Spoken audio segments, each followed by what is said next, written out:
Hi, welcome back guys. This is your friend, Cabbage Head Fanfics. Back with amazing fanfiction.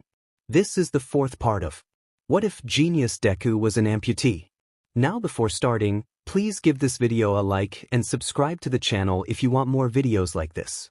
Now let's get into the fanfic. Ascending the aluminium box up higher and higher, Momo felt her heart hammering in her chest, blood coursing from the vital organ through her body, pressurizing her head and squeezing her skull. The elevator ride had been long, but she had felt every second tick by with the tolling of her temples throbbing with stress and nerves. She pressed a hand to her sternum, trying to suppress her anxiety and just focus on the task at hand. Though her mind kept wandering back to the text she had received a day ago. Wear your costume, I need to test something. That is the only communication she has had with her mentor over the past week, while waiting for the internships to start. No directions, no welcome message. It wasn't that Momo was offended, but more that she was confused. Then, after some time, her mind had begun to supply her with scenario after terrible scenario. What if she doesn't actually want me to show up? Momo's anxiety prickled at the back of her mind. What if this is all a ruse to make me leave?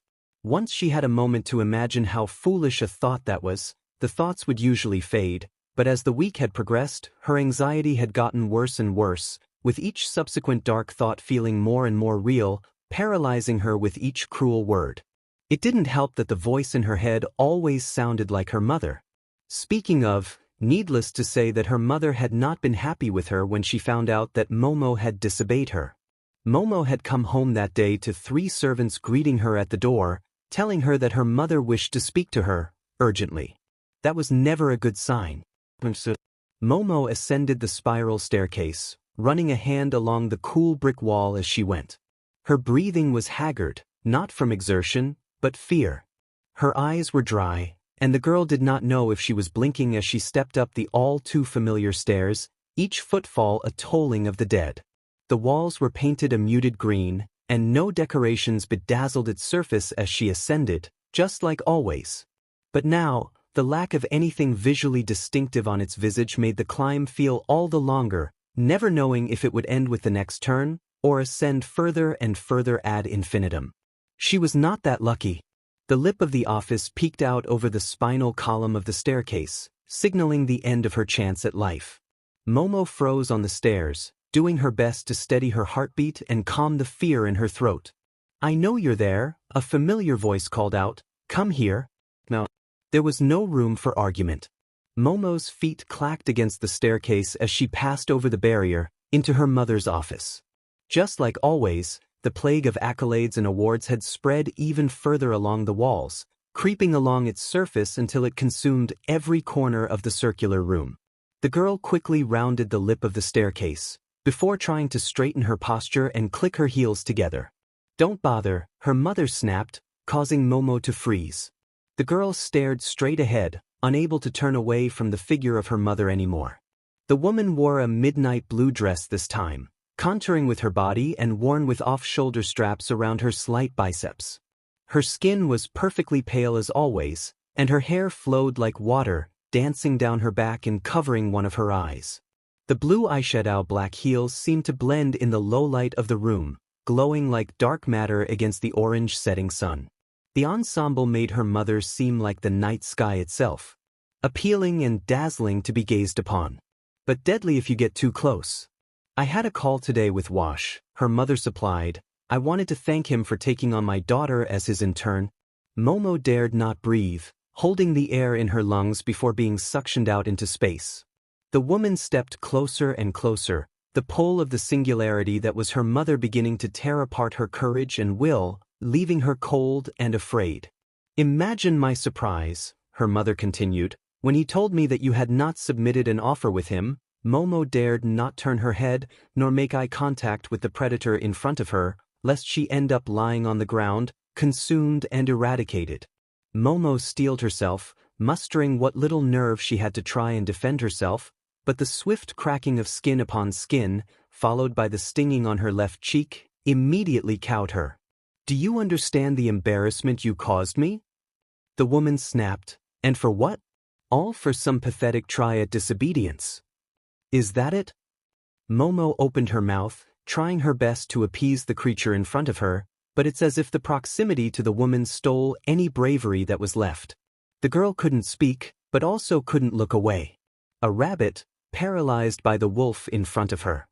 Her mother was not appeased by the girl's SBMSN. Rather, she seemed emboldened by it. It's too late to fix this, the woman continued. Through your incompetence, you have thrown a wrench in our plan for you. I hope your little act of rebellion was worth it, because I will be taking measures to make sure that it never happens again. You have shown an incredible lack of maturity, the woman lashed, not to mention a childish idiocy that I can barely comprehend. The woman's voice was rising further, and Momo's newly BRE confidence was pushed deeper and deeper into the dark. Do you not understand the sacrifices that we have made for you? We have given you everything to ensure that you have the most advantageous position possible in life, and all we ask in return is your obedience. But you can't even manage that, can you? The woman whirled around, walking away from her daughter, as if proximity to the child might make her sick. You incompetent fool! This is why we don't trust you to make these decisions. You lack even the most bare of critical thinking. All you needed to do was nod and follow the pathway out for you. Momo flinched, and finally her eyes dropped to the floor. She was trembling now, doing everything in her power to keep from breaking right then and there. What had she been thinking? She knew it would turn out like this. Why had she been so stupid? Momo felt the throbbing in her jaw dull, but the pain in her stomach from her mother's words only grew and grew. She felt sick, like she might throw up at the woman's continued assault, but the older woman simply did not stop. Wash was scheduled to air 3 more commercials this week, of which I would have been participating in 2 of. Have you forgotten why we allowed you to become a hero in the first place? Momo did not respond. No, more simply she couldn't respond. All she could do was stare at the floor in shame, listening to her mother's words. There was a PRD of silence, and Momo feared her mother might strike her again, but she felt a finger prod her under the chin and apply a gentle pressure to her lower jaw. Slowly, Momo lifted her head, moving to meet her mother's eyes. Momo, her mother sighed, voice lowering, I just don't understand. Why would you do this? You know as well as I that your father and I made this plan because it is what is best for you. Every single moment has been meticulously planned to ensure that when you carry on the family legacy, you can do so from the most lucrative position possible. This is why you follow their path, the voice in her head whispered. You know you can't do this yourself. You need them to lay it out for you. The older woman sighed again. I will accommodate for this. Maybe this can be spun in the right direction. Finally, the mother spun back around, walking back to her desk. You should prepare for your internship. The woman spat the word, and Momo nodded slowly, turning and trudging down the stairs. Oh, and Momo? The girl stopped, not daring to turn around. Remember, I always know what is best for you. So you would do well to follow my instructions next time. Just like always, this was not a question.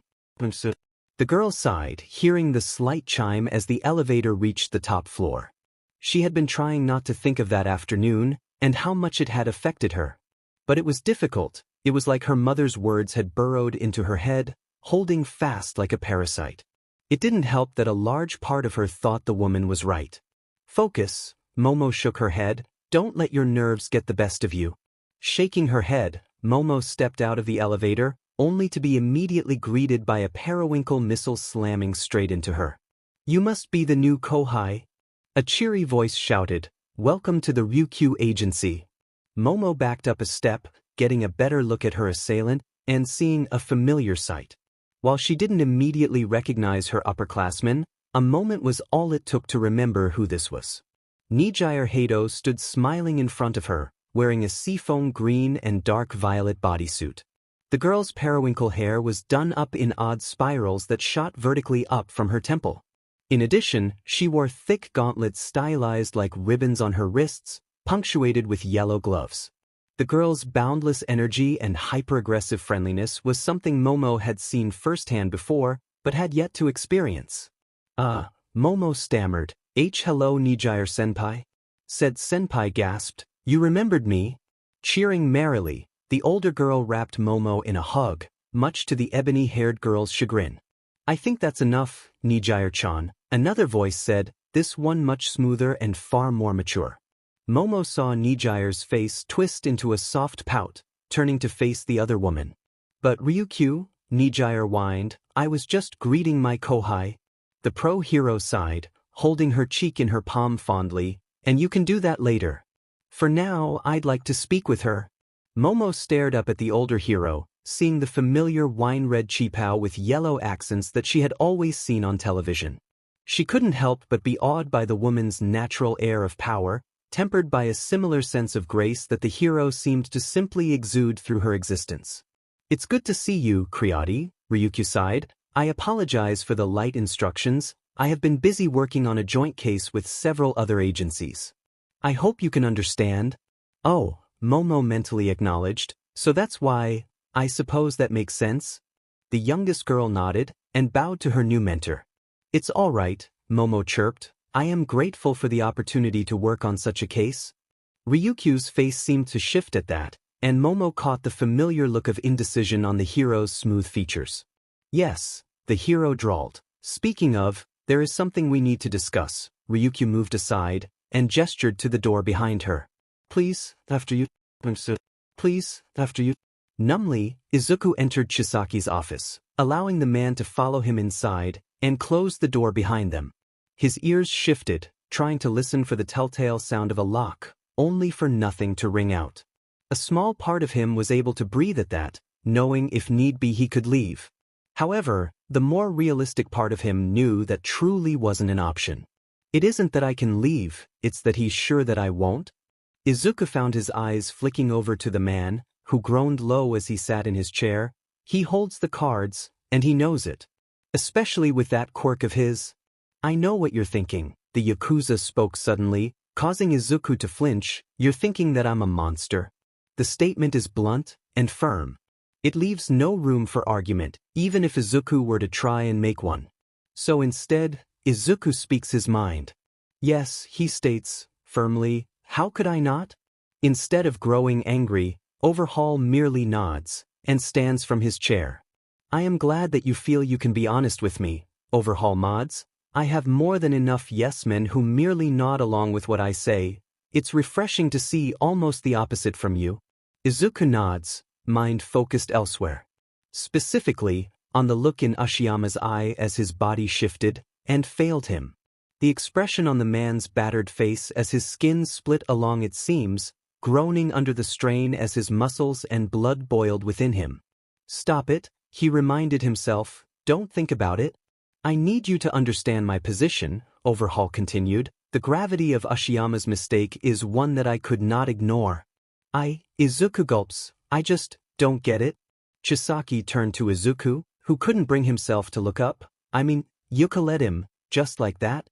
Finally, he looks up, eyes searching and confused. All of this, over a child? Why is she so important to you? Come on, Izuku begged mentally, I need to know. Instead of answering immediately, Chisaki walks to the corner of the room and pulls his doctorate off of the wall. Slowly, he turns around and places the framed object on the desk. Izuku looks down at the preserved paper and can't help but notice how meticulously the object was dusted. Everything else in the office seemed somewhat uncared for, a thin film of dirt and debris lining the drawers and cabinets, and the plants look a bit dehydrated. Yet this is immaculate. Pristinely polished and dusted, without a spot of imperfection on it. When I was young, I wanted to be a hero, Chisaki stated, bluntly.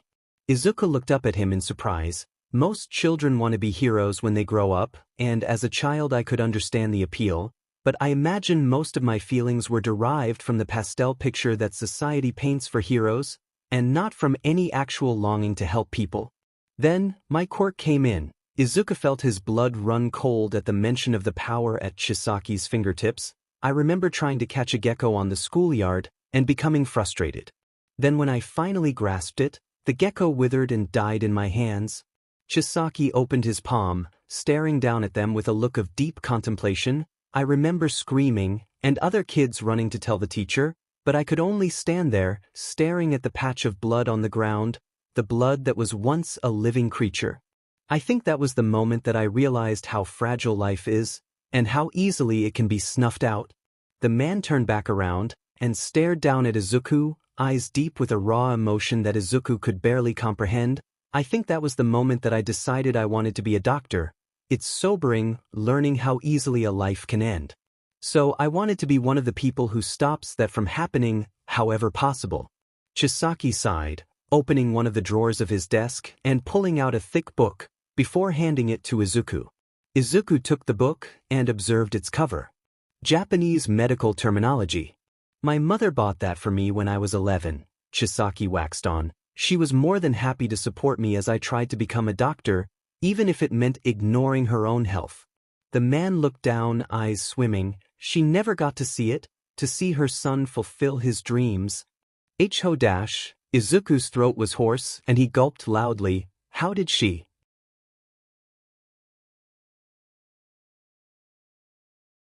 Mortality rate for elective surgeries is nearly 8%, and almost triple that for non-elective surgeries. Chisaki leaned in further. How is it that with all of the advancements that we have made as a society, that number hasn't changed in nearly 200 years? Chisaki, Yamanaka tries to argue, but Kai presses on. Our hospital has a far better record than that, Chisaki relents, but the point is it still happens. The man sighs, and looks back up at his mentor, eyes seeking. I'm not asking for us to play God with our quirks, but in life or death situations, where we have the power to save somebody, we should be allowed to use every tool we have to save them, right? Yamanaka does not answer Chisaki immediately. Instead, he looks down at Chisaki's notebook, scribbles of statistics and percentages, all lining each page. Finally, he sighs, and pushes the book back to Chisaki. Kai, the man lets out a long breath, heavy with the weight of the world. I understand you are passionate about our field, and normally that would be a good thing. Chisaki waits for the inevitable but with tense knuckles and a locked jaw. But, there it is, what you're asking for is, it's impossible. The man looks up at his protege. The right to use your quirk in emergency situations is reserved for heroes, and heroes only. And it's like that for a reason. If everyone were allowed to use their quirk indiscriminately, then there would be chaos. But what about Recovery Girl? Chisaki prods. She is more than allowed to use her quirk on people during medical procedures. She holds both a medical license and hero license, Yamanaka parries, which means she also is taking on twice the responsibility and liability of any of us. You're dodging my point, Chisaki observes. If we campaign to change legislation, if we can get enough names. The man looks up at Yamanaka. You are one of the most well-respected surgeons in Japan. If you give your endorsement for this change, then I'm sure the dash. Chisaki. Yamanaka snaps, causing the young doctor to stop. That's enough. I have given you my final answer already. Pushing it will not change my mind. Chisaki fell back into his chair, staring at his idol in disbelief. He didn't get it. He hadn't said anything wrong. Why was Yamanaka not listening to him? Before he could begin his next argument, Yamanaka sighed. You're driven, Chisaki, Yamanaka complimented, passionate, and gifted. The man flipped through his folders. Since coming here, you have shown talent and dedication above and beyond the chaff, and that is something to be praised. The man lowers his gaze and lets out a deep breath. But you show a selective bias towards certain rules and regulations, while outright ignoring others. Yamanaka slipped the folder over to Chisaki. Just last month, you berated Tanaka in front of his staff and nurses for a mistake, and yet the next week you outright dismissed the diagnosis that other professionals brought to you concerning your patient. The man looked up at Chisaki in disappointment. When they explained to you that the diagnosis was involved in the fibular area, you ignored it and insisted that the problem lie in the cardiac system, not the patient's leg. But I was right, Chisaki jabbed. The patient was experiencing arrhythmia in the heart, which was causing abnormal blood flow and leading to leg cramps. But you ignored the procedure, Yamanaka pressed. I knew the problem, Kai defended, and I solved it. The point, Yamanaka snaps, is that your gung-ho attitude towards rules that you deem viable and your outright dismissal of any you don't agree with is a problem. Yamanaka paused and let out a sigh. I do not want to have to start reprimanding you, Chisaki. I know you mean well, and I know that you are an incredibly capable surgeon, despite your age. But you cannot keep doing this, okay? Yamanaka stood up and took back the folder from Chisaki. Either you follow our rules, or I cannot keep you on staff. Please make sure that this is the last time we have this conversation, okay? Chisaki stayed silent, staring down at his lap, feeling a rising anger boiling through him. He wanted so badly to scream, to tell Yamanaka he was wrong, but he couldn't. His emotions had been cloistered deep within him, and he knew not how else he could elaborate the urgency of his word. Why, Chisaki seethed in his mind, why doesn't he believe him? Before their conversation can continue, the door bursts open, and a young nurse enters the office. Dr. Yamanaka, the nurse yells, you are needed in or 13 immediately. The emergency ward brought down a patient from urgent care. We need you, now. Yamanaka stands suddenly, marching over to the coat rack and grabbing his lab coat, slipping the pristine white garment around his shoulders. Before he walks out the door, he turns back around and beckons for Chisaki to follow. Come, Yamanaka commands, I may need an extra set of eyes. Chisaki nods, rushing out the door in pursuit of Yamanaka, navigating the halls of the hospital with urgency. They followed the nurse into the surgical ward, seeing other staff buzzing around, sprinting this way and that, carrying various items for each room. However, Chisaki notices a floor of aides heading down towards a specific room, disappearing into the operating room. When they open the door, Chisaki can hear violent screams echo through the halls. That must be it, he thought. He was proven right when the nurse ducked into the room, and Yamanaka followed suit. When he entered the room, he was immediately met with the sight of blood. A man was strapped to the table, his body warped and twisted. His skull was distended, like a balloon at the forehead and temples. His eyes were rolled back into his head, and bulging from the sockets at the same time. Blood and wax oozed from his ears in thick, dark rivers, and pooled on the pillow near his head. He screamed through a locked jaw, teeth clenching so hard they were beginning to crack along their seams. His shoulders were covered in small knots and bumps, held just below the surface of his skin. His face had corrupted beyond any recognition of feature, with his mouth having coiled into a permanent half-smile, lips pried open by tension and painful muscle spasming. His eyes were forced open, and pulled violently to the point where one could see past the gap of the eye into the socket should they try. His hairline had begun to emigrate down his temple, and his face had begun to curl into a torturous, grotesque cacophony of flesh and skin. His chest and abdomen was warped and gnarled, with the musculature of his body being overwhelmingly mutated beyond recognition. Abdominal muscle groups twisted up into his chest, and his pectoral muscles shifted along his armpit and navel. It looked as if somebody blended all of his chest muscles together and inflated them to bursting. His arms were not much better, the bicep molded into the tricep, and the radial muscles having wrenched into a sickening braid, running back up his shoulder and back into his neck, suppressing his carotid artery. His legs were covered in knots, with his left kneecap bulging unnaturally, and his right leg permanently folded behind the left, stuck in a painful facsimile of a crisscrossed limb. His feet were warped so horrifically that Chisaki could hardly tell where each toe began, or what each toe was. In truth, his body was such a circus of degenerated anatomy that he could hardly figure out where to begin. Good God, Yamanaka gasped, what the hell is going on? It's his quirk. One of the nurses holding him down shouted, we don't know what happened. His quirk is just slow regeneration. I don't know why it's doing this. One of the doctors rushes over, we just got word back from microbiology, it appears the man's molecular checkpoints are non-functional. What? Yamanaka grabs the requisition form and begins to read it over. So all of this is caused by his own quirk?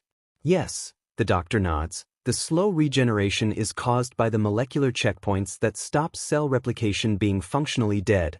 His cells will simply keep replicating all the time, no matter what. Chisaki walks forward, it's horrible.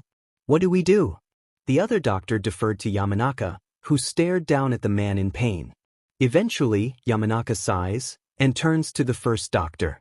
There isn't much we can do, Yamanaka hesitates, explain the situation to his family, and allow nature to take its course. What? Chisaki roars, causing Yamanaka to flinch in surprise, but we haven't tried anything yet. We're just going to give up. There is nothing that can be done, Yamanaka states, firmly. His DNA is fighting against his survival. It's turning his quirk into a cancer across every cell he has. Unfortunately, this can happen with some quirks. The older doctor sighs. Even if we could quell the pain, it would only be temporary. His quality of life would be non-existent, Chisaki. Yamanaka moves over to his young protege and lays a hand on his shoulder. Sometimes, you can't save somebody. Yamanaka expresses with finality. Sometimes, there is nothing that you can do. Yamanaka moves back from Chisaki and turns to walk out of the operating room. Meanwhile, Chisaki stares at his mentor, filled with nothing but disbelief, before a fire begins to burn within his stomach. Slowly, he turns around, looking down at the patient, still writhing in agony, though becoming more slurred by the minute, and he lifts his left hand, holding the palm up so that he might see its rough surface. That you may not be able to save them, Chisaki states, but I can. Yamanaka turns to see Chisaki stepping slowly forward, hand outstretched, aimed at the man in front of him. His eyes immediately widen, knowing exactly what Chisaki is about to do. Chisaki, no.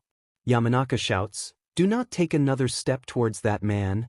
I can do this, Chisaki repeats, I can save him. That isn't your call to make. Yamanaka roars, so back off now.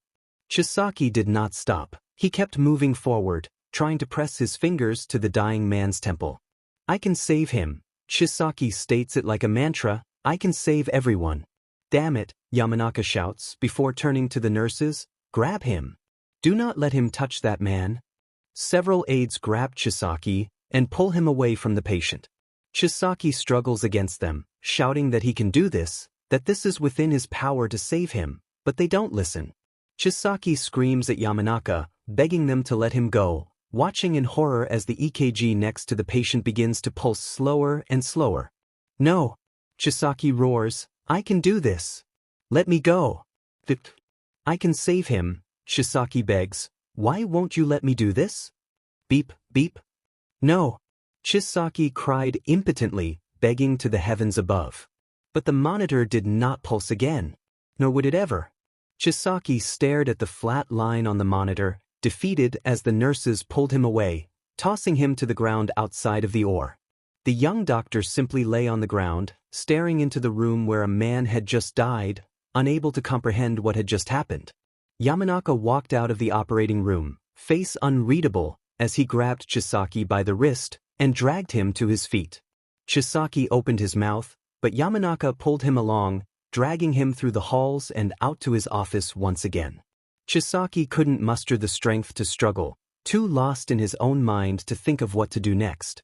It wasn't until they reached the office that Yamanaka threw Chisaki into the room and slammed the door shut, that the younger man's face twisted into barely restrained rage. What the hell is wrong with you? Chisaki roared, why would you do that? How could you do that to me? What, save your career? Yamanaka whirled around, and Chisaki saw an unfamiliar expression of fury on the man's face. You should be on your knees, thanking me, you brat.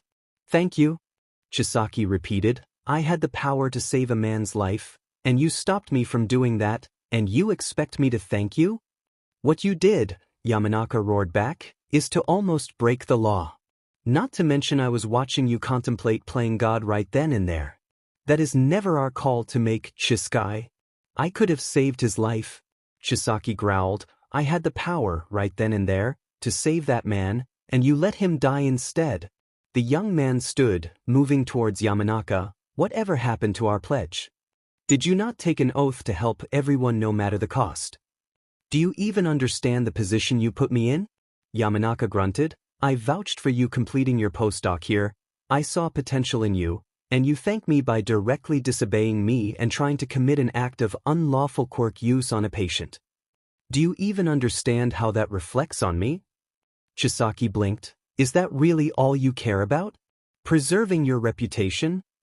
Do not claim to understand my position, boy, Yamanaka growls. You could not begin to comprehend the sacrifices I have made to get where I am, only for some idealist brat to come along and question my integrity. What integrity? Chisaki screams, lashing his hand in an arc. As doctors, we have an obligation to help everyone who comes through those doors. Yet you ignore a simple solution because of an unjust law. The laws are there for a reason, Chisaki. Yamanaka grunted. Sure, maybe your quirk could have saved him. But what if it didn't? You have said yourself that using your quirk to heal is excruciatingly painful. What if you made things worse? What if your actions caused the patient unnecessary pain, or even killed them in horrific fashion? What then? I would at least have known that I did something, Chisaki snapped. Instead of standing there like a dead fish, watching a man die in front of me. You're naive, Yamanaka declared, overly optimistic and reckless beyond any reasonable measure, Chisaki. The older man sighed wearily, pinching his temples with his hand. I did not want to do this, but you have left me no choice. Yamanaka holds out his hand, beckoning for Chisaki to give him something. You're done, Chisaki, Yamanaka declared. Give me your ID and get out. What? Chisaki stared at the man in disbelief. Why, you can't be serious. I am, Yamanaka affirms, deathly serious even. Chisaki stared at his mentor with a mixture of sorrow and disbelief. However, quickly his expression twisted into anger. I trusted you, Chisaki shouted. I trusted you to believe in me. I'm sorry, Chisaki. Yamanaka's voice did not match his words. You forced my hand. With a final grunt of anger, Chisaki unclipped his ID and flung it at Yamanaka. Fine, Chisaki declared, growling low. If this is how the medical field is, if this is the reality of being a doctor, then this hospital doesn't deserve me. With a grunt, Chisaki marched out the door, slamming it closed behind him. He ignored the stares of his former colleagues as he rushed down the hall, out of the hospital. The image of the dying man branded into his mind. That moment opened my eyes, Overhaul stated. It showed me the truth of our society. The Yakuza moved around his desk and slid back into his chair. Tell me, Overhaul droned, do you know how many people die a year because of their own quirk? Izuku blinked, snapping himself from his daze. That's okay, Overhaul interrupts. Not many people know it's purposefully hidden by the Japanese government. Chisaki stands and grabs his doctorate, moving over to the hook on the wall. Over the course of a year, nearly 1,300 people will die from complications caused by their own quirk. Izuku looked up in shock. To put it into perspective, that's almost as many people who die from smoke inhalation, but that isn't the scary part of the statistic. Of people who experience complications associated with their quirks, 99.7% of them will die. The Yakuza boss hung the framed paper up again. Nearly every person who experiences severe complications with their own DNA will die. How does that make sense? Then, Overhaul continued, turning back around. I began to look deeper, and I saw a disturbing pattern. Sliding into his seat, he looked at the other occupant of the room. Did you know that since the rise of quirks, the number of wars, violent crimes, and segregative practices have skyrocketed, and nobody says anything about it? The man leans forward. This leads me to my conclusion, that quirks are a plague, and this plague is festering in society, unchecked by anyone willing to cure it. This plague, however, is not just one of the body, but also one of the soul. Overhaul tented his hands under his chin. Quirks amplify all of the worst aspects of humanity. Wrath, greed, pride, all of these things are bolstered by the presence of quirks, and yet nobody is willing to take measures to quell this outbreak. Well, Overhaul reached into his drawer, pulling something out. Nobody except me. Reaching up, Overhaul places a small object in front of Izuku and leans back into his chair. Izuku lowers his vision and observes the small brass cylinder standing in front of him. A bullet? Izuku questions. Not just any bullet. The Yakuza picks it up. Within this bullet is the solution to saving the world. Within this is the only true way to bring people back to a more peaceful time. The man leans forward, grasping the bullet and holding it between his fingers over his eye. Within this bullet is the power to take away people's quirks. Izuku's mind freezes at Overhaul's declaration. His brain halts function, unable to comprehend what the man had just said, before restarting and allowing him to begin to process the man's claims. Take away. Izuku repeats. Yes, Overhaul affirms. If somebody with a quirk is struck by this bullet, it causes a rapid degeneration of their quirk factor, leaving them genetically and functionally quirkless, so not only will they be without a quirk, but their children will be as well. The Yakuza grasps the bullet within his fingers again, sliding it into the drawer, a perfect solution to a perfect plague. But, Izuku stammered, how can that even be possible? His mind clicks, and he stares back up at Overhaul. Eri? Overhaul mods. Yes, Eri is the key to everything. Its own quirk has the power, when properly utilized, to take others' quirks away. All one must do is extract its cells, and you can begin the process of creating this cure. Extracting cells? Izuku's mind flicks back to the dentist chair in Eri's cell, the tools and objects within the confines of that room. You don't mean? I know what you're thinking, that it's cruel.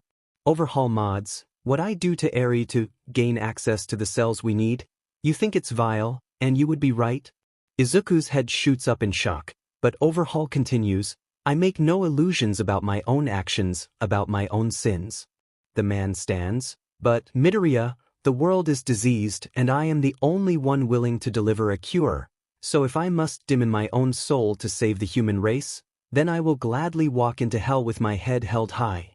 Izuku looks down, away from Overhaul, away from all of this, and forces himself to observe his own hand. Why are you telling me this? Izuku begins, why tell me all of this? Do you expect me to approve? No, Overhaul denies, but I do expect you to understand, and maybe even sympathize. Izuku's head shot up, and Overhaul walked a step closer. You know firsthand the horrors a world like this can inflict upon a person. You can't tell me you don't want it to change. I do, Izuku agrees, but not like Dash. Remember what I asked you? Overhaul interrupts. An act of incredible good, through an act of unspeakable evil. The Yakuza sighs and shakes his head. This is the only way, Midoriya, the only way to change the world for the better, before we kill ourselves in the process. Izuku fell silent, unsure of how to respond to this. He did not know what he could say to rebut the man's zealous belief, much less how to change his mind. I want you to help me, Overhaul explained. I believe that together, we can save the world, make it a better place for people like you, for people across the world. Izuku looked up at the man, seeing his crystalline eyes open and inviting back at him, but still he felt conflicted. Before he can continue, Overhaul presses his hand to Izuku's arm. If you help me, Overhaul explains, then maybe I can help you in turn. Izuku looks down at his metal arm, at Overhaul's gloved hand pressed against the brass wrist, and wrenches his hand back. Overhaul seems unbothered by this and continues. I know you hate them, Overhaul prodded. Your prosthetics, in your mind they are signs of failure, of weakness, and who could blame you given the circumstances? Izuku lowered his head, trying to deny Overhaul's claims, but the Yakuza continued. But I doubt that you took proper safety precautions when building these, didn't you? Izuku's eyes shot up, suddenly defensive. What does that mean? Izuku demanded, snapping at the man. I mean, did you use anesthesia? Overhaul questioned, a local painkiller? Any type of antibiotic when you were installing your prosthetics? Izuku opened his mouth, trying to rebut his onslaught. Did you make sure to measure your brain capacity and account for stochasticity in nerve impulse? Izuku shut his mouth, pointedly turning away from the Yakuza. I am not trying to insult you, Midoriya, Overhaul prodded, nor am I trying to underplay your achievements, but you need to understand the reality of implants like this, especially experimental ones like yours. The Yakuza lifted his body up and walked back around his desk. Soon enough, the consequences of your actions will rear their head, Overhaul began. It may not be tomorrow or the next day. It may not even be within the next year. The older man sat in his chair. Just know that they will come, and by the time you notice them, it will be far too late to fix anything. Izuku looked down at the ground, unable to believe anything that Overhaul said. I can make it all go away, Overhaul continues. I can give you your body back. I can save you from the agony that you will face from these, and all you need to do is help me. Izuku refused to look at the man, and Overhaul sighed, standing up from his chair. I have much to do, Shisaki stated, and you have much to think about. I will leave you to your thoughts. But Midoriya? Izuku turned his head, meeting Overhaul's eyes. I do hope that when you make your decision, you make the right one. That Overhaul closed his door, leaving Izuku alone for the first time in what felt like forever. Izuku immediately collected his thoughts and tried to organize everything that he had learned. I was right, Izuku thinks. Eri isn't just essential, she is the linchpin to everything. Her quirk, her cells, they are all necessary for Overhaul's operation. He opened the plate in his arm and prepared to call Night Eye before stopping himself. I can make it all go away. I can give you your body back. Izuku stared down at the radio built into his arm, contemplating his next move, before he shut the plate without another word, standing from the chair, and beginning to walk down the hall. Did I need more information? He tried to rationalize. That's why I haven't reported this. I need to know how much of these quirk erasing bullets Overhaul has, and where they're being stockpiled. Even though there is some truth behind his musings, he knows that he is ignoring the real reason that he hasn't called Night Eye yet.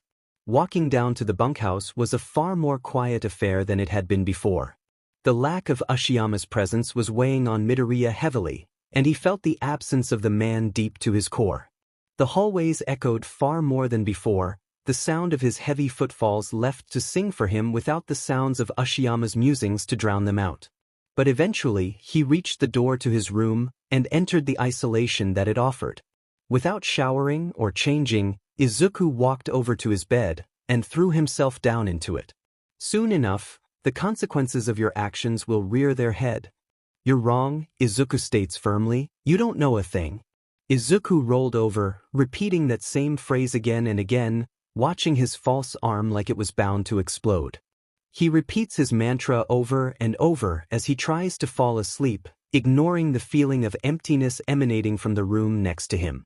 Perhaps if he says it enough, he might begin to believe it. You're certain, Night Eye stated, standing from his chair. You're absolutely sure you saw this?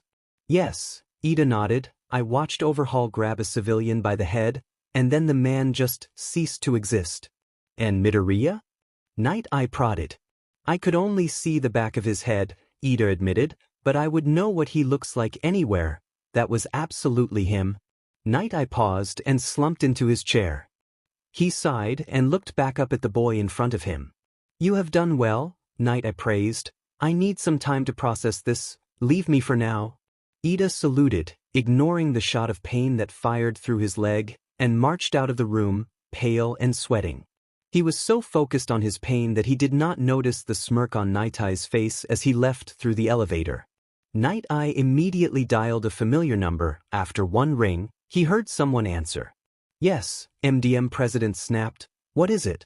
I would like to authorize the raid, Night Eye stated firmly. Please tell me you have something other than drag crimes, Madame President sighed, and Night Eye smiled. One of my recon units witnessed Overhaul kill a civilian with his own hand, Night Eye stated proudly. He heard Madame President on the other side of the line stop, before continuing, wearily. But you're certain? Madame President prodded. Absolutely sure? Yes, Night Eye nodded, and therefore I would like to authorize the raid to happen in 2 days. Madame President sighed. What news reports are there in 2 days? Nothing notable, Night Eye assured. The airways should be clear to report on the raid, and only the raid. Good, Madame President hesitated, and, as for that other problem we discussed? Night Eye's smirk turned far more proud. I don't see why Midoriya should know when the raid is happening. After all, he is now an accessory to murder, and should be treated as a hostile entity. Excellent, Madame President states, firmly. You have done a great service to the Hero Commission, Sir Knight. I do hope you understand that. Do not worry, Night Eye assured. Anything to maintain order, Madam President. Night Eye hangs up the phone and goes back to drafting his report with earnestness, but his mind is so occupied that he does not see the slight crack in the door or the tuft of red hair leaning over the frame. Kirishima stood at the doorway in shock, disbelief written on his face. Silently, he closed the door and pressed his back to the front wall of the office. Did I hear that right?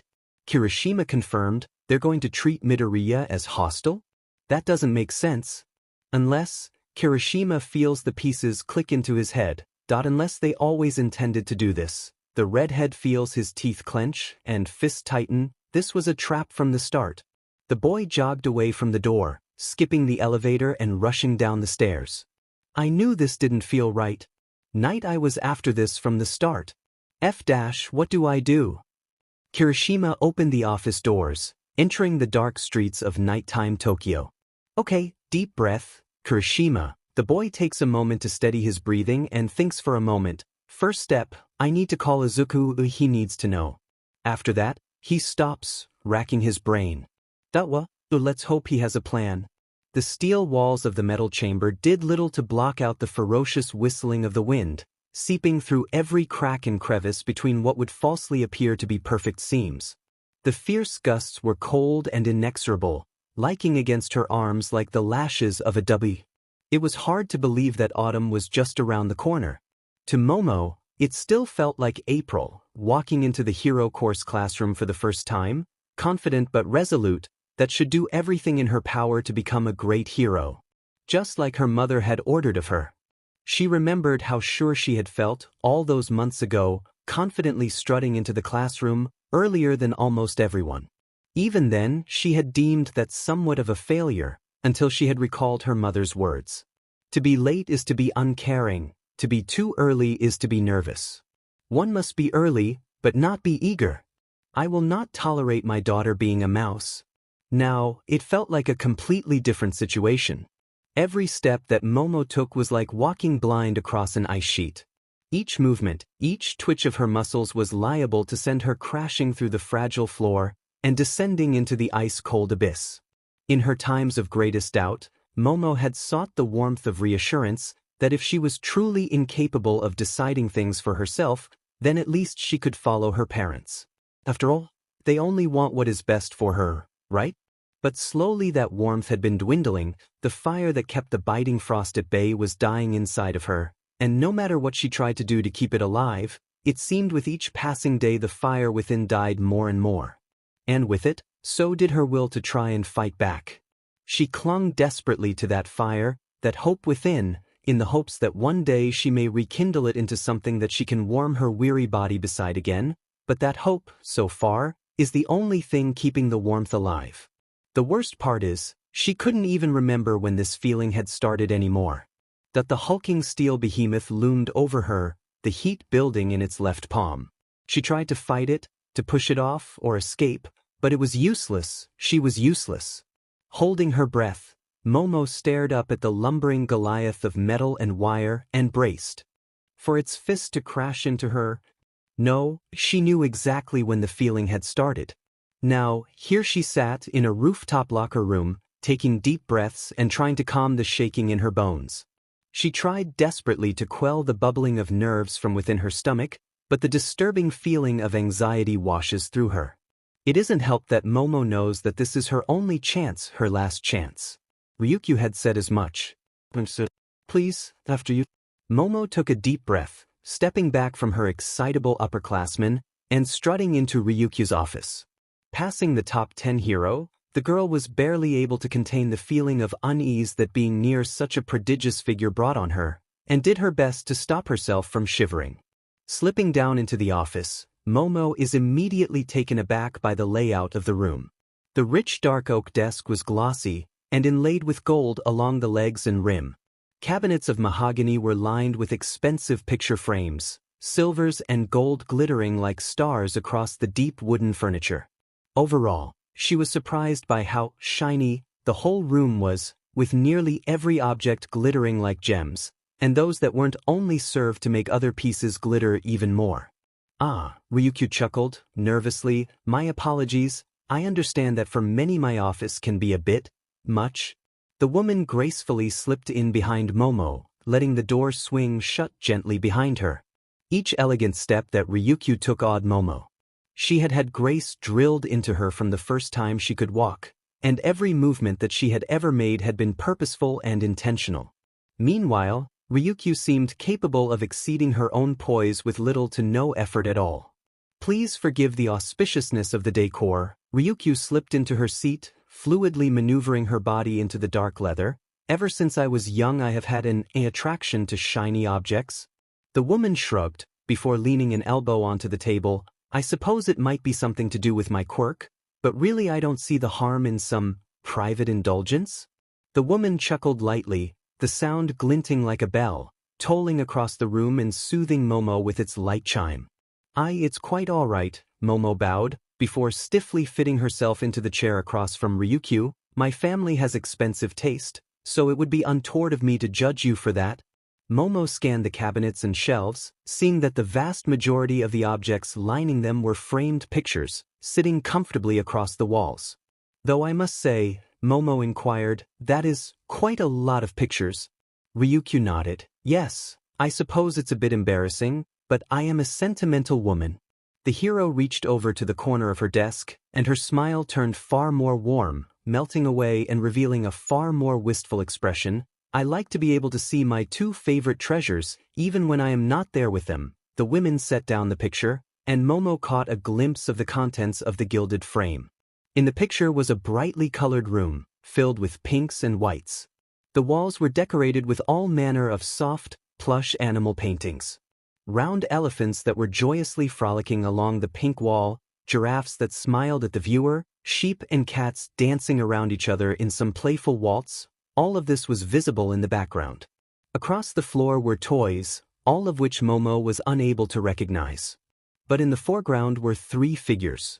She instantly recognized the visage of her current mentor. Her blonde hair was longer than, tied into a messy ducktail behind her head, the same blonde fringe hanging across her eye, and a green scale-patterned headband plastered to her forehead. Unlike her hero outfit, Ryukyu was wearing sweatpants and a loose t-shirt that seemed several sizes too big for her. Next to her stood a man with aqua-colored hair and sharpened teeth. The man appeared to have a forked tongue, and his clothing was best described as business casual, wearing a black polo shirt and khaki briefs. However, held in both of their arms, between them, was a third person, this one much smaller than the rest. The baby was swaddled in a seafoam green blanket, and was staring at the camera with innocent curiosity. Their yellow eyes were wide and unbidden, inquisitively pondering the device that was in front of their face. A small tuft of light blue hair poked out from under the blanket, curling into a stunted cowlick on the child's forehead. One thing that Momo was immediately met with was the feeling of comfort that the image radiated. Two people, lovingly embracing their child, their expression a relaxed elation, smiles wide and eye bags deep. It was clear that they were both exhausted, but the sheer joy that the pair exuded told Momo that they would not have changed that moment for the world. Immediately, Momo was met with the realization that she couldn't remember the last time her family had taken a picture, if they had taken one at all together.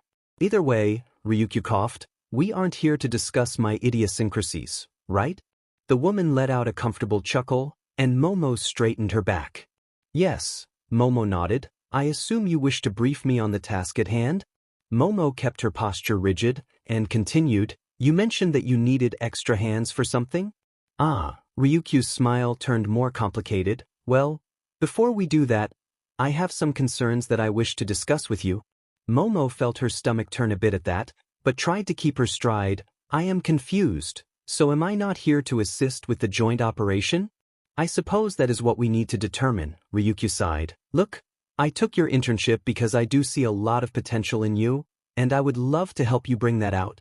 Momo did not speak, waiting for the inevitable but, Ryukyu continued, frankly, I have concerns about your capabilities currently. Potential or not, that doesn't mean anything if you cannot realize it. Do you understand what I mean?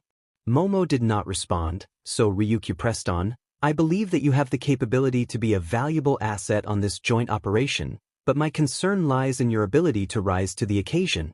The woman spun her computer monitor around and showed Mom a paused video on the screen.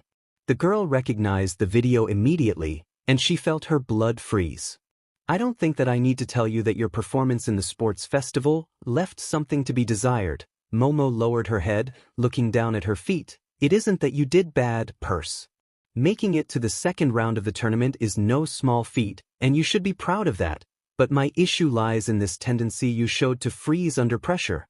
Ryukyu sighed, and leaned back in her chair. Against my and other heroes' advice, this operation is shaping up to be quite the melee. one that I need to be sure you are capable of operating in. That I don't understand, Momo sighed. If you do not think I am capable of helping, then why would you accept my internship request? Because I think that you have the potential to be quite capable in this operation, the woman answered. Plus, this footage is from months ago. I want to see if you have improved since this time. Ryukyu leaned forward again, placing a hand on Momo's shoulder. Look, Ryukyu sighed, I'm going to be honest with you. This operation could and may start at any given time, which means I don't know if you will have time for a second chance. I need to know if you can do this. Momo steeled herself and raised her back a bit. What do you want me to do? Ryukyu smiled at Momo and leaned back in her chair. I think that I need to see how you fight under pressure, and I know just the person capable of testing that. Ryukyu stood, looking out the window into the black sky of Japan. It's getting late. Go to sleep for now, but tomorrow morning, meet me on the rooftop arena. Momo stood and bowed to Ryukyu. Thank you for this opportunity, Momo stammered out. Don't thank me yet, Ryukyu sighed. You need to pass my test first. Now, sitting hundreds of meters in the air, Momo was beginning to feel her doubts fill her again. However, looking out the small window, she could see the sun beginning to peak above the clouds, shining down upon the new morning. However, where one might feel a sense of bliss watching the sun rise, Momo felt only the rising tide of chilling nerves consuming her from within. She thought back to this morning, how she had seen her senpai rising up the stairs on the opposite side of the arena. Nijire Hadu.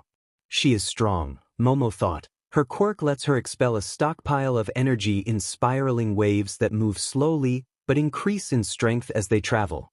I need to stay mobile while fighting her.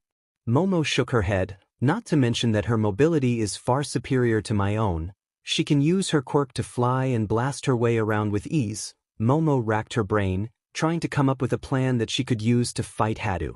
Her quirk is directly tied to her own stamina, and therefore if I can find a way to incapacitate her quickly, that may work best.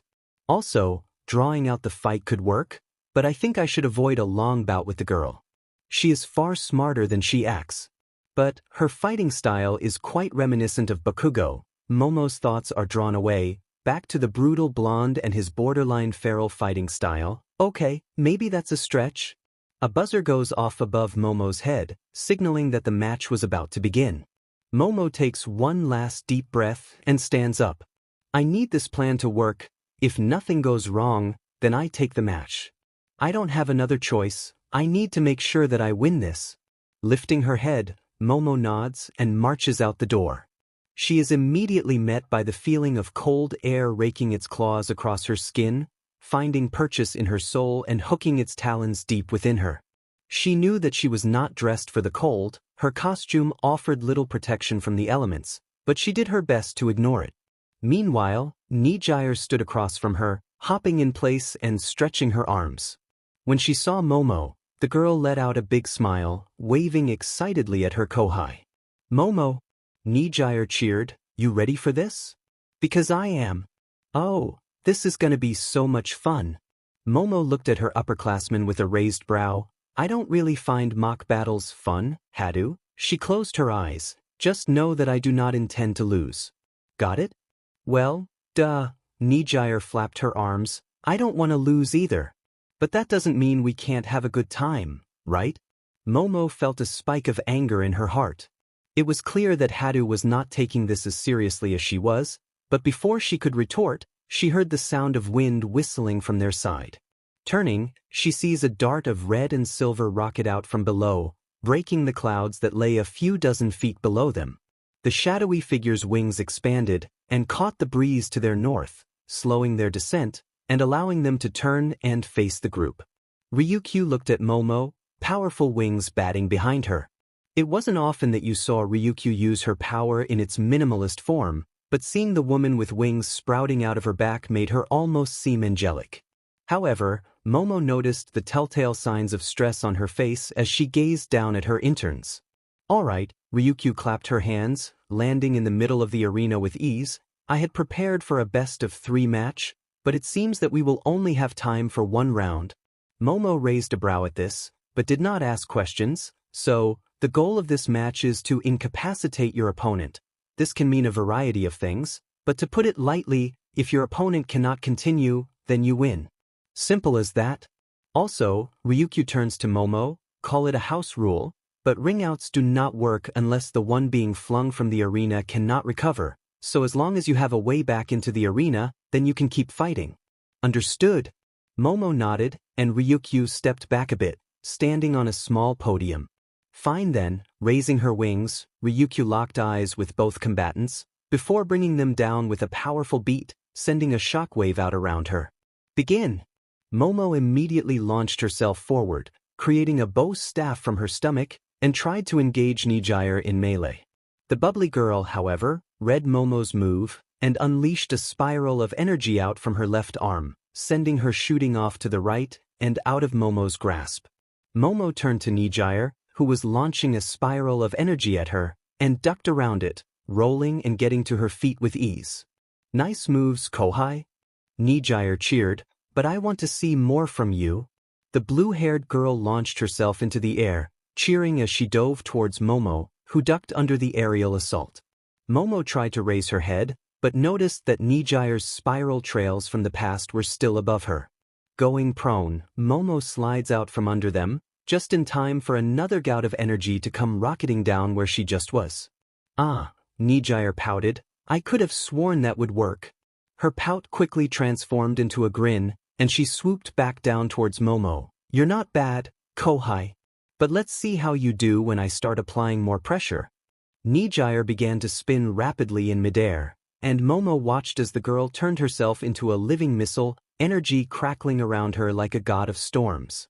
She feels a stab of panic set in as she rolls away, just in time for Nijire to impact the center of the arena. What she had not been expecting, however, is the shockwave of energy to pulse out immediately after the strike, catching her ankles and throwing her to the ground. Nijire stopped spinning, letting out a soft whoop before launching another beam at Momo. Momo quickly created some more equipment, a small shield on one arm and a hand crossbow in her other hand. Holding up the shield, she placed the crossbow at the lip in a riot police position. She slowly advanced on Nijire and fired a bolt at the girl, who ducked under the projectile. Launching a beam at Momo, the creation girl caught it with the ballistic shield, and could immediately feel the force of the spiraling power try to twist the shield from her grasp. Cursing, she ducks to the side, letting the shield go, and throws a few small balls into the air, each one no bigger than a marble. Closing her eyes, she hears a soft bang, and feels a flash of light right above her, as well as her upperclassmen letting out a soft gasp. Opening her eyes, Momo sees Nijire, now on the ground, rubbing her eyes with fervor. Okay, Momo thought, time to put this into action. Rushing forward, Momo reached down to her stomach, and created a small cylindrical device the size of a soda can. Pulling the pin at the top, she launched the canister at Nijire, who was unable to react as the gas began to escape wildly from the blast, the canister spinning violently on the ground. Thick, off-white gas begins to erupt from the canister, shrouding Nijire and covering her in a thick fog. Yes? Momo shouted, the tear gas should keep Nijire from focusing. Trying to ride the wave of success, Momo created a gas mask and sprinted into the cloud. Creating another box staff, I just need to capitalize and knock her out. Just as planned. Rushing into the fog, weapon in hand, she glances over to their mentor, and can't help but notice the look of disappointment on the woman's face. She doesn't think much of it, assuming that she is unhappy with Nijire's performance. It's only after she enters the cloud of irritant gas that she realizes that the disappointment was for her. Raising her bow staff, Momo prepares to hit Nijire hard from above, but is immediately blown back by a force field of yellow energy, falling to the ground from the force of the blow. Looking at Nijire in shock, she watches as the girl spins rapidly around, creating a rotating spiral of energy around her. Not only is this protecting her from attacks to the sides, but it is also venting the tear gas away from her, expelling it harmlessly above her. Momo stares at her upperclassmen, completely nullifying her plan in one move, and feels a familiar creeping of cold within her stomach. She's using her quirk like a fan. Momo realizes, it's directing the gas upward, where it diffuses and causes no harm. She outplayed me, standing up, Momo quickly tries to adjust the plan, but in her stupor she doesn't realize that the gas has almost completely faded, leaving her exposed and Nijire safe. It isn't until her senpai speaks that she even realizes the girl stopped spinning. "Why did you stop?" the girl inquired. "Come on, the fight is still going." Sending out a blast of energy in front of her, Momo doesn't react in time as the blast of energy hits her directly in the chest, sending her careening back and falling to the ground in a heap. Her gas mask detaches from her face, and Momo struggles to get up as another blast shoots out towards her. Panicking, she rolls to the side and tries to get distance with Nijire. "Come on," Momo begs, "I need a plan." "Think, damn it." Ducking and diving, Momo tries again to create a canister of tear gas, only to fumble and drop the can. She doesn't have time to reach down as Nijire rockets overhead, reaching back with a spiral-fused punch. The creation girl barely has any time to roll before the spiraling fist cracks right above her, launching a powerful shockwave of spiraling yellow tendrils out over the skyline, just above the clouds. Sprinting away, Momo finally grasps her third tear gas grenade and launches the canister at Nijire, hoping this time it would work. Her hopes are dashed when Nijire spots the canister and catches it in a spiraling blast, containing the gas and launching it back at Momo, who can't react as the tear gas hits her dead on. Her eyes immediately began to water as she started to cough and heave. Her nose began to run and her lungs gasped and groaned, trying to gather air, but only taking in more of the harmful irritant. She had used tear gas many times before, but never had she been subject to its effects before. Momo fell prone, coughing and gasping on the ground as the gas made her chest squeeze and spasm. But beyond the pain of the gas was the sheer humiliation of having her own attack used against her so casually. Trying to stand, she is foiled when a massive gust of wind blows past her, and Momo looks up through teary eyes as Ryukyu looks down at her, lips pressed into a thin line. "This match is over," Ryukyu declares sternly. Momo looks up at her mentor, trying to stabilize her breathing. She paused to dry heave, "I can still fight. I can do this, just give me another chance." "I already told you," Ryukyu spoke with finality, picking up the canister and crushing it in her hand, expelling the gas into the air away from her. "This was the match, and you lost. Please," Momo begged, stepping forward dizzily. One more chance." Ryukyu looked at Momo, her expression sad, and she sighed. "I received word, the joint operation is happening tomorrow." Momo froze, looking up at Ryukyu with itching red eyes. "I'm sorry, yes, there is no time. We need to be at the lead agency in a few hours for our final briefing and then we will be staying the night there." Ryukyu looked over to Nijire, who seemed to be looking down at Momo with a complicated expression. "Nijire, you're with me?" The girl looked up and nodded, expression serious. Nijire jogged down the stairs, and Ryukyu looked over at Momo, slight disappointment on her face. "I don't want this internship to be a waste of your time," Ryukyu admitted. "One of my sidekicks, Talon, will be handling patrols tomorrow. I want you to listen to him and follow his instructions." Momo was looking down at the ground, shaking from both the cold and the humiliation of the situation. Nijire didn't even need to think before she adeptly threw her own plan right back in her face, and Momo hadn't even considered that might be a possibility. The biting heat of embarrassment ripped through her as her lungs gasped for air. She had failed because she hadn't been good enough. "What I could have done with a quirk like that, and it's wasted on someone like you. Just like always." "I really am sorry, Yaoyorozu," Ryukyu admitted, "but no amount of experience is worth the risk to your life. I hope you understand." The woman sighs. "I have to go. If you have any questions, then talk with Talon. He should get you squared away." Momo did not get up, and Ryukyu stepped back from her in turn, sparing the girl one last look before extending her wings and flying down to the office to prepare. Momo, however, stayed kneeling on the ground, crouched low against the biting wind of the sky as tears fell openly from her eyes.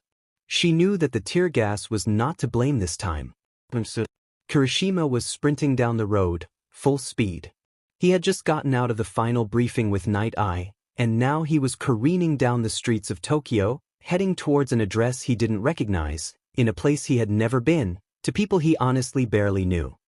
God, I'm absolutely insane. Kirishima shook his head. No, I can trust them. Izuku wants them filled in, so that's what I'm gonna do. He thought back to his last text with the greenette, having sent the boy a long, drawn-out paragraph of text, hoping that Izuku would see it before it was too late.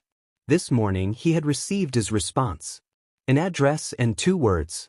Find my Skidding around a corner, Kirishima saw what almost looked like an industrial warehouse in front of him.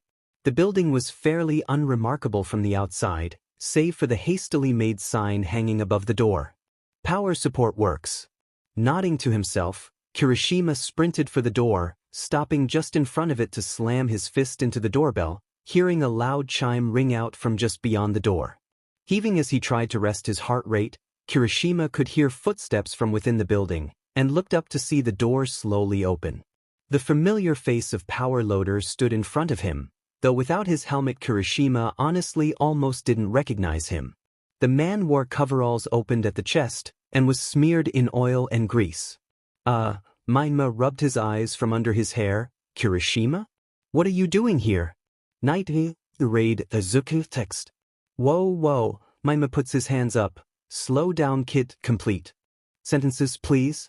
The raid, tomorrow, Izuku. Immediately, Maijima's expression dropped. What? He hissed before looking around. Come inside. Maijima walked Kirishima inside, and immediately Kirishima was met with how massive the scale of the workshop was. Several smaller workshops for different projects lined the walls, and the main workshop was bigger than the entire support classroom. His awestruck observation was quelled when he heard Maijima dial a number and put it on speaker. Izuku, Maijima barked. Can you hear me? Yeah, Izuku responded, pulling a sigh from Maijima's body. I'm assuming that Kirishima filled you in on the situation? Part of it, at least, Maijima confirmed. He just got here. He said the raid is tomorrow? Yes, Izuku confirmed, but that's not all. Are Mei and Hikaru there? Yeah, they're down below. Maijima speaks, opening the rear door and leading Kirishima to an elevator. Slamming his fist into the button, the doors close behind Kirishima, and they begin their descent. Damn it. It's not ready yet, Izuku. I know. Izuku reminded him, but we only have a little bit of time. The raid is taking place tomorrow at midday. Take me down to the rest of them, we need to change plans. Eventually, Kirishima feels the elevator ding, and the doors open, leading him into a massive domed atrium. However odd he felt before paled in comparison to the sight before him. The pristine walls of the massive test chamber were sturdy and imposing, but beyond that the room itself was clean to an almost sterile degree, save for the pile of tools and parts in the middle of the room. Kirishima squinted, seeing 2 people working deeper inside the dome. This was actually a trail run for the USJ domes, Maijima informed. I had this one built first, it's older, but works just as well. Kirishima nodded, and he saw the 2 other occupants of the dome perk up. Maijima? Hikaru shouted. Who is that? Kirishima saw Hatsum look up from her side of whatever project they were working on, and immediately met his gaze. A friend of Izuku's, Maijima replied. They've been working together on the infiltration, but things have become complicated. Complicated? Hatsum questioned. Why are things complicated? The girl whirled around the frame and marched towards Maijima. What happened? Is Izuku okay? I'm fine, Mei, Kirishima heard Izuku speak, but it looks like we won't have as much time as we wished we did. What do you mean? Mei questioned. The suit is not done yet. What is going on, Izuku? I know it's inconvenient, Izuku groans, but the raid is tomorrow, Hikaru grunts as he finishes tightening the bolt into place, before walking over to join the group. Excuse me, Hikaru grunts, but isn't that something? Then the heroes can extract you themselves. You may not even need the suit. It would be, Kirishima growled, fists clenched, if Night Eye was planning on telling anyone that he's with us. Hikaru turns to Kirishima in shock, and Maijima in a mix of fear and anger. Night Eye isn't going to tell anybody that Izuku is an inside man. He wants the heroes to take him down with the rest of the Yakuza. What? Hikaru shouted. Why would he do that? Does he want Izuku to be killed? That's what it seems like, Izuku spoke through the phone. It looks like all of this was a trap from the beginning. Night Eye didn't see me as an asset, he saw me as an easy target? Well, what about you? Hikaru jabs a finger at Kirishima. Why don't tell the other heroes that he's with the good guys? And what would I say? Kirishima growls. Oh, hey, they're top heroes of Japan. I should inform you that Night Eye sent a UA student into the compound for recon, but he isn't going to tell you that in the hopes that they die in the crossfire. But don't ask him because he will deny everything. Kirishima sighs. Ultimately, it's my word over his, and his word means a lot more than mine does right now. Damn it, my marauder, that Weasley little sheet. I should have known. Hikaru was staring at the phone in shock, as if not believing what he was hearing. Mei was frozen, white as a sheet, staring at the phone, at Izuku's voice, and trying her best to stay calm. She appeared to be failing. Either way, Izuku continued, thinking about it, the basics of the plan haven't changed. I always expected I would need to get myself and Eri out, and that's still true. The only thing that's really changed is the time frame. We only have 1 day to smuggle contingency into the Shu has Saikai compound. Please tell me if someone has any ideas? Because I don't. Ideas? Hikaru belted out. Izuku, the plan was to sneak in parts slowly over the course of the next few weeks. And that was after it was done.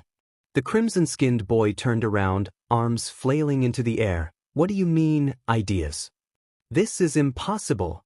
Look, Izuku says firmly, I know that this isn't exactly ideal circumstances. Hell, this is about as close to the worst-case scenario that we can get. But we have to adapt. Like it or not, the raid is happening tomorrow, and if I don't have contingency, he stops, and the rest of the room feels a sinking feeling of dread. He doesn't need to say what happens next if they can't do this. Hikaru choked. What do we do? His voice was aimless, lost and searching.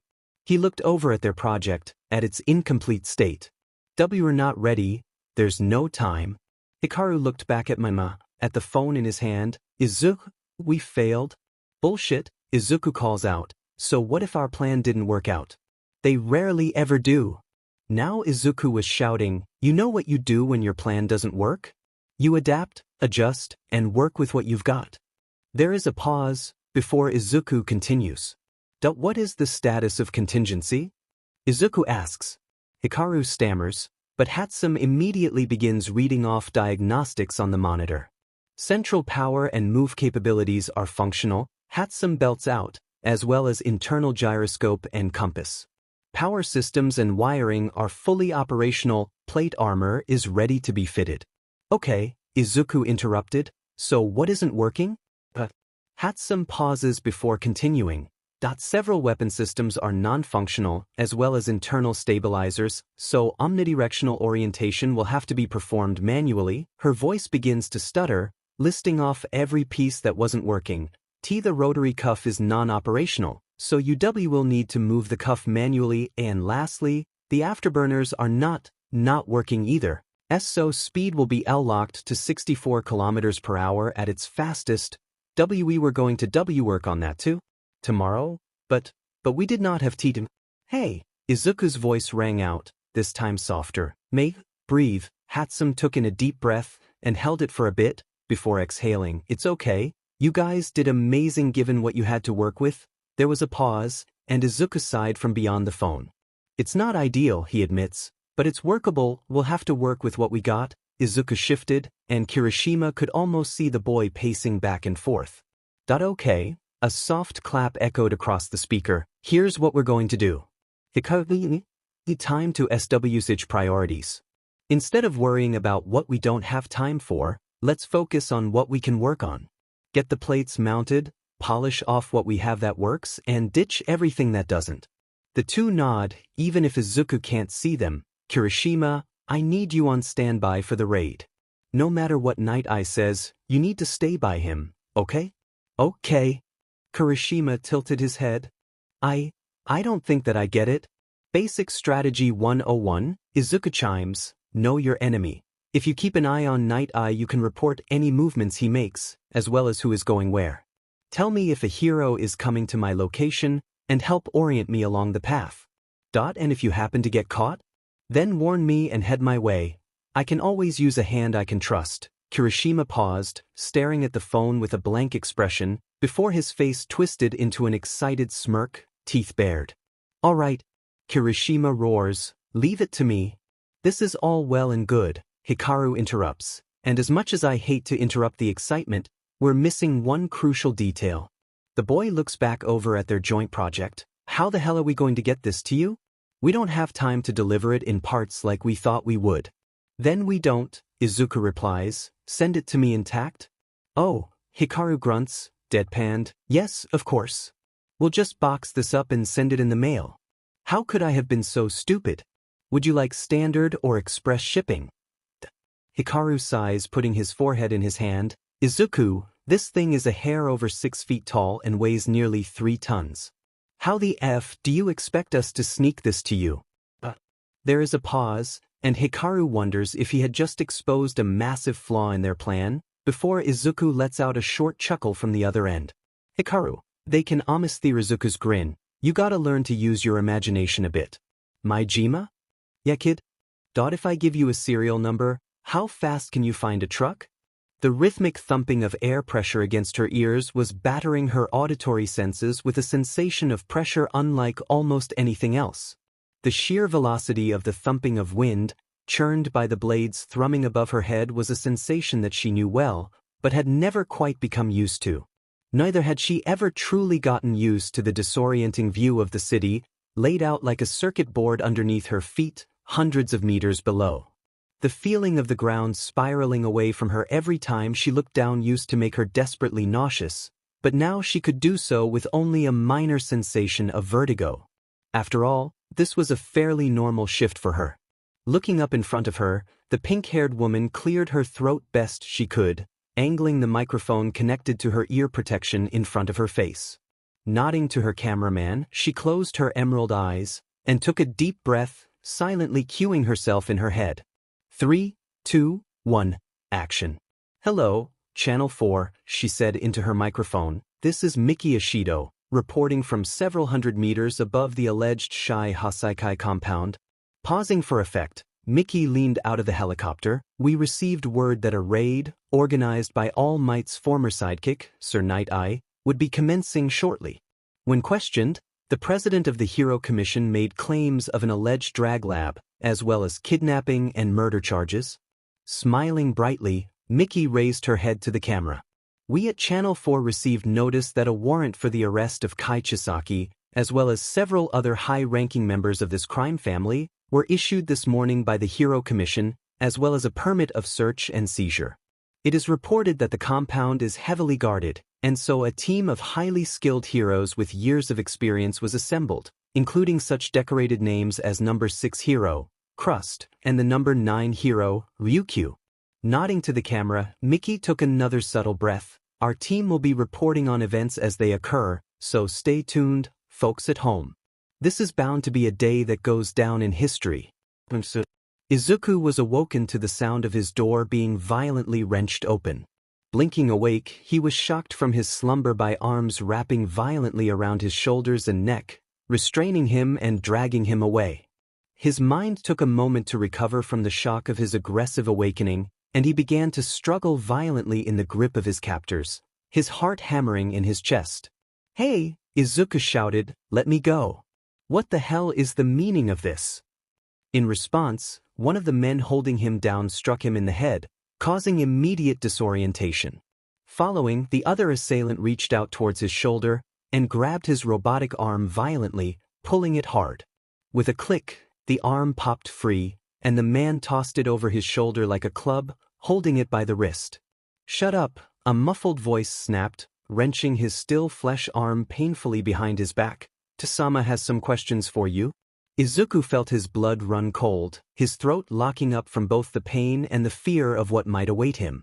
Panicking, he quickly took note of the hallways and the path of his captors. He had had time to familiarize himself with the compound over the course of his tenure with the Yakuza group, and now had a better mental map of the entire underground structure. Up one floor, left down the hall, directly below me is the bunkhouse, and above me is the furnaces. We're 2 floors below the surface right now, and about 100 paces away from the stairs to the courtyard. To the left are the electrical breakers, The only other room is cold storage. Izuku held his breath, keeping tabs on where they took him, in hopes that they didn't intend to take him to the industrial freezer. His hopes were dashed. Being dragged forcefully past the threshold, the armless boy was thrown against the frigid floor with a cough, bouncing roughly against the unyielding cold steel. Coughing, and propping himself up on his single arm, Izuku looked up to see 3 figures waiting for him. On either side of the central man was a Shu-Has Saikai thug, dressed in thick black clothes and with their face obscured by a total coverage plague doctor mask. In the middle of them stood a familiar sneering man, wearing the same beaked mouthpiece that Izuku had seen before. Standing up, Izuku immediately tries to sprint for the door, only to be stopped by the 2 who had brought him. Izuku racks his mind, trying to find a way out, but seeing none. So, sighing to himself, he turned around, looking at the former Buddhist monk, who glared down at him. Ting, Izuku chided, "Can you tell me what the F is the meaning of this?" Tengai did not speak, he merely approached the armless boy in front of him. Izuku continued to glare up at him, but his glare was punctuated by Tengai slamming his fist directly into Izuku's stomach. Doubling over, Izuku began to cough violently, his lungs desperately trying to recover from the blow to his unprotected stomach. "Do not try to pretend, brat." Tengai lifted his leg and delivered a swift kick to Izuku's side, sending him tumbling over. "You cannot honestly think that we wouldn't connect the dots?"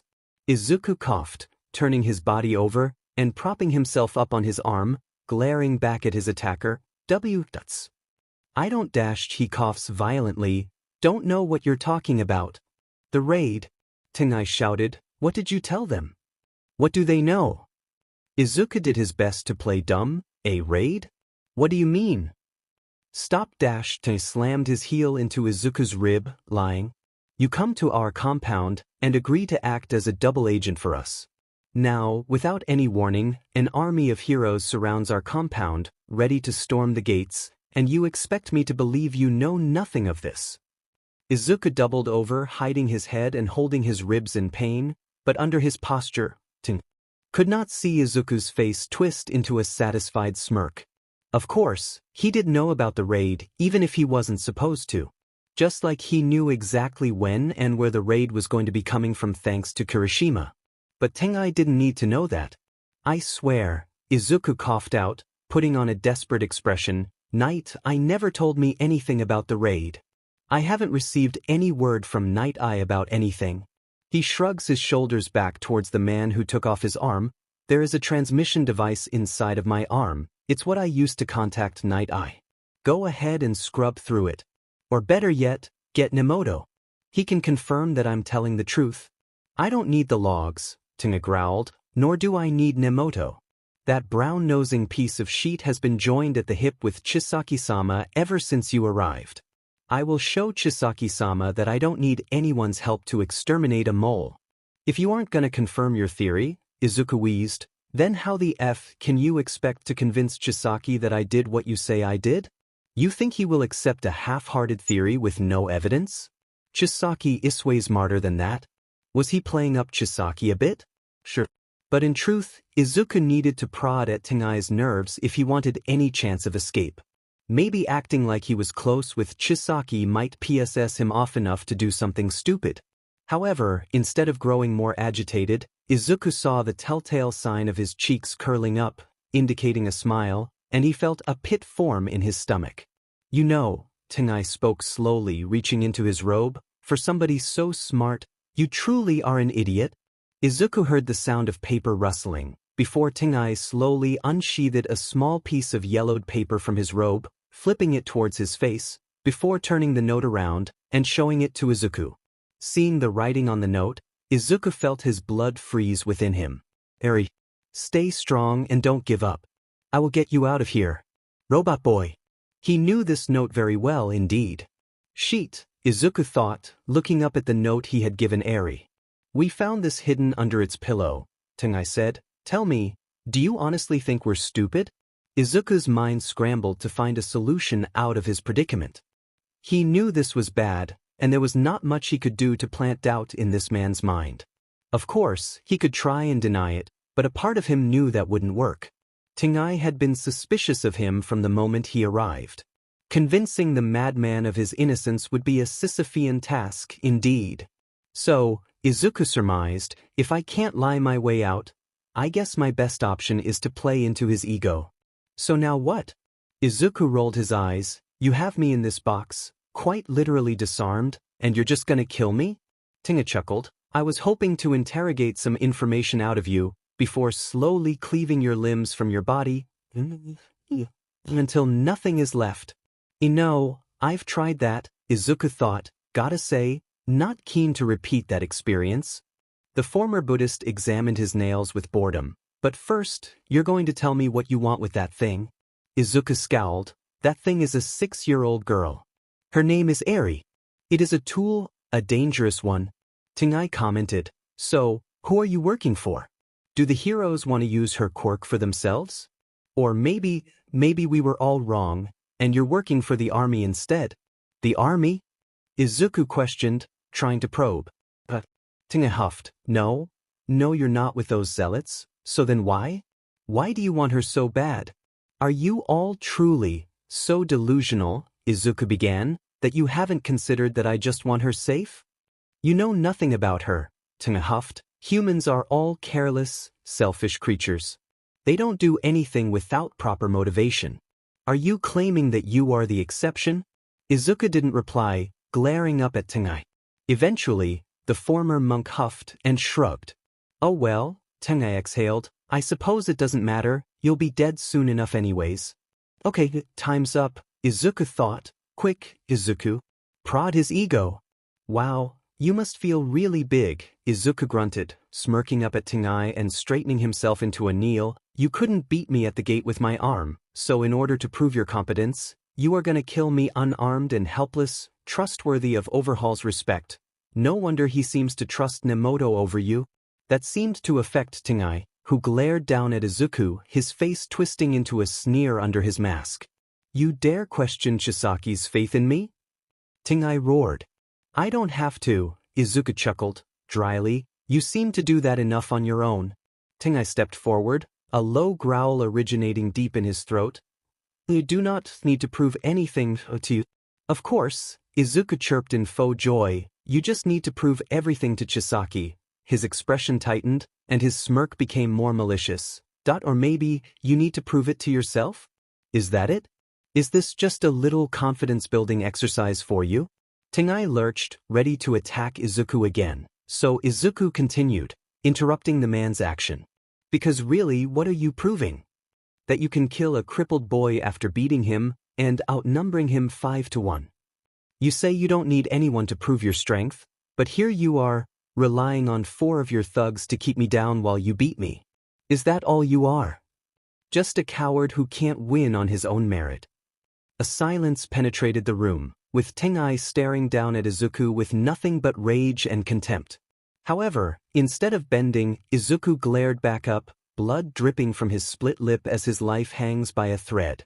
Their mental standoff unceremoniously ends when the entire room shakes with the force of an earthquake. Tengai stumbles, and Izuku falls to his side, groaning as he leans back up to the ceiling. Coughing, Izuku briefly wonders what the hell just happened, before his mind quickly connects the pieces. The raid has finally begun. Kirishima stumbled as Ryukyu's roar echoed out across the block. The dragon hero had expanded into her true dragon form, barreling through the front gate at full speed, and crushing the courtyard under her heel. The roar served as a signal for the rest of them.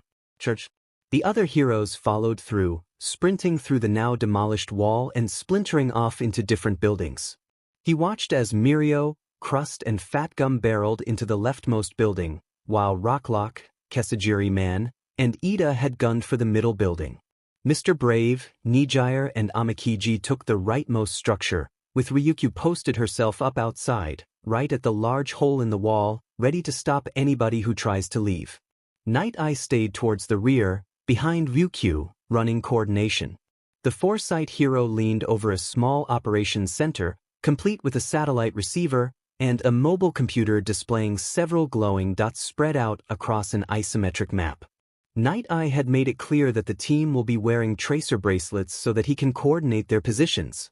Each hero had a wireless radio receiver in their ears, as well as a distress signal in case they needed backup.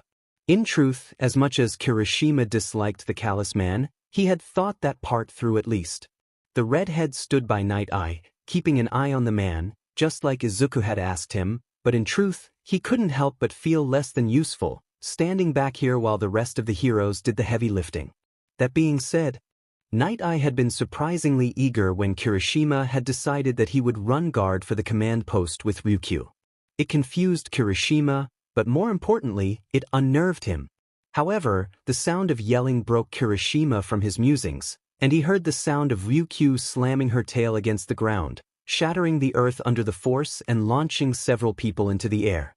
However, others ducked under her massive form and began running straight for Kirishima and Night Eye. Kirishima immediately noticed the Plague Doctor masks and knew exactly who these men were. Red Riot, Night Eye shouted, "Intercept now." "Don't have to tell me twice," Kirishima snapped, reeling his arm back and focusing on the still foreign feeling of power that brewed within his stomach.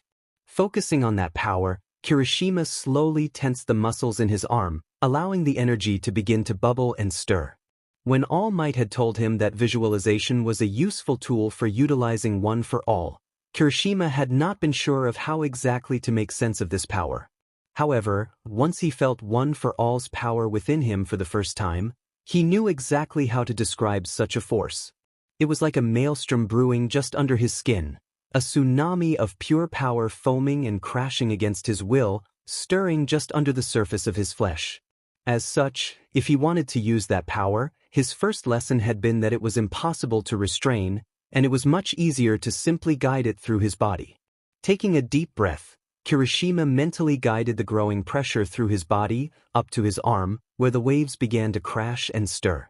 He could imagine white foam and the sound of water breaking against rocks, trying desperately to flow in its inexorable pursuit for release.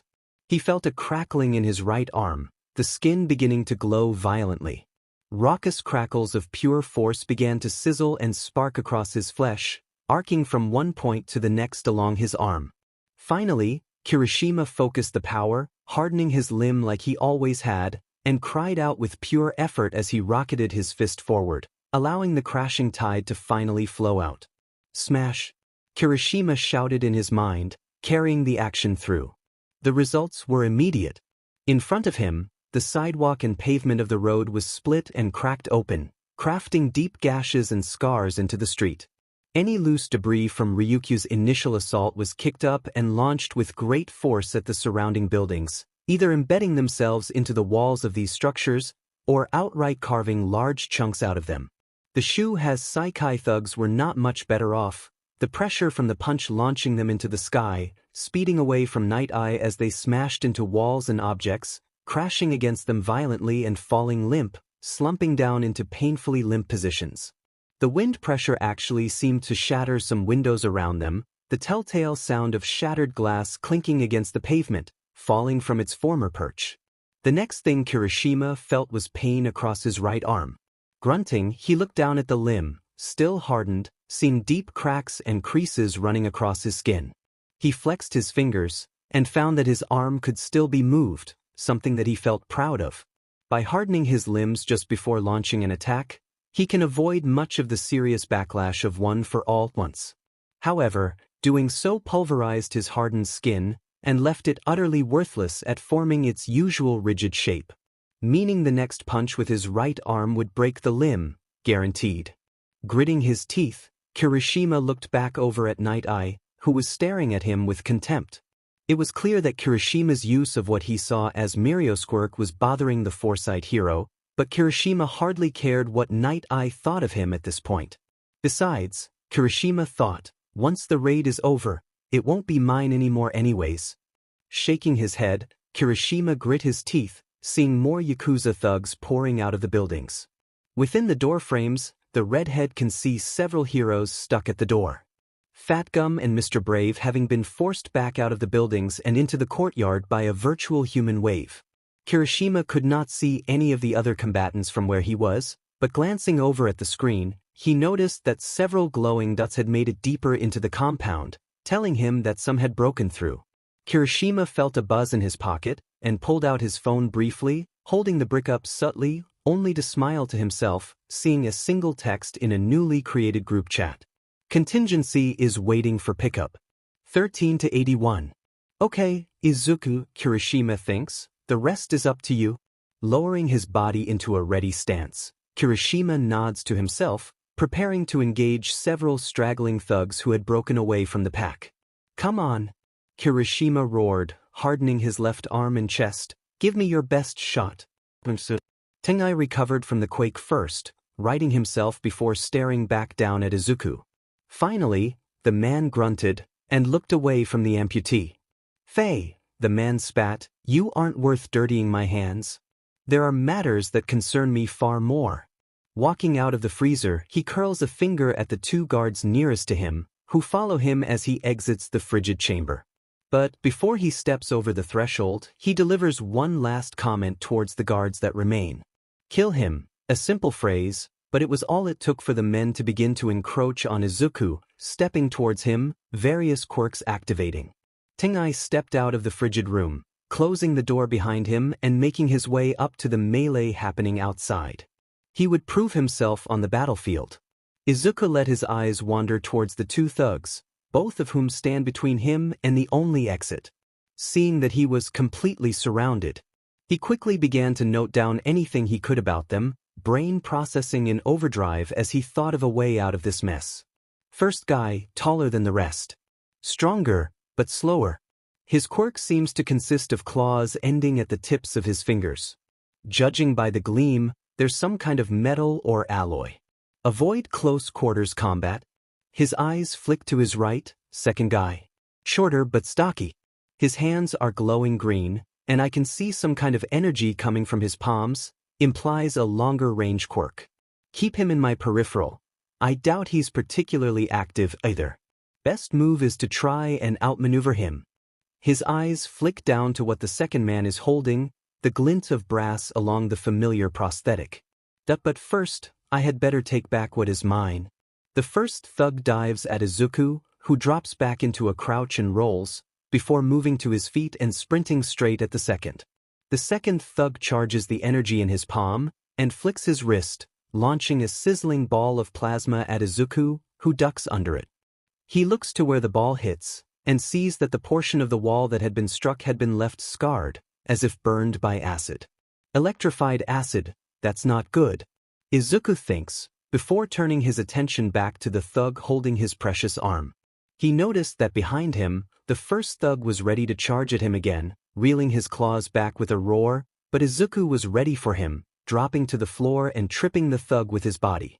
Rolling back up and narrowly avoiding another acid bolt, Izuku stood, feeling energy crackling in his mechanical eye.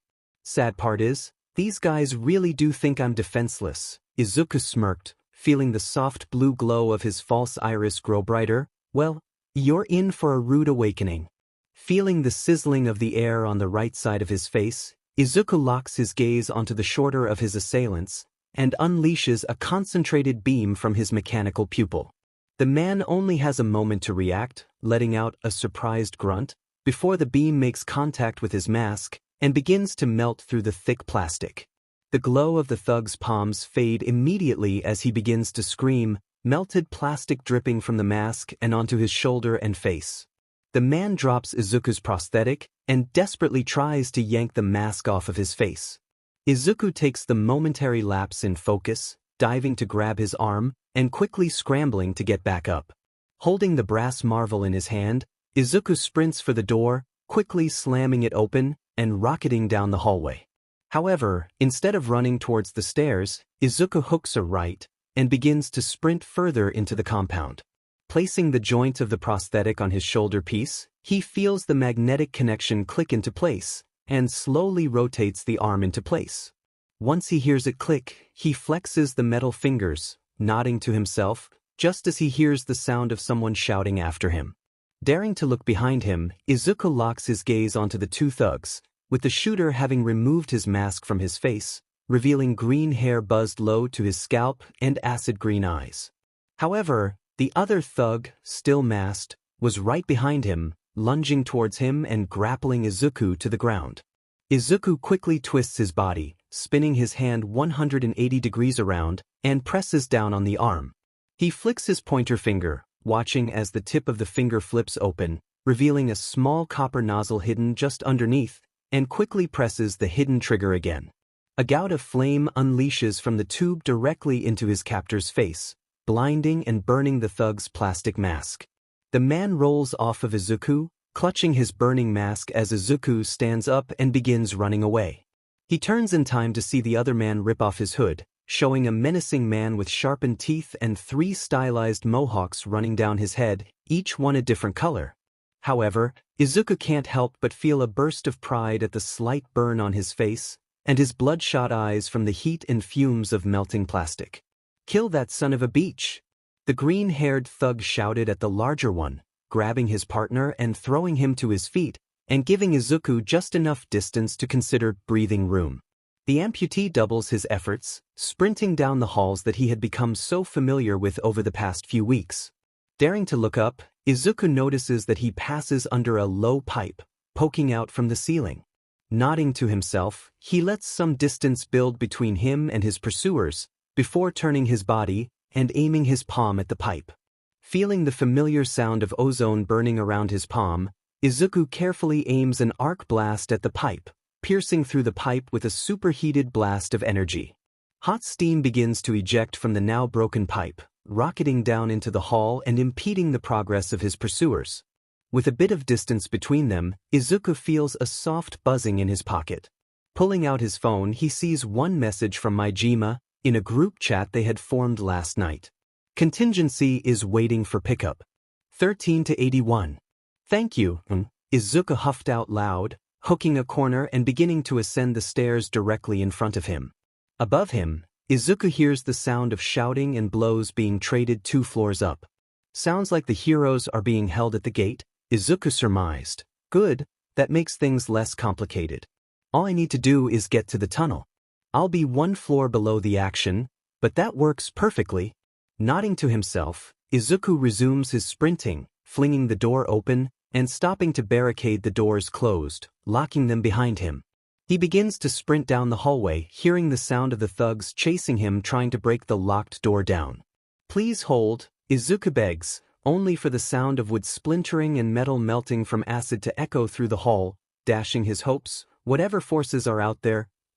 Izuku quickly hooks into the massive tunnel, running down the hall into the wide service corridor.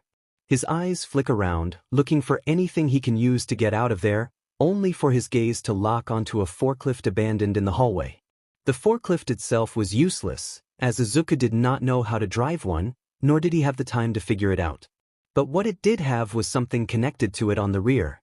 A propane canister. "Never mind," Izuku said to the aforementioned forces, "you guys are all right, sometimes."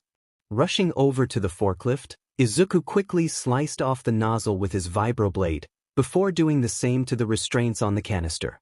Just in time to hear the thugs round the corner. Izuku quickly spun his body around once, building momentum, before hauling the propane tank into the air, towards the enemy. Smirking, he aimed his hand at the canister, his palm glowing a harsh blue. And fired. The effect was instantaneous.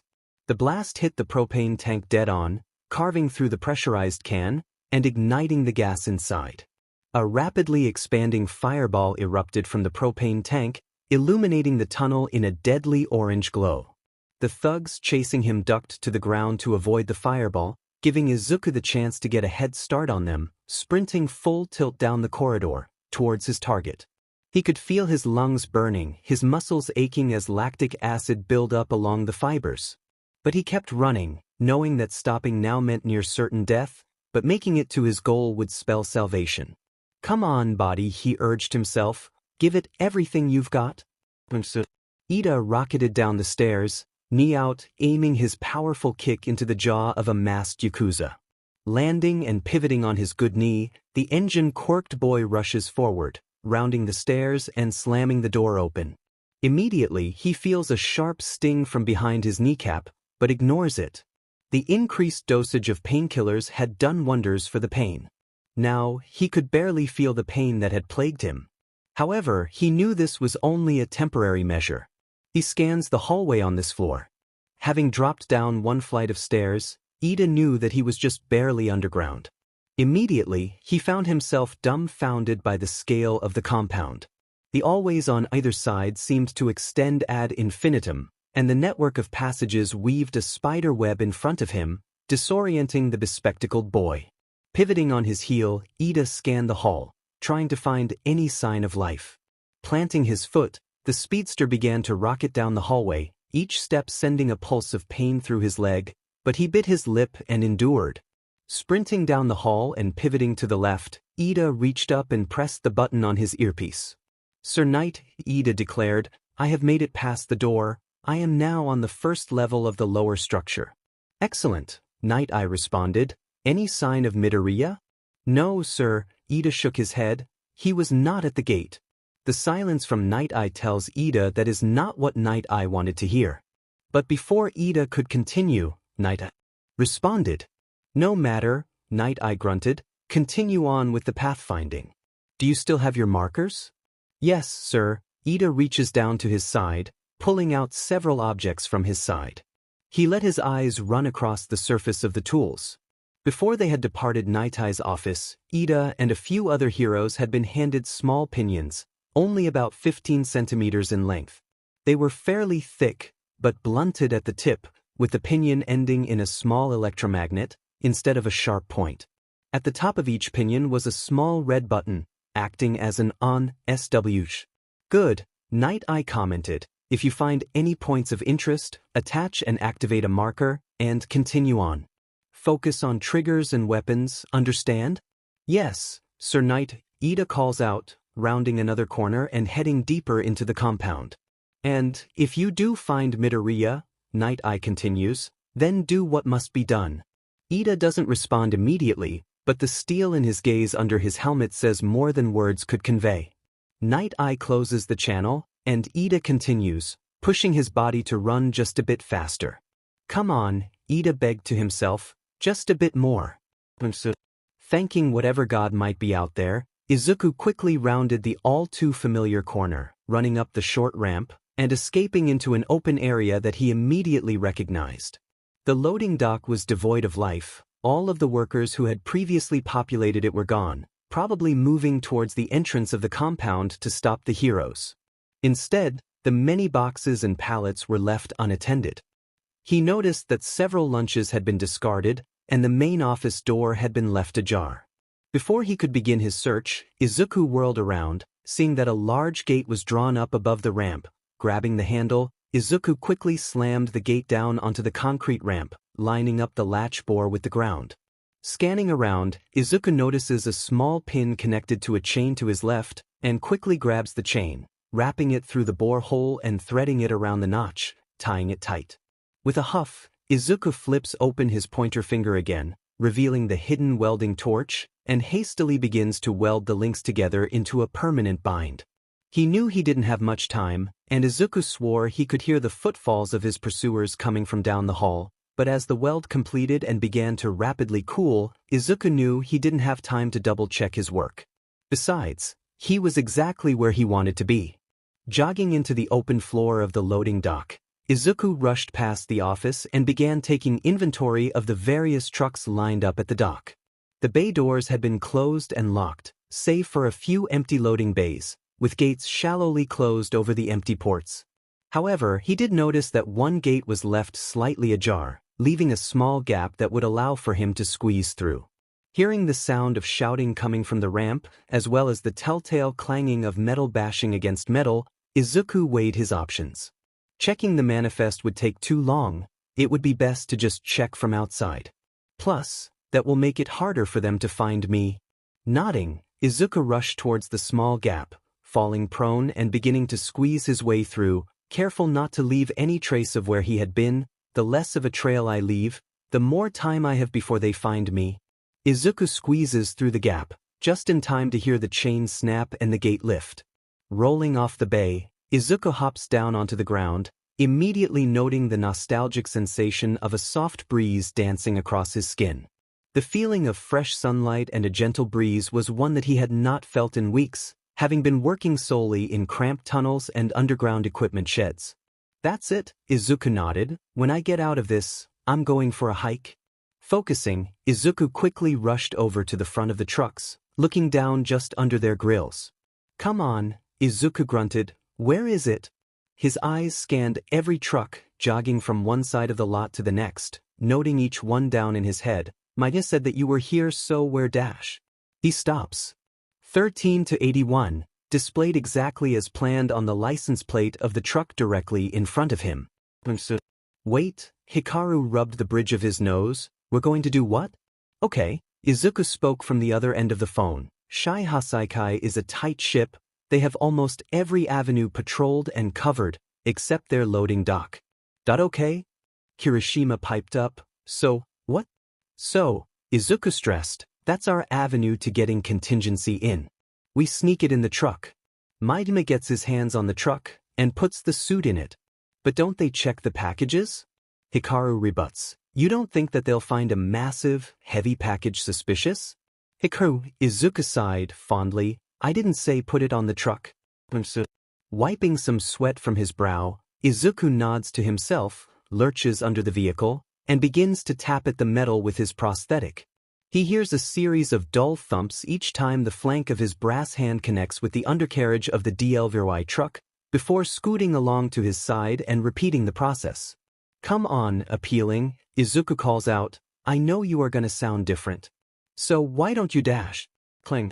His fist connects again, but this time instead of the familiar dull thump, a deep echo escapes the metal plate.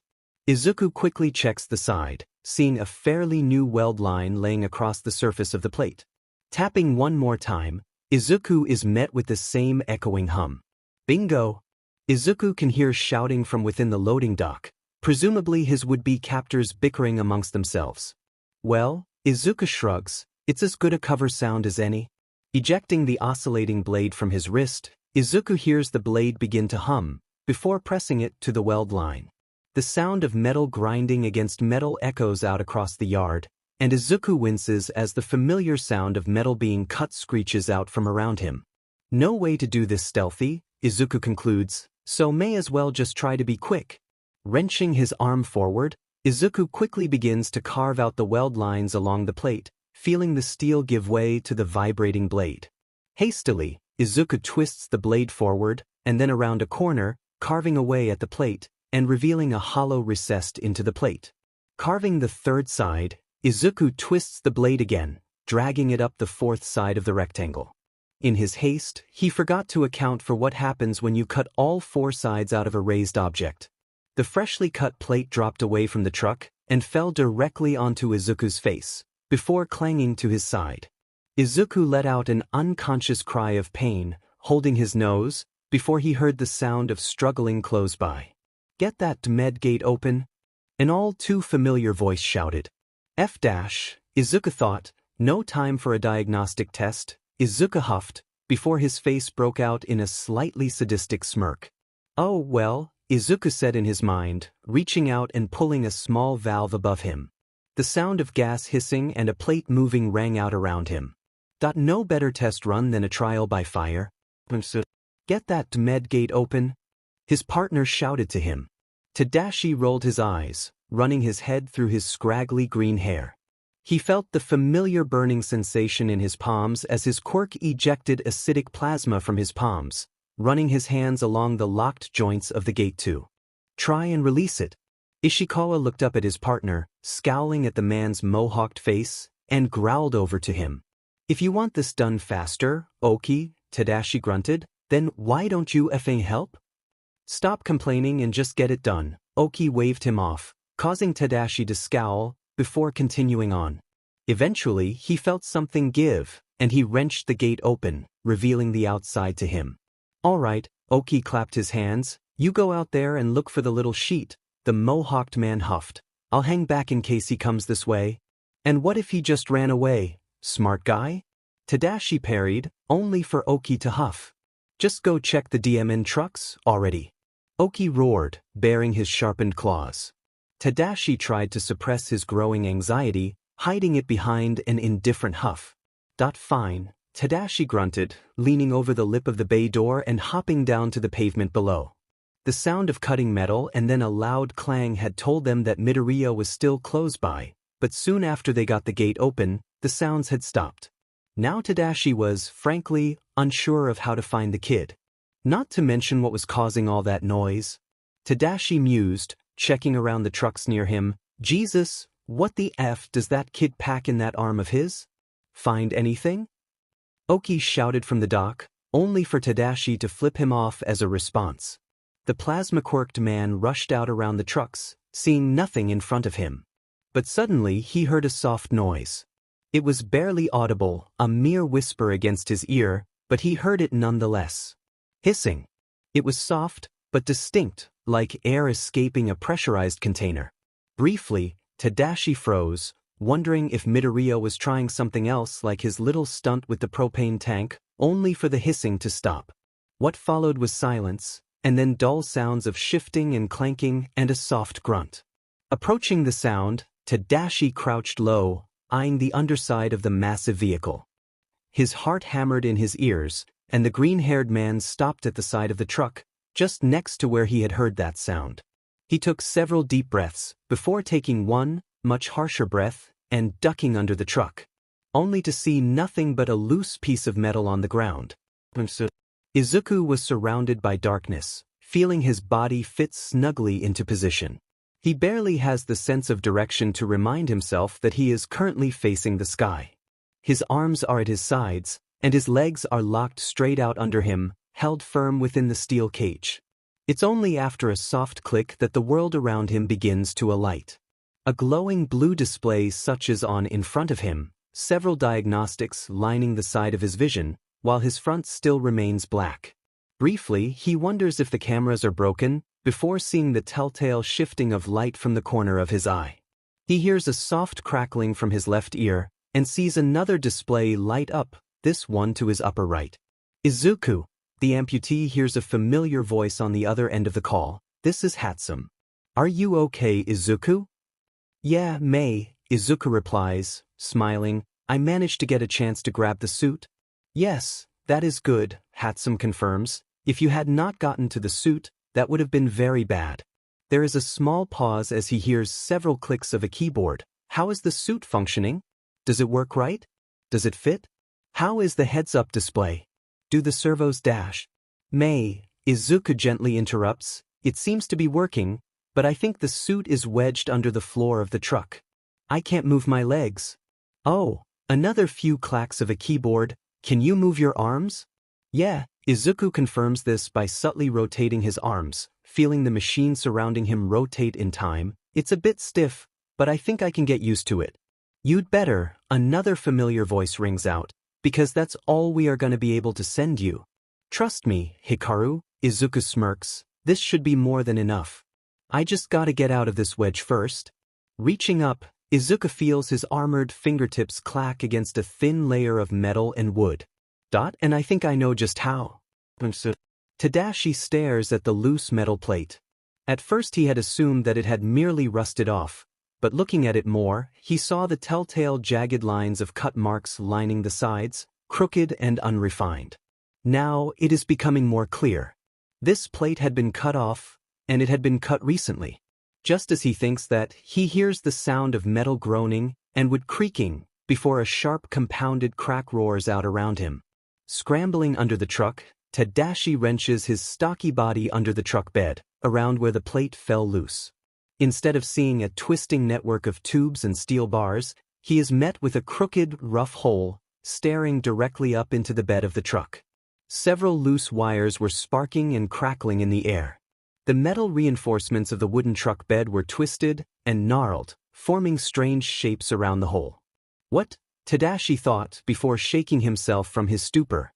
Groaning, the plasma user rolled out from under the truck and jogged back over to the open bay door, where Oki was waiting for him. Finally, Oki grunted, "Did you find anything?" Tadashi nodded, but put one finger to his lips. He reached out a hand, allowing Oki to grab it and help pull him back into the loading dock, before leading his taller companion to the truck in question. Melting the lock on the gate as well as the trailer door, Tadashi wrenched the trailer open, revealing the partially emptied contents within. Immediately, Oki's eyes zeroed in on the massive hole in the floor, left behind by Midoriya. Tadashi holds up his hand, conjuring a bolt of plasma into it to illuminate the otherwise dark truck bed. Slowly, the plasma user stepped deeper into the trailer, scanning the walls and floors, looking for the boy they had chased all the way there. Come out, you brat," Oki taunted from the trailer gate. "You've already set us off. Now just stop running before you make things even worse for yourself." Tadashi turned to the wall of the truck, looking at several wooden boxes that lay strewn about, only for the light of his plasma to catch on something glossy, like metal. Taking a step closer, then another, then one more, Tadashi prepared the plasma bolt, charging the energy in his hand, before roaring and launching it out at what lay in wait for him, which ended up being several copper containers of bullet casings. Tadashi blinked, looking at the acid eating away at the canisters, and the brass casings spilling out onto the floor, tittering lightly against the floor. He sighs to himself, turning around, only for a metal hand to grab him by the neck. Immediately, Tadashi could feel himself choking, grabbing at the metal hand, cutting off all of the air in his lungs. He reeled his fist back, before trying to punch his attacker in the face, only to feel his fist meet cold hard steel. Reeling it back, he barely has time to process the single blue light that flicks on directly in front of him, before he is lifted off of his feet and slammed against the side of the truck. The metal man threw him towards the trailer door, but before Tadashi could right himself and retaliate, he heard a distinct sound of energy buzzing and charging, before a beam of crackling energy rocketed out of the man's palm, colliding with Tadashi's chest, and sending him flying back out of the truck, directly into his partner. Thu collapsed in a heap, tangled on the ground, as they heard the sound of servos whirring and pistons firing. Then it begins. Loud, whirring pistons and motors antecede the thunderous sounds of that metal behemoth stepping closer and closer to the two thugs. The two watch as the single blue light, deep within the trailer, begins moving closer and closer, bobbing lightly with its movement. The wood of the truck bed creaks and groans with each heavy, burdened step forward. Then, it finally steps into the light. The thing is massive, standing at a bit over 6 feet tall. Its surface consists of dozens of composite plates that intersect and link with one another. Each plate is a glossy silver color, reflecting against the harsh lights of the loading dock. The entire suit was sleek, with no visible gaps or weaknesses. Any seams were designed so that the armored plates may fold into one another, providing even more range of movement. The greaves were massive, thick, steel plating on the front, with large plates along the back. Visible rockets poked out from the Achilles area, running up the back of his leg to the swell of his calf. Along his right arm was a bulky, gauntlet structure that seemed to stick out wider than its left counterpart. The gauntlet appeared to be a 6-chambered drum, extending a bit past the height of the hand, just enough that it could spin freely if necessary. Whereas on the left gauntlet were several smaller notches and hooks, clear remnants of ideas that had to be scrapped in haste. The chest plate was thick, framing broad shoulders and the swell of the back well. Overall, it was featureless, with the plate itself being one massive piece. Conversely, the plating along the abdomen consisted of an accordion structure tapering down to the waist, creating a funnel-like shape.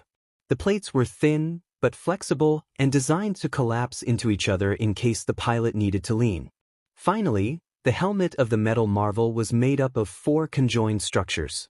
Seams ran across the forehead and down the middle of the faceplate, before tapering and forking at the chin, creating 4 distinct pieces. In the middle of the faceplate was a single bright optical, nearly the size of an orange in diameter. Running? A distorted, robotic voice rang out. Who said anything about running? The dead steel halls endlessly twisted ahead of him as he rocketed past.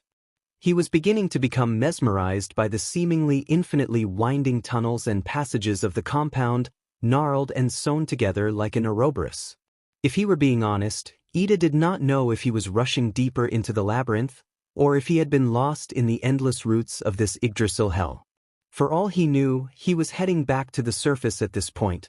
Now he understood why Night Eye wanted him as a pathfinder. Huffing, Ida felt a stutter in his step as he felt something akin to a hot nail being moved from heel to knee through his body, like something was drilling through his bone, shattering his nerves along the way. He grit his teeth, puffing air from his lungs in a muted growl of agony. Biting back tears, Ida reached for his leg armor, opening a small hidden compartment, and pulling out a small injector. Holding the injector to a patch of skin just behind the kneecap, Ida took a quick breath before compressing the trigger, feeling a needle fire out and pierce through his skin and flesh. The hypo itself was fairly small, but the needle was anything but. The 18-gauge steel injector was a bit over a millimeter in diameter, and the needle itself was half the length of his pointer finger. He hated the feeling of the sterilized steel rupturing his flesh and digging through to just under his kneecap, but the uncomfortable feeling was quickly washed away with a sensation of relief, a cool, numbing chill that soothed the aching of his wound. Hopping on his injured foot, Ida nodded to himself.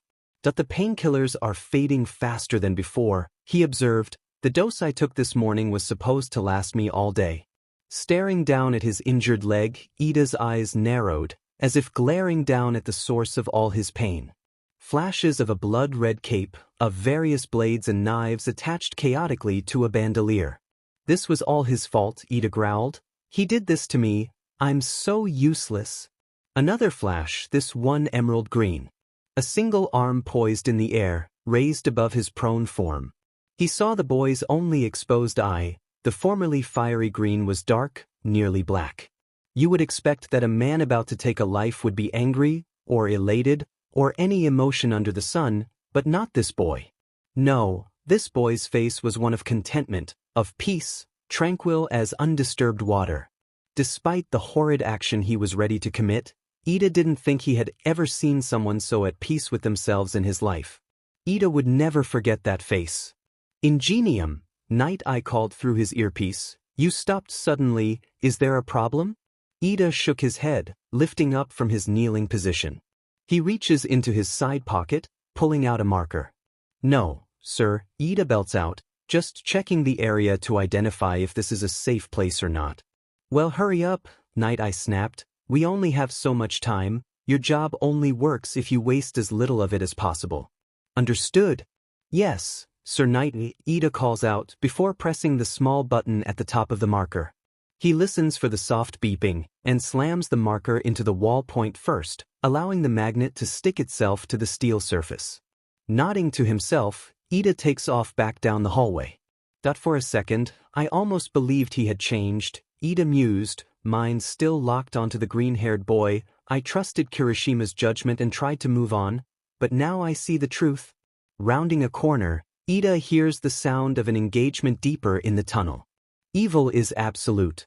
Once you fall, you can never come back. His cold blue eyes steal over, freezing in their resolute declaration, "Once you become a villain, you will always be a villain." Rocketing out, Ida sees flashes of yellow light laying just ahead of him. Planting his foot, the boy leaps out from his position, sprinting ahead as he hears his engines rumbling under him. Finally, he can see the conflict in detail, noting the periwinkle and turquoise figure of Nijire in combat with a large, Yakuza thug. Instantly, he remembered a lesson Kesajiri man had taught him.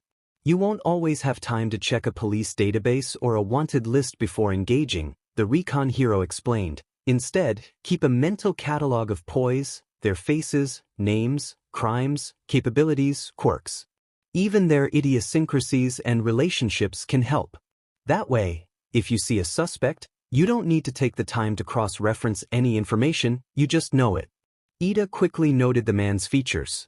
He was tall and bald, wearing a black dress shirt with the top two buttons left undone, showing a small amount of chiseled chest.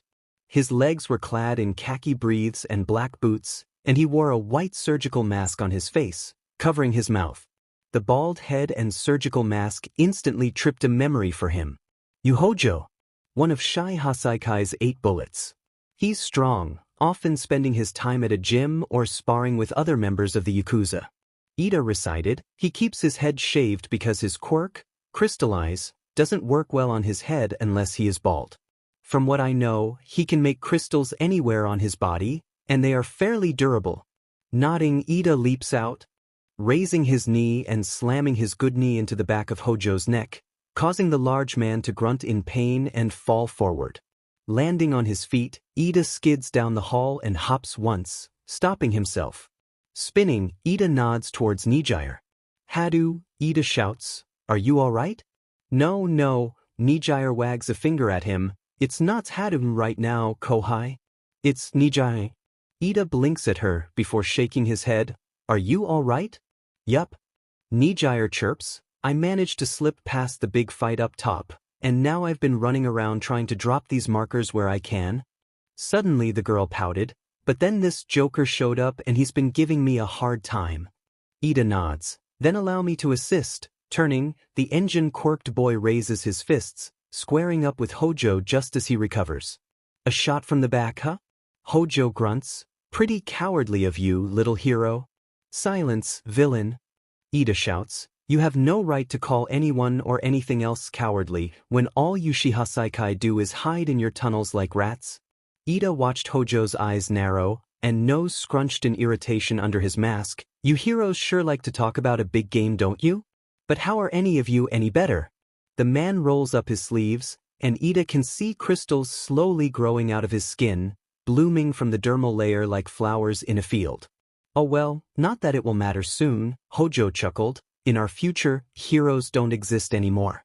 Ida felt his engines rumbling, before turning to Nijire, who appears to have gotten far more serious. The periwinkle girl turns her head to him, and both nod in unison, before Ida takes off down the hall, rocketing towards Hojo. I will prove myself here and now, Ida declares, reeling his leg back for a strong kick. A hero always delivers justice. Hojo lifts his arms in a block, just as Ida delivers an axe kick directly down on Hojo's head, clashing with the crystals in an arc of multicolored sparks. Oki charged at the metal man, claws extending and hardening as he rushed towards his quarry. Izuku does not make a move to dodge, instead allowing the man to close the gap to him. Within his suit, Izuku quickly tested the responsiveness of his suit by twisting his arms and subtly squatting his legs. The suit may be smaller, but it's significantly easier to move in, Izuku smirked. Sorry MK1, you were great, but trying to move you was a fucking chore. This is way better. The thug finally closed the gap, reeling his hand back before raking his claws across Izuku's chest. Sparks flew as the metal claws clashed with the reinforced plating of Izuku's armor, but once the assailant's arc of attack concluded, Oki looked up to see not a scratch remained on Izuku's chest piece. Oki stuttered, taking a step back. Titanium alloy, nice choice handsome, Izuku complimented in his head, before turning his attention back to the thugs that had been chasing him. Alright, Izuku droned out, my turn. Reeling his fist back, Izuku rocketed forward, planting a powerful step before carrying the fist in a low arc, joining with Oki's stomach, and carrying through with inexorable force. Oki gasped, choking on his own spit as he was flung back by the blow, spiraling on the ground and falling down onto the feet of his cohort. Tadashi lifted his gaze, matching with their steel opponent, and roared as he reeled his hand back, palm glowing acidic green with crackling energy. Izuku rushed forward, movements powerful, but slightly slower than his usual mobility. A bit stiff in the joints, Izuku comments, mentally, makes it a little hard to move, but I think I can get used to it. The acid user flung his ball of charged corrosion at Izuku, who ducked under the lob, charging the arc light on his left palm. Lifting his hand, he fired a laser towards Tadashi, who ducked out of the way of the beam, leaning back and readying another lob. Izuku, Hikaru shouted, what's happening? Don't worry, Izuku commented, just taking care of some garbage. Smirking, Izuku reached over to the rotary cuff. You said that the motor on the cuff isn't working, right? Why yeah? Hikaru stammered, we couldn't finish it up. What do you mean by dash? That's all I needed, Izuku finishes, clicking his communicator off, before grabbing the lip of the rotator cuff. Izuku reeled his hand back, spinning the cuff manually until he heard a soft click. Nodding, Izuku reaches back and lifts the cuff up in line with his shoulder. Reaching out, the cuff clicks back, like the slide of a pistol, and a small pilot light extends from the lip of the opening. The exposed mechanism began to hum and hiss, vacuums spooling up from the surface of the internal structure. Oki began to stand next to his partner, reeling his hands back again, claws extended. A plume of fire rockets out of the cuff, flowering out into a massive blossom of pure inferno directly in front of him. The fire engulfs Oki, who quickly runs out of it, his cloak alight with flame. Tadashi tries to launch another ball of acid, but once it makes contact with the wave of heat in front of him, the crackling energy begins to hum and destabilize, exploding a mere meter in front of him. Tadashi quickly covers his eyes, protecting them from the backlash of the acid, while Izuku begins to march forward, the flames ebbing closer and closer to him. The acid user felt the kiss of unbearable heat begin to envelop him, trapping him in a pocket of superheated air. He felt the pressure of wind carrying up as the hot air began to rise around him. His palms were instinctively charged, but the energy on them was unstable and erratic, further made worse by the sweat now dripping onto his palms, hissing and steaming around the unstable electricity. A roar echoed out, and Tadashi turned to see Oki rushing towards the steel soldier, claws extended. The larger man had shrugged off his cloak, which now lay in a smoldering heap, and instead he was clad in only dark breaths and a vest. His arms were reeled back, poised to strike, claws bared like a wild animal. The metal Goliath turned his head, but by the time he noticed, Oki was now clawing at the metal monster with a barrage of swift strikes with his claws. Each one seemed to rake across his armor with not a scratch leaving evidence of the assault. "Then you," Oki shouted, "why did you have to make everything so difficult? Why couldn't you just lay down and die?" Izuku doesn't respond immediately, allowing Oki to continue to claw and scratch at him. Again and again the man takes his metal claws across the armor, each time with the same result as the last, until suddenly there is a small crack and the sound of metal hitting the floor. Oki stops, looking down at his now blood and dull fingertips, his claws lying broken and blunted on the ground in a small heap. "Lay down and die, huh?" Izuku grunts, before reaching over and grabbing Oki by the vest, lifting him off the ground. "I suppose that would have made a lot of lives easier, if I had just given up." Pulling Oki close, the man can only watch as the single optical on the faceplate began to crackle with stored power. "Unfortunately for you and the mat, I'm too stubborn to do that." The optical flashes and a large beam of pure energy fires out, connecting directly with Oki's chest, sending the man flying back, tumbling and colliding with one of the warehouse shelves. The metal of the struts bent and warped under the force of the impact, and Oki could only watch as the entire structure collapsed from the blow, falling into a heap on top of him. Izuku stared down at his hands, at the suit covering his body, and he felt something familiar bubbling within his stomach. It was dopaminergic, filling him with confidence, and another emotion that he could vaguely describe as arush. He had felt this only so often before, having spent most of his life fighting an uphill battle against the world. But in this suit, suddenly he felt powerful.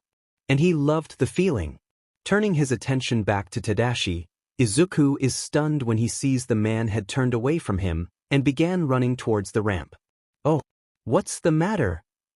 Izuku growls, feeling force building up along his Achilles and the bottom of his boots. "You were so eager to catch me before, weren't you? Now you're running away like a coward?"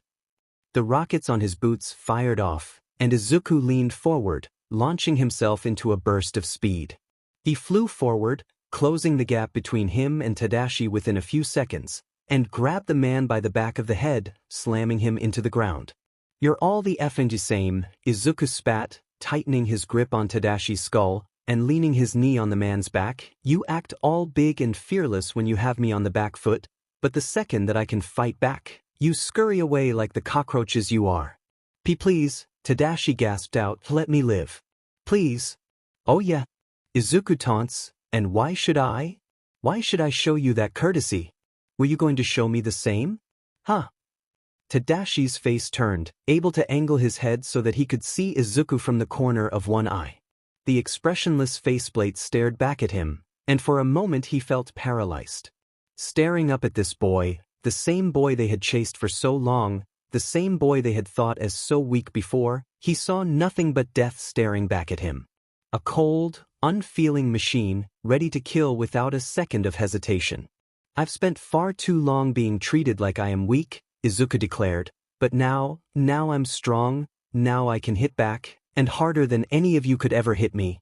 Tadashi watched as the optical on the faceplate began to charge, blue light collecting in the illuminated circle, glowing with a harsh, lethal energy. Now I can take you alone.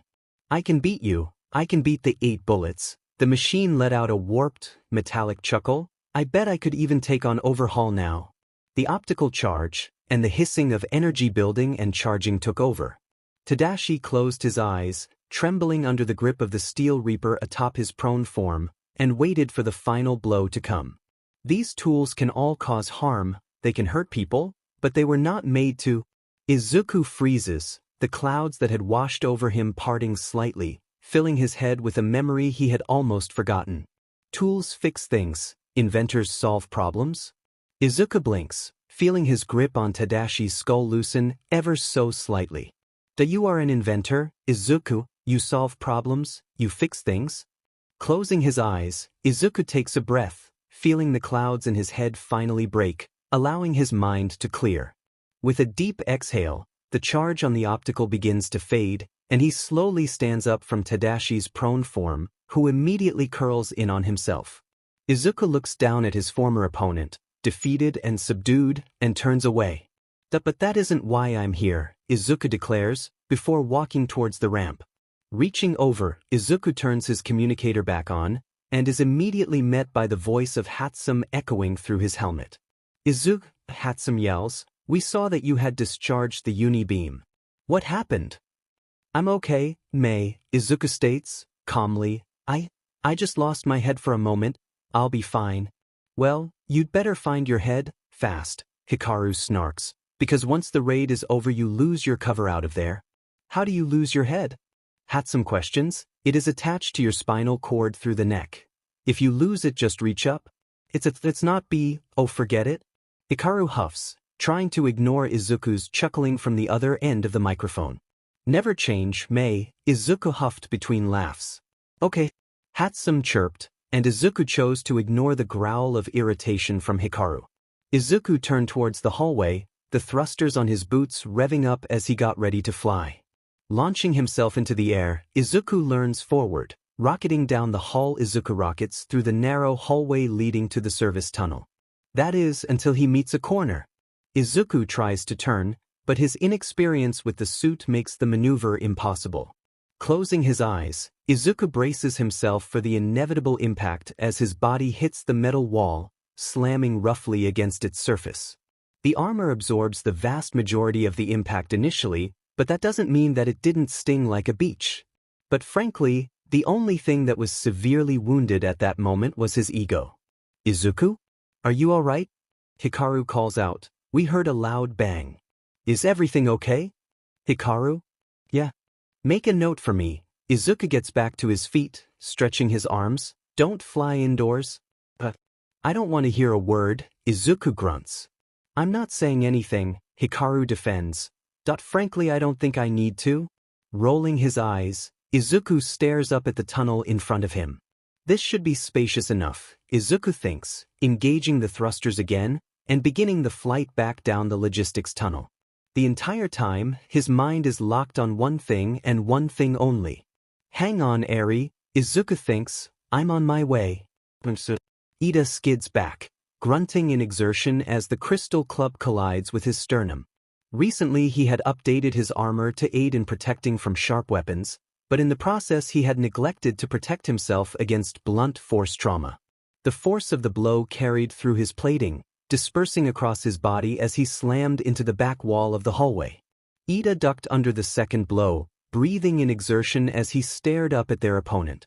Hojo was covered in a massive amount of crystal armor, with the reflective rocks forming jagged, uneven plates across his chest, shoulders, forearms, and even his face. The only parts of the man's body still visible are his eyes, his legs, and some flashes of joints well hidden under the rock. However, it was clear that the man was exerting himself quite significantly. He was breathing, and there were bruises and cuts across his visible body. Ida smiled. They were wearing him down. You know that you can't win, Ida boasted. We have you outnumbered, outgunned and outclassed. So just give up now and you may face a lighter sentence. Nijire stood next to him. The girl had a light film of sweat on her forehead, and Ida had noticed that her energy blasts had become weaker over time. He feared the girl may be overextending herself too far, and the small, bleeding cuts that littered her body were proof that the sharp crystals were also making their dents. Hojo growled at Ida. His mask had been cut free when the crystals behind his head began to sprout, and now Ida could see the man's reflective, crystalline teeth revealed to the world. You heroes, always so damn cocky. The crystal colossus stepped forward, his teeth bared towards them. I don't know where you get the idea that you have me beat. You lost before the match began, Nijire shouted. Heroes will always fight for justice. You lost the minute you stood against that. Hojo stared at her for a moment, and Ida expected him to grow even more angry. However, much to their surprise, Hojo's face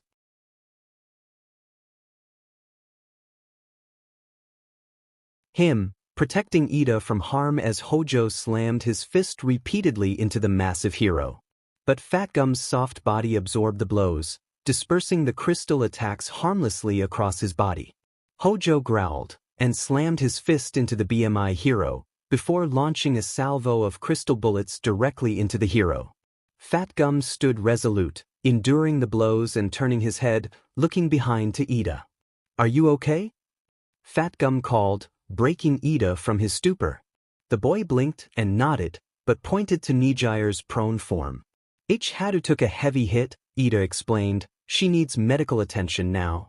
Got it, Fatgum grinned. Then I guess I had better finish this quick? Hojo slammed his fist into Fatgum's head, but the blow slid off of him. However, Ida noticed Fatgum's body began to steam and shrink ever so slightly. Hojo stopped firing his projectiles and readied himself to slam into Fatgum one last time. Only for a smaller, skinny Fatgum to meet his eyes. Hojo was briefly stunned by this transformation, but Fatgum charged forward, raising a fist glowing a bright yellow. With a roar, the hero unleashes a massive blow straight into Hojo's stomach, which immediately shatters the crystalline armor and carries through into Hojo's soft flesh. The villain doubles over, grunting in agony as the shockwave of the blow hits him dead on, crumbling every single crystal on his body into a fine powder, before launching Hojo away, into a wall where he impacts hard against the metal surface. With one last groan, Hojo falls to the ground, broken and unconscious. Fatgum wipes some sweat from his brow, before turning to Ida and helping him up. The two turn to Hojo, who lay motionless on the ground. Turning their attention to Nijire, the two sprint over, and Fatgum immediately begins checking her over for injuries. Broken rib, bruising, nothing life-threatening at least, the BGMI hero size. She's a tough one, but luckily she'll be fine. Ida breathed out a sigh of relief, before his mind became consumed by another, all too familiar question. What? Ida begins. What do we do now? Well, Fatgum stretches. With my body like this, I don't think I can do much more in this raid. Grabbing Hojo by his head, Fatgum walks over to Nijire and picks her up, gently. I'll take these two back to base camp. Get Nijire medical attention. He turns to Ida. You should keep going, kid. We're counting on you to clear a path for us. Got it? Ida looks down, looking at his trembling hands. He is unsure of what to do next, of how to continue on. When Hadu was in danger, when a villain was right in front of him, he froze. He didn't even try to fight. He just laid down, accepting his own demise. Ida gulped. I failed to protect her, to rise to the occasion. Hey, Ida felt a soft tap on his helmet. Looking up, he saw Fatgum smiling at him. None of that now. You did the smart thing and called for backup when you needed to. The hero's grin turns a bit more mischievous. Besides, you still have a job to do, don't you, Ingenium? Ida looks up at Fatgum, before nodding, his face becoming more resolute under his mask. Turning away from the BGMI hero, Ida's engines rumble, and he takes off down the hallway, deeper into the labyrinth. He's right, Ida thinks, his mind turning to a certain green-haired boy. I still have a job to do. The Western Hikbui building has F.A. Allen, Chisaki Scamamahik? Overhaul grit his teeth, feeling his jaw in exertion as he looked at Sakaki with fury. His officer was saluting him, although the perpetually inebriated man was stumbling in place, torso wobbling to and fro like a reed in the wind. Chisaki had always felt some level of annoyance towards Sakaki's quirk. While invaluable in the defense of the compound, the side effect made speaking to the man nearly impossible sometimes. Deep down, Chisaki knew that the man couldn't help it. Much like many others, his quirk was an active hindrance to his daily life. His body constantly produces alcohol in his bloodstream, but gives him no defense against the excess. He was perpetually drunk all the time, and there was nothing he could do to change that. It didn't make trying to understand what the hell he was saying any easier, but at least he had some practice. Reroute forces towards obstructing the staircase. Chisaki commands, do not allow the heroes to infiltrate the lower floors. Sakaki, who sluggishly salutes him back before scuttling on all fours out of the command room. Sir, Tengai piped up, we have received word that 3 heroes have already made it past the stairs. Chisaki whirled on Tengai, palm raised and hand gripping the mouth of his glove, only for Tengai to take a step back, holding his hands up. T2 of them were forced to evacuate, Chiskai-sama. Hojo held them and injured one badly, while forcing another to overextend himself. And the third? Chisaki growls, quickly losing his patience with the monk. Tengai gulped. H's whereabouts are currently unknown. Chisaki slammed his now bare hand into the wall, causing the metal surface to shift and ebb, before ejecting out into massive steel spikes that just barely missed Tengai's head, merely grazing his cheek and causing the strap of his mask to snap. The beaked facial covering clattered to the ground as it slipped off his face, leaving Tengai's terrified expression plain as day. Chisaki was glaring at Tengai, but his gaze seemed to pierce right through him and back out, like a bullet entering a person, boring through their flesh, and exiting their body in a burst of blood and sinew. He was barely registering Tengai, his fingers twitched, and his eyes were locked onto the piece of paper directly behind the blonde monk, framed with glass and ornate metal, hanging perfectly straight, without a speck of dust on it. From the corner, he could hear the communicators blasting, dozens of men shouting out in alarm as heroes barrel through them. On the computer screen, Chisaki sees heroes leap down the stairwells, dropping past their soldiers, and barreling through the doors. His eyes flick over to another screen, seeing a triplicate of heroes running down the halls. A new screen, and he sees Sir Night Eye entering the compound through the fallen western building, flanked by a boy with red hair and Ryukyu. Everything, Chisaki growls, everything is falling apart. The man whirled around. I thought we were ready. We were so close, damn it. Just a bit more time, that's all they needed. Chisaki-sama, Nemoto spoke for the first time, his voice even as ever. I believe that we should consider evacuating the compound. Overhaul's eyes widened, his brown irises burning with malice, before spinning on Nemoto, pushing the cloaked man back into the wall, and glaring at him. Nemoto's face was covered, so Chisaki could not make out the man's features, but he knew if he were to wrench that mask free, he doubted the man's actual face would betray much emotion at all. What did you just say? Chisaki roared, bare hand flexing with barely restrained energy. I am merely offering a perspective, Nemoto clarified. We should at least consider the possibility that the compound will fall to the heroes. Chisaki glared at Nemoto, but let the man continue. As much as it isn't ideal, we are far past the time to accept ideal conditions. We need to temper our expectations. Right now, victory is if you evade capture. We can always rebuild, a new compound, a new lab, a new factory. But that all dies if you end up behind bars, Chisaki-sama. So what, you're expecting me to just run away? Chisaki roars, you expect me to just leave behind everything that I have worked for? I am asking you, Nemoto rebuts, to be smart about this, instead of reacting emotionally. Chisaki growls, leaning forward and nearly pressing his fingers to Nemoto's collar. The man doesn't flinch, but he does continue to speak. Watch your tone, Nemoto, Tengai interjected. How dare you insinuate that Chisaki is not intelligent enough to dash?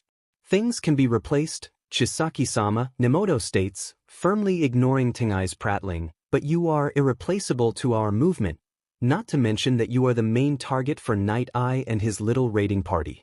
This is feeling more and more like a Hail Mary as it goes on. Chisaki stops his hand, raising a brow at Nemoto and letting him continue. They brought Ryukyu, a hero that cannot use her full quirk in the vast majority of the compound, to an infiltration raid. There have been news helicopters buzzing around the area all morning, and there was a broadcast saying that these channels were informed ahead of time that the raid was happening. Nemoto explains, this is a last resort. The buzz around Yakuza operations in Japan has been dying over the years, with families like ours falling out of vogue and hero-slash-nemesis dynamics becoming far more popular. There is no coverage, and therefore no money, in taking down Yakuza families, which Night Eye has built his career on. If he can't convince the world that we are a threat right now, then he loses everything. Chisaki releases Nemoto's cloak from his grip, taking a step back as the man continues. In short, if you escape, then Night Eye is finished. The only thing they have on us is Trigger, and Drags can only get you so far in the news. He has to justify bringing 2 top 10 heroes to this raid. He will need something more than Trigger to make that stick. Nemoto paused pointedly, and Chisaki's mind seemed to click the pieces together. You're right, Nemoto. Tengai's headshot to Chisaki in disbelief, but their leader ignored him. We can still win this, we may lose this battle, but the war is hardly over. Turning to Tengai, Chisaki grunts, jerking his head towards the door. Go and retrieve all of the bullets, Chisaki orders. Make no stops, retrieve the case and evacuate. I will contact you with details on the location of the meeting site. Tengai stuttered, and stepped towards Chisaki. But Chisaki-sama dash. Go, Chisaki stated, firmly, now. Tengai hesitated no longer. Turning away from the retreating form of Tengai, Chisaki addressed Nemoto again.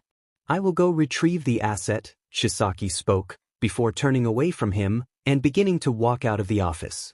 If I may, Chisaki-sama, Nemoto interjected, stopping Chisaki, it might be best for you to evacuate as soon as possible. I would recommend that you head for the tunnels as soon as you can. Nemoto steps forward, placing a hand on his chest. Allow me to retrieve Eri. Seeing the light at the end of the tunnel, Izuku began to lower the move on his boots, skimming himself to a halt as he reached the mouth of the wide passage. Okay, Izuku thinks, easy now, just stop the thrusters and land, gently. Izuku shuts the thrusters off, a few feet above the ground, but he finds that he misjudged the landing, instead his legs slamming roughly against the ground, causing him to tumble. The full weight of the half-ton suit hit the ground hard, causing a loud clang to ring out across the halls. He settled on the ground in a heap, groaning as he lifted his head. Note to self, work on the landings. Grunting, he slowly rises from his heap, pushing himself up using his arms. He finds the motion to be straining, even more so than it usually is for the amputee, the extra weight of the suit making rising from his crash even more difficult. I wish I'd had a chance to do a test flight, Izuku groans. You can practice when you get out of there, Hikaru quips, causing Izuku to roll his eyes.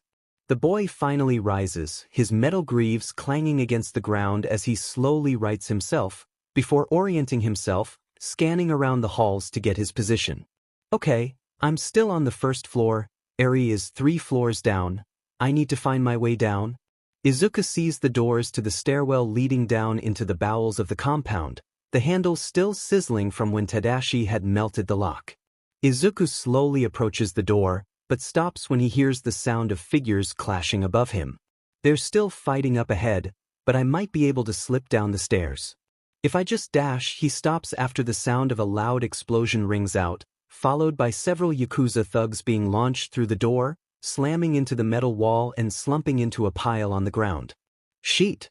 Is all Izuku can say before 2 colorful figures enter the hallway, flying down from the stairwell. Izuku immediately locks onto the navy blue and crimson costume of Mr. Brave, the gilded mask on his face obscuring his features from his crouching position. The other figure was a bit harder to recognize at first, but the green and yellow armored jumpsuit was a dead giveaway of Rocklock. The 2 of them raise their heads, eyes immediately locking onto Izuku, who stands in the hallway, staring at them. "Ugh." Mr. Brave shouts, straightening and pointing at Izuku, "Identify yourself now." "That yeah, I've got nothing," Izuku says, before his boots kick back on, and he starts flying down the hall in the opposite direction. Trying to explain myself to these heroes is a waste of time, Izuku thinks, hearing the quickly fading shouts of the duo of heroes from behind him. Even if I tell them what happened, there is no way of knowing if they are in on Nitai's plan or not. There are only two people I can rely on in this compound, and that's Kirishima and myself. He barely has time to react before the force of something in front of him bursts through the wall directly in front of him. Flipping his body, Izuku stops himself, allowing the force of the thrusters to glide him back into place. In front of Izuku is a massive man, wearing a simple white shirt and thick, black briefs. He wears a thick belt around his waist and calf-height boots. Izuku also noticed the blue jacket tucked into the waist of his briefs and the wild, disheveled orange hair. But what catches Izuku's sight immediately is the torn, threadbare beaked mask on his face, signifying his affiliation with the Shu Hasaikai clan. Kendo Rappa, Izuku affirms. He had never met the man in person, but he had heard stories of the violent outbursts of rage and how he would take it out on anyone or anything in front of him. During his time fixing their machines, he had heard the men talk about how Rappa was unlike the rest of the 8 bullets, and that he only seemed interested in fighting Chisaki himself. In other words, exactly the person Izuku didn't want to run into right now.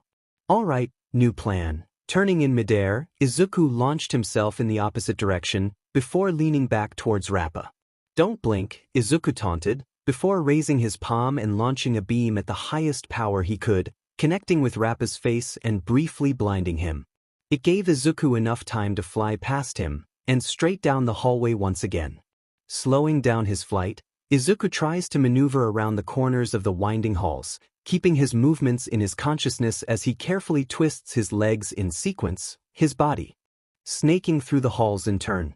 "You aren't a rock, you're a person," Izuku thinks, angling his legs to force move away from the wall in front of him. "Unlike a rocket, your thrusters are attached to your legs. Don't just launch yourself like an arrow, use your legs and follow the angles." Izuku sees a new corner rapidly approaching, right after he angles past the other, and his body slams roughly into it. Trying to correct himself, Izuku ends up accidentally overcorrecting and crashing directly into the opposite wall. "Phew body." Izuku cursed himself, hoping that he still had some distance between Rappa and him. Much like always, he wasn't that lucky. "Where do you think you're going?" Rappa demands. "I've never fought a robot before. Do me a favor and stop running." "He kinda reminds me of Bakugo," Izuku concludes, before spinning in midair to avoid a sonic speed punch. "He's fast. I remember hearing that his quirk makes his shoulder cuffs more flexible, allowing him to rotate them at high speeds. He can punch incredibly fast, and incredibly frequently." Izuku nods, best not to engage him in combat, but he seems dead set on fighting me. He's clearly a bloodthirsty adrenaline junkie, so how do I get him off me? I need to put his attention onto something else. Or maybe I can solve 2 problems at once? Waiting for Rappa's punch barrage, Izuku quickly flips over him, before launching his booster rockets directly into the boxer's face. Rappa grunts in pain, covering his head with his arm, but by the time that he turns, Izuku is now down the hall, back the way they came. Holding out his palm, Izuku launches a beam at Rappa, who simply ignores the sizzling laser and his now scorched shirt, and charges at the armored boy full speed. "That's right," Izuku thinks, "come get me." Shooting off down the hall, Izuku quickly taps the line with Hatsum, getting her on the line. "Remind me again what the cuff has?" "We were only able to get the flamethrower and the pile bunker working in the time frame," Hatsum confirms. "We were working on a payload cannon, but there were several logistical issues with it, namely storage and reloading capabilities. Also, we had drafted up a concussion cannon that shoots blasts of hypersonic sound that can dash." Focus," Izuku firmly reminds, causing the girl to stop her inventive rambling. "What about the arc beam? What is my energy limit? You should not see any issues with the power source up to a 30% blast. Anything higher than that and you may notice temporary dips in power to other systems, like flight or optics." The genius girl huffed. I had an idea for a supplemental power supply, but Hayato said that it was too dangerous, and I needed to stop setting fires in the lab. I'm not even going to bother correcting my name anymore, Hikaru groaned. Honestly, at this point I'm half convinced that she's doing it on purpose. Did you say something, Hiroshi? Hatsum questioned. Izuku could almost see the slight tilt her head would make. The image invoked a fond shake of his head. All right, focus. Izuku steered past a corner, escaping into the central hallway from before, sighing as he spotted the two pro heroes from earlier heading in his direction. I guess now is as good a time as any to test out the pile bunker. Izuku grabs the cuff and cranks it clockwise, hearing the entire mechanism shift and click into place, landing on the proper barrel. Clicking a hidden trigger on his wrist, Izuku hears a magnet engage, and the sight of sparks rushing out of the back of the cuff, a large metal rod jettisoning out of the back of the barrel. Hearing Rappa approaching from behind him, and seeing the heroes pointing at him, yelling incoherent phrases that he could barely comprehend. Here goes nothing. Twisting his body, Izuku turns himself midair so he's facing the ceiling, and slams his fist into the roof of the hallway. A secondary click is heard, and the metal spike of the pile bunker shoots out of the front of the barrel in a shower of sparks and light, the steel spike driving itself deeply into the roof of the hallway and stopping Izuku dead in his tracks. Rappa sails just under him, and Izuku takes the moment of confusion to charge up a massive blast in his optical sensor. The beam arcs into the back of Rappa's head, and the villain stumbles and falls to the ground in front of the two heroes, who look down at him, stunned. Izuku can see his screen briefly flicker, having gone well over the 30% energy limit laid out by May, but the power quickly equalizes itself, leaving him hanging from the ceiling by the pile bunker. Izuku shouts over to the heroes, the mechanical groaning of his voice ringing out over the metal walls of the hallway like a cacophony of steel. Rocklock. Pin his cuffs down with your quirk. Now. Rocklock looks at Izuku in confusion, before nodding and using his quirk to lock Rappa's cuffs into their position in space. Once Rappa manages to reorient himself, he tries to stand, but finds that his arms will not budge, his hands staying firmly in place on the ground. In it, Rappa shouts, looking back over at Izuku, "You little sheet, come and fight me."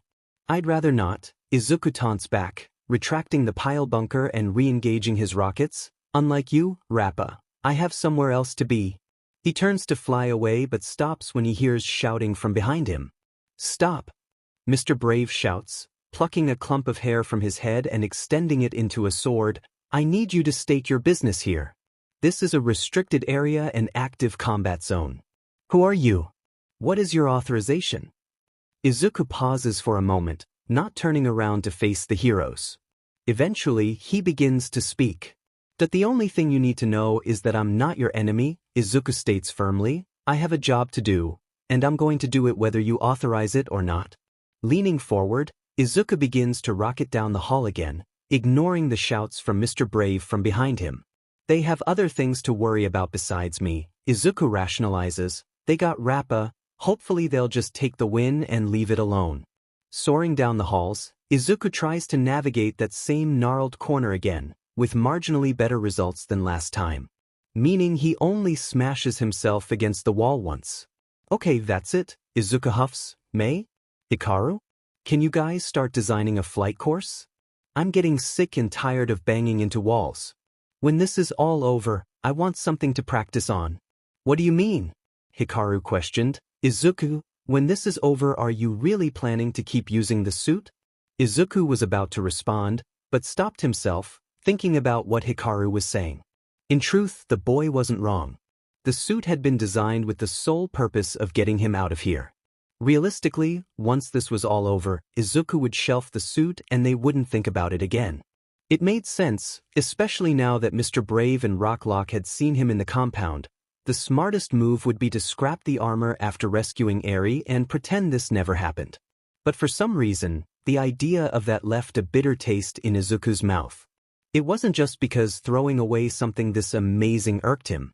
If it was just that he could swallow the feeling and move on, he had before. No, this was different. The idea of throwing away the suit, of pretending that this never happened, it felt wrong, like Izuku was actively denying a part of himself, one that he felt was as integral as any other part. The feeling of flying through these halls, of slowly learning more and more how to fly, and how to use his equipment, it was exhilarating. For once in his life, he felt like he could do anything. For once, he didn't feel so weak anymore. Izuku Chikaru calls out, kicking Izuku from his musing. The boy snaps back to reality, seeing that he had descended the stairs without even thinking about it. He looks up, trying to get his bearings on his location. Let's just focus on the mission. Izuku deflects, turning on his thrusters and flying down the halls again, ignoring the thrumming in the back of his head.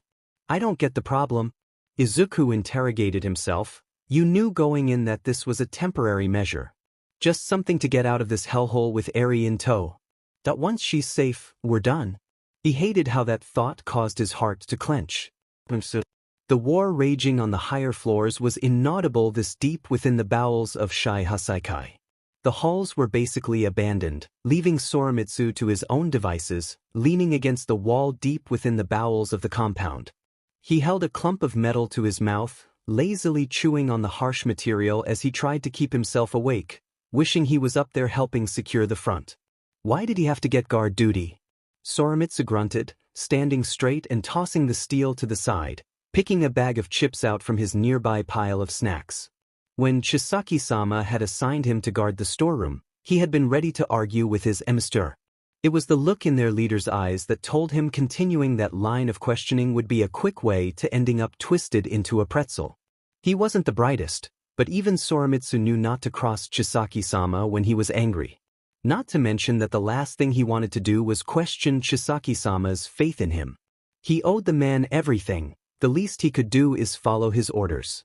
Still, he sighed loudly, feeling his distended jaw stretch and click in place as he performed the action. The familiar feeling of his jaw hinge straining to remain whole brought back an early memory from his childhood. If you open your mouth too wide, you risk dislocating your jaw. The doctor had said, due to your quirk, you lack certain support structures that would normally prevent that from happening. When you yawn, be sure to support it with your hand, or the hinge may just pop out of place. He had always resented his quirk. One would think the ability to eat anything would be something that you could consider highly useful, and he would agree, to an extent. Sure, it meant that he didn't have to worry much about what he would eat that night, but the negatives far outweighed the positives. Soromitsu thought back to all the times that he was merely walking around the mall, only to see children pointing at him or hiding behind their mothers. He remembered the whispers and stares, the gazes that were some combination of curiosity and aversion, like he was some kind of dangerous animal as he consumed mountains of food.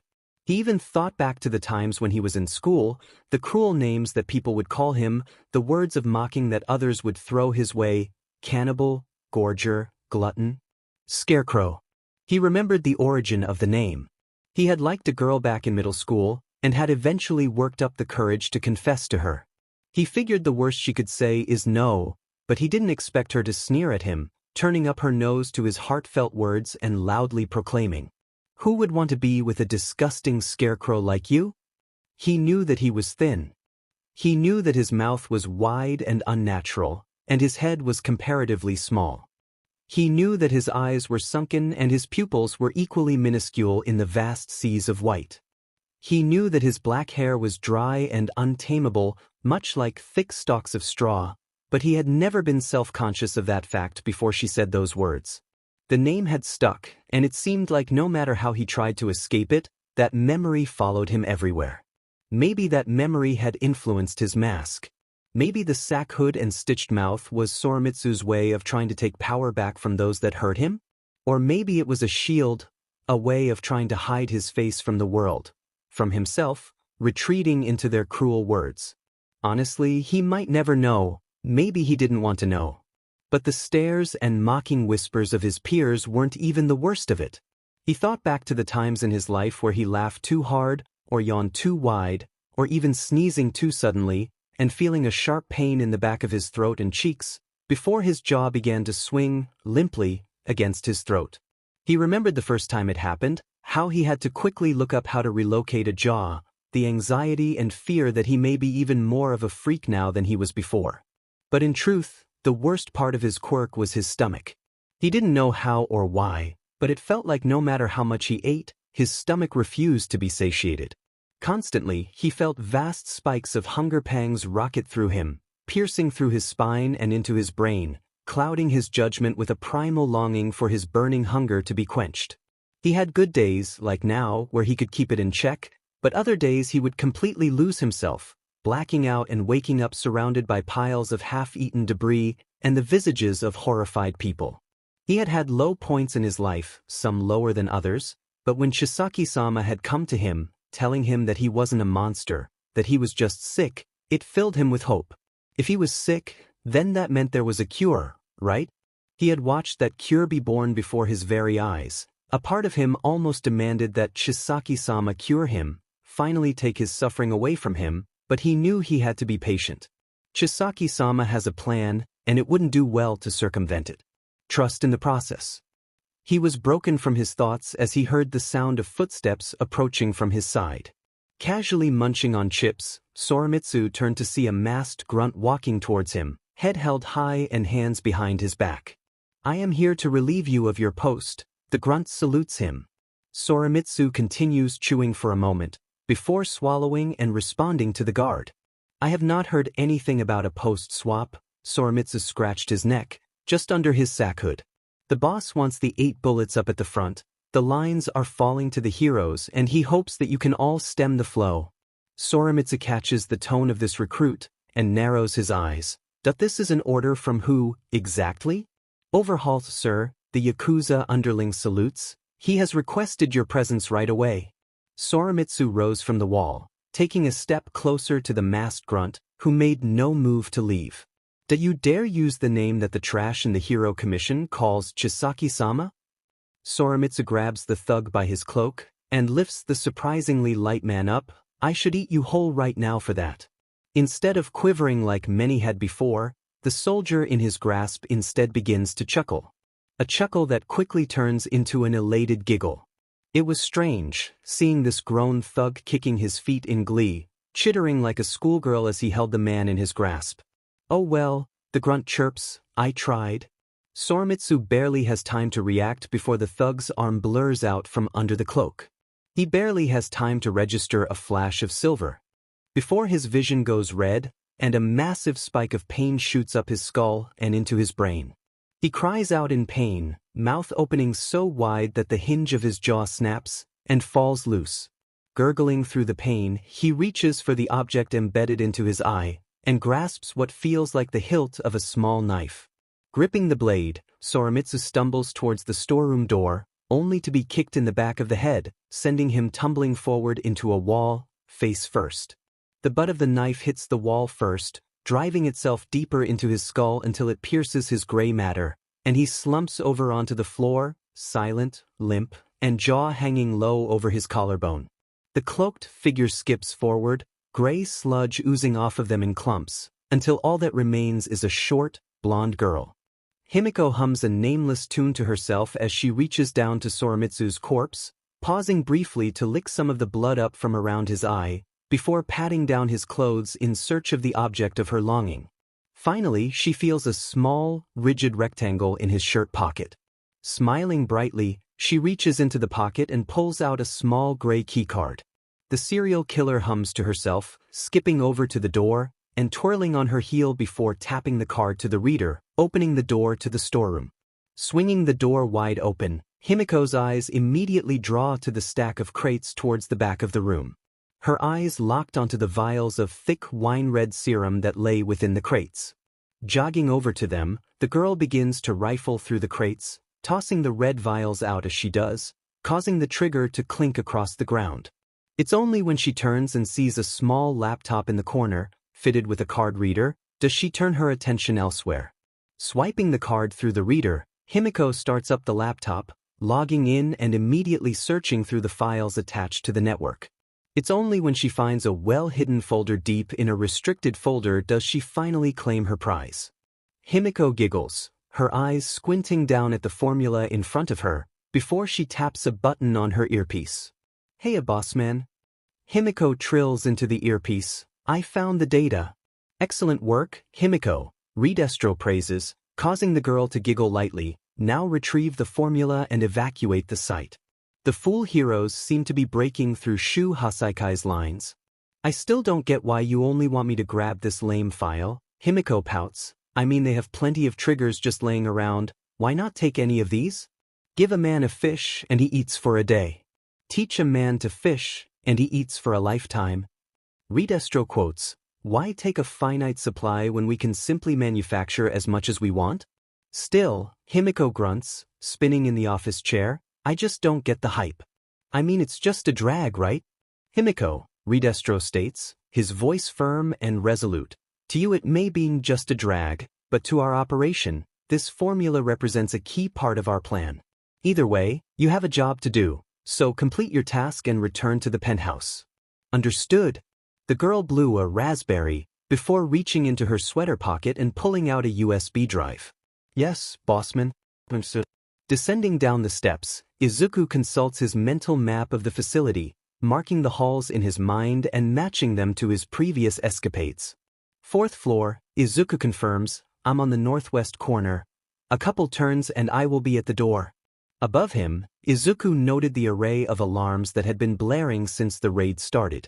He nodded to himself, noting that this meant there likely wouldn't be more alarms when he broke Eri out of her cell.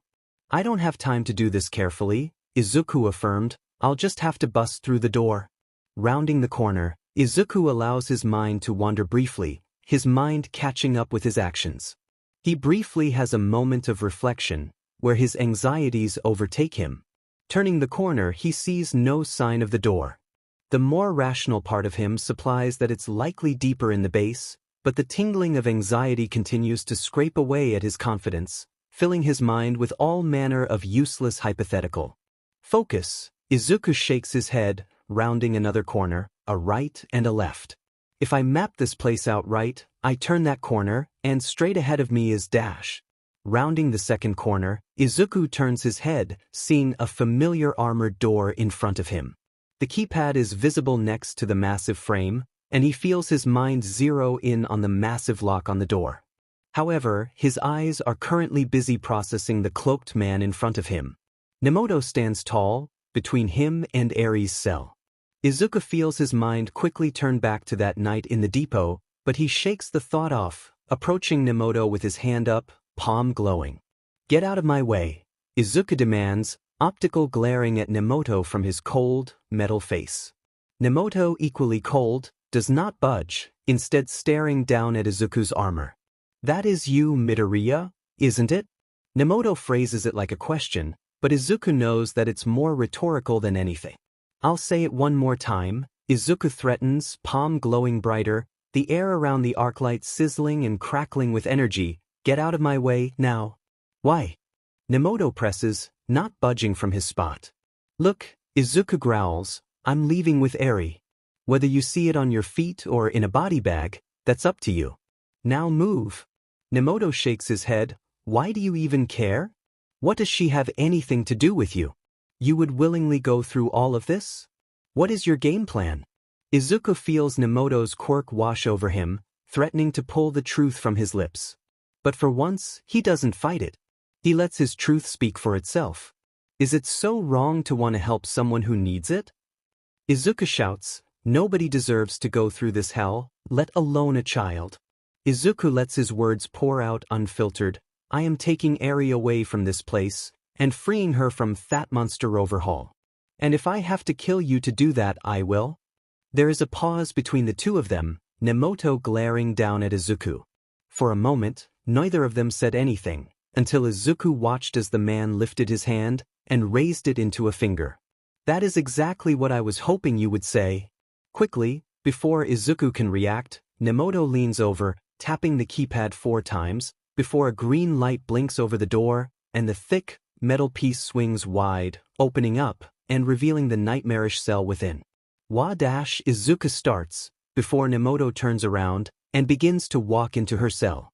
The man begins removing his hat, and undoing the straps of his mask, before turning back to Izuku, mask barely hanging on. Come, Midoriya, Nemoto speaks, before dropping his mask to the floor. Let's get Eri out of here. Ida leaned against the wall of the hall, slamming his last pinion into the metal surface and pressing the button with his thumb. Huffing to himself, he looked down at his injured leg. He felt a dull numb throbbing in his knee, where once there was sharp pain, now was soothed by a biting cold. He grit his teeth, turning around and pushing off of the wall, before scanning around the building. He had successfully completed his loop of the compound, marking various points of interest along the way. He did not know exactly where he was, but he knew that he was somewhere on the first floor. Maybe. In truth, it was hard for Ida to keep track of how high or how low he was in this steel citadel. The walls all looked the same, and he felt unsure of his exact positioning. The compound was like something out of a vivid nightmare, an infinite composite of winding hallways with false endings and abrupt turns. It felt like the kind of labyrinth that would act as host to some sort of ferocious monster, which he supposed it did, in a way. Twisting on his heel, Ida quickly phoned Night Eye, who picked up after 3 rings. "Ingenium," Night Eye stated, "is there a problem?" "Sir," Ida called, "I have run out of opinions. I just placed the last one down. What are my orders from here? Has there been any word on the target?" Night Eye spoke conspiratorially into the transmitter, curiosity and anticipation plain in his voice. "No, sir," Ida shook his head, "I have found no sign of him. He was not on any of the floors that I visited.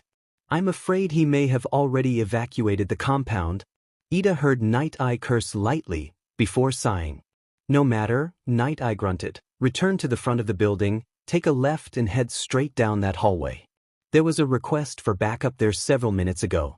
"On it, sir," Ida confirmed, before his engines rumbled to life and he took off down the hallway, stopping at the corner and rocketing to the left. He lunged with practiced steps, gracefully speeding through the hallway and back towards the entrance of the compound. However, he felt his foot hit the ground a bit harder than before, and winced as a soft bout of pain flared behind his kneecap. Ida cursed, "The medication is fading, why?" Each hypo was supposed to last 8 hours, now they barely last 1. Ida shook his head, "Did the doctor give me the wrong dosage?" Or maybe, Ida shook his head, reaching into his pocket and pulling out 1 more hypodermic needle, and pressing the hidden steel spike to his knee joint, just behind his kneecap. "This is the last one," Ida confirmed, "so it needs to last." Pressing the button, he felt the sterile needle plunge deep into his knee joint, flooding the wound with a cooling medicine. He sighed as his flaring injury grew numb once again, this time hopefully until he could go back and get more painkillers. However, once the medicine took its effect, Ida felt his mind wash with lethargy, and stumbled for a moment. He felt as if he was drunk, his mind turning more and more clouded with each breath he took. He heard his heart hammering in his ears, the beat of the organ slower than normal. "What?" Ida slurred in his mind, "What's happening to me?" He tried to steady himself against the wall. Is this a quirk? Scanning the halls, he noted that nobody else was in the corridor with him. No, probably not. So why do I feel so dizzy? Ida took a moment to gather himself, trying to calm his mind of the twisting halls in front of him. His balance was shot, and he was leaning heavily on the wall, trying to keep himself steady on solid ground. "Come on, Tenya," he urged himself. "Stop being so dim and useless. Stand up straight, god damn it." His agitation boiled over with him slamming his hand into the wall, the metal clashing harshly against his hardened plates. He felt a dull sting in his hand from the action, but chose to ignore it, focusing instead on deep breathing. "Just get a hold of yourself, you need to calm down." Ida continued his deep breathing, large gulps of air entering and escaping his throat in agonized bursts. He hunched over, doing everything he could to keep the contents of his stomach down. He squeezed his eyes shut, trying to fight the feeling of vertigo permeating through his entire being. His world erupted into nothing but darkness and shrill buzzing emanating from within his skull, all of reality collapsing in on him at once in a singularity of pressure and disorientation. And then, just like that, it began to fade, falling through and softening like it had never been there. The stinging agony soothed into a dull ache from within his head. The ache then numbed into a soft pressure that he felt against his temples. Finally, he hunched over, taking vast gulps of air, greedily devouring oxygen in order to fight the illness he felt within. He took another minute for his surroundings to stop ebbing like tides, waiting for the ground to finally feel solid again, before he took an experimental step forward.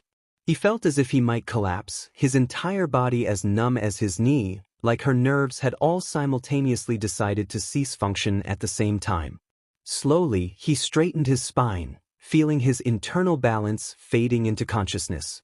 He stopped feeling sick, concentrating on his stomach in an attempt to keep himself grounded to this world.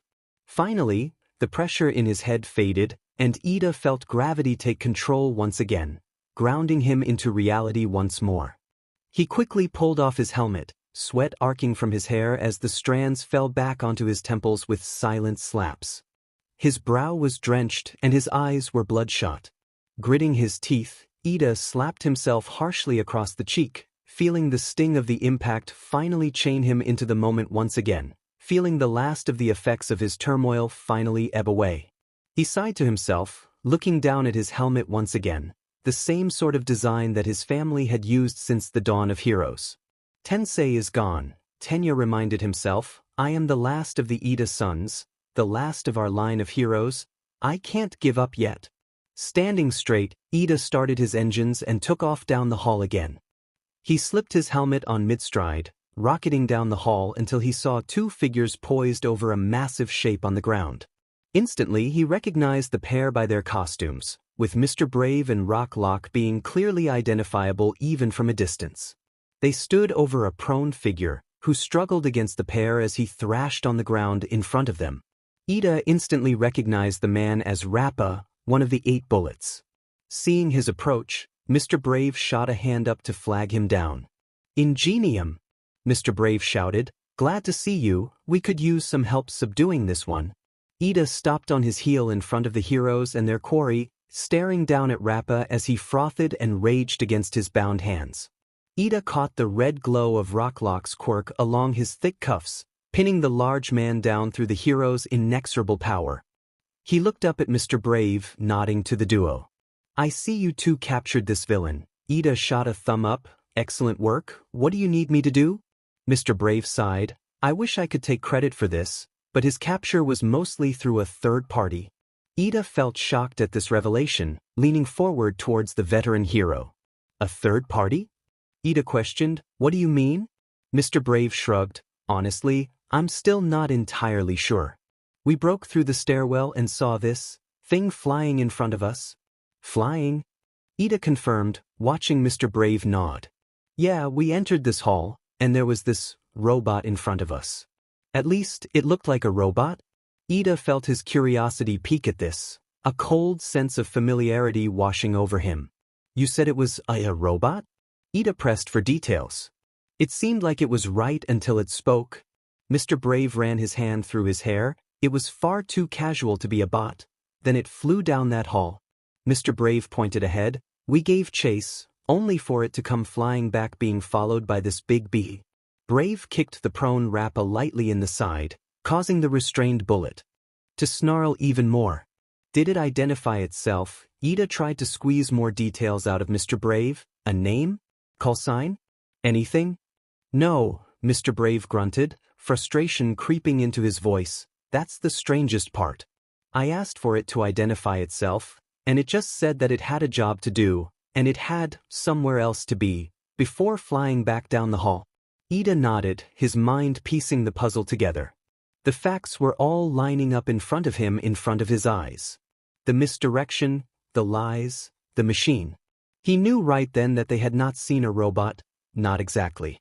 I need to go, Ida spoke suddenly, before rocketing off down the hall that Mr. Brave had pointed to, ignoring the hero's shouts of indignation. He quickly tapped his communicator, phoning Night Eye again. What is it now, Ingenium?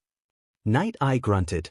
Ida could hear the sounds of combat around the Foresight hero, with loud tones of pain as blows were traded ringing true through the earpiece. Sir, I have a lead on Midoriya, Ida confirmed. I'm pursuing him now. There was a pause, before he heard Night Eye continue. Excellent work, Ingenium, Night Eye praised. Find Midoriya, and capture him by any means necessary. He is a threat that needs to be neutralized immediately. Understood, sir, Ida confirms. I will see it done. Let's get Eri out of here. Wait, Izuku lowered his arm, repulsor flickering off with a soft hum. Wait, it was you? You're the inside man? We do not have time for this. Nemoto turned around to face Midoriya, mask off for the first time. Izuku was surprised by how cleanly put together the man was. He had angular features and a sharp jawline, with a small, pointed nose. His honey blonde hair was closely cropped to his head in a simple side sweep, and his light purple eyes were somewhat dull and serious. Izuku noted his pale skin and the light bags under his eyes, but chose to file them away for later. That right? Izuku nodded, stepping forward with loud metallic footfalls. He passed through the now opened high-security door, sighing to himself as the thick metal plate slid closed behind him, leaving him alone in the room with Nemoto, who stared straight ahead at the thick cell. She is still in there, right? Izuku asked, turning his helmeted head to Nemoto. The cloaked man nodded, not facing Izuku. Yes, I was ordered to retrieve her. Nemoto stepped forward a bit. Overhaul is evacuating the facility now. In truth, he might already be gone. Guess Night Eye will be disappointed. Izuku spoke with no sympathy, before tilting his head. Also, no Chisaki-sama anymore? The less I need to call that BSRD anything with respect, the more sane I will remain in the long run. Nemoto sighed, I've kept up that act for long enough. I believe I am owed a moment of letting the mask slip, so to speak. The man stepped over to the console, leaning over the large desk and eyeing the buttons. Now let me open this. Hold on, Izuku spoke, causing Nemoto to turn, brow furrowing. There is no time to waste, Nemoto spoke, we need to dash. Just one question. Izuku held up a hand, please. Nemoto paused, before straightening his posture, and facing Izuku. The two stood in the dim red light of the room, Nemoto bathed by the light exfiltrating from the viewing port, bathing him in a soft white. Fine, Nemoto huffed, what? Why? Izuku asked as if the question were so simple, why betray the Yakuza? Why help me? Why do any of this? Does my reason really matter? Nemoto queried his brow. It matters to me, Izuku answered, and you still haven't answered my question. Nemoto stared back at Izuku for a moment, before turning away. Staring through the viewing port into Eri's cell, the white sterile light of the room doused his visage in an unearthly glow, seeming to paint a mask of pearl film over his features. Izuku fully realized just how exhausted the man looked, staring through the window into the room. Izuku's eyes darted from the man to the window, before he stepped forward, standing to Nemoto's side and gazing through the window. The room was still the same as it was when he had entered it, with the puzzle piece floor and the light blue walls.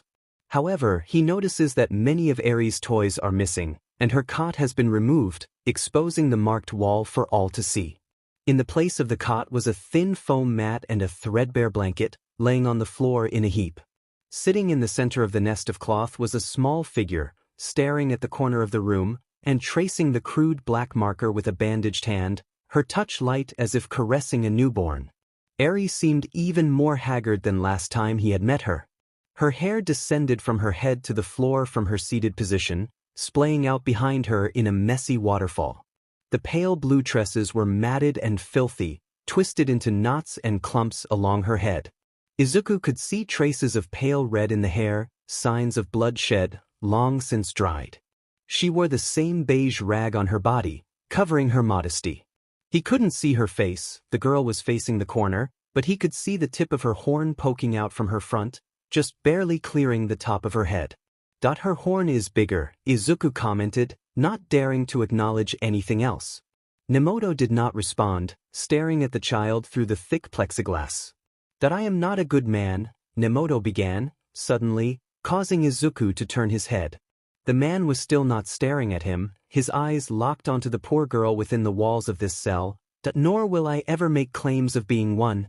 The man leaned forward, placing the weight of his burdened shoulders upon the table in front of him. I have killed, I have stolen, I have raised and destroyed. My hands are stained red with the blood I've spilled. My sins are carved into the earth, deep scars that I would be foolish to try and deny were crafted by my own hand. The man lowered his head, looking down at the table below him. You might be expecting me to give some profound sob story about how I had no choice and felt lost in the world to try and justify joining the Yakuza, but trying to say that would be nothing but a facsimile, a lie. The cloaked bullet leaned back again, turning his head up to the ceiling. I had a good life, a family that loved me, cousins that I thought of as my siblings, impressive education, jobs lined up, a future laid out for me. Nemoto closed his eyes and took a deep breath. I always had a choice, and I chose this path for no reason beyond my own desires. And what did you longing? Izuku questioned, relaxing his posture. Purpose, Nemoto answered after a moment, opening his eyes. In my old life I had everything, except a purpose that I felt was my own. A fond smile found its ways onto his lips, and Nemoto's vision clouded with nostalgia. The boss gave that to me. He offered me a place in his family, the chance to find a purpose of my own with him. I think that was the first time I had actually been given the choice of what I wanted to do. When you say it's the boss, Izuku began, you mean the last leader of the Shu Hasaikai? The one before Chisaki? Nemoto nodded. I owed that man everything. He taught me how to cherish my purpose, to use it to push myself forward in this dystopia we call a world. Nemoto's face dropped, and Izuku felt like he watched the weight of the world burden the man in front of him. Then he died, and with him my purpose died too. But what does that have to do with Eri? Izuku asked, leaning closer to Nemoto. Eri is the last remnant of the man, whom I held above all others, Nemoto said. She is all that remains of the boss, all that remains of his memory. Wait, Izuku felt his mind into place. You mean that dash? Eri is the granddaughter of the boss, Nemoto confirmed, eyes locked onto the girl's messy hair. Izuku's head turned as well, staring at the girl as well. So, you want to save her because she is related to the boss? Izuku asked. Partly, Nemoto affirmed, but there is more to it. Nemoto lifted an arm and swept it across the viewing window, gesturing to the room within. I have committed many sins, Nemoto said. I have done horrible things in pursuit of my purpose, but even I have my limits. His eyes steeled, and Izuku saw emotion flood the man fully now, his expression twisting with fury. Even someone as evil as me has a limit to what they can allow.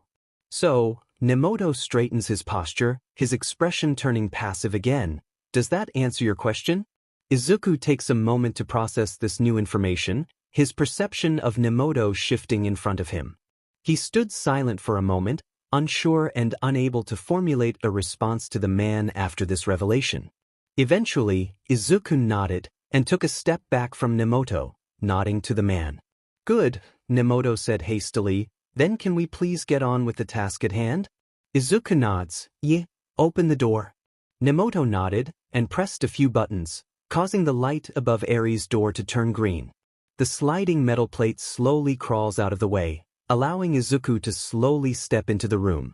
Looking around the room, Izuku feels a familiar sinking feeling as he steps into this horrid place, the weight of the horrific acts committed within these walls bearing down on him all at once. He feels like he may stumble at first, but takes a deep breath, focusing himself on the only other occupant of the room. Eri had turned to face Izuku, eyes wide and trembling. Her figure was cloistered, withdrawn into herself as she crouched on the floor, desperately looking for a way to escape him. He felt a flash as Eri was replaced by a green-haired boy. He knew how she was feeling. Hey, Izuku said, it's okay. You don't need to be scared of me. The mechanical voice did not help his case, as Eri leaned back away from the armored man in front of her. Izuku seemed to realize his appearance, and slowly crouched onto the ground, knee touching the floor as he reached up to his helmet.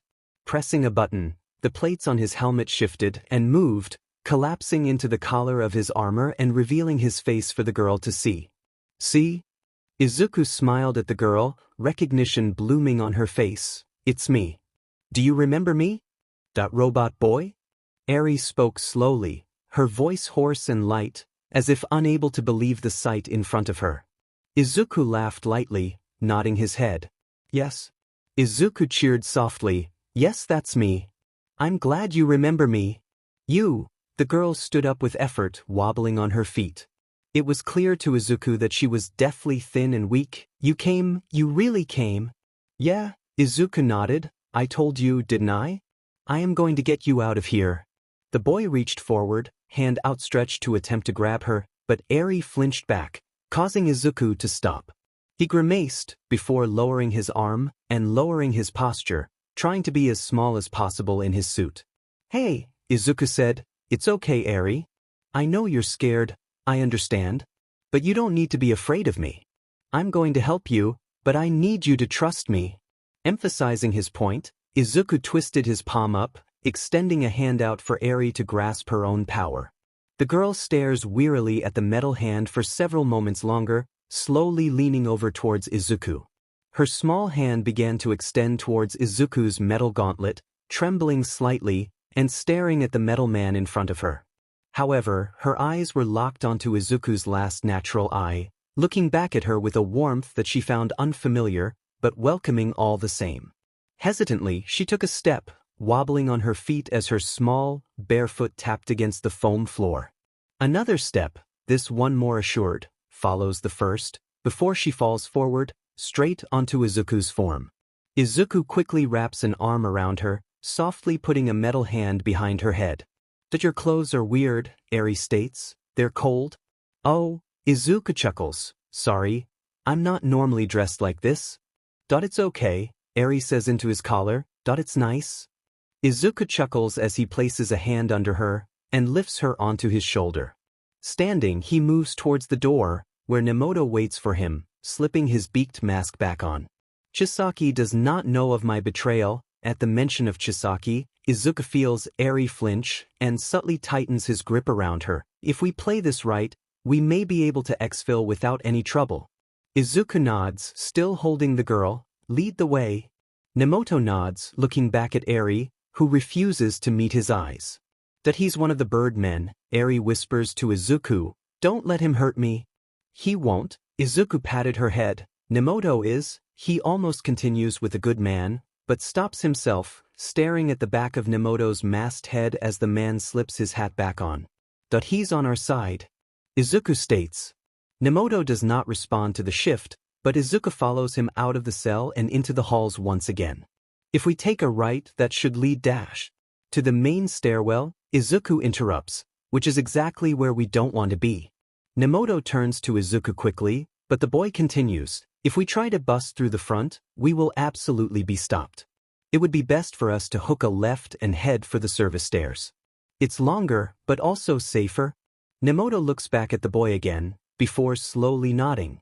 Fair point, Nemoto relents. Follow me. Izuku nods, pressing a button on the side of his collar and feeling the plates of his helmet slowly mold back into place, covering his head again.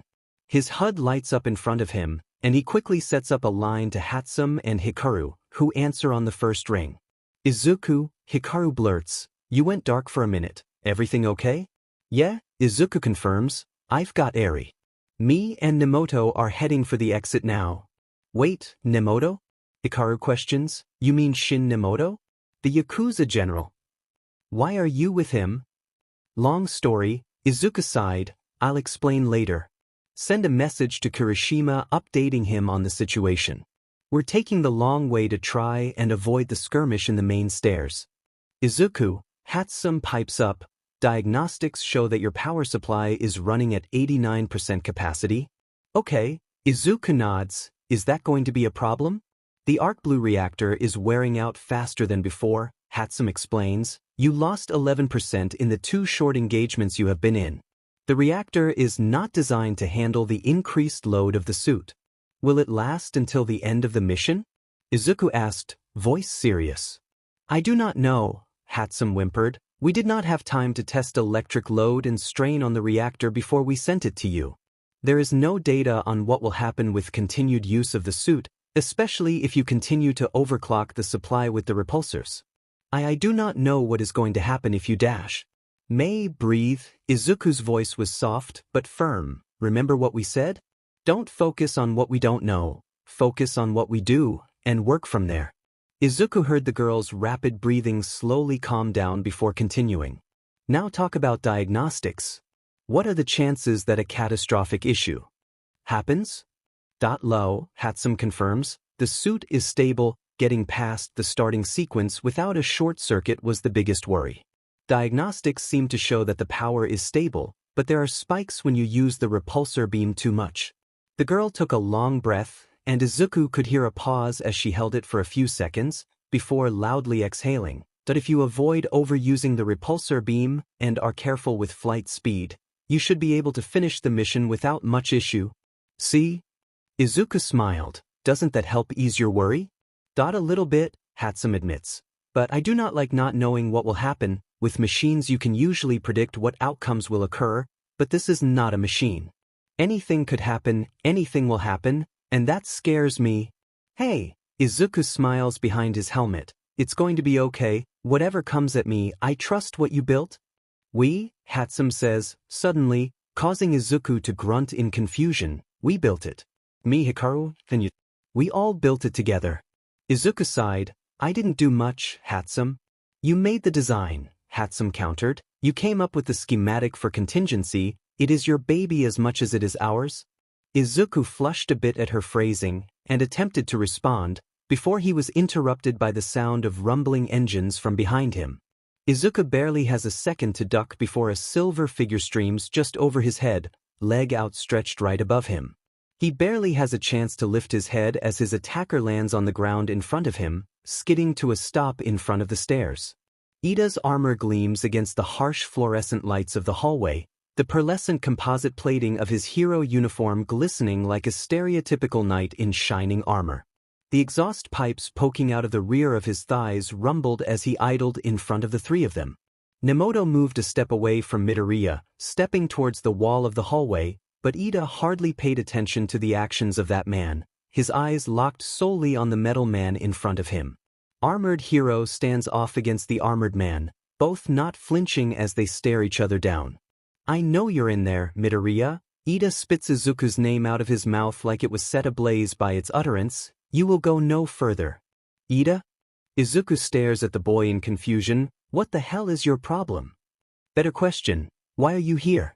Are you here with Dash? Silence. Ida shouts, swiping his arm in front of him. I will hear no more of your venomous words. What are you even talking about? Izuku shouted back in confusion. Don't play dumb. Ida shouted, you won't fool me again. Not like you did in that alley. Midoriya, Nemoto said evenly, he isn't going to get out of our way. I suggest we find an alternate route. Nemoto speaking finally made Ida flick his eyes over the masked man, before his eyes flicked back to Eri, still held in Izuku's arms. How low, Ida sneered mentally, I knew Midoriya was evil, but kidnapping a child. Is there no end to his depravity? Night Eye was right about you, Ida declared, causing Izuku to freeze in place. He said you are a threat, that you need to be neutralized. The engine-quirked boy lowered his stance, leaning forward as he revved his engines. I'm here to take you down. Once and for all, before you can hurt anyone else. Izuku felt his mind darken, his vision shifting into a glare towards the other boy. He slowly lowered his stance, rockets pulsing along his heels. I should have known, Izuku seethed. I should have known that he would send a lapdog like you to do his dirty work. Here to clean up the mess then like a good little brainwashed soldier. You don't even realize how brainwashed you two are. Shut up, Ida roared. I have seen the evil that you hide under the surface, firsthand. Or did you forget what happened in that alley? No, Izuku gritted his teeth. I will never forget that night. Looking over to Nemoto and weighing his options, Izuku turned to the plague doctor and held Eri close to his shoulder. Give me Eri, Nemoto demanded, holding out his hand. I'll get her out of here. I don't trust you, Izuku confirmed. I'll take care of this, but you did help me. The armored boy jabbed his head to the side. So go, get out of here. Now. And the girl? Nemoto countered, you're going to fight him with a child on your shoulder. I can handle this, Izuku deflected, just go. Nemoto stood for a moment longer, before nodding and running down the hall, heading towards the main stairs. Ida watched the man go with a bitter chuckle. Protecting your family then, Midoriya? Ida taunted, have you no shame? No shame? Have you looked in a mirror recently? Izuku parried, You just let a B-ranked villain escape all so you can settle some petty grudge with me? I'd say I'm flattered, but honestly it just makes me sick. Ida growled out a low roar, engines firing as he took off towards Izuku, just as the amputee's engines fired in turn, and with the combined war cries of quirk and machine alike, their clash finally began. Ida leaped forward, soaring through the air with the sound of rolling thunder roaring behind him. The engine-quirked boy flips over himself, aiming an axe kick at Izuku's head, but the armored boy uses the thrusters on his feet to launch himself back, aiming an arc beam at Ida. The blue energy crackles in his palms for a moment before firing out at his foe, striking him in the head and launching his helmet off, sending Ida skidding back a meter, wobbling on his heels. Hold on, Eri, Izuku warns, watching as the terrified girl grips his collar a bit tighter. Reinforcing his own grip on her legs, Izuku fires himself backwards blindly down the hall, flying down the labyrinthine catacombs of the compound once again. Nemoto was right, Izuku admits. I can't fight him with Eri on my shoulder, and I can't fight him in this narrow hallway. I need an arena with more space or I'm just defending against him. Izuku quickly lurches his body, angling his thrusters to the side and flying past a corner, barely losing any speed. The amputee almost takes a moment to congratulate himself on a successful high-speed corner, but he hears Ida thundering after him in the distance, chasing after the armored boy with a fury. Get back here, you coward! Ida shouts down the hall, his face twisted with anger. Face your crimes with some dignity. Something isn't right. Was Ida always this unhinged? Izuku thought, cornering again, this time with his arms scraping against the steel wall. Thought I had figured that maneuver out by now. Looks like I still need some practice. Seeing the straightaway right ahead, Izuku takes a moment to plot out his next moves, referencing his mental map of the compound. That I'm somewhere along the secondary arterial hall of the 4th floor, Izuku confirms. There's a service tunnel coming up on the left. If I take that, it should bring me down to the generator room, not ideal for combat, but a perfect hiding spot. Okay, Eri, Izuku called out to the girl, getting a soft hum in response. I'm gonna take you to a spot where I need you to hide. Do you understand? Eri tightened her grip around him, and Izuku could see her shivering. Please, don't leave me. I'm not, Izuku promises, not forever at least. I just can't fight this guy if I'm carrying you. I'm sorry, Eri whispers, I'm making things harder. No, Izuku soothes, this isn't your fault. Okay, Eri? The girl pauses, formulating her thoughts, but a crashing sound from behind them interrupts her. It's the metal boy. Eri points behind him, and Izuku quickly folds his body to look behind him, just in time to see Ida leaping over him, leg poised up and ready to strike him. Izuku tries to accelerate, but a small warning flashes on screen as he does. Afterburners offline. Maximum possible speed reached. F-, Izuku thought, holding Eri tightly to his chest just as Ida's heel crashes into his back. The blow doesn't hurt, but it does interrupt Izuku's flight pattern enough that he destabilizes. Quickly turning his body, Izuku lands back first on the ground, skidding along the surface in a shower of sparks, clutching Eri tightly to his chest and absorbing the majority of the blow himself. He lets out a soft grunt as his tumble stalls, rolling over and moving to his feet in a crouch. You okay, Eri? Izuku checks over the girl, who nods softly, looking up at his faceplate with watery eyes. Growling, Izuku turns to Ida, who seems to be staring at Eri with a conflicted expression. For a moment, Izuku can see the blue-haired boy's eyes widen, realizing he could have caused harm to the young girl, before he shakes his head subtly, and his gaze hardens once again. Give up, Midoriya, Ida spits. You know you cannot evade me forever. It seems like I can run faster than your suit flies. Maybe so. Izuku subtly reaches a hand behind his back, pressing his mechanical finger to the side of his leg. But unlike you, I have more tricks up my sleeve. He feels a hidden compartment slide open on the side of his leg, with a small sphere dropping into his palm. Ida charged him again, readying himself for another onslaught, but Izuku quickly pressed his finger into the button on the sphere and whipped his wrist forward, flinging it in front of him towards his assailant. The sphere blinked red, a soft beeping emanating from it, before the machine released a powerful shockwave, catching Ida mid-leap, and sending him flying back into the wall, landing harshly on his injured leg. Ida crumbles to the ground with a growl, clutching his knee, while Izuku fires up his thrusters and launches himself down the hall again, clutching Eri tightly in his arms. Gotta say, Izuku spoke through the communicator, the concussion grenades work perfectly. Did you make them more powerful? Yes. Hatsum chirped. I found the original design in your workspace, and used iron ball instead of steel because iron has a higher magnetic force. Also, the actual magnetic trigger was made lighter, so the mechanism has a more violent internal reaction. That you went through my workspace? Izuku hears the sound of something crashing around the corner behind him, and focuses on the moment, seeing the service tunnel up ahead. Yes.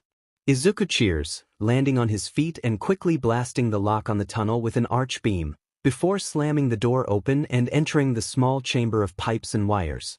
Moving over to the thin floor below the large copper pipe, Izuku takes a deep breath, trying to ignore the sound of Ida rapidly approaching. Okay, stand back. Izuku puts his hand out, the rail on his pile bunker shooting back into the ready position. Eri takes several steps back, and Izuku crouches over the floor. Feeling around, Izuku wraps his fist against the steel floor, trying to find a weakness. After a second, he nods, reeling his fist back and launching it into the structure. The metal gauntlet clashes with the steel with a massive crunch, before the rail fires forward and punches a hole straight into the floor below. Izuku looks through the hole, stabilizing himself on the now rickety floor, and seeing the large generator room below. Nodding, Izuku motions for Eri to climb on his shoulders, crouching for the girl to use his hands as footholds, and wrap her arms around his collar.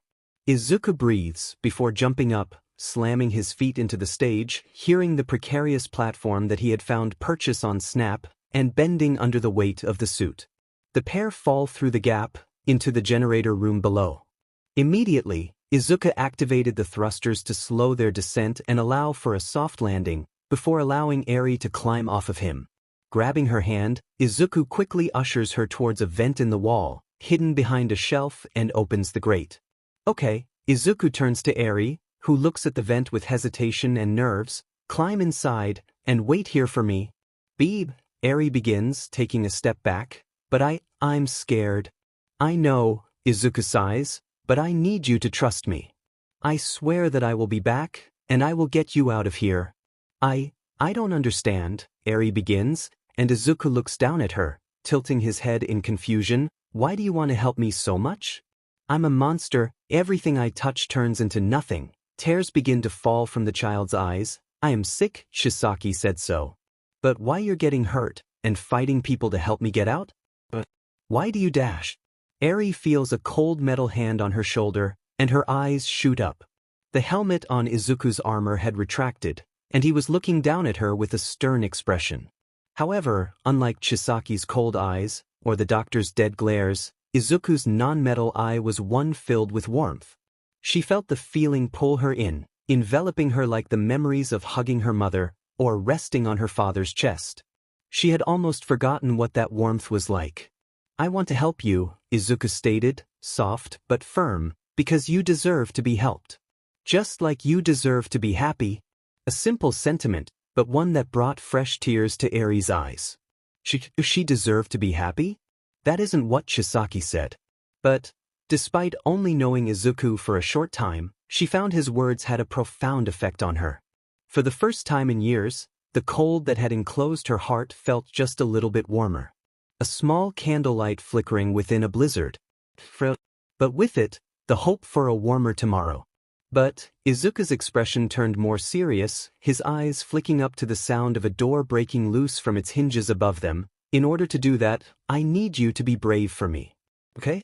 Can you be brave? Eri looks up at him for a moment longer, before nodding, and stepping tepidly towards the open vent.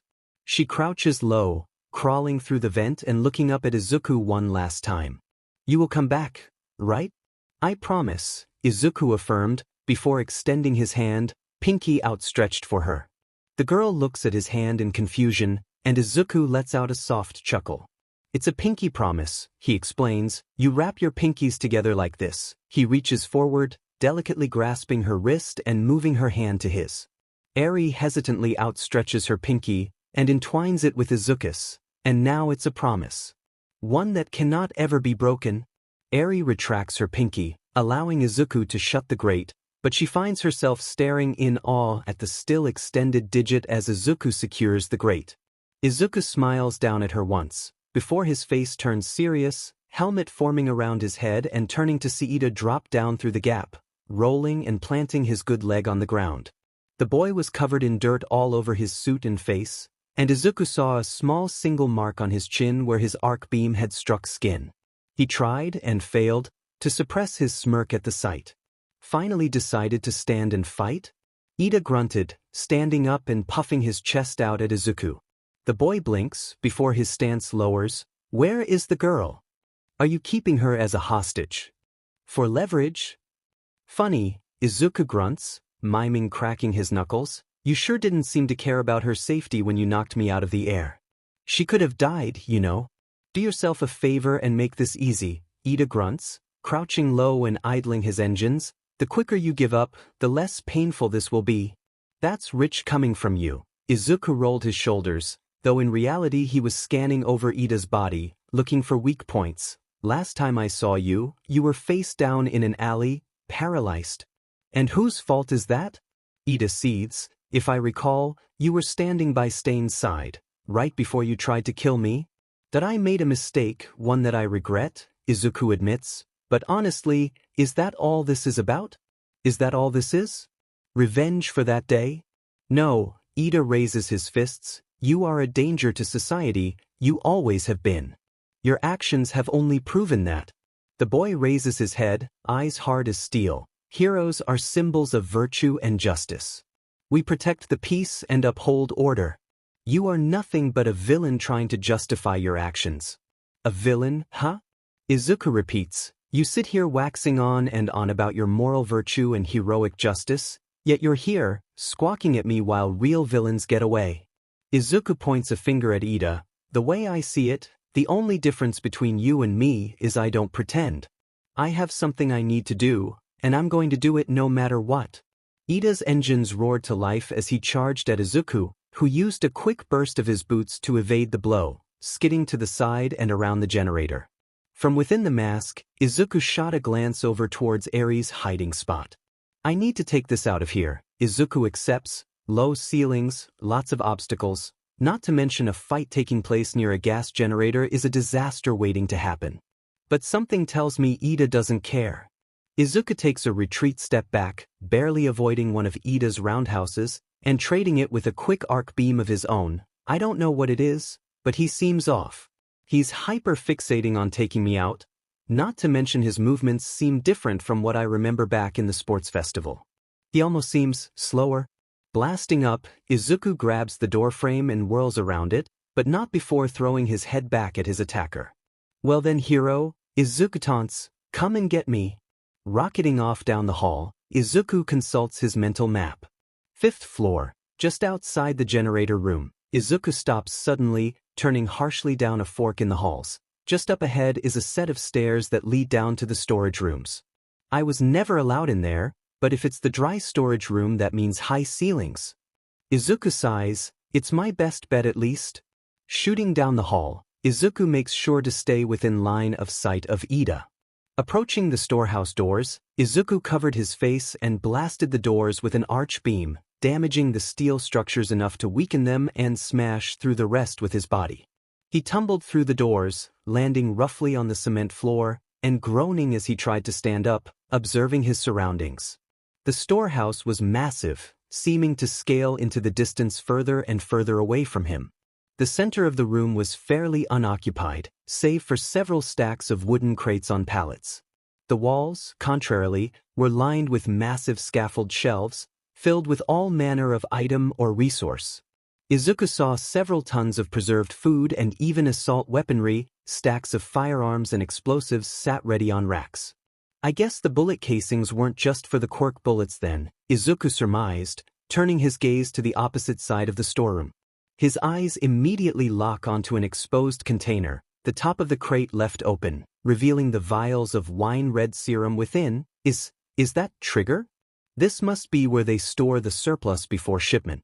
Reining in his tangential thoughts, Izuku forces himself to look around to his surroundings, cataloging the site of his and Ida's battle. High ceilings, open space, not many obstacles taller than a person, but plenty across the ground, perfect. Izuku flew into the air, turning to the door and readying himself for Ida to enter the room. As if on cue, Ida slams through the door, skidding to a halt and glaring up at Izuku from the ground. Finally, Ida breathes lightly, nowhere left for you to run. You really still thought I was running? Izuku smirked under his helmet. What, they didn't teach you this in hero class? Pick your surroundings wisely. With that final lesson, Izuku soared above Ida, firing blasts of energy at the boy, who immediately began running after him. This proved to be difficult as Ida's eyes leveled to his direct front, seeing the maze of pallets and cases on the ground in front of him. Diamen, Ida thought, slowing down so he can try to navigate the impediments that stand between him and his quarry. The drop in speed was just barely enough for Izuku to equalize speeds with Ida, and then overtake him when the boy tried to turn. Izuku swung his body around, performing a tight turn midair and spinning his body around. The boy reached to his side, producing another concussion grenade and hurling it at Ida, who had just enough space to shoot his body back before the grenade detonated. A shower of wooden splinters and bullet casings littered the air, briefly obscuring his vision enough for Izuku to shoot down straight at him. Ida tries to block, but the full force of the armor flying directly at him, fist reeled back and connecting directly with his chest piece. Ida barely has time to react before he is picked up into the air, launched several feet, and assaulted once again by a series of metal-reinforced punches. Just give up, Izuku shouted, laying another fist into Ida. We both know you don't have what it takes to beat me. Ida growled, biting his now split lip and feeling the familiar metallic taste of blood on them. He turns on his engines, sending his feet forward in a rocket-propelled dropkick. Both feet connect with Izuku's chest plate and send the boy flailing back a few steps, only for Izuku to take to the skies again to evade. I didn't want to do this, Izuku admitted, reeling his fist back again. I didn't want to fight my way out of here. But if you're going to stand in my way, then you leave me no choice. Rocketing forward, Izuku's fist connects with Ida's jaw, sending the quirky boy spiraling down to the ground and landing harshly on his back. The hero in training barely has time to stand before Izuku is launching himself at him again, weight back and fist ready to strike. Ida quickly rolls to the side, letting Midoriya pass by him and slam his weight into the shelf behind him. The metal armor tears through the wooden crates, sending fragments of planks flying out like an arboreal explosion. A cloud of dust surrounds Izuku, and Ida squints, trying to find his opponent in the smog. A bright flash of blue light is all the warning he gets before a beam fires out from the cloud, narrowly missing Ida by a hair's width. He's tough, Izuku admits, and fast. I can't outrun him forever. If I keep attacking him, eventually all the obstacles on the ground will be destroyed. His eyes lock onto Ida, who throws his palms behind his head and lurches his body up, jumping to his feet. Additionally, he's trained in close combat, and he can use his engines to propel himself into the air for short distances. As if to demonstrate this, Ida rushes forward, springboarding off of some crates and launching himself into the air, leaping nearly 10 meters into the air, leg raised for an axe kick. Izuku narrowly dodges the attack, sending Ida spinning to the ground, where he landed on his feet and readied himself for another assault. Izuku prepares himself for another quick assault, but he is shocked when he sees Ida rising slowly from his crouch, hand on his knee, and teeth gritted harshly together in pain. That's something, Izuku notes. Ida quickly recovers, rushing forward and throwing a swift set of punches at Izuku, ending in a roundhouse kick that strikes him in the chest. Izuku rapidly ascends out of Ida's reach and begins to consider his next move. But he isn't going to give up easily, Izuku concludes. I have an advantage in being able to exploit the Z-axis better than him, but that won't stop him, and I don't have time to outlast him. Think, damn it. How can I end this?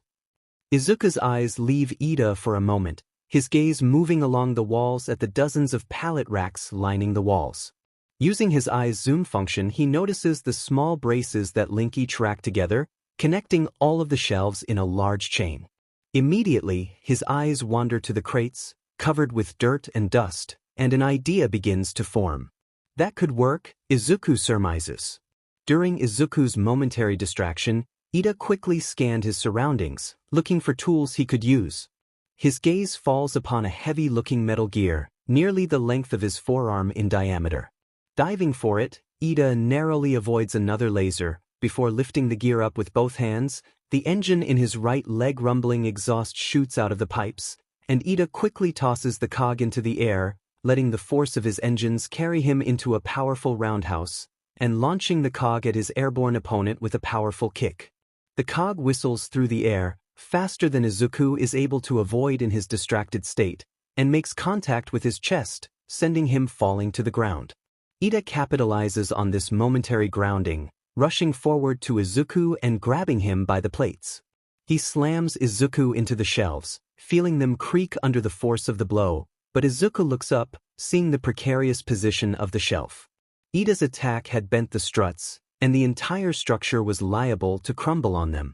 Even when you aren't trying, you do exactly what I want you to, Izuku snarks mentally, turning his gaze back to his opponent.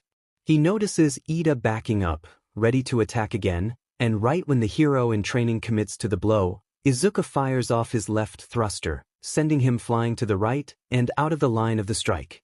Ida's leg connects with the strut, the force of the blow snapping the weakened steel like a twig, and everything the shelves had been storing begins to crumble down on top of him. The collapse of the structure begins to cause a domino effect along the pallet racks, with each massive shelf collapsing in sequence, kicking up a thick miasma of dust and debris around them. Rack after rack falls to the ground, the hundreds of crates that once lined them soaring into the earth, crashing into the ground, plumes of smoke mixing together into one coalescent cloud, obscuring everything along the floor of their impromptu arena. Above the carnage, Izuku hovers in the air, looking down at the environment. Ida can't see him, but the dust coverage was almost too effective, meaning he couldn't see Ida either. Izuku turns on his communicator, contacting Mei. Mei, Izuku shouts, I know that several vision settings were planned with the suit. Did any make it in? Thermal vision was finalized several days ago, Hatsum confirms. Before looking around at his surroundings, Izuku, where is the kid? Why are you in this dusty room? I got jumped by Ida, Izuku confirms, twisting a knob on the side of his helmet, switching his scope to thermal vision. Immediately, the cloud seems to fade, and Izuku sees a human silhouette outlined by red and yellow. He isn't going to let me pass. I'm sorry, Mei, but I'm going to have to fight my way out after all. Wait, Izuku cuts communication with Mei, turning his body and rocketing down towards Ida, who he can see through the scope is looking around in confusion. Flying into the cloud, Izuku throws his hand forward, palm open, and fires a beam at Ida. The engine-quirked boy was busy trying to reorient himself from narrowly avoiding being crushed by crates, and now wiping dust and debris from his watery eyes, so he didn't notice the beam until it struck him in his back. He whirled around, catching naught but a glimpse of blue fading quickly into the clouds around him. Immediately, Ida tried readying himself, turning slowly in a tight circle, and trying to keep sight of anything approaching him from the front or rear. However, he failed to notice the shadow rapidly approaching his left flank, until a metal fist struck his cheek, sending him sprawling. Ida righted himself, shaking the ringing from his ears, and spitting a glob of blood out from his mouth. Immediately he begins checking his cardinal directions, sure that he can catch Izuku now, but a beam striking him from directly above quashes that belief, sending him falling forward into the ground. Engaging his quirk, Ida tries to rush from his position on the floor, knowing that staying stationary makes him a sitting duck, but almost as soon as he rushes off in a direction, he finds his foot catching on something jagged and solid. He can't even see what tripped him before he is tumbling, body rolling across the ground and landing in a heap on top of several jagged splinters of wood. He can barely roll to the side before Izuku crashes down to the ground, pile bunker drawn back and slamming his fist into the concrete floor, causing several large fissures to blossom from the site of impact. Ida tries to right himself, swinging his body in a horizontal spin, and using the momentum to level an axe kick at Izuku's crouching form. However, Izuku engages his thrusters, and flies into the air again, avoiding the blow entirely. "Just admit it," Izuku's voice calls out from the haze. "You can't hope to beat me." Ida's head swings this way and that, trying to pinpoint where the voice is coming from. However, it's like Izuku's voice is coming from nowhere and everywhere at the same time. He can't tell if his enemy is to his left, right, above, or even below him.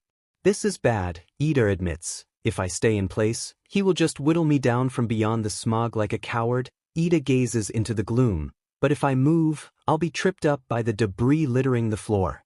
That BC has me trapped." "I've already beaten you," Izuku continues to taunt. "You're outgunned, outmaneuvered, and outmatched."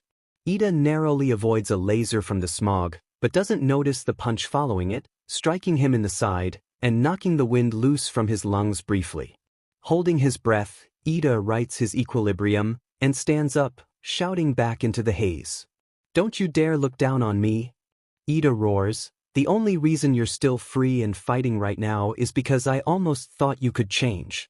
I was almost willing to believe that you could be different." The boy growled, eyes flying around him. "Now, I'm going to do what I should have done in that alley."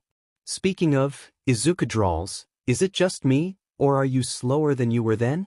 Ida feels his breath hitch, his hand unconsciously creeping to his knee. "What, you think I just forgot? You've been favoring your right knee all day. You mentioned that it got injured fighting Stain back in the hospital, and I'm willing to bet you didn't let it heal, did you?"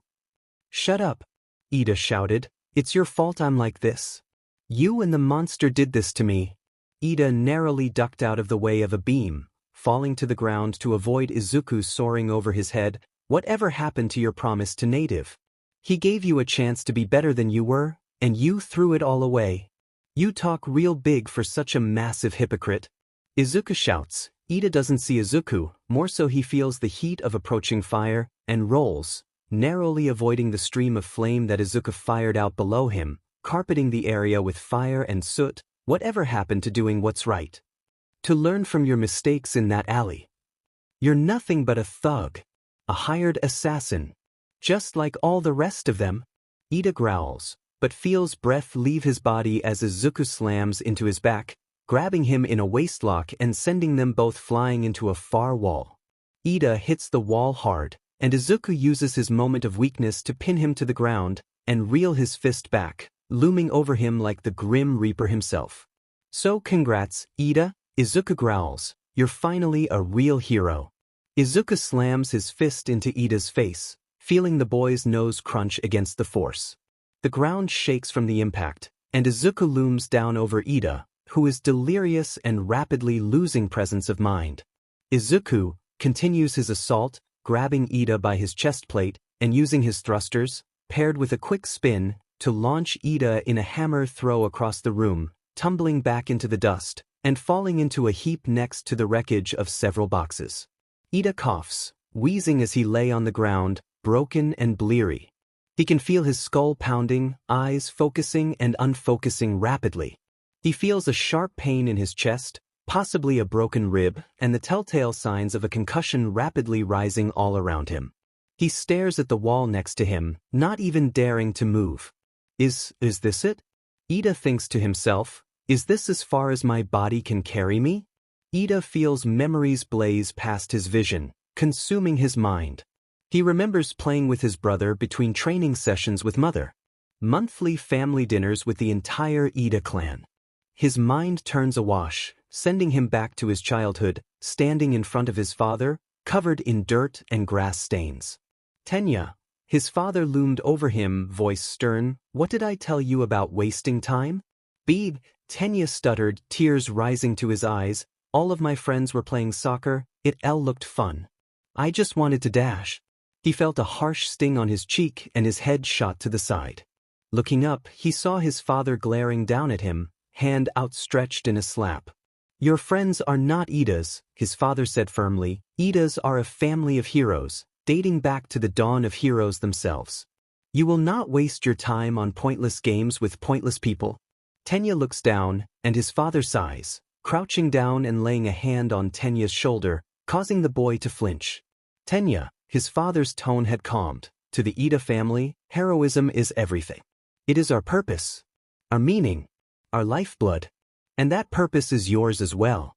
His father presses his pointer finger into Ida's chest. The future of the Ida hero line lies with you and your brother, and with that comes expectations that you must meet. Understood? Tenya nods, but doesn't speak. His father's brow furrows, and his mouth dips into a frown. Tenya. His father grunts, am I understood? Yes, Tenya nods. Yes, what? Yes, sir. Back in the present, Ida feels his body aching all over, though the phantom sting of his father's disappointment rings prominent against his cheek. He hears the sound of metallic footfalls approaching slowly, one thunderous step after another. Ida rolls to his other side, feeling his bones creak under the force. To my family, heroism is everything, Ida remembered, and now I'm about to lose it all, just like Tensei did. Ida blinked heavily. I'm sorry, father, I failed.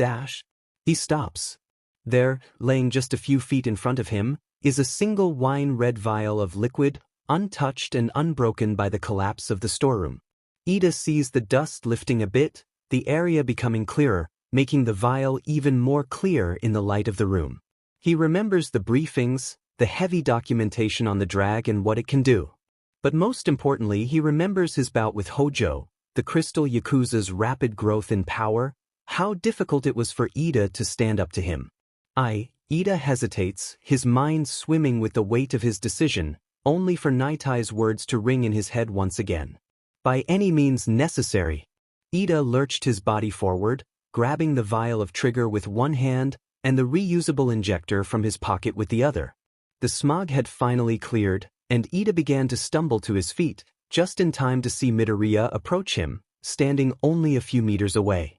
It's over, Ida, Izuku declares, holding both hands out to the boy, palms glowing. Give up, now. Over? Ida repeats, slouched painfully over. Ida hears the distinct sound of something clicking into place. Izuku tilts his head in confusion, before his confusion turns to horror as Ida raises his torso into view. The needle of trigger pressed against his neck. Wait, Izuku calls, what the hell are you? Ida closes his eyes, and holds his breath.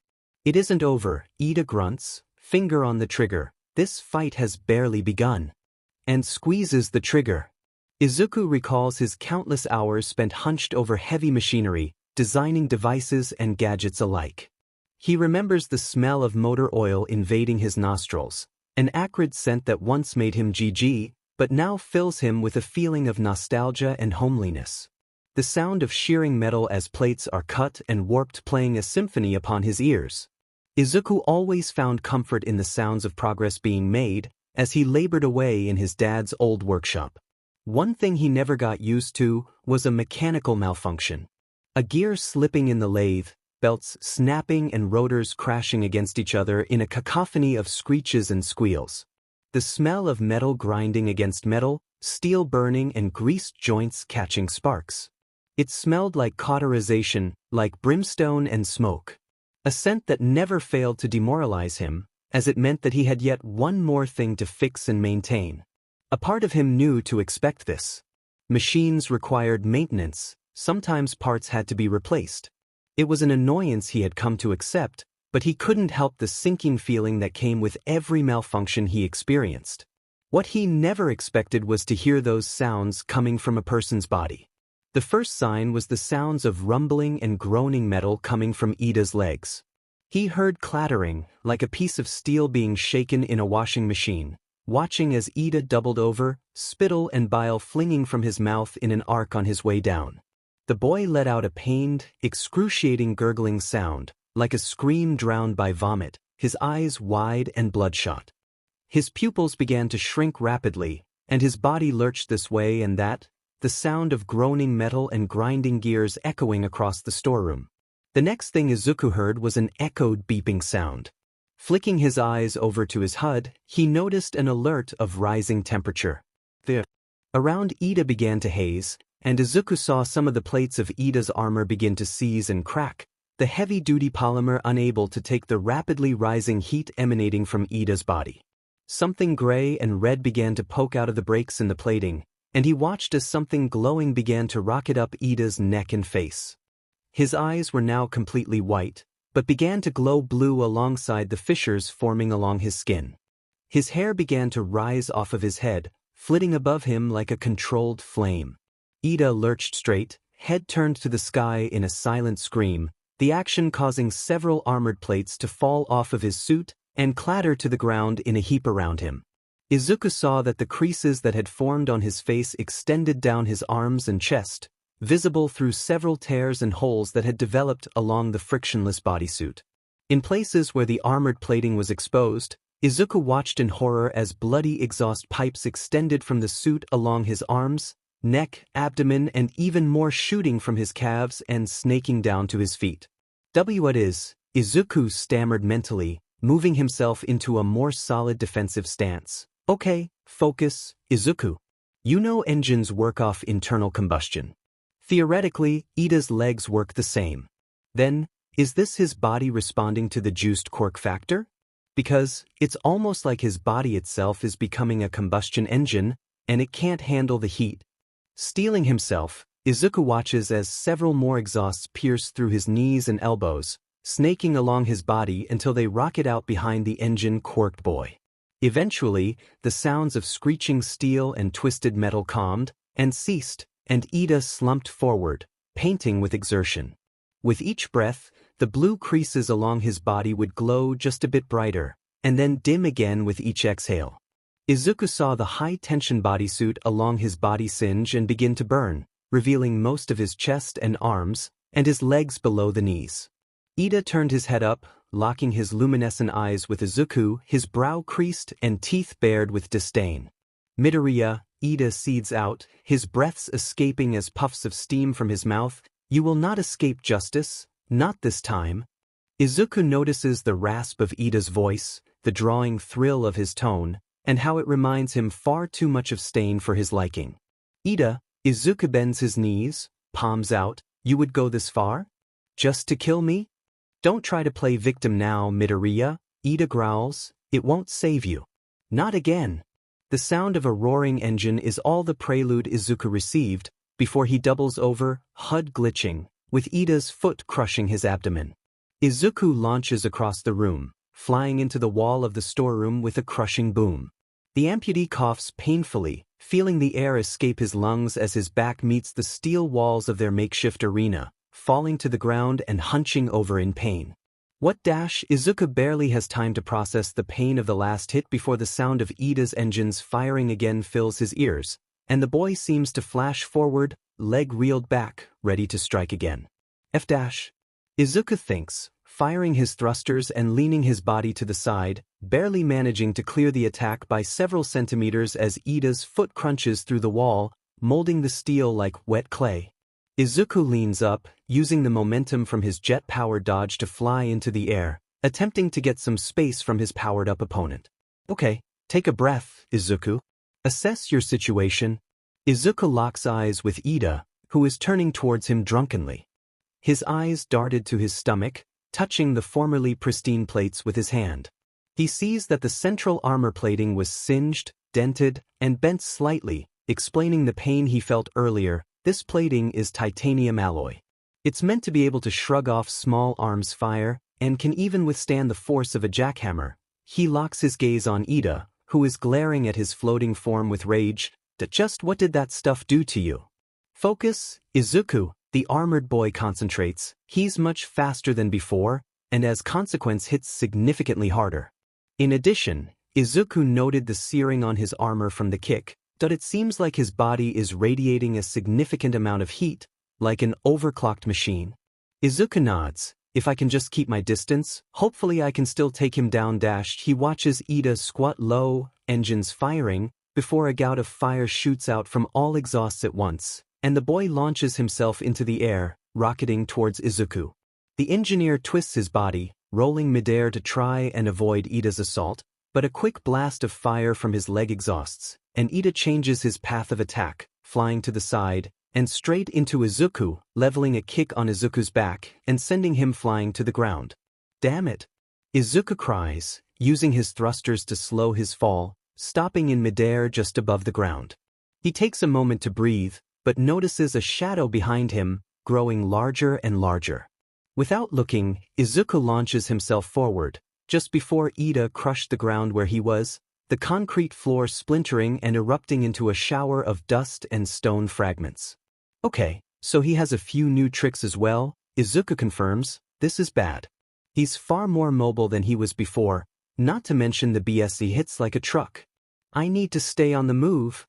Soaring out and up, Izuku flies up close to the ceiling, taking a moment to process a plan. Ida is doped on trigger right now. I can't say I know a lot about the drag, mostly that it's a powerful quirk enhancer, and the higher-ups of Shai Hasaikai carry it with them as a last resort. Izuku ducks under a massive chunk of concrete that flies towards him, flung like a catapult by Ida. Besides the obvious, it seems to boost aggression as well. I can't tell how his higher brain activity is doing, but I doubt the drag is doing him any favors.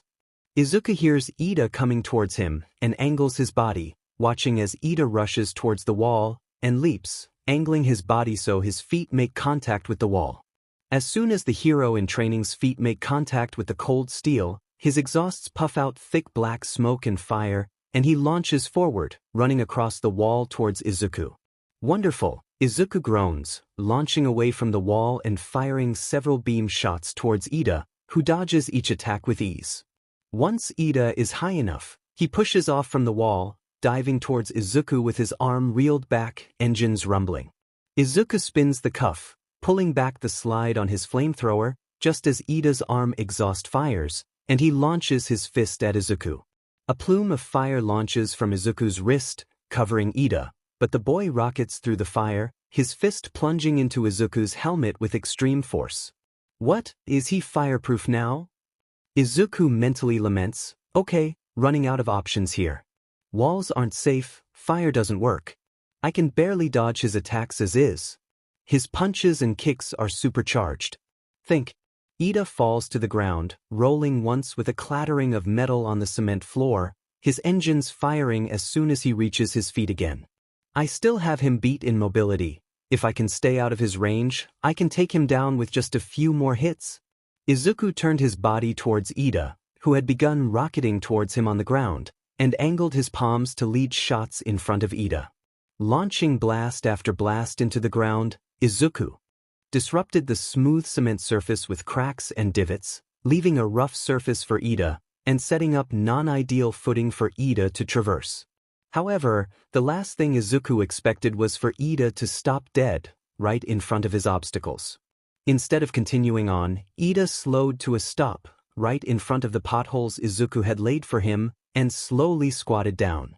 Izuku watched in horror as the blue creases along Ida's body began to glow brighter and brighter, expanding across his body even more.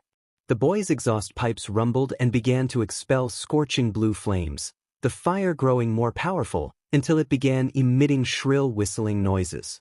With a lurch, Ida leaped into the air, his pipes firing out powerful gouts of flame, and began to rise from the ground, hovering drunkenly in the air.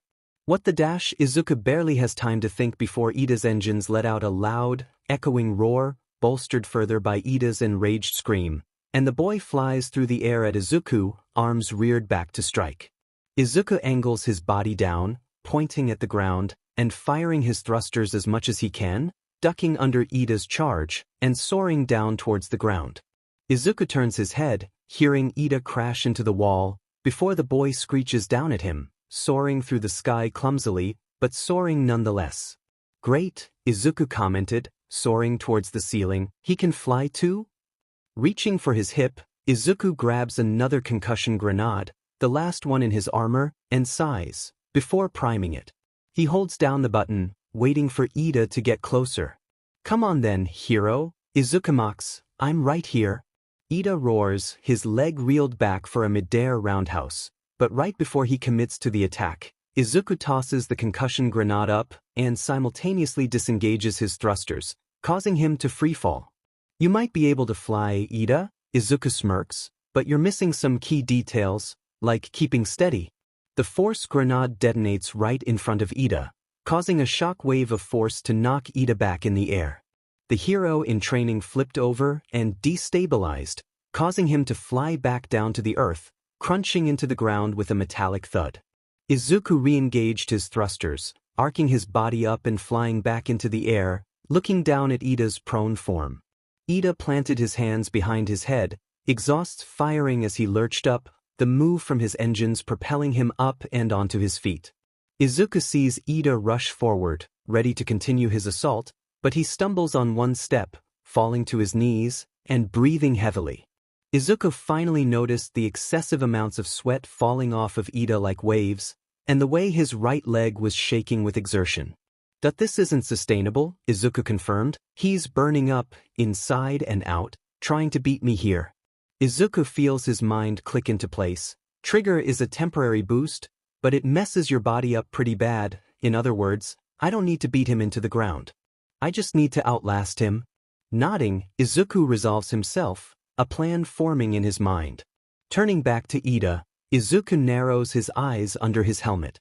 "Okay, Ida," Izuku grunts, mentally, "catch me if you can." "Branch off," Night Eye ordered, pointing down the 3 halls ahead of them. The Pathfinders did not get far enough to map out the lower depths. "This compound goes significantly deeper than I had anticipated."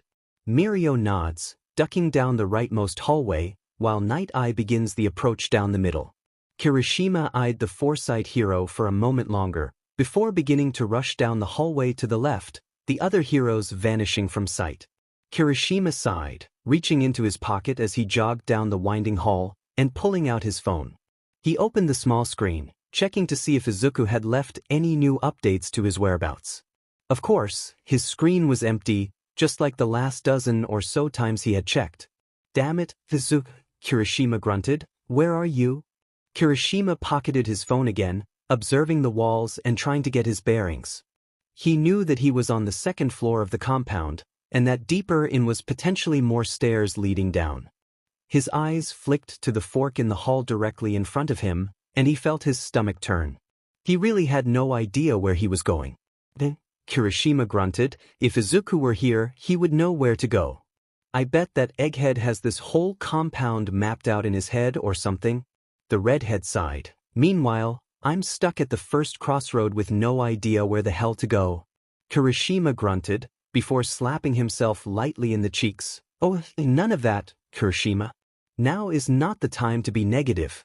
Just follow the path and look for stairs down. Easy." He gulped. "I hope?" Picking a hall, Kirishima nodded and began sprinting down the winding path, vanishing into the depths. Still, Kirishima mused mentally, "It's not like Izuku to go dark like that. I hope everything is okay." Rushing down the hall, Kirishima sees the mouth of the path open up just ahead and passes through the mouth of the tunnel, into a large atrium, surrounded on all sides by high ceilings and steel walls. Ahead of him appears to be a sealed room, held fast by a thick mechanical door. "No way I'm getting through that without breaking my hand," Kirishima sighed, clenching his fist. "Looks like this is a dead end. Better head back to the fork and try again." Kirishima turned out, but just as he did, he heard the sound of loud, lumbering footsteps approaching his position. The thunderous stomps grew ever louder, inexorable in their approach, and he immediately readied himself for whatever might come. Holding his fists up, Kirishima watched as a figure approached from the shadows. The man was tall, nearly as high as the roof of the tunnels themselves. He seemed to hunch forward as he walked through them, only straightening his posture once he cleared the mouth of the hall and entered the large atrium. The first thing Kirishima found himself focusing on was the man's arms. His biceps were larger than his head, with each shoulder blade being nearly twice the size of Kirishima's torso. His hands were enormous, each hand likely being large enough to engulf Kirishima individually, with both fists covered in thick metal-plated gauntlets. The massive Yakuza's chest was enormous, dressed only in a modified black tank top and army green cargo briefs with boots. The only thing signifying him as a Yakuza was the beaked plague mask adorning his face. "You Dmed heroes," the massive man groaned, "you always have the worst timing. It's way too early for this sheet." Kirishima bent his knees, readying himself for the assault from the massive man.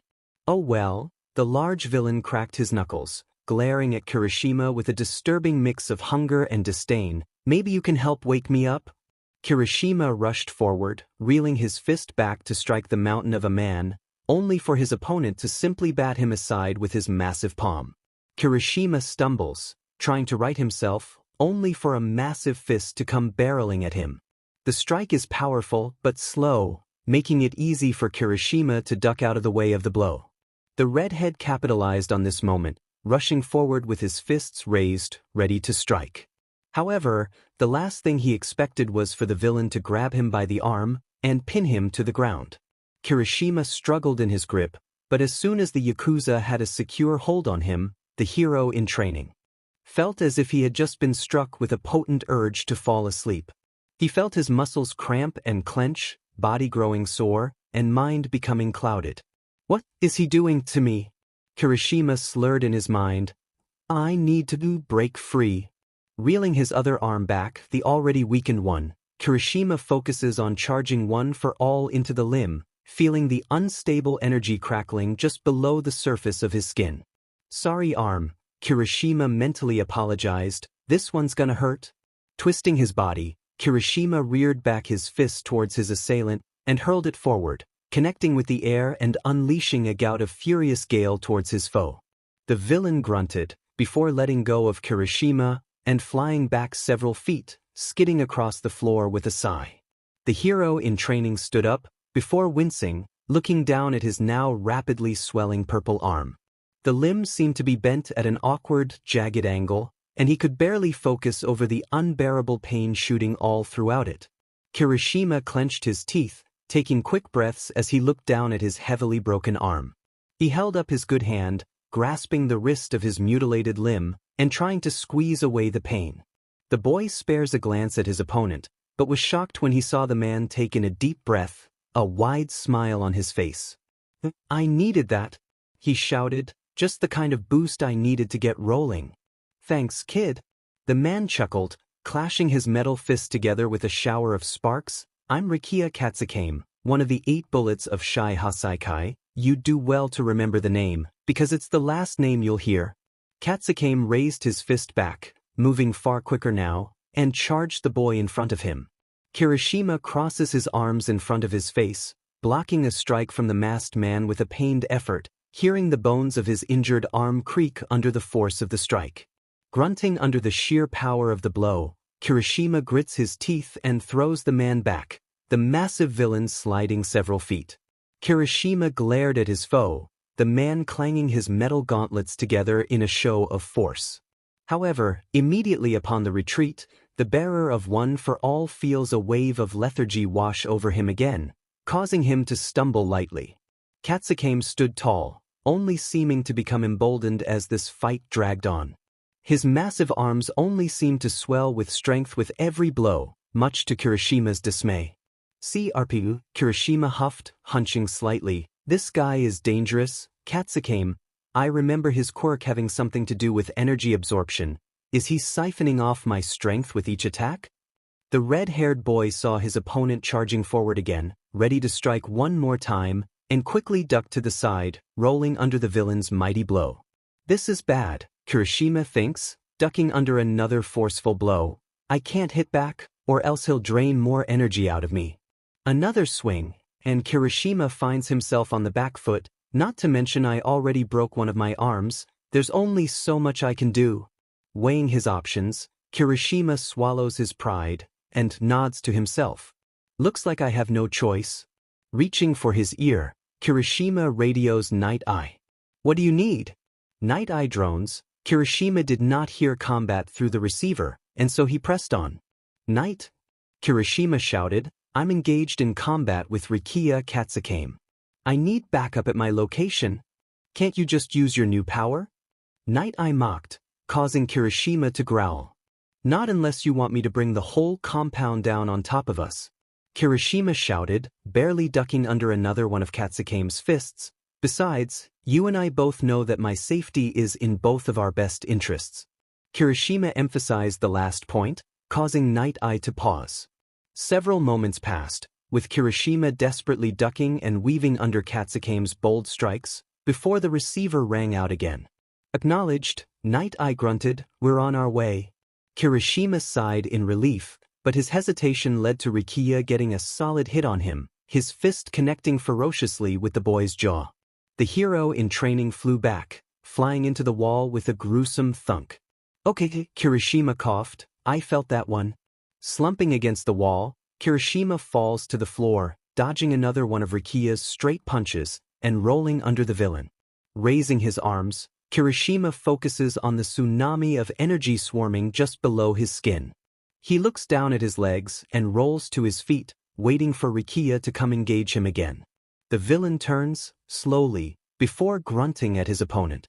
"I gotta admit," the villain drawled, "when this fight started, I felt pretty tired. But you have a lot of energy stored up inside of you, don't ya?"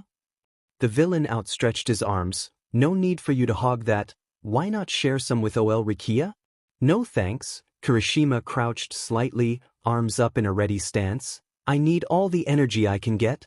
Rushing forward, Kirishima ducks under another flurry of haymakers, before meeting with several jabs of his own to Katsukame's torso. The larger man seems to shrug this off, and puts both hands into a sledgehammer motion above his head, rapidly bringing the fists down on top of Kirishima, who rolls back out of the way. "Oh, come on." Rikiya almost seemed to pout. "It's not fair that the likes of you get to just tap into your energy whenever you want. I wish I could just get up and get moving. But unlike you, I wasn't that lucky." The villain growled, "All those times waking up late, getting fired, missing deadlines and dates. It's frustrating as hell, but soon, I won't have to worry about that anymore." "What do you mean?" Kirishima painted, trying to regain some of his lost energy. "Chisaki-sama has a vision, one where quirks like mine don't take away opportunities from the regular folk. One where everyone is finally equal again." Rikiya reached for his pocket, pulling out a red vial from his pocket. "But it's a shame you won't be around to see it." Rikiya reached up, the trigger vial poised to his neck, ready to plunge the needle into his neck, when a small object flew out from behind the lumbering Goliath and shattered the glass vial with ease. Kirishima hears the sound of glass shimmering to the ground as a small metal seal clattered to the ground, rolling slightly. "Finally," Kirishima groaned, "took you long enough?" Katsukame turned, just in time to see a brightly colored fist launch at his head. Mirio's strike connected with Katsukame's lower jaw, and the mountain of a man stumbled back several steps, clutching his now sore jaw. The intangible boy dropped to the ground just as Night Eye approached from the shadows. "Lemillion," Night Eye ordered, "you know what to do." "Yes, sir," Mirio cheered, crouching low, before leaping towards Katsukame with a vengeful force. The villain recovered and reeled back to his Mirio, but was shocked as his fist passed right through the hero. Mirio then rematerialized, popping right through Katsukame's arm with incredible speed, rocketing forward directly into the villain's jaw. Katsukame fell backwards, growling with rage as he attempted to match Mirio, only to be stumped as the boy seemed to have completely vanished. Looking to his left and his right, Katsukame failed to look below, giving Mirio the perfect opportunity to fly out of the ground, fist outstretched, and deal a mighty blow to Katsukame's jaw. Kirishima heard a sickening crunch as the Yakuza's jaw shattered from the force of the punch, and the massive villain stumbled backward, clutching his jaw and gurgling in pain. Mirio flipped through the air, landing on his feet back on the ground, smiling all the while. Kirishima watched his senpai, the man who was supposed to take one for all, and felt admiration at his skill. However, he couldn't help the slight sting of inadequacy creeping through his chest. This must be why Night Eye wants him to take one for all. Kirishima frowns, looking down at his cracked palms. "I couldn't do anything to this guy, and Mirio comes in, beating him back like it's nothing. Maybe." His eyes lift, looking over at Mirio, "that maybe Night has a point?" "Excellent work, Lemillion," Night Eye praised, walking towards the boy and laying his hand on his shoulder, "further proof that all your effort will surely pay off." Even though he was talking to Mirio, Night Eye's gaze was locked firmly onto Kirishima as he spoke, as if rubbing the salt in the wound. "Thank you, sir." Mirio did not seem to notice, but turned to Kirishima. "You okay there?" Kohai? Your arm seems pretty busted up. Mirio jogged over to him, and Kirishima looked up to see the strange-faced boy looking at him with concern. Before he could respond, however, Kirishima felt his phone vibrate in his pocket. Immediately, Kirishima reached his good hand across his waist, stuffing it into his pocket, and lifting out the still buzzing device, expecting to see Midoriya displayed in large letters on the screen. However, instead of that name, he saw a completely different one. Hatsum? Kirishima thinks, before answering the phone and holding it up to his ear. Hey, Hatsum, is everything dash? Red boy. Hatsum shouts, causing Kirishima to flinch at the volume. It's Izuku. He went silent. He got into a fight, and he said that he had things under control, but he hasn't called back and I don't dash. Whoa, back up, Hatsum. Kirishima tries to calm the girl. Slowly now, tell me what's going on. He hears the girl take several deep breaths on the other end of the phone, before she responds again. Izuku called earlier, asking how the thermal vision functioned. Hatsum elaborated. When I informed him that we had finished the thermal vision, he said that he was attacked by someone, and then hung up. Hatsum growled, and Kirishima could hear the irritation creeping into her voice. Izuku still hasn't responded. I've been trying to get in touch with him, but he won't pick up. I'm getting nervous. What if he dash? Hatsum! Kirishima shouted, causing the girl to flinch. Back up. What did you say about him getting attacked? By who? He said that hero course student attacked him. The one with the glasses? I think his name is Ide or IGA. I don't remember that well, I'm sorry. Kirishima had stopped listening, his mind connecting the dots. He didn't need Hatsum to remember the student's name. He knew exactly who she was talking about. But Kirishima stammered, why? Why would Ida? Kirishima paused, his mind connecting the dots, head turning towards the bored visage of Night Eye, impatiently tapping his foot against the steel floor. Slowly, Kirishima lowered his phone to his side, and his face twisted with rage. This you do? Kirishima growled out, facing Night Eye down like an angry guard dog. The foresight here barely acknowledged the boy's rage, merely staring at Kirishima with a mix of boredom and impatience. What are you babbling about? Night Eye drowned, turning away from Kirishima. Not to be ignored, the redhead rushed up to Night Eye, stepping in front of the hero. Don't play dumb. Kirishima roared. Why the hell is Ida attacking Midoriya? What did you do? What? Mirio seemed taken aback. What do you mean, Kirishima? I knew about your plan, Kirishima grunted. You were sending a hero to take out Midoriya, weren't you? I knew you had someone with orders to take him out, but I didn't think you would send Ida of all people. I don't know what the hell you're prattling on about, but it's quite ridiculous to say the least. Night Eye denied Kirishima's accusation. Midoriya has been silent for several days now. As far as I know, he isn't on these grounds anymore. That's bullshit and you know it. Kirishima shouted, jabbing a finger into Night Eye's chest. I heard you talking on the phone. You want Izuku dead. You make many bold claims, Night Eye notes, none of which are supported by facts. Truthfully, I have no idea where Midoriya is, and Ingenium has not radioed back in a significant amount of time. Even if Ingenium went after Midoriya, you are baselessly assuming that I ordered him to do that? Why would I order one of my men to waste time trying to capture one of my own assets? Kirishima glared at Night Eye, fists clenched in tight ball. He opened his mouth to yell at Night Eye once again, but was interrupted by another voice. He has a point, Kirishima. The redhead turns, seeing Mirio looking at him sheepishly. I mean, it doesn't make sense. Night Eye was the one who sent Izuku in as an asset. It wouldn't make sense for him to send someone to capture him. You're right, Kirishima grits his teeth. It doesn't make sense. Not unless you consider that Night Eye is hoping Izuku doesn't just get captured. Now hold on, Mirio held up a palm. Sir is a great hero. He would never do something like that. You have no evidence to support your claims. Kirishima looked at Mirio in bewilderment.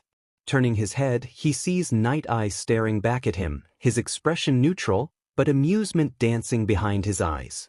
Gritting his teeth, Kirishima clenches his fists so tightly they begin to shake, and then with a breath, he steps back from Night Eye, turning his back on the duo.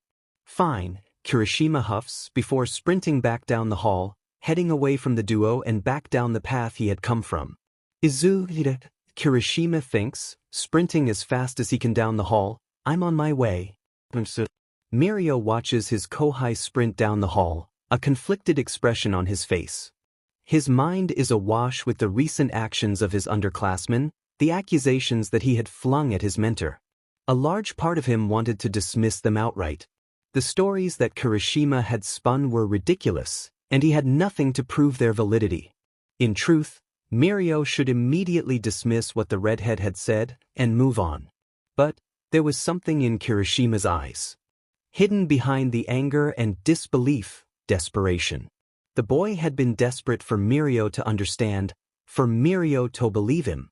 That did not look like the face of someone lying, not truly. Instead, he felt like there was something more to Kirishima's story. But that couldn't be true, right? Lemillion, Night Eye called, snapping Mirio from his thoughts. He turned to his mentor, who stared back at him with the same mixture of faith and seriousness that he had always looked at him with. Let us keep moving. The stairs are likely down one of the other paths at that three-way fork from before. We should head back and continue our search. Instinctually, Mirio almost saluted his mentor, just like he always had, but something stopped the motion, something hidden behind Night Eye's gaze. Buried deep behind the seriousness and the faith, was something Mirio could only describe as dark, bubbling just below the surface. The boy blinked, and just like that, it was gone, like it had never been there before. Hesitantly, Mirio lifted his hand and performed the salute. Yes, sir. The words had never felt so bitter upon his. Oops. Izuku crossed his arms over his head, bracing for impact as Ida's foot crashed into him, sending him flying back into a wall. He watched the HUD of his helmet blur for a moment, the impact jostling some of the internal components enough to glitch the software. He looked down at his arms, noting the severe dent that was visible along each forearm. He tries to spin the revolver cuff, only for the mechanism to seize and lock in place, the disfigurement of the metal plating causing the entire structure to cease function. Swearing, Izuku turns his attention to Ida, who is rocketing at him with speeds so blinding, the only thing he can see is the visible tail of blue fire left behind as he moves erratically through the air. He barely has the time to react as Ida appears in front of him, as if out of thin air, fist reeled back, ready to crush Izuku's skull. The amputee quickly deactivates his thrusters, falling out of the air and towards the rubble-coated ground below, just as Ida's fist connects with the wall, blowing a meter-sized hole in the steel support in the process. He's getting faster, Izuku thinks, brow furrowed under his helmet as he takes off again, not to mention better at flight. If it weren't for the early warning system installed in the helmet, I probably wouldn't be standing right now. Izuku twists his body, rolling midair as Ida sails right past him. But luckily I'm improving too, maybe not as rapidly, but enough to keep up for now. The engagement had ended up being the perfect place to hone his flight skills, learning to twirl and twist his body, using the human form's natural flexibility to his advantage for tight, quick redirections. Incoming. Izuku growls, tucking his knees to his chest and throwing himself into a fetal position. Throwing his arms out, Izuku lets off a quick beam, throwing his weight to his left as Ida passes over him, an arc of blue fire left in the wake of the drugged boy's mighty axe kick. The fetal position allows Izuku to wildly shift his weight and the direction of his feet, throwing the suit into the perfect position for a dive.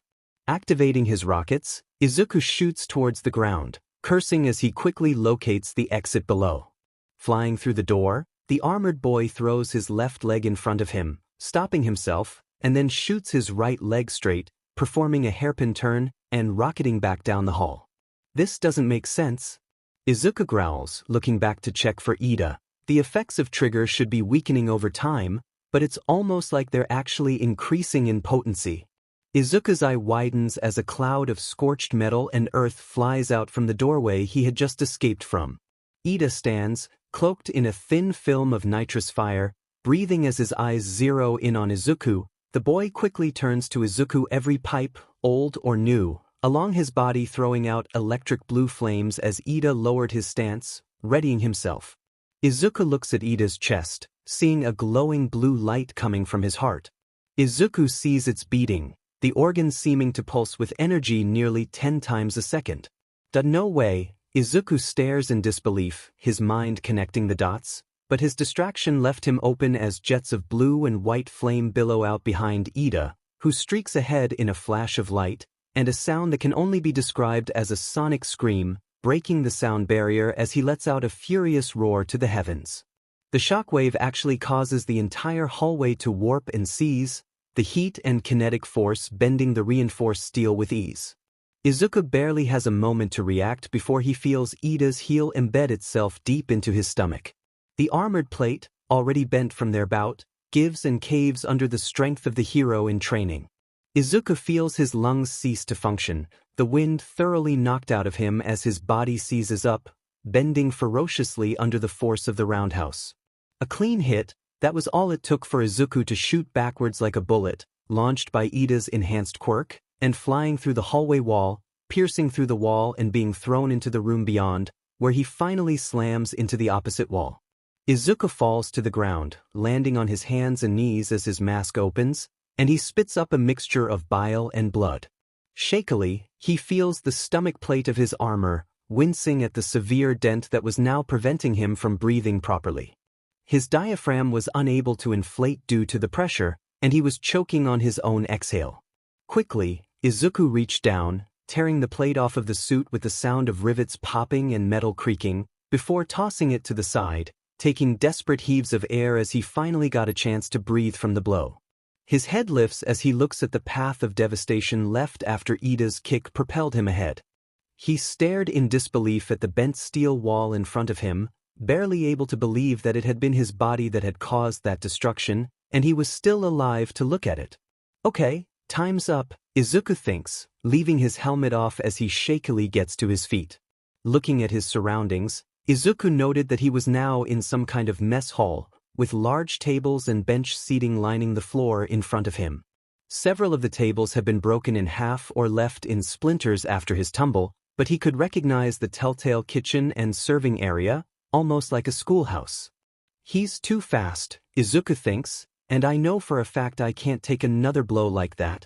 Izuku looks at the discarded armored plate, bent so totally that the flat pane of metal now looks almost like a distorted L, that if I get hit again, it's over.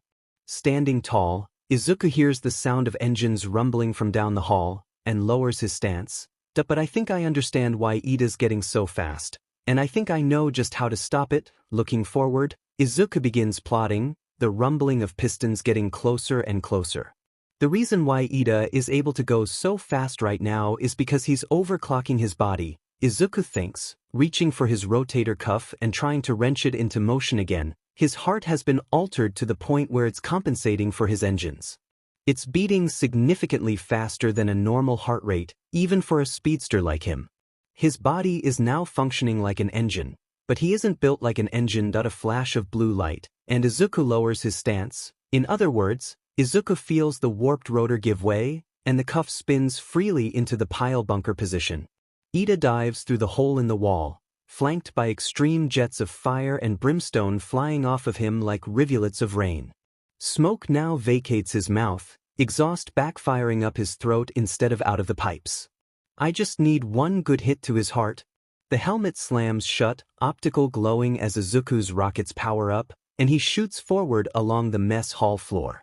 Ida, in turn, rockets into the air and flies after him in turn. Izuku reels his fist back, pile bunker flying into the ready position. Ida leaps into the air, flipping and readying an axe kick towards Izuku's head, poised to deliver the killing blow.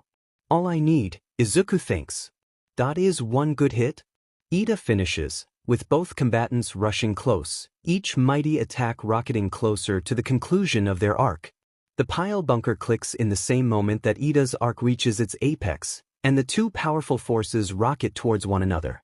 A flash of light rings out as they connect. With something solid, though distinctly not with each other. The flash of fire and scraping metal fades, and between them stands an injured but furious Kirishima. His body was covered in jagged spikes of hardened skin. His eyes and pupils had crack lines along them, like even they were hardened all the same, and his face had warped from the transformation, leaving him with a permanently open-mouthed, jagged grin, teeth bared ahead. His arms were held up, catching both of their attacks with his bare hands, which had sharpened into claws. "That's enough." Kirishima roars, his voice warped from his hardened mouth. With a burst of one for all, Kirishima throws the combatants away from one another. Izuku skidded across the ground, faceplate opening up to reveal a confused expression, staring at Kirishima in disbelief. Ida landed on his feet, however, and growled out at Kirishima, taking a step forward before Kirishima turned to his classmate. "Ida?" Kirishima's skin began to soften, his transformation fading away as he stared at his fellow student in shock and some degree of horror. What happened to you?" Kirishima took a step towards Ida, but was stalled when Ida's eyes widened, and he let out a loud roar of pain. The friends watched as Ida thrashed in place, his body twisting as the metal exhaust pipes along his body sheared off, exiting his skin and clattering to the ground, leaving several half-dollar-sized holes along Ida's torso, arms and legs. The blue glow faded, and Ida fell to the ground, gasping in exertion as his body seized up, and he began to spasm on the ground, eyes wide and throat undulating with exertion. He landed roughly, his right leg buckling painfully under him, and Kirishima swears he heard a sickening crack as Ida collapsed to the ground. "Sheet!" Kirishima crouches over Ida. "What the hell is going on?" Izuku rushed over as well, crouching next to Kirishima over Ida's spasming body. "The trigger wore off," Izuku explained. "His body is playing catch-up now, and it looks like it's put him into shock." "Trigger?" Kirishima whispered in disbelief. "Oh, Ida, why?" Izuku lowered his faceplate again, and quickly called Hikaru. "Yeah," Hikaru answers, seeming a bit confused. "Hikaru," Izuku called, reaching down and feeling for a pulse on Ida's wrist. "Ida has gone into shock.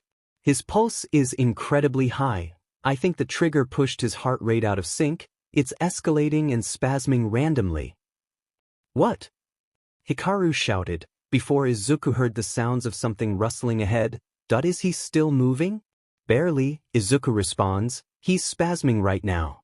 "What can I do?"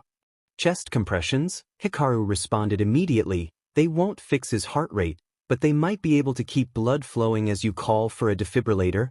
Izuku leans down, pressing his hands over Ida's heart. "That I don't know how to do this," Izuku realizes. "Sheet, I don't know how to do this." "Calm down," Hikaru orders. "I took classes when I was younger. It's a requirement for EMS training. I'll walk you through it, so just do what I say, okay?" Izuku nods, and places his hands on Ida's chest, beginning to press them down with a rhythm. At the same time, Kirishima radios for a defibrillator on his location, as well as a medical evac team. Izuku feels the snapping of ribs as he forcefully causes the chest to contract, and the blood to flow. I think I broke his ribs," Izuku calls out. "That's normal," Hikaru calls out. "Just keep the pace I told you about. 2 compressions per second. If you need to, follow the beat of Stayin' Alive." That's kind of ironic, isn't it? "Focus," Hikaru shouts. 2 per second, follow the beat." Izuku nods, not verbally responding as he continues chest compressions. He continues this motion for what feels like eons, staring down at Ida's limp face, eyes closed and expression calm, too calm for the living to bear. But isn't this justified?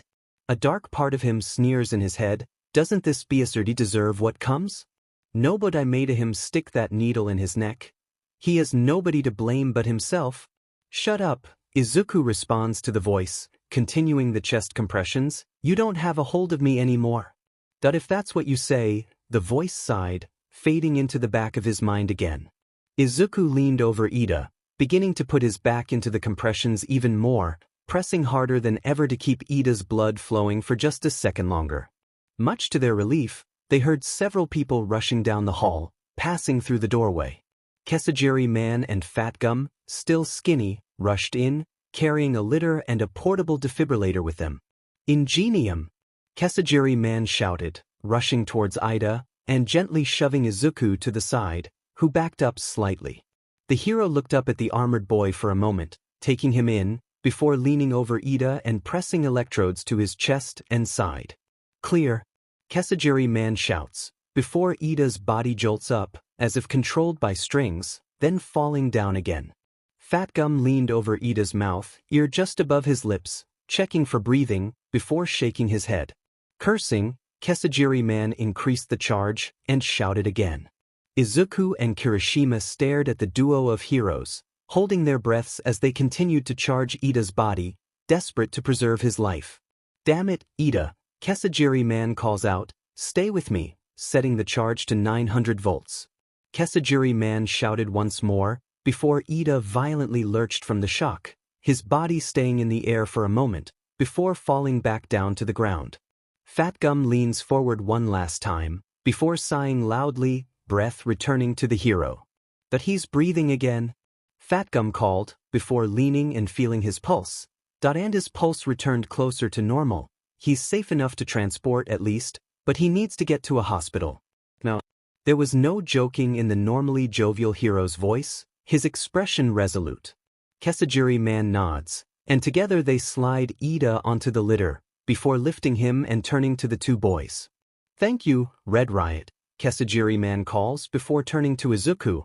You're that robot man that Mr. Brave and Rocklock reported, aren't you? They reported you as a possible hostile. Izuku leaned back, taking a retreating step from Kesajiri Man, before the recon hero held up a hand, stopping him. But you might have saved his life, Kesajiri Man looked down at Ida, so I'm deciding to use my eyes, and see you aren't a threat? With a huff, Kesajiri Man turns, and he and Fat Gum rush out of the decimated mess hall. Izuku and Kirishima take a moment, deep gasps of breath escaping their lungs, before Izuku collapses forward. Kirishima is quick to grab him, and he walks his friend over to one of the less destroyed benches, sitting him down and taking a seat next to him. The friends simply stare down at the table, Izuku collapsing his helmet so that he can breathe a bit easier, neither saying a word. A minute passes, and Kirishima huffs, straightening his back, and looking over at the pile of bloody exhaust pipes that lay on the ground. Trigger, Kirishima confirms, leaning forward, and putting his head in his hands. How the hell did it come to this? Ida attacked me out of nowhere, Izuku said. I didn't have a choice. I had to fight back. Did you? Kirishima turns to Izuku, who looks back at him in confusion. Did you really have no choice? What are you trying to get at? Izuku narrows his eyes at Kirishima, who huffs. I mean, Kirishima slams a fist into the table. That. From where I'm sitting, you're either ignorant, or you're lying to me. What? Izuku shouts, like hell I am. He attacked me, I was defending myself. Yet from the looks of it, you didn't even try to explain anything to him. Something tells me this could have all been avoided if you had just taken a second to tell Ida what was going on. You're turning this on me? Izuku seems affronted. He didn't give me a chance to explain. What was I supposed to do? Let him kill me while I try to talk it out. Izuku looks away, plastering a sarcastic smile on his face. Oh, hey Ida, you mind holding off on trying to take my head off for a moment? I need to tell you that Night Eye is playing you like a fiddle, and you're too blind to see it. Izuku's expression drops, and he turns to Kirishima. How the hell was I supposed to talk to him when he was trying to kill me? You're telling me, Kirishima drawls, glaring at Izuku, that there was not one moment, not one opportunity where you could try to tell him the truth? Not even a moment where you could just tell him that Night Eye is playing him? Izuku opens his mouth to retort, but he finds his mind wandering to the beginning of their encounter. He closes his mouth, looking down, but Kirishima continues on. And what happened to Eri is the #1 priority, huh? You sent me a message saying you had her, now you're going to act like you didn't have a single opportunity to just escape Ida and get out of the compound with Eri? Kirishima roars out the final word, before looking around at the room. Speaking of, where is she? Izuku took a second to remember the generator room, where he left Eri in that vent, and his eyes widened. Sheet, Eri. Activating his thrusters, Izuku ran down the hall, towards the stairs, Kirishima and Ida following closely behind. Wait, Kirishima shouts, realizing what happened. You just left her somewhere? Have you lost it? I couldn't fight Ida with a kid on my back. Izuku shouts back, thrusters warming up behind his heels. What did you expect me to do, stick her on my back like a gorilla? I expected you to be smart. Kirishima snapped, causing Izuku to wince. I expected you to use your head. Instead of engaging Ida in a pointless fight, I was expecting you to stay focused on the objective and get Eri out of this hellhole like we planned. Kirishima turns his head away, focusing on the hallway directly ahead of them, but it looks like even people as smart as you can be morons like the rest of us. Izuku opened his mouth, trying to conjure a defense, but finding himself lacking in any reasonable rebuttal to Kirishima's words. Instead, he stares ahead, firing his rockets and grabbing Kirishima by the shoulders. Hang tight, Izuku says, slamming his faceplate shut, before rocketing ahead up the stairwell, carrying Kirishima, and heading for the generator room. I hid her in a vent inside the generator room. It's just ahead. They have generators down here? Kirishima questioned. Possibly so that if the heroes raid them, they aren't able to cut the power. Izuku theorized, or maybe they just don't trust the public power grid. Turning the corner, Izuku whirled around the corner, slamming through the doors and into the generator room. Quickly, Izuku dropped Kirishima, letting him catch himself on his feet, before dropping to the ground and rushing over to the vent behind the shelf. Eri, Izuku called out, I'm here. Let me just dash. He stops, lifting the grate, and leaning down to the gap within, his optical illuminating the otherwise dark air shaft. Only to see nothing within. Eri? Izuku leans deeper in, sticking his head into the vent. Eri? Are you there? It's okay, you can dash. Izuku move. Kirishima shouts, before Izuku hears a familiar buzzing in the air, a proximity alarm showing two objects closing in rapidly from both sides. Izuku quickly fires both palms out, facing the wall, and causing him to fly backwards, just before the wall of light clamps down, slicing through part of the wall, right where his neck was. Sliding across the ground, Izuku uses the momentum to land on his feet, and shoot his head up, looking at the force field that now cleaved through the thick metal walls. Looking for something? An all too familiar, all too snide voice jeers from behind him. Izuku turns, seeing Kirishima squared up, arms hardened, facing a clearly amused Tengai. The former monk's eyes were crinkled with mirth. In his right arm, he carried a metal briefcase with him, and in his left arm, held tightly around her neck, was Eri, struggling in fear within his grasp. Izuku slowly rises, facing Tengai as the previous barrier fades, jets thrumming with power along his heel. Let her go, Kirishima called out, now.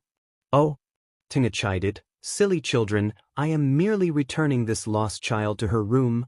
I found her here, abandoned, scared and alone. Izuku grits his teeth, but looks down, seeing Eri in Tengai's arms.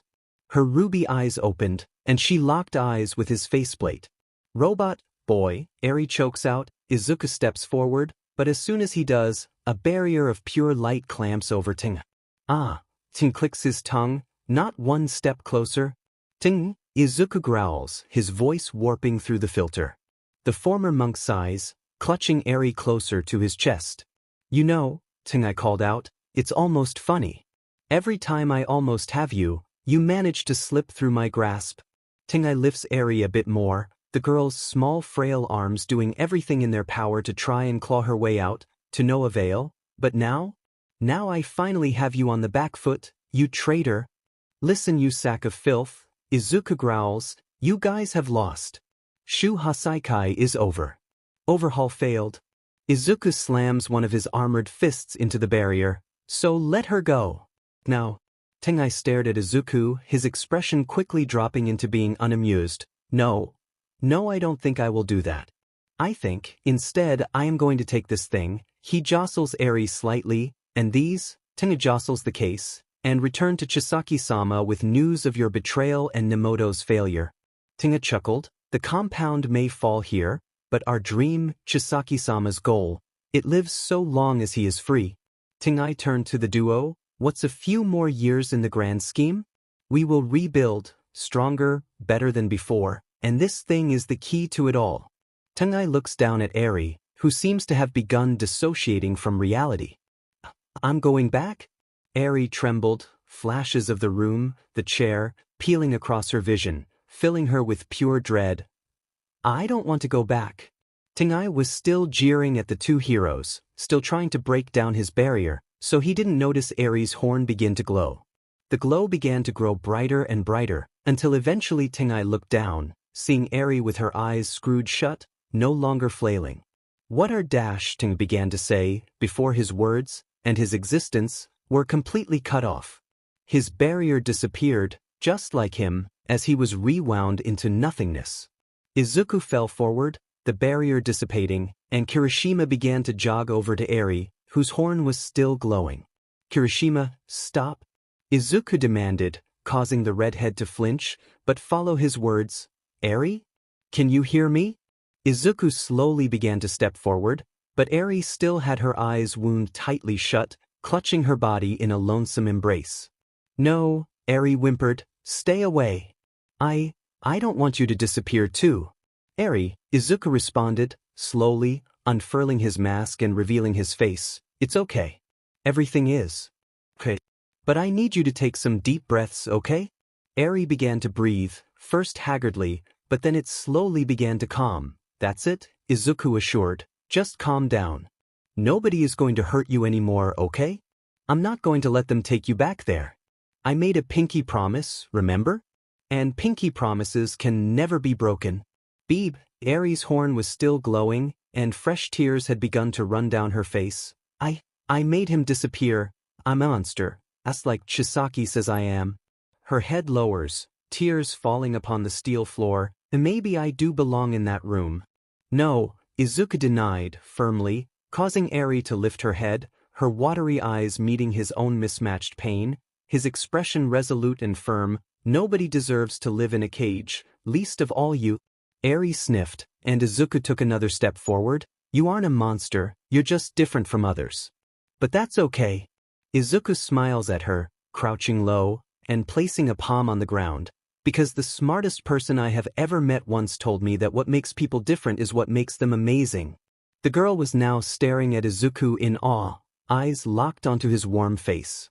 You hear me, Eri? Izuku smiled at her. You're amazing. The glow faded from her horn, and Eri stumbled towards Izuku, before collapsing into his chest. The amputee quickly wrapped his arms around her frail body, holding the poor girl close as she sobbed onto him. I'm sorry, Eri sobbed. I tried to be quiet, but I got scared and he found me. I didn't want to make any noise, but I couldn't help it. No. Izuku put a hand on the back of her head. You didn't do anything wrong. This is my fault. Izuku put his head down, his eyes clouding over. That I was stupid and I lost sight of why I came here. This is because of me. The boy heaves Eri into his arms. So come on, I'm going to get you out of here. Hey, Izuku? Kirishima calls, standing over Tengai's briefcase. What's this? Izuku calls before walking over to Kirishima, holding Eri in his arms.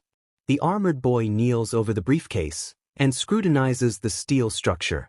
Lifting his palm, Izuku carefully grabs the locking mechanism of the case and crushes it with his suit, destroying the security lock and clicking the case open. Within a velvet mold were 12 small caliber rounds, each no larger than a 9mm bullet. They were each crimson red, inside blunted casings with what seems to be small notches on top of the bullet. Izuku looked down at them, before scooping one into his hand and holding it up above his head. This is, realization sets in, and Izuku scans over the bullet, before turning his head to Kirishima. This is Overhaul's big plan, Izuku explains, bullets that can erase people's quirks, permanently. Kirishima steps away from the case, staring at the bullets as if they were acid. He holds his arm close to his chest, eyes locked onto the drag. Yeah, the amputee looks down at the remaining 11 bullets in the case, and from the looks of it, this is the entire supply. Izuku clenches his jaw, fist tightening at his side. That all this pain, torturing a little girl, for 12 bullets? That I assure you, this is only the beginning, a voice drones from across the room. Izuku's head snaps to the side, and he feels Eri begin to tremble in his arms. The armored boy slams the case shut, holding it closed as he glared at the man approaching them from the hall. Chisaki stares at Izuku with a deceptively calm expression, as if he is unaffected by anything that is going on. However, Izuku had spent enough time around Chisaki to know when to tell if the man is really calm or is hiding a storm behind his eyes. And within Chisaki's eyes, Izuku saw an apocalyptic maelstrom, just waiting to be released upon the world at large. That I was wrong about you, Midoriya, Chisaki sighed. I thought that you, awful people, could understand the value in my work. The Yakuza boss takes a step forward, and Izuku charges his rockets. He doesn't turn to Kirishima, but the redhead immediately knows who Izuku is talking to. Go, Izuku commands. Kirishima shakes his head. No way, the redhead denies. I'm not leaving you to face this guy alone. I'm not going to face him, Izuku whispers. That I'm not making that mistake again. I know what I need to do, but I don't think I can carry both of you out of here. Kirishima looks at Izuku out of the corner of his eye, concern clear on his face. Before Izuku's faceplate snaps shut, I'll be fine, but I need you to trust me. Kirishima hesitates for a moment longer, before nodding. Okay, Kirishima confirms, I trust you. The redhead turns and begins sprinting down the hall. You don't think I'll chase him down too? No, Izuku denies, because he doesn't matter to you. All that matters is Eri, and these. Izuku plants his foot on the case of bullets, and he sees Chisaki's eyes snap down to them. That I will forgive this insurrection, Chisaki begins, that if you hand them over right now. No, Izuku says plainly, I'm taking Eri away from this place, once and for all. Chisaki growls and steps forward, but Izuku hovers a palm down at the case. One more step, and I blast these all to scrap, Izuku declares. You know as well as I that losing these is a massive setback? Even more than losing your compound. You're seconds away from dying, Chisaki quivers, and yet you still make time for jokes? I'm almost impressed. What can I say? Izuku shrugs, I'm a man of many talents. Izuku straightens his posture and looks over at Chisaki, so here's how this is going to work dash. Oh, Chisaki chuckles humorlessly, oh you actually think that we're going to negotiate? Yes, Izuku confirmed, I'll slide you the bullets, you let us go. Give me Eri, and it might not tear you apart cell by cell. Chisaki roars. That isn't an option, Izuku denies, you either get these, or nothing at all. Or I could just kill you, Chisaki drawls, it would be easy. I could do it with a snap of my finger. As if to demonstrate, Chisaki holds up his fingers in a snapping motion.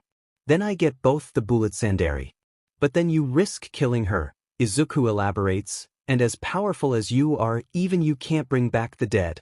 Chisaki's face twists into a sneer, hidden barely by his mask, but Izuku charges his palm, directed right at the bullets at his feet. This way, you can walk out of here with something to work with even if it isn't what you want. Even if you do manage to take her away from here, Chisaki growls, I will hunt you both to the end of time. You may escape me, but you will never be free of me. Maybe you're right, Izuku supplies. Maybe once this is over, you will chase us down to the ends of the earth, doing everything in your power to take Eri back. Izuku grabs Eri, holding her tighter to his chest, but you and I both know that it will be a good few years before she has Saikai is ready to make a move like that again, even with your quirk. Izuku's expression was hidden behind his mask, but Chisaki could almost feel the steel in his eyes. You're starting from zero again, and by the time that happens, I'll be ready for you. Chisaki glares at Izuku for a second longer, before he holds his hand out, signaling him to slide the bullets to him. Izuku slowly moves his leg back, ready to slide the briefcase along the ground.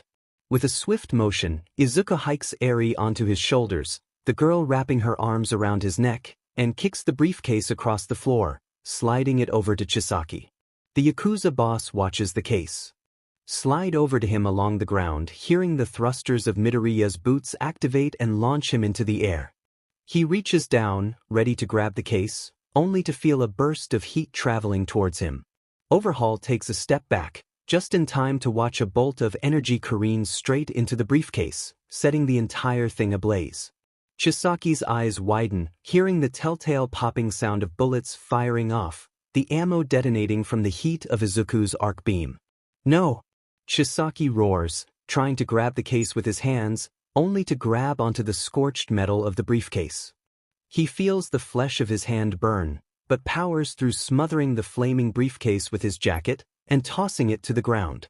Desperately, Chisaki opens the case, hoping beyond hope that maybe, just maybe, one of the precious bullets remains.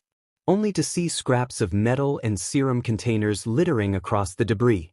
Chisaki feels his breathing grow far more intense, each breath growing more and more erratic.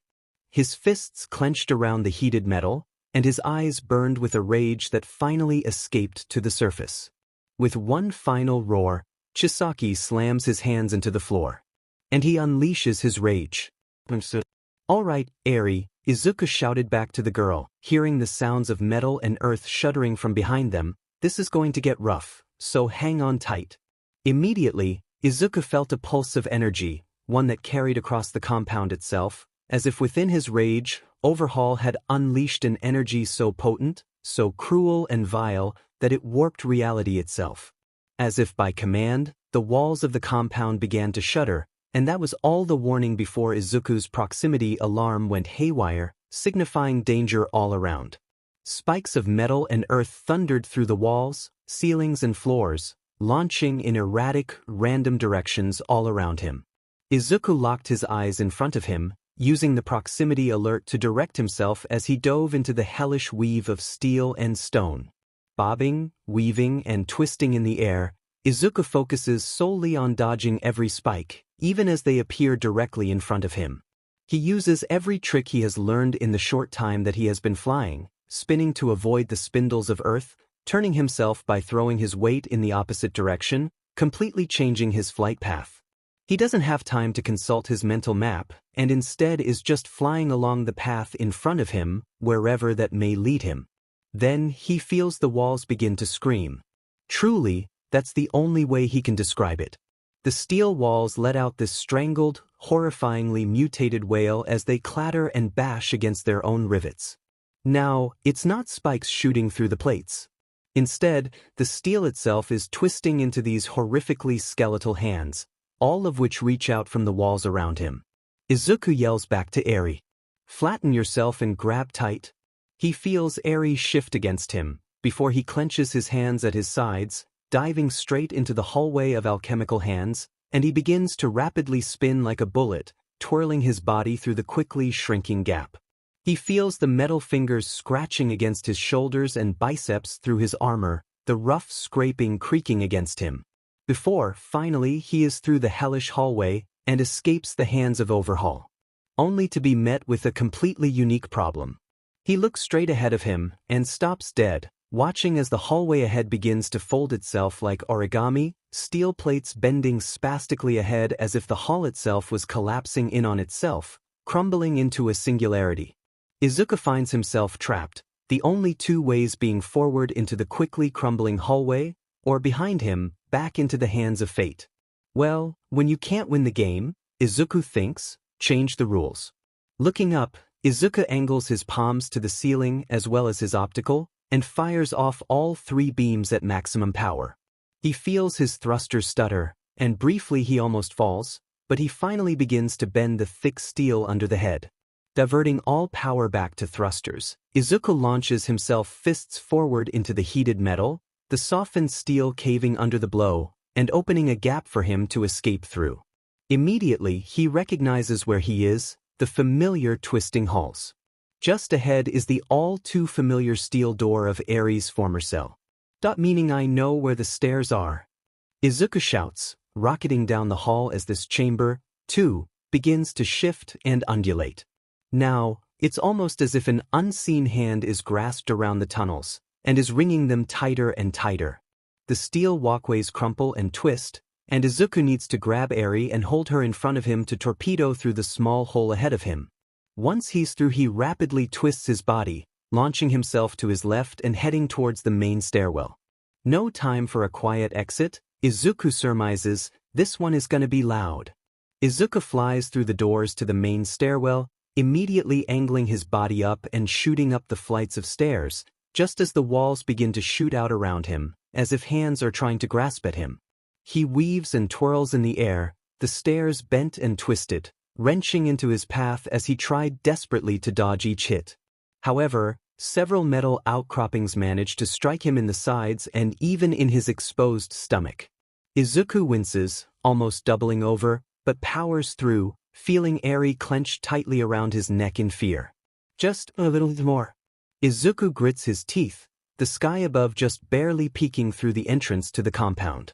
The building begins to crumble and seize around him, and Izuku fires off the beams from his palms directly in front of him, tearing a hole through the crumbling building in front of him. Izuku barely clears the closing gap and soars into the open daylight for the first time in nearly an hour, rocketing off into the sky and rushing up towards the clouds. When the rays of light finally hit his face, Izuku feels a bubble of laughter clear his throat, escaping his mouth without his say-so. Izuku extends his arms out, reaching wide around him, before he hears something, barely a whisper over the wind. "But it's so bright," Eri weakly stated, one of her hands unclasping from his neck, and reaching out towards the sun. "That's so warm." "Yeah," Izuku smiles within his mask, "and you get to live in the sun from now on. You understand me?" He can't hear Eri, but he knows she is staring up at the sun, a bright, unfamiliar glow that envelopes her in warmth unparalleled. For a brief moment, there is nothing but peace in her heart. "Come on, man," one student leaned over to the desk next to his, whispering just loud enough for his friend to hear. "Let me see. Are there any updates?" "Sure," the boy commanded. "Shut up, you'll get us both in trouble. If there are any updates, I'll let you know." "But I heard Ryukyu is there." The other boy hissed. "She's my favorite. Have the choppers gotten any good action shots of her dragon from?" Hana sighed, trying to ignore her desk neighbor, and rolling her eyes at the distracting conversation. Not that she had been paying much attention in the first place, but those two blabbing about the latest her fight certainly didn't help the already irritating conditions of the classroom. The heat from the late spring weather was beginning to get to her, and she could feel her uniform top incubating the heat like a barrier just above her skin. Couldn't help but feel the scratchy sensation of the school chair mix with the heat in a miasma of discomfort. Her teachers droning about Pythagoras did not help her mood in the slightest. She despised math class. Not just because she wasn't good at it, though that certainly didn't help. But she found the class so unimportant. So pedantic. Her teacher would always mark her down for her formulations, stating that while she got the right answers, she had done it the wrong way, and therefore only deserved half credit for the problem. Mr. Shimizu insisted that this was to ensure that she properly understood the concept, and that her method would not always work. Needless to say, she didn't exactly feel bad about letting her mind wander during this PRD. One thing she hated was explaining the failing math quiz to her parents. Bringing home that piece of paper was like sharing the news of a dying family member with them. They insisted that this was the worst thing that could possibly happen to her, and that her academic career was unsalvageable now despite every other class showing high marks. "Come on. Just a peek, please?" The other student whined, where her neighbor rolled his eyes and sighed. "Fine," he called. "Look, channel 4 just cut back to the chopper." Hana tried to ignore the video, but the noises of glee from the boys next to her distracted her to no end. "Look, it's Ryukyu." The other one whispered silently, "She's so cool. I wish I could meet her in person." "Well, maybe if the boy stops, humming in confusion. "Wait, what's that? Is that a robot?" Hana sighed, leaning forward on her desk, before she felt something buzz in her pocket. Reaching down, she discreetly pulls out her phone from her desk. Flipping the black mirror up, she opened the phone, revealing a text from Keiko. "Turn on the Channel 6 live stream." Hana raised a brow at that. Keiko was not one to care about the news, so whatever was happening likely had to be important. She flicks her eyes up at her professor, who continues to drone on while not facing the class, and signs to herself. "Not like I was paying any attention anyways." Opening the Channel 4 website, Hana mutes her phone and raises the screen a bit, trying to see whatever had captured Keiko's attention so much. And what she saw in that moment would be seared into her mind for the rest of her life. Their moment of peace is interrupted as the sounds of helicopter blades approach them from behind. Izuku turns midair, seeing a news chopper flying closer to them. The bay door of the helicopter was open, and within he saw a woman with pink hair, speaking into a microphone, and a man next to her holding a large camera. She seems to be pointing at him, though over the sound of the wind and the helicopter, Izuku can't make heads nor tails of what she's saying. But what he does notice is the ground shifting from below them. Overhaul had not given up on them, it would seem, and now the earth itself was twisting to bend to his will. Tendrils of debris and dirt lashed out, sweeping wide and knocking over several buildings, before launching themselves skyward, towards Izuku's location. Unfortunately, the helicopter was right in their path. Izuku yelled to them, "Move out of the way." He threw his arm to the side, gesturing for the unbalanced aircraft to move away from the tentacle, but to no avail. They could not hear them, nor could they see the tendril lashing into the air just behind them, before hammering down on the chopper itself. Izuku barely managed to dodge the stone tentacle, but the helicopter was struck dead on, and the crew inside was jostled and thrown loose. Time seemed to slow, as the news anchor and cameraman began to fall right in front of his eyes. The helicopter itself had erupted into a fireball, the pilot likely already dead, but those two people were still alive, for now. And just like that, his body moved on its own. "Hang on, Eri," Izuku grunts, before flipping his body and diving down after the falling duo. He takes a wide arc, turning so his angle of attack would take him right through the both of them. He could hear them screaming, the ground rapidly approaching, and Izuku dove deeper down so that he was lower than the two of them. Then he cut to the side and fired off parallel to the ground. First in front of him was the cameraman, who was spinning wildly in the air. Izuku reached his arm out, and instead of immediately trying to grab him, he used his arm to ensnare him, almost like a net, before grabbing him by the collar of his shirt. Then, the reporter was directly ahead of him, this one falling much more parallel, but the ground was rapidly approaching him. "Come on," Izuku thought, "just a bit more." Izuku angled his body down a bit, almost like a dolphin, and flew mere centimeters above the ground. The tunnel system was exposed to the ground, filled with escaping gases and hot air. Catching the updraft from the exposed tunnels, Izuku used that momentum to fling himself up, angling his torso so that he could reach out with his other arm, and just barely grasped the reporter by the forearm, barely 10 meters above the ground. He could feel his engines straining under the weight of two adults and a child, and found himself losing what little altitude he had, so Izuku decided to cut right ahead, slowing his descent just enough to fall to the ground, all three of his passengers falling with him with a soft thud. Izuku quickly stands, looking over and seeing the news crew groaning in pain, but alive. Behind him, he looks over at Eri, who is now sitting in a small heap on the ground, looking down at her scraped knee. Relief washes over him as he slowly moves over to the little girl. "Are you okay?" Izuku asks. Eri looks up at him with a small frown. "It hurts," Eri admits, "but not as bad as all the other times I hurt. I think I am okay." Izuku nods, before straightening his posture and turning to the news crew. "Are you all okay?" Izuku calls out. The cameraman straightens, nodding, and the reporter finally gets to her feet. "Yeah," the woman heaves, I think so." "Good." Izuku turns away from them all, facing the street. "Now, if you'll excuse me." Izuku lurches, faceplate opening, revealing a far more green face than before, and begins to eject his stomach contents from his mouth, vomiting harshly onto the sidewalk. The proceeds for several seconds, bursts of bile escaping his throat, before Izuku straightens and turns back to the news crew. "Wait," the reporter squints her eyes. "I know you. You're that kid from the sports festival. The one with the mech suit, right?" Izuku flinches at the mention of the festival, but nods. "Yeah, that was me." The reporter seems to have several questions for Izuku, but the green-haired boy closes his faceplate and turns to Eri, leaning down to her. "Hey," Izuku gently prods, "I have some people I trust. They helped me get you out of there. Can I take you to them?"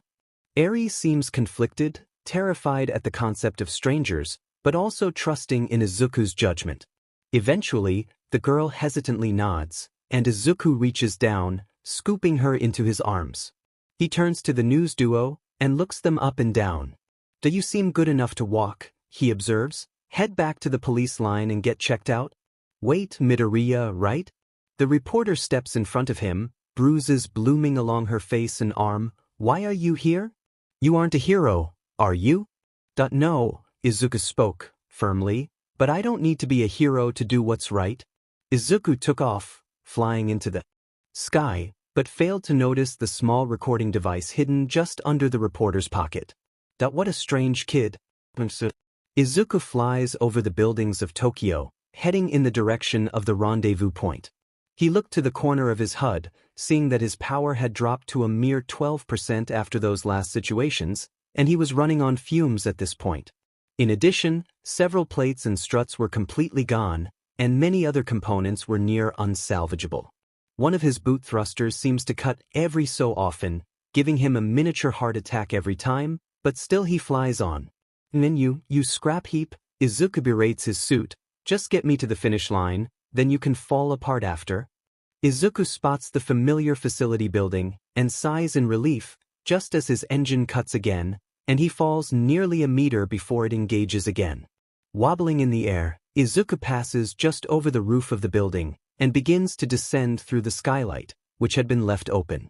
He angles his body feet first, slowly falling down to the makeshift landing pad left out for him. He notices Hikaru, Majima, and Mei waiting, watching him descend from the skylight with Eri over his shoulders. His engines cut, right above the ground, and Izuku nearly collapsed onto the landing pad, huffing in mask as Hikaru and Hatsum rushed over to him, quickly trying to wrench the suit open. Hikaru gently helped Eri off of Izuku's shoulders, while Mei opened the back plate of the suit, releasing Izuku from the confines of the metal marvel. Izuku quickly reached through the gap, and grasped the sides of the armor, pulling himself out and collapsing onto the ground, feet still hanging out of the suit. "Izuku!" Hatsum grabbed him, turning him over and immediately pulling out a flashlight. She shined the light directly into his eyes, which caused Izuku to squint and cover his eyes with his hand. Mei, what the hell?" Izuku grabbed the flashlight, pushing it away from his face and carrying Mei's arm with it. "Do you see funny colors?" Hatsum demanded. "What?" Izuku groaned. "Mei, what are dash? Do you see funny colors?" Mei repeated, "Or does light hurt your eyes? Are you having difficulty measuring or focusing? Is there dash?" "Mei, I'm not concussed," Izuku responds, stopping Hatsum in her tracks. A bubble of laughter erupts from Izuku's mouth, and it suddenly turns into a raucous cacophony of giggles from the prone boy. He's looking up at Mei, who is still positioned on top of him, smiling at her with a warmth that makes her heart flutter and her stomach turn inside out. "Did I need to go throw up?" Hatsum stood, marching over to the corner of the room. Izuku looked at her in confusion, leaning up and looking at the other two. What did I do?" Hikaru shrugs at Izuku, leaning back while keeping an eye on Eri, who is looking around the warehouse in awe. "Maybe you just stink?" Hikaru supplied, and Izuku raised his arm, sniffing his armpit, before cringing and reeling back.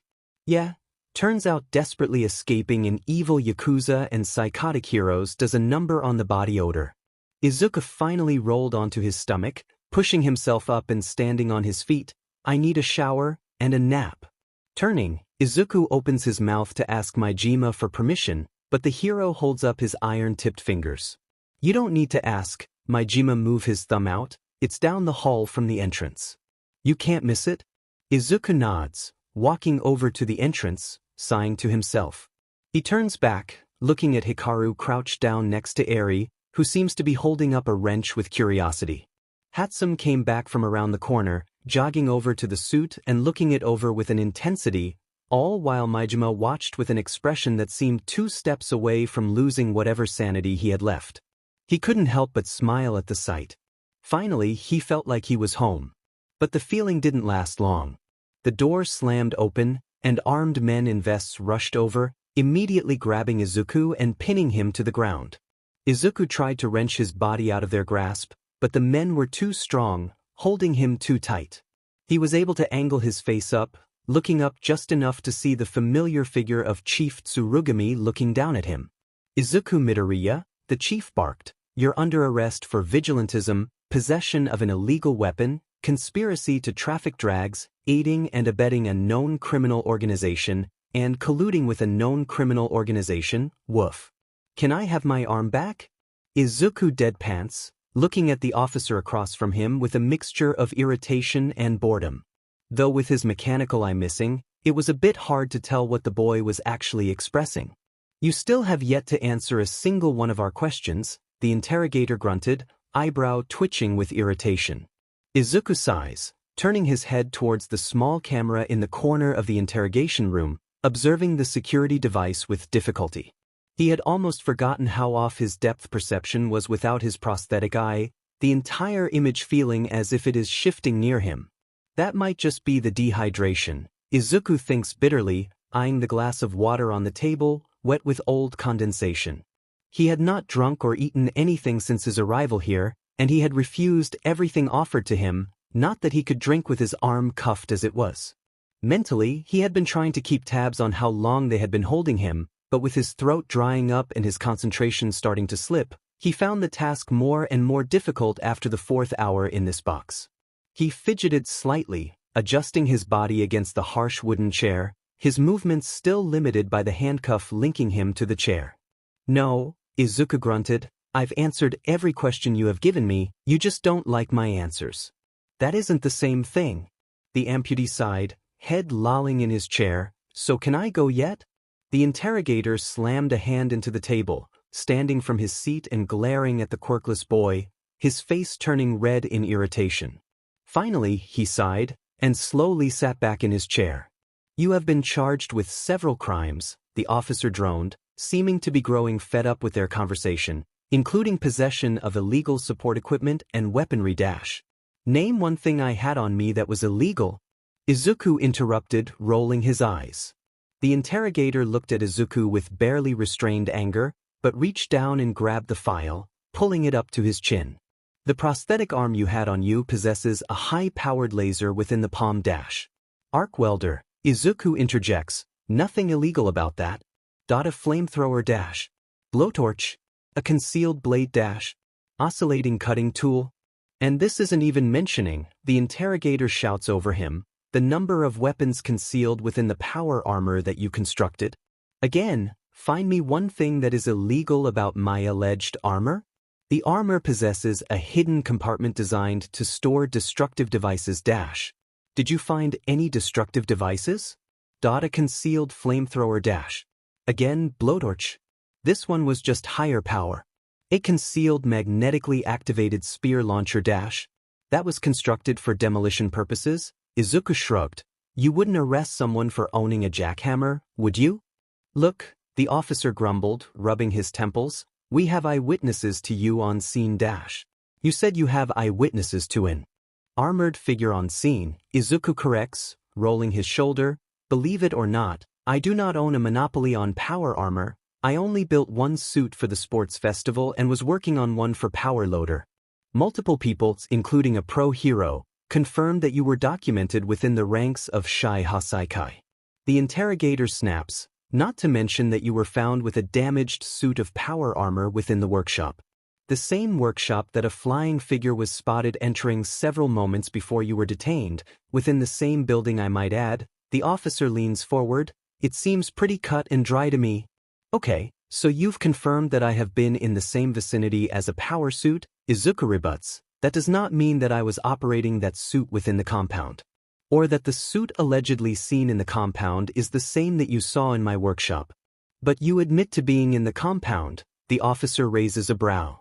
Jamming his pointer finger into an open file on the desk, we have documented sightings of you, as well as recorded conversations of Yakuza members speaking about you by name gathered by the raiding team. You don't think that's suspicious? No, Izuku growls, because for the 10th time, I was ordered to infiltrate the compound by night. Bullshit, the officer grunts. There is no documentation of you being employed or ordered by Sir Night-Eye to enter the compound.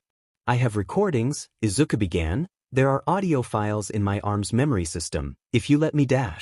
We checked the audio files, the officer explained, and like I said before, there is nothing within the audio memory of your arm. And I'm telling you they were deleted. Izuku growled, check Night-Eye's files.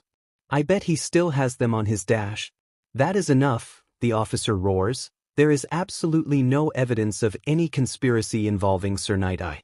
In fact, the evidence brought to us by his team tells us the opposite. He didn't even know you were there until Tenya Ida brought it to his attention. The mention of Ida elicited a flinch from Izuku, one that the interrogator was quick to notice. There are also reports of you engaging in a confrontation with the same person, and now the boy is in critical condition. The officer leaned forward. Do you have anything you want to say about that? Is it legal to hold a minor in custody for this long? Izuku snide, raising his brow at the man. You little sheet dash, the officer stands, leaning towards Izuku, who tries his best to lean out of reach of the interrogator. However, before anything escalates, he hears a voice call out. I'll be taking it from here. The two turn to the entrance of the interrogation room, seeing a fairly plain-looking man standing in the entrance, eyes tired and not wearing his usual trench coat and hat combo. Instead, he is dressed in a fairly nice seafoam green button-up, with slacks and shine dress shoes. A silver watch was worn on his wrist, and his hair was slightly disheveled. Detective Tsukachi, the interrogator saluted. I thought you were taking a personal day, sir. I was, the man groaned, but when I saw that you had taken a child into custody, I figured that I could speed this along. Tsukachi steps forward and turns his head to Izuku. Hello again, Midoriya. I understand we didn't exactly get a chance to speak last time. Izuku eyed Tsukachi wearily, sizing the man up. Tsukachi smiled, seemingly unsurprised by the reaction, and turned to his fellow officer. You can go now. Tsukachi spoke, leaving no room for argument. The officer sputtered for a moment, before sighing and nodding. He left the room just as Tsukachi sat down in the chair across from Izuku. The amputee still sat wearily of Tsukachi, unsure of how to gauge the fairly well-dressed man. I apologize, Midoriya. Tsukachi straightened his posture, adjusting his watch on his wrist. I was at dinner with my mother and sister. It's my aunt's birthday in a few days and I wanted to spend some time with my family, so I wasn't checking my phone. It wasn't until I saw the news report about you being taken into custody that I left. I hope you can understand. Izuku does not respond, not verbally. Instead, he slowly relaxes his posture and sets his feet to the ground. His eye flicks over to the glass of water on the table, and Tsukachi's eyes widen in realization. Oh my. Tsukachi leans forward, slowly, and grabs the glass of water. You can't drink right now, can you? Izuku's eye darts down to his cuffed arm, but doesn't speak. Here, let me help you, Tsukachi says, gently, raising the glass to Izuku's lips. Initially, Izuku hesitates to take a drink, causing Tsukachi to raise a brow in confusion. Are you not thirsty? I don't want anything that you guys are offering me, Izuku responds, tilting his head away. Tsukachi's eyes widen, and he nods, backing off. Ah, he responds, simply, understood. Let's get down to business then. Tsukachi sighs, and leans forward. I understand that you have been accused of several very serious crimes none of which I have committed. Izuku stared straight ahead, refusing to show any emotions. Like I said, accused, Tsukachi carried on. I understand that your account of what happened in the compound is different from the official story? Tsukachi raised a brow, showing minimal emotion. Izuku didn't respond immediately, and Tsukachi sighed, reaching into his sleeve. Izuku heard a soft click, followed by a stunted beep, before Tsukachi leaned forward, expression suddenly serious. I'm going to be direct, Tsukachi stated. Did Night Eye really send you in as an informant? W-hat? Izuku leaned away. Why are you dash? We don't have much time, Tsukachi urged. Yes or no? Yes, Izuku responded, nodding. I was told to infiltrate and gather information for Night Eye for his raid, but he used it as an opportunity to take me out. Tsukachi stared at Izuku for a moment longer, before nodding and reaching over to his sleeve again. Izuku heard that same soft click again, and Tsukachi straightened his posture. Barely a second later, Izuku hears the door slam open, with several officers barging into the interrogation room with hands reaching for their sidearms. Izuku jumped back, seeing the officers scan the room, taking in the situation. Tsukachi turns to the officers, an easy smile plastered on his face. Is there an issue, gentlemen? Tsukachi asked calmly. The officers stared at him, before relaxing their posture. Sir, one of them stood at attention. There was an issue with the monitoring equipment. We just wanted to make sure everything was okay. Well, Tsukachi stretched. As you can see, everything is fine. I was just about to finish up here, and then head back home for the night. The police squad looked at Tsukachi in confusion, but eventually nodded, filing out of the door. Tsukachi turned to Izuku with a smile plastered to his face. Well, Midoriya, Tsukachi sighs, unfortunately, we will have to keep you here overnight in custody until we can determine some of the facts of the case. Izuku opened his mouth to protest, but Tsukachi held up a hand. Truly, I apologize for the inconvenience, but trust me. Tsukachi's eyes steeled over, and Izuku's argument died in his throat. It is in both of our best interests if you cooperate, at least for now, okay? Izuku looked at Tsukachi for a moment, before nodding and allowing the man to uncuff him. Tsukachi led him out the door and down the empty hall, the officers having retreated back to their desks. I need you to trust me right now, okay? Tsukachi whispered into Izuku's ear, I'll come visit you in your cell later, but right now you're in danger. Then why are you helping me? Izuku hissed back, you're part of the police, right? I'll explain later. Just hang tight and stay alert. Understood? Tsukachi grunted back. Izuku took a moment longer, pondering his options, before nodding. Not like I have much choice, Izuku sighs. Tsukachi shakes his head. No, none of us do. Tsukachi steps down the hall, leading Izuku to the holding cell. He passed by several guards, who stood at attention as the detective passed. Tsukachi would nod to them, but Izuku couldn't help but notice that the officers would stare at him in their peripherals, barely paying Tsukachi any mind. Izuku felt their gaze in the back of his head like searing nails being hammered through his skull, and felt his heart seize up, leaping from his chest into his throat.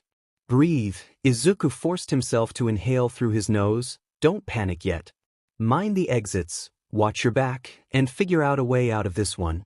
Here you are. Tsukachi swiftly walks into the holding cell, allowing Izuku to step away from him into the large room.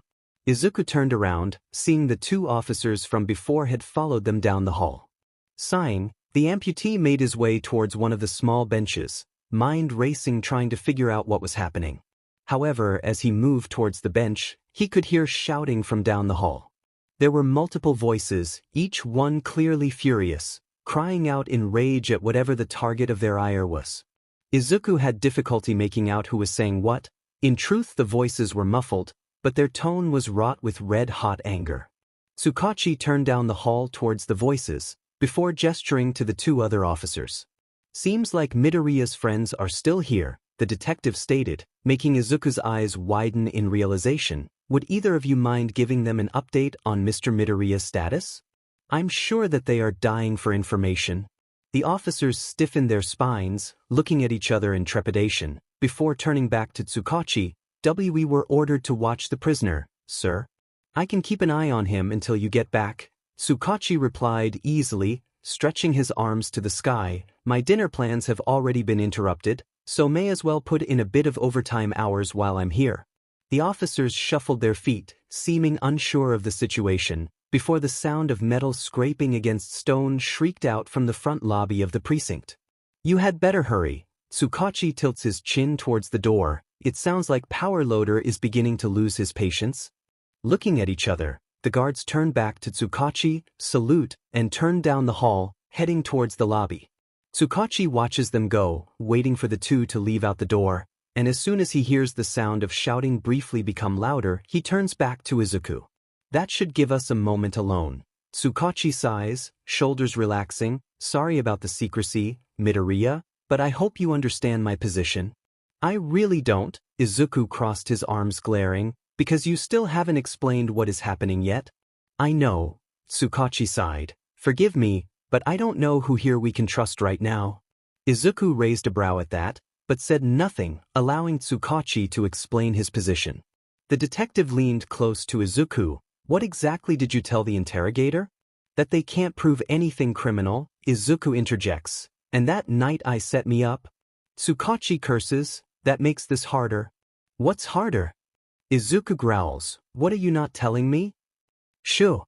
Tsukachi presses a finger to Izuku's lips, silencing him. Izuku immediately takes a step back and glares up at Tsukachi. Midoriya, Tsukachi hesitates, chewing his bottom lip. I've known for a while that the HPSE has their hooks in everything, including the police. What? Izuku's eyes widened. What do you mean with that? I mean that Night Eye wasn't acting alone. Tsukachi looks at Izuku with deadly seriousness. I would bet my mother's life that he was acting under direction from the HPSC throughout all of this, and I have a feeling that the interrogator was advised to prod at you and see how much you know about their plot.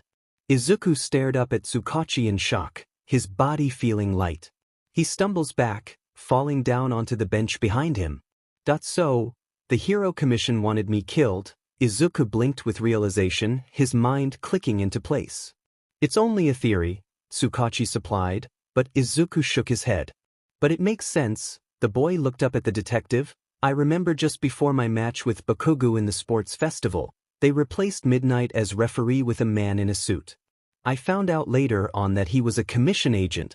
Tsukachi nodded. A source from inside of UA informed me that the Hero Commission actively worked to sabotage you for your success in the festival. Izuku nodded, the pieces seeming to finally spin and click where they needed to be. So all this time? I doubt you were their only priority, Tsukachi advised, but you were certainly on a short list of problems they felt needed to be taken care of. The detective sighed. Luckily, I have a friend who is working on a plan, one that he hopes will see the commission brought to heel. Izuku's head snapped towards Tsukachi, a gasp forming upon his lips, but the detective held a hand up. Before you get too excited, it's not actionable, not yet at least. Izuku stopped, relaxing a bit into his seat. In truth, we're not certain we have enough to go after the commission itself just yet. They're too strong, and far too connected. What do you mean? Izuku queried a brow. Think of the Hero Commission like a weed.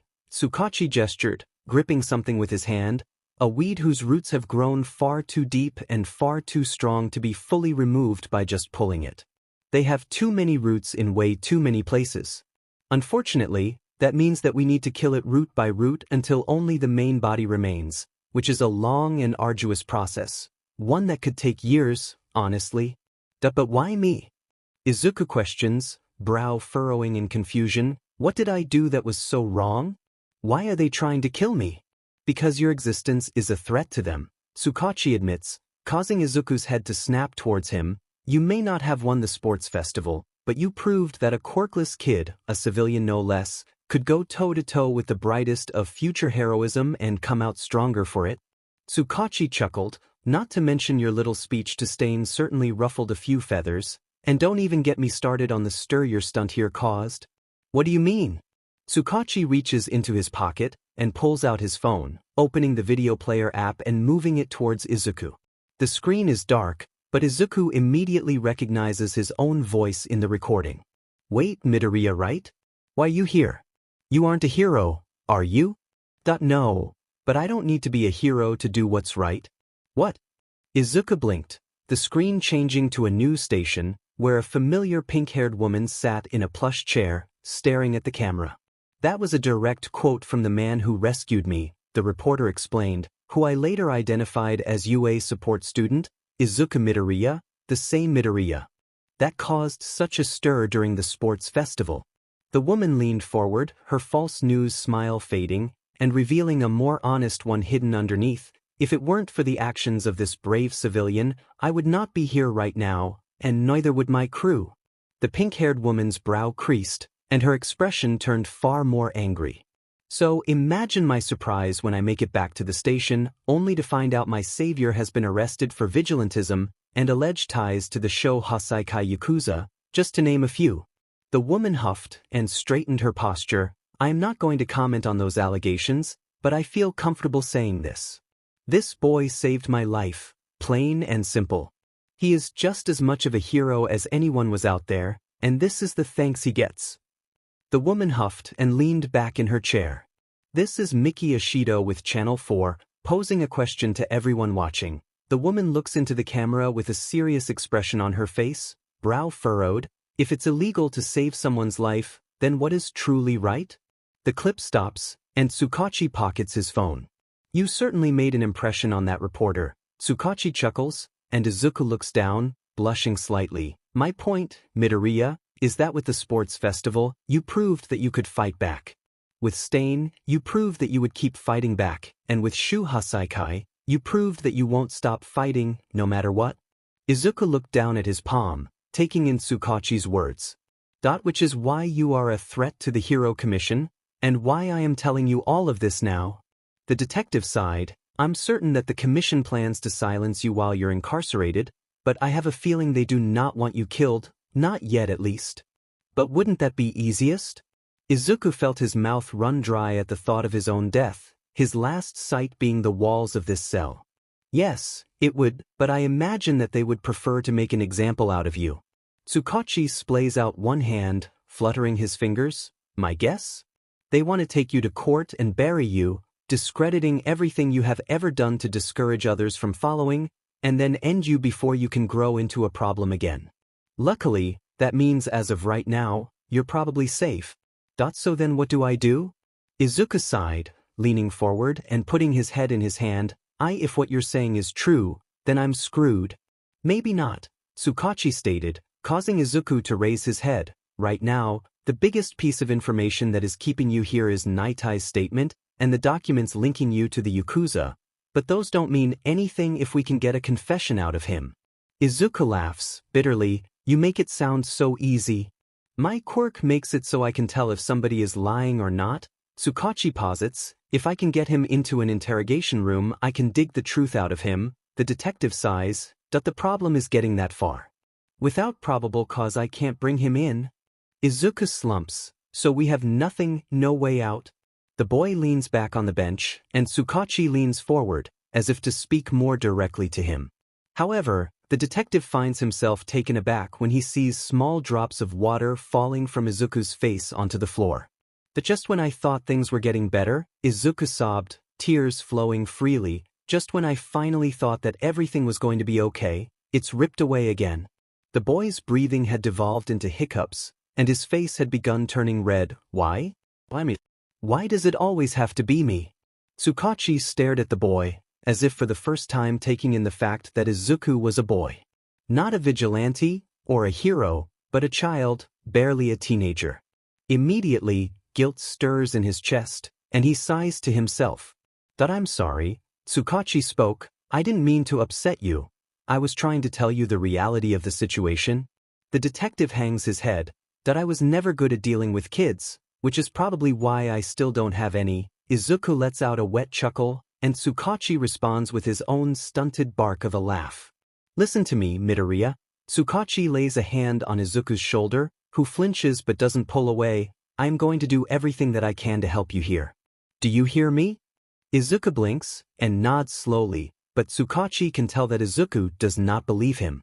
The two hear the front door open again, and Tsukachi leans in close. I have an idea, just hang tight. Tsukachi leans back, just as the two officers come into view, looking distinctly more disheveled and annoyed. Wow, Tsukachi remarks, scanning the duo, you two look like hell.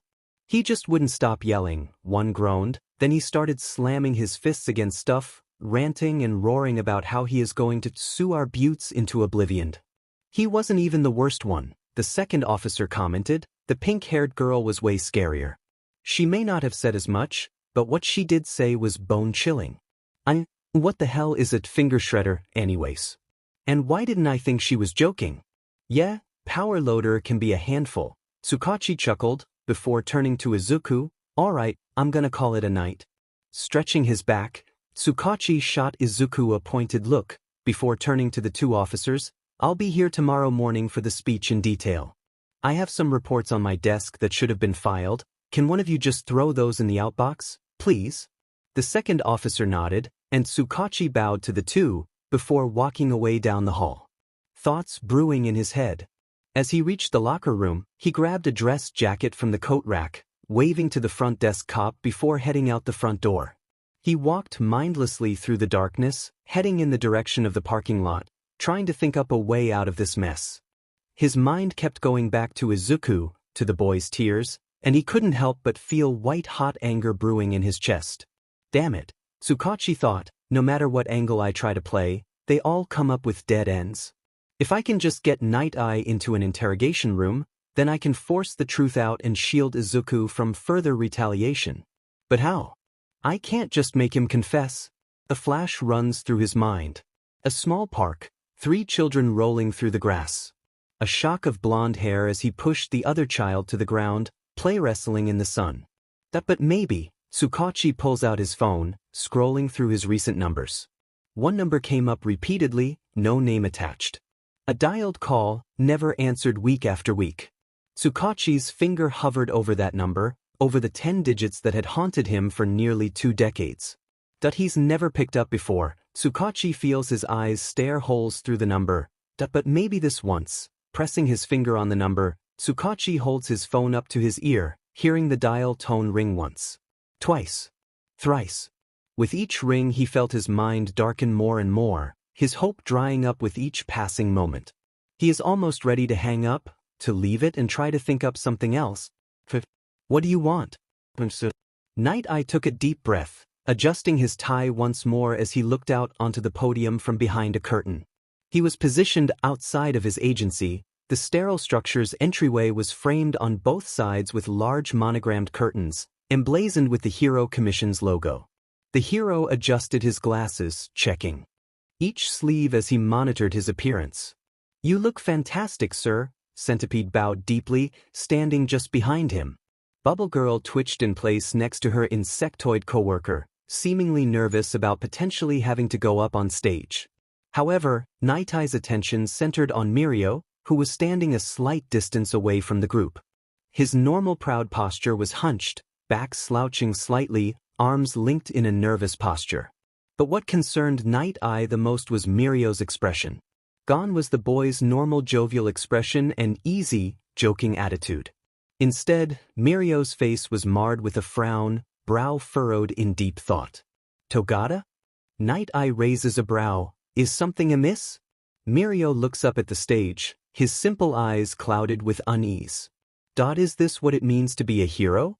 The boy asks suddenly, causing Night Eye to raise a brow. "Like, I'm happy that we took down Shai Hasaikai and stopped their operation, but this feels wrong."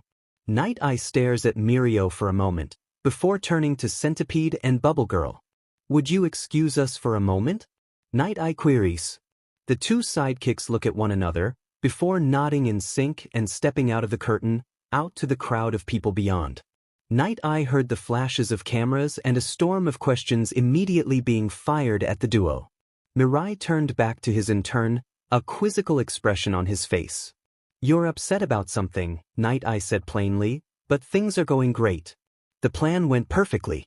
The Yakuza have been brought back into the public spotlight with Overhaul's little display at the end. People recognize them for the threat they are. Which is exactly what we wanted." "I know," Mirio sighed, "but every time I try to be happy for what we did, I can't help but think about." He trails off, but Night Eye immediately knows what Mirio is referring to. Midoriya was in possession of a weapon, Night Eye explained, and was actively hindering the operation. "For heaven's sake, Mirio, he was responsible for Ingenium's injuries." Mirio looked conflicted, and Night Eye sighed. "Do not weep for every villain who gets taken down. You will spend the rest of your life crying for them." Mirio turned to Night. "But that's enough, Mirio," Night Eye declared, causing the intern to grow silent. "We can discuss this later." Speaking of, Night Eye's mind whirred as his thoughts settled on that dreaded shock of red hair. "Don't we have something to discuss later today? So if you could meet me in my office tonight?" Mirio hesitated for a moment longer, before sighing and nodding. "Yes, sir."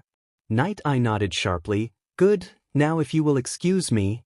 Turning towards the stage, Night Eye began to walk up the stairs onto the temporary platform in front of him, aiming for the podium in the middle. He observed the several microphones poised at the lip of the podium, each labeled with various news organizations around the country.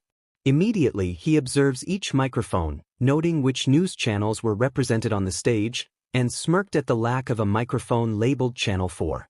They decided to step out of line, Night Eye rationalized. Maybe that will teach them to control their reporters better.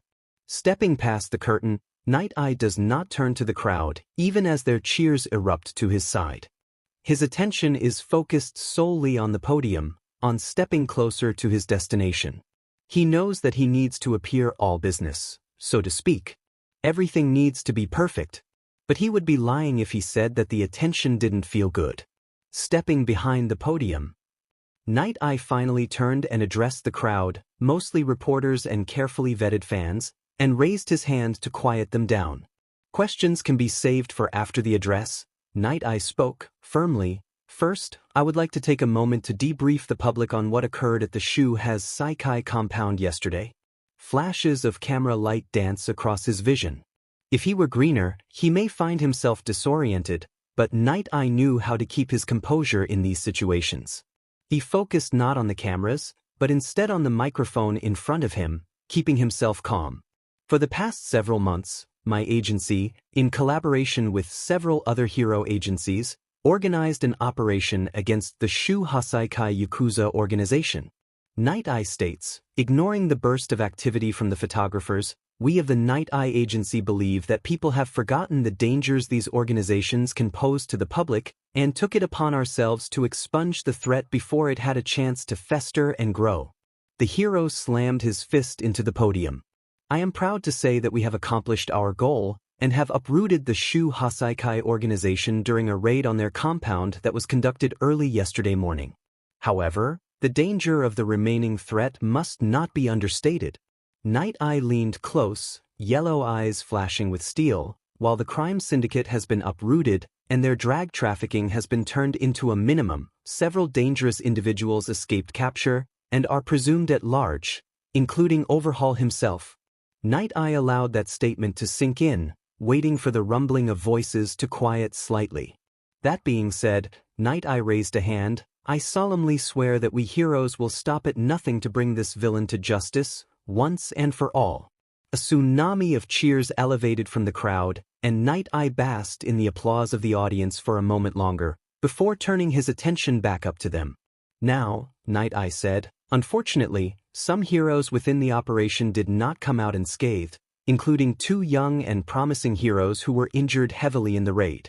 The hero lowers his head, forcing a facsimile of reverence. My heart goes out to them and their families, and I wish them both a full recovery. The crowd calms for a moment, seeming to join him in reverence.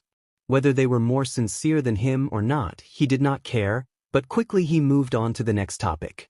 Their injuries were not in vain, Night Eye declared, as through this operation, the joint forces of our agencies seized equipment and supplies relating to the production and sale of the illegal drag, Trigger. In addition, hundreds of illegal firearms and ammunition were seized as well. The most important part, however, was that 6 of the infamous 8 bullets were arrested and taken into custody. So I believe that the operation was a success. Night Eye leans back and places both palms on the podium's lip, one on each side. I am sure you have many questions, Night Eye confirms, but I will ask that you conduct yourselves in an orderly fashion. I will get to all of your questions in time. Despite his urging, several reporters all stood in unison, barking at him all at once in an unintelligible cacophony of useless banter. Night Eye fights the urge to roll his eyes, and tries to settle the crowd, pointing at one of the useless, barking imbeciles, and waiting for the rest to sit down again. Sir Night Eye, the reporter, a young nervous man, bumbles, is there any update on the condition of Ingenium? I heard he was airlifted to Tokyo Municipal during the raid. Night Eye mimed a sigh. Yes, Tenya Ida, known as Ingenium, was airlifted to the hospital a few hours after the raid began. He was a valuable part of the team, and we are all wishing for his full recovery. The hero looked back down at the reporter, but unfortunately as of now there are no updates on his condition, merely that it is stable. The reporter nods and sits back down when a young, flashily dressed woman shoots up immediately. Sir, is there any truth to the allegations of you and Ryukyu entering a relationship? Night Eye holds back a glare. False. Next question. He barely fights the urge to insult the tabloid leech as they sit back down, clearly disappointed. Sir, a third reporter stands, this one a portly male with a receding hairline. Are there any updates on the whereabouts of Overhaul? You mentioned that he evaded capture, but do you have any idea where he might be? Night Eye's posture straightens. As of this moment, we have no information that we are willing to publicly share about his potential whereabouts. I merely advise that all citizens remain on alert, and if you see him, do not engage. The hero leaned forward. This man is highly dangerous, so do not put yourself in unnecessary danger. Report it if you can, but do not throw yourselves into danger. Leave the hero work to the heroes. The journalist slowly sits down, satisfied, and Night Eye points into the crowd again, pointing out a fourth reporter. The man stands, fairly tall with scraggly brown hair. Sir Night Eye, the reporter states, is it true that Izuku Midoriya was working as a mole under your command? Night Eye feels his eyes widen, imperceptibly, but quickly formulates a dismissal. However, before he can expel his deflection, he feels something begin to infiltrate his mind. He feels as if a force has completely taken over his being, puppeteering his mind from without. Desperately, Night Eye tries to regain control, to pull against the force overtaking him, but to no avail. His mouth opens unbidden, and he begins to speak. Yes, that is true. Gasps are heard from the crowd, and immediately, Night Eye sees a stir coming from his side, as the police detail seems to stumble upon themselves. The fourth reporter holds his microphone up again, and continues. I see. And is it also true that you deliberately withheld this information from the rest of the raiding party? Night Eye clenched his fist, gritting his teeth in an effort to keep his mouth shut. He sees several suited figures beginning to walk towards the crowd, but the compulsion is too strong, it's too great. Yes, that is correct. Night Eye seethes through gritted teeth. Final question, the reporter holds up the microphone. Is it true you ordered Tenya Ida to eliminate Izuku Midoriya? Night Eye feels sweat falling from his brow, trying everything he can to keep the truth within, but he cannot stop himself anymore. He has already lost control of himself, and words spill from his mouth unbidden. It's true. Night Eye grit his teeth, head falling to the podium, as a raucous uproar of voices fired off, cameras flashing at him as he curled onto the stage. When he looked up again, the dozens of reporters and photographers had crowded the stage. Night Eye could no longer see the brown-haired reporter, but he did see several suited agents searching the crowd for any sign of the man who stole the truth from his lips. Then, Night Eye feels hands grip down on his head and wrists, pinning them behind his back. Sir Night Eye, Tsukachi calls out from behind him, you're under arrest for conspiracy to injure or kill, conspiracy to commit an act of violence on a civilian, reckless endangerment of a civilian, conspiracy to commit murder, and attempted murder by proxy. Night Eye turns his head, looking up out of the corner of his eye at the detective, once a trusted ally with him and all might, now glaring down at him with contempt. However, Night Eye's eyes flicked down towards the bottom of the stairs, at his sidekicks, staring in shock. But nothing hurt more than Mirio, gazing at him with a mixture of disappointment, hurt, and disbelief. He would never forget that look. Even as Tsukachi left the scene, even as officers cuffed him and loaded him into the back of a cruiser, Mirio's expression was branded into his mind. All confidence that he once had was gone. His pride and ego were crushed in an instant. And all that remained was one emotion. Fear, all-consuming fear. The reporter walked down the road, glancing back at the chaotic scene he had left behind. Ducking into an alley, the man pulled off his jacket and dress shirt, clothing himself in a simple blue shirt. He lifted his glasses from the bridge of his nose and tossed them into the garbage, as well as pulling the brown wig from his scalp, revealing his cropped blonde hair to the world. Reaching up, he removed his brown-colored contacts, exposing his purple irises, and tossed them into the trash as well. Looking down at the disguise, he reached into his pocket and pulled out a match, igniting it and tossing it in with his false identity. He watched the flames dance for a moment, before casually proceeding down the alley once again, rounding the corner and heading down the somewhat familiar alley network that he had once lived in. Crossing the street and following the familiar roads, Nemoto rounded the corner and saw a sight that immediately began to haze with memories. Last time he had been here, the park had seemed so much bigger. Everything towering over him with astounding grandeur. Now the once vibrant grass was neglected and overgrown. The plastic slides' once saturated color seemed more dim and lifeless, and the steel equipment had since rusted over. He looked over at the now dilapidated swings. Once pristine, now covered in a haze of damage and neglect. One swing hung loosely, one of its chains was broken and swung freely. He remembered how based on the day, those simple childhood playthings would become a spaceship, or a dinosaur he was trying to climb with his He stopped himself, grounding his mind back into reality. Scanning the area, he saw nobody and decided to step into the overgrown park, staring up at the buildings surrounding him. When he was a child, most of these high-rises did not exist. The area was mostly mid-rise apartments, little more than tenements. They were grubby and dilapidated, but they were home, kind of. Just one more sign that this place is no longer his home. Nemoto sighs to himself, pulling out his phone and checking the text once again, confirming this was indeed the place. Leaning back, he reached for the lip of the smartphone and pulled the back off of the device. Removing the SD card and battery, Nemoto tossed them into the nearby trash, crushing the memory card in his hand with finality. Well, so much for trying to stay in touch. Nemoto grunts in response, turning to the other figure with a mixture of boredom and hesitation. Did you bring them? Nemoto spoke bluntly, holding out his hand.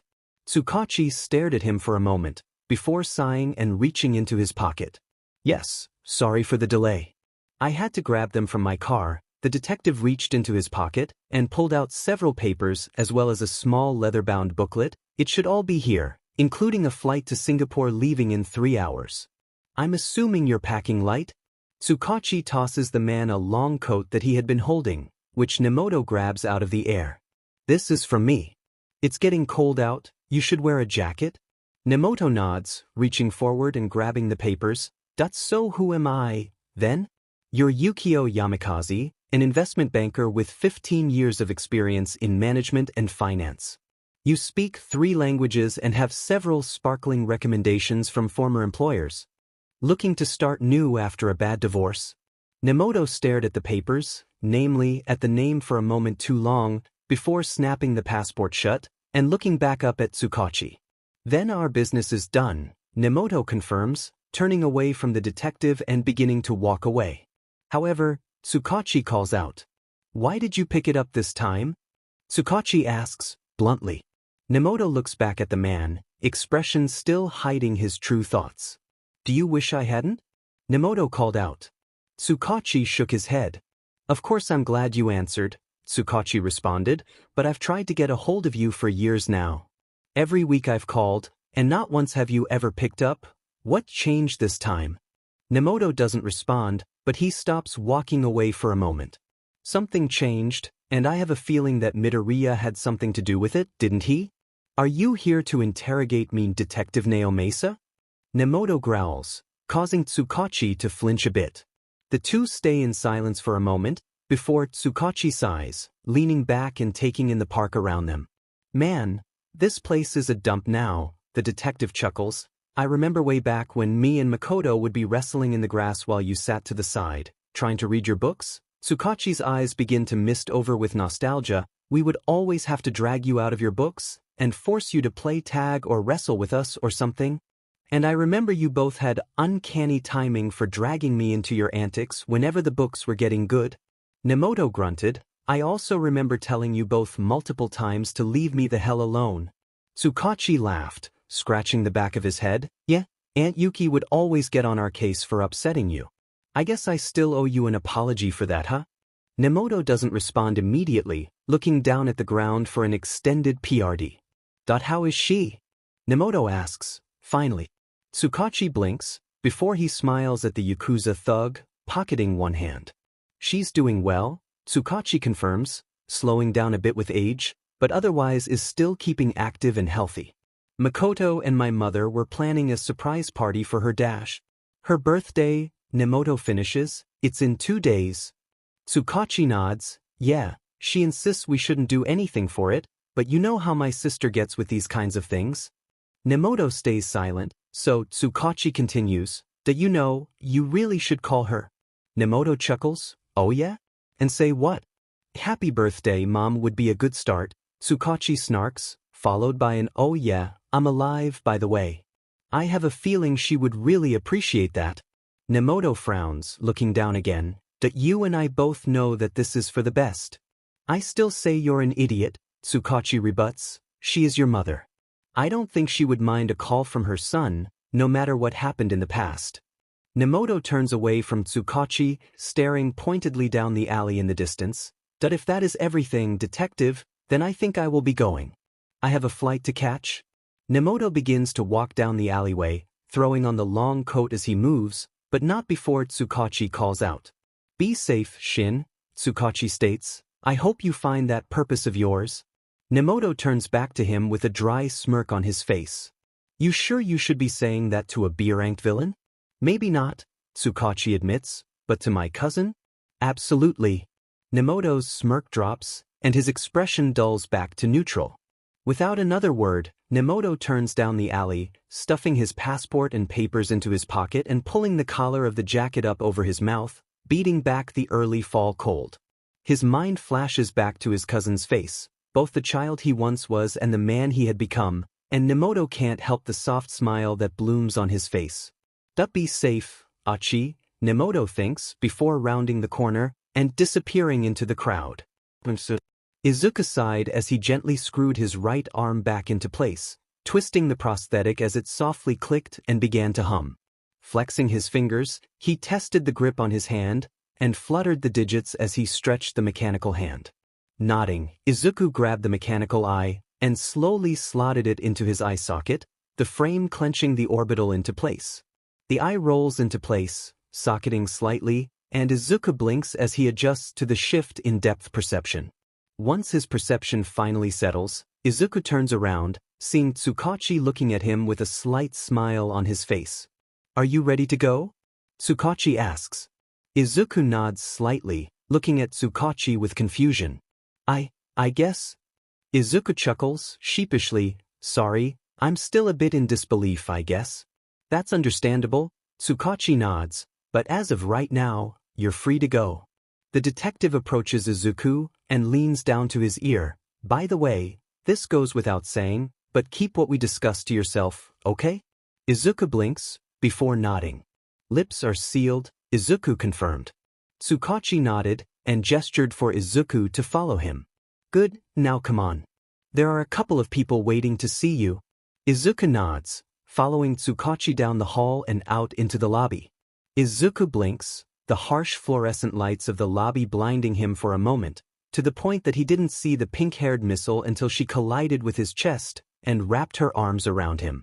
Izuku expected a bout of anxiety to overcome him, but as soon as he smelled the familiar scent of burnt metal and motor oil, he felt his muscles relax in her arms and smiled to himself.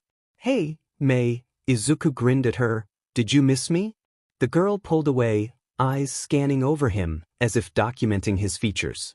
Your hair is longer, Mei comments, and Izuku blinks at her in confusion. I did not notice before, but your hair is very long. Ugh, Izuku threaded his hands through his hair. Yeah, I guess it is. Maybe I should get it cut. No, Mei reached up and put her hand in his hair. No, you should not. Izuku blushes and coughs, slowly backing up from Hatsum. The girl's hand falls from his head, and she blinks at him for a moment, before a loud laugh rings out from behind her. Oh, don't stop on our account, Majima chuckles. Izuku and Mei turn to their former teacher, who grins down at them with amusement. Majima turns to Izuku, his smile becoming more warm. How are you, Midoriya? Is everything where it should be? Everything that is left, at least. Izuku sighs. I'm fine, power loader. Everything is okay. The teacher's shoulders seem to relax. Good, that's good. I'm glad to hear that. His expression turns angry, teeth gritting as he turns over to the front desk, because if that weren't the case, I would tear this F&G department down brick by brick. The officer at the front desk flinches, but does not respond. Izuku approaches Power Loader, grabbing the man's wrist and tugging gently. Let's just go. Izuku spoke with finality. I'd like to sleep at home, if that's okay. Majima looks down at him with a bit of surprise, but nods to himself and leads Izuku out of the precinct. The boy holds his arm up, squinting his eyes as he adjusts to the bright light. Majima turns to Izuku, allowing the boy a moment to take in the fresh air. Did they fill you in on what happened? Majima asked. Izuku shrugged and turned to his mentor. A bit. Izuku squinted in confusion. Tsukachi said that night I confessed, and that he is currently being questioned off-site. They also raided his office and found some data. Izuku scratched the back of his head. My big question is why? Why did he confess? Minma scratched the back of his head. I'm not sure. During his speech, a reporter started asking questions about you, and he just confessed. It was bizarre to say the least, almost like he was being forced to talk. Izuku blinked, the phantom feeling of Nemoto's quirk pulsing in his mind. Did he? Izuku shook his head. No, that's absurd. He's probably on a different continent by now. Izuku sighed, stretching his shoulders. It doesn't feel real, Izuku admitted, causing Majima to look down at him, like I'm waiting for the other shoe to drop. Well, Maima claps a hand on his back, let's hope it doesn't. Now, come on, there is somebody who really wants to see you, well, two people, but I digress. Izuku blinked, and followed Majima to the parking lot, seeing a car near the back of the lot with two different people standing outside. Kirishima seemed to be on his knees, smiling at the silver-haired girl across from him. Her once matted hair was now brushed, and she seemed to be wearing a small red overall dress. As soon as they saw Izuku approaching, Kirishima stood up, a smile on his face. However, that reaction paled in comparison to Eri, who rushed as fast as her small legs could take her, tripping over her feet a bit as she did. She threw herself into Izuku's legs and wrapped her arms around him.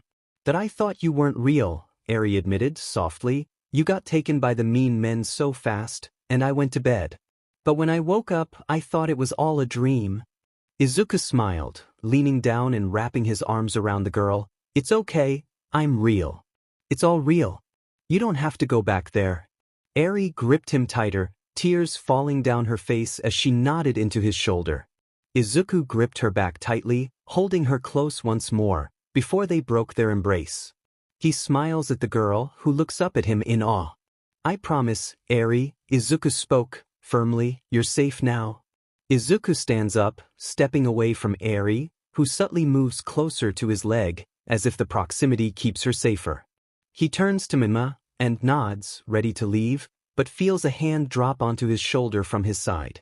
Hey, Kirishima says, suddenly, can I talk to you? Alone. Majima turns to Kirishima, opening his mouth and readying an objection, but Izuku puts his hand up.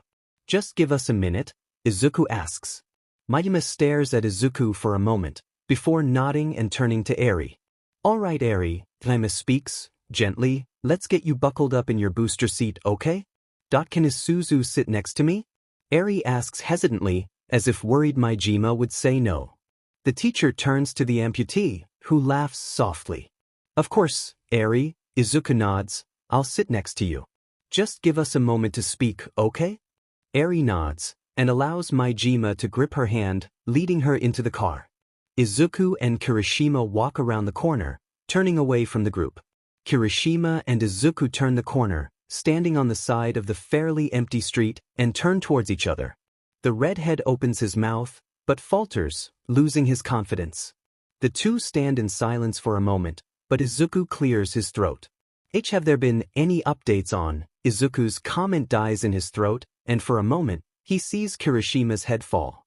Not really, Kirishima sighs. They say he's stable now, but they aren't releasing any details. All I know is, it's bad, really bad.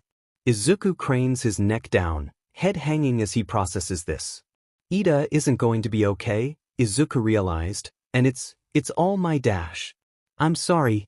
Izuku blinks at him, pulling himself back into reality. The amputee looks up at Kirishima, who stands firmly on the sidewalk, eyes filled with a fiery determination. Izuku, however, grows confused and raises a brow at Kirishima. 4. Izuku drawls, causing Kirishima to blink, realizing he hasn't elaborated. Taking a deep breath, he begins to explain. For what I said to you, back in the compound? Izuku blinks in recognition and opens his mouth, but he holds up his hand. No, let me finish. Izuku stops and closes his mouth, gesturing for Kirishima to continue. It was wrong of me to blame you for Ida back then, Kirishima explains. You didn't deserve that, full stop. I'm not going to make excuses for what I said then. It's just, Kirishima stuttered, looking for the right words. It seems like for every win that we get, we lose something else. I guess a part of me was looking for something to blame this time, and I took out those feelings on you. I mean, Izuku grunts, it certainly didn't look good, I can give you that. The whole situation was just a mess. I thought if I could take Ida down I could get back to the task at hand, but somewhere along the way, something in me snapped. Maybe I stopped pulling my punches. Maybe I stopped focusing. I don't know what happened exactly, but I got lost in the suit, in the feeling of power it gave me. The fear of dying meshed with that feeling, and I lost sight of what I was supposed to be doing. The boy shuddered, but never in my wildest dreams did I think Ida would go that far, to drag himself just to take me down. It wasn't just Trigger. Kirishima sighed, and Izuku's head snapped to him in confusion. From what little the doctors have told us, they found a terrifying amount of opioids in his system at the time, painkillers. Ida was already probably not thinking straight by the time you two started fighting. Whatever happened down there, it was not your fault. Not in the slightest. But then why take it out on me? Izuku whispered under his breath. Kirishima looked up at Izuku, who was glaring at the concrete walkway beneath their feet. Why blame me? That I was angry, Kirishima explains, not at anyone in particular, but at the situation at hand. My mind was rushing for something to blame, even if there was nothing you or anyone could have done. Kirishima hesitates before expelling a breath. That I dunno, a part of me was just hoping for a happy ending? For once. Izuku lets out a dry chuckle, still staring at the floor. A happy ending? You're really asking for a lot there. Kirishima shakes his head. That sometimes it feels that way. Izuku begins, raising his head again. However, he is stopped when Kirishima raises a hand. But, Kirishima pressed on, after all of this, I was reminded of our conversation in the hospital after Stain. We won't ever know what could have happened, so I shouldn't waste my energy on pointless hypotheticals. Once I had a moment to calm down, and let everything I said sink in, I realized how wrong it was for me to take out my frustration on you, to blame you for something that wasn't your fault. Kirishima bows deeply, so I truly am sorry. To do what I did to anyone is wrong, but to do it to a friend is beyond wrong. I hope you can forgive me, and that we can try and move past this, but I won't force you to. Izuku stares at Kirishima for a moment, who refuses to meet his eyes, remaining in his bow. Eventually, Kirishima feels a hand clap down on his shoulder, and looks up, seeing Izuku staring down at him. The amputee was smiling, lightly, eyes crinkled with warmth. It's okay, Izuku said, water under the bridge. Kirishima blinks, and lets out a huff of air. Phew, Kirishima sighed, that's a relief. I was beginning to think I would lose my ramen buddy. Izuku laughed, and put a hand in his pocket. And miss out on another bowl? No FNG way. Kirishima put a hand on his heart in mock wounding. I swear, only love me for my food. Ladies and gentlemen, Izuku chuckles, jokingly, he's cracked the code. Kirishima rolls his eyes, and begins to walk back to Maijima's car. They see Maijima hunched over Eri, struggling to buckle the small girl into her seat, Mei offering less than helpful directions from her seat in the front. He stops, turning around, still chuckling. Come on, Izuku, Kirishima directs, time to get you home. The rumbling of the tracks echoed out across the train car as the high-speed metro rocketed along, the passengers inside barely even registering the speed of the train car. Several people were sitting in the car, noses in a newspaper or their phones, while several others with idly chatting with one another. Save for one. Izuku sat deep in thought, mind jumbled trying to sort through the information that he had absorbed last night. He scratched at his collar, the sensation of the white button-up grating against his skin. He had spent the last 2 weeks wearing nothing but tank tops and cargo briefs, so his school uniform almost felt claustrophobic now, like he was dressing for an event. He hated it. Tsukachi said that I don't have anything to worry about right now, Izuku reassured himself. He was pretty clear that the commission coming for me again so soon after the Night Eye debacle would be ill-advised, but it's a bit hard to fully believe that. Izuku struggled to ignore the feeling of eyes upon him, his skin crawling and spine chilling. He did everything he could to try and keep his paranoia in check, reminding himself that he was in public and he would be fine, but the feeling remained, like a lingering pain forever seared into his memory. Puffing air, Izuku watched as long strands of wavy green hair danced in front of his eyes, carried and twirled by the breath escaping his lips. He grasped a strand between his fingers. May was definitely right. He mused, I don't think my hair has ever been this long. Sighing, Izuku briefly pondered getting it cut after school, but his mind went back to the police station, the feeling of May's hands combing through his green tresses, and he felt his face flush. Maybe not, Izuku finalized, leaning back in his seat. He sighed to himself and tried to calm his mind.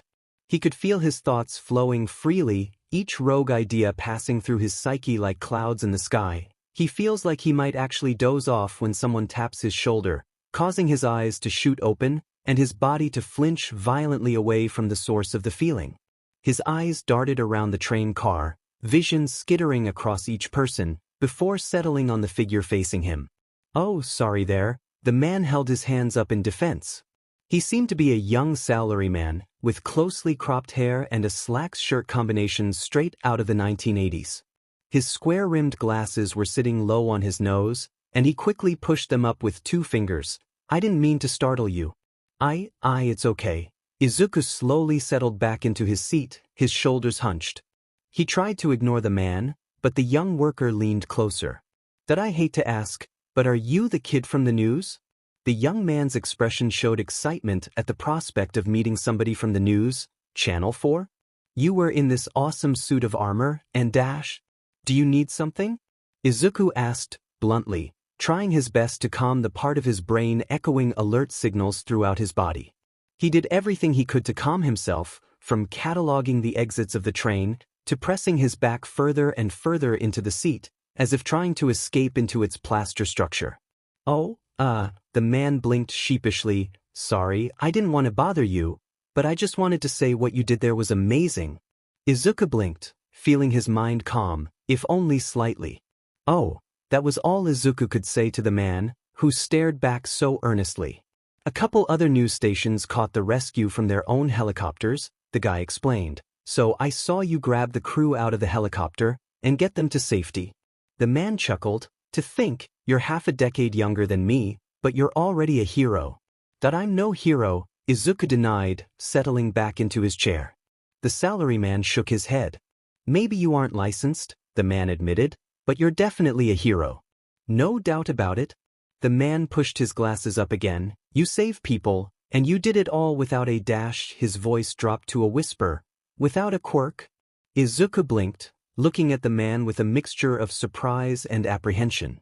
Before he could continue their conversation, he heard a soft bell ring out, and looked up, seeing his stop was up ahead. Izuku stuttered, this is my stop. Oh, right, the salaryman chuckled, nervously, don't let me keep you. Izuku nodded, standing and grasping a small handhold along the railing. The train screeched to a halt at the platform, its massive structure slowing along magnetic brakes, before finally settling at the yellow plates marking the walkways. The doors slid open, and Izuku slowly stepped out of the train, sighing to himself as the tension of his last interaction ebbed slightly. Breathing deeply, Izuku took a few steps off the platform, heading down to the stairs, before hearing a voice call out. Hey, Midoriya, Kirishima called, jogging over to him. Glad to see you're back up and moving. The redhead's brow knit into an expression of concern. But are you sure that you should be back so soon? Why not take a few days to relax? Izuku smiled at his friend. Thanks, but I would rather just get back to work. I have a ton of projects I need to work on. Kirishima squinted his eyes at Izuku, seemingly unconvinced by the boy's assurance, but sighed to himself. Well, if you say so. The two descended the stairs, stepping foot on the ground once again and beginning the walk to their shared school. So, new projects? Anything you can talk about? Mostly repairing and adding onto the MK2, Izuku explained. I want to see if we can add in all the features we had to skimp on before the raid. We had to leave a ton of stuff out because of time. Kirishima nodded. That makes sense. The suit was amazing as it was. I can't wait to see what you do next. Speaking of amazing, Izuku turned his head to Kirishima, eyes narrowing at him. What was with that little light show you put on back in the compound? Kirishima tilted his head at his friend. What do you mean? When you stopped Ida and I, Izuku explained, you were releasing all this crazy energy before launching us across the room.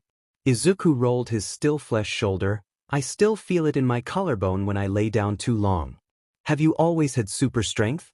Oh, Kirishima suddenly turned sheepish. My quirk had a sudden evolution recently.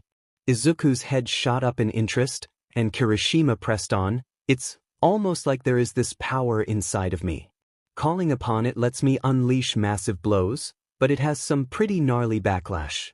It takes everything I have to keep from snapping in two when I use a single punch. Plus, if I don't harden my limbs before punching, I end up shattering my bones. Izuku winces. That's pretty rough. He raises his brass hand to his chin. Do you think that maybe it has something to do with your hardening? Maybe your skin unconsciously absorbs damage and deflects it back outwards? But that wouldn't explain the damage to yourself. Maybe it's born of some internal energy that your body uses to harden? Maybe dash. Wow, you really are good at this, Kirishima comments, making Izuku clamp his jaw shut. The amputee looks down sheepishly. Sorry, Izuku apologizes. Sometimes I can get lost in the analysis. Don't be sorry, Kirishima grinned. That makes way more sense than what I came up with. What? Kirishima blinks. I mean what I think it might be. The boy chuckles, and Izuku looks at him with a modicum of concern. Okay. Izuku tilts his head. Hey, Kirishima quickly changes the subject. Why don't you help me with it? Help you with what? Izuku blinks. With my quirk. Kirishima grins. Honestly, I can't use this new power very well. When I try, I end up hurting myself so bad that I can't fight anymore. I would rather not go through my career shattering my arms and legs if possible. Izuku raised his hand to his chin again. Yeah, that wouldn't be ideal. Izuku nods. I can't guarantee I can help, but I'll do what I can. Sweet. Kirishima pumped his fist. Thanks, man. Actually, as thanks, how about we go to that poke bowl place after school today? Izuku's stomach grumbled at the mention of the dish, and he sheepishly smiled up at Kirishima. Didn't I agree to pay the next time? What was that? Kirishima put a hand to his ear. I didn't hear you. Was that a yes? Ijiro, I will let you pay? Izuku rolled his eyes and sighed to himself. Fine. Whatever you say, man. Kirishima chuckled, before slipping his hands behind his head, looking up at the sky. It looks so peaceful, doesn't it? Kinda wild to think that all that happened just yesterday. The duo passed under the school gate, joining the tide of students trekking to their morning classes. However, when joining the crowd, a student bumped into Izuku, causing him to let out a quiet wince. Kirishima turned to his friend, concern etched on his face once again. Are you sure you're up for this? If you want to take some more time off, I'm sure that dash. I already told you, Izuku sighed. I'm fine. I just want to get back to work. Kirishima squinted at Izuku again, ready to rebut him, but they were stopped when they heard someone shout from behind them.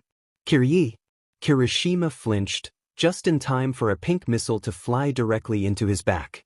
Wincing, Kirishima grabbed Mina and spun her around to his front. Was that really necessary, Ashido? Kirishima grumbled. I'm still bruised up from yesterday. Oh. Mina smirked. Already sick of my antics? Tut, I thought I had trained you better.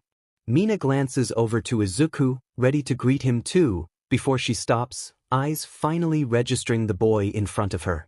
She stares at Izuku in silence for a moment, and the amputee begins to grow self-conscious, shifting from one foot to the other in nervousness. Hi, Izuku stammered. I don't think we've met. My name is Dash. It's you, Mina spoke, her voice suddenly vulnerable and soft. Izuku looked up, seeing that Mina was staring at him with tears pooling in the corners of her eyes. Izuku held up his hands, confused about the situation, but was floored when Mina suddenly rushed over to him and wrapped him in a tight bear hug. Thank you, Mina shouted. Thank you so much. Izuku had gone rigid, his body freezing under her embrace. He felt his mind racing, panic setting in as his mind moved from one scenario to the next. Immediately, he began hyperventilating, before he started to struggle against Mina's embrace. Ultimately, it was Kirishima who finally stepped in. Hey, Ashido, Kirishima grabbed her. Let him go, please. You're making him uncomfortable. Oh. Mina immediately let Izuku go, who fell to the ground, still frozen in place. Sorry. I didn't mean to scare you. Izuku took several deep breaths, calming his breathing, before he felt comfortable enough to answer. It's okay, Izuku breathed. Just, please don't do that again? Mina nodded. Sorry, I get excited easily. I didn't want to make you uncomfortable, but she dropped into a deep bow. Thank you for saving my sister. Izuku blinked at her, registering her words. The sister? Yeah. Mina straightened her spine. My sister, Mickey? You saved her from falling out of a helicopter yesterday. Izuku felt the pieces click into place. The pink-haired woman who had recorded their conversation, the same one who he had grabbed after Overhaul's attack. Izuku was at a loss for words. You didn't know she was your sister? Mina shook her head. We have different moms, but we're sisters through and through. Mina suddenly seemed to curl in on herself, her energy starting to dissipate. When I saw on the news that she was falling, I was ready for the worst. I desperately wanted to look away, to avoid seeing what happened to her. But I couldn't. It was like my eyes were locked onto the screen. Tears were beginning to gather in her eyes, and a watery smile found its way onto her face. But then, you showed up. You grabbed her and swooped her away from the danger like a real hero. The girl turned back to him. So, on behalf of the entire Ashido family, thank you for saving her. Izuku seemed to be struggling to speak, staring at Mina as if she were doing something bizarre or strange. He didn't seem startled, but his brow knitted in confusion, like he couldn't quite register yet that she was thanking him. Before the awkward silence could carry on, Kirishima leaned over to him. This is the part where you say you're welcome, the redhead whispered into his friend's ear. Izuku blinked, and seemed to finally join them in the present. Why you're welcome, Izuku bowed back. Honestly, I was just doing what anyone would do in my situation. You're being modest, Mina let out a watery chuckle. Seriously, if you ever need anything, just ask. It's the least that I can do. Izuku stammered. I'll remember that. Thanks, Ashido. Mina smiled warmly at him, tears still gathered in the corner of her eyes. However, before the conversation could continue, the sound of the school bell rang out, causing her to gasp in panic. Oh, Mina cried. I need to go, Mr. Aizawa will kill me if I'm late to class again. She turned to Izuku one last time, bowing and uttering another thank you before sprinting away to her class. Kirishima sighed, and turned to Izuku. I had better go after her. She isn't lying about Mr. Aizawa. Kirishima turned, jogging away from Izuku. Turning, Kirishima waved back to Izuku, see you after class. Izuku waved back, taking another breath as he walked down towards the support room. Like a real hero, huh? Izuku feels a swell of something unfamiliar bubbling in his chest, and signs to himself, before walking after his own class, trying to pinpoint what that feeling was. This burbling warmth spreads across his body. He didn't know what that feeling was. But he knew that it didn't feel bad. Momo looked up at the clock above her banister, reflecting on the time once again. Her curtains were drawn, and the large bedroom was bathed in an inexorable shade. Her hair was matted and unkempt, something she was sure she would be scolded for, but she couldn't bring herself to care at the moment. In truth, she could hardly muster the strength to get out of bed this morning. Not that it would have made a difference anyways. Her parents had made sure of that. She recalled coming home from her internship, feeling like she had not learned anything of significant import, only to be ushered by one of the maids to her mother's office. She remembered ascending those same spiral stairs, up to the large space. But what she remembered the most was the sting of pain that rocketed through her face as soon as she cleared the landing. Her mother had never been particularly emotional. Every memory Momo had of the woman was one filled with cold glares and neutral, almost bored speech. Rarely did the statuesque woman ever show any outward passion, but Momo liked to believe that the woman's emotion lay hidden just underneath the surface. That below her apathetic expression was a storm of life, boiling beneath. In truth, Momo had always wanted to see her mother's passion come to life, blooming in a storm of energy that proved that the stoic woman did, in fact, care. Last night had proved that, truly, just not in the way that Momo had wished for. Fury was etched deep into the woman's features, her mouth curling into a snarl. The onyx eyes that her and her mother shared were blazing with a barely restrained rage, and her usually smooth, unmarred brow sported deep furrows, signifying an even deeper rage. Her mother had not stopped at one blow. Momo nursed the bruise on the side of her temple in remembrance of that fact, but in truth the worst part had been the verbal assault that her mother had unleashed upon her. A tirade of how she was incompetent and stupid. Her decision to intern with Ryukyu was as foolish and short-sighted as she was, especially given that she had been barred from participating in the raid, and that if Momo had just listened to her, then she would have been able to advance her status even more. Instead of wasting their time like she was. Momo had tried to explain herself, to tell her mother that she was sorry, but no words could escape her mouth. The hero in training was always intimidated by the woman, but now that intimidation bore fruit, warping into truly cold fear. The only thing that Momo could do was simply lay there and accept what came next. Just like always. Her mother, once she had calmed, had informed her that she would not be allowed to attend school for the next week, nor would she be allowed to leave her room. If you are going to squander your time at that circus instead of doing something useful, then you should not be allowed to go there at all. Honestly, that hurt far worse than any wound or verbal lash that her mother had struck her with. It, strangely enough, had been something she had looked forward to recently. She was not exactly the most popular student in her class, nor was she the best performing, but her time at the school was a time where she didn't need to worry so much about her parents' watchful gaze. At UA, Momo actually felt like she might be able to relax. Sighing, Momo nurses her bruises and slowly swings her body out from her extravagant bed, allowing her legs to swing freely. Tapping them onto the ground, Momo sighs, looking at the clock once again. Her classmates would normally be heading to English by now. And here she was, wallowing in her own emotion. Momo stood up from the bed, stretching herself to the sky in an attempt to unwind all of the knots tangled by sleep. However, as soon as she does, she winces and grasps her side. Her hand upon her rib sent a throbbing of agony through her, and she grunted in pain, trying desperately to bite back the whimper that was begging to escape her lips.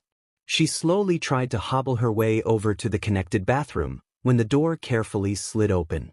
"Young Ethy," the maid called out, stepping into the door. The woman saw Momo clenching her side and gritting her teeth, and immediately rushed over to Momo's side. "Young Esses, is everything all right?" "Why, yes, Fumiko," Momo tried to smile at the maid. "I will be fine, I just need to take a bath." Fumiko looked up at Momo, squinting her eyes. Despite being nearly a decade her senior, Momo stood several centimeters taller than her maid. Though, she supposed that had less to do with the maid being short, and more to do with Momo taking after her mother in height. "As you command, young..." Fumiko bowed. "Allow me to run your bath, it will only take a moment." "No, Fumiko," Momo sighed, "it's okay, I can take care of this dash." "Nonsense." Fumiko shakes her head. "This is my job. So allow me to do my job." Momo stares at the older woman, and signs to herself once more. "If you insist. Thank you, Fumiko." Momo allowed the maid to leave, punctuating her exit with a quick bow before heading into the bathroom. Momo stared at the door a moment longer, before turning to her closet and gathering clothing for the day, her mind wandering as she did so. Fumiko had joined their staff a bit before Momo's 10th birthday. Initially, the woman was fairly normal, treating her with the same level of reverence that she had come to expect from the staff. They were always respectful and kind, but Momo had always felt like there was a canyon dividing them. She could see them and speak to them, but she could hardly call them close to her. However, when Momo's 10th birthday cake, her parents were out of the house and Momo was left at home alone. Sure, there was a cake and dozens of lavish gifts from all manner of people, most of whom she did not even recognize. But her party was one spent between her and some of the staff, who remained their usual selves. Other than that, her 10th birthday was spent in relative isolation.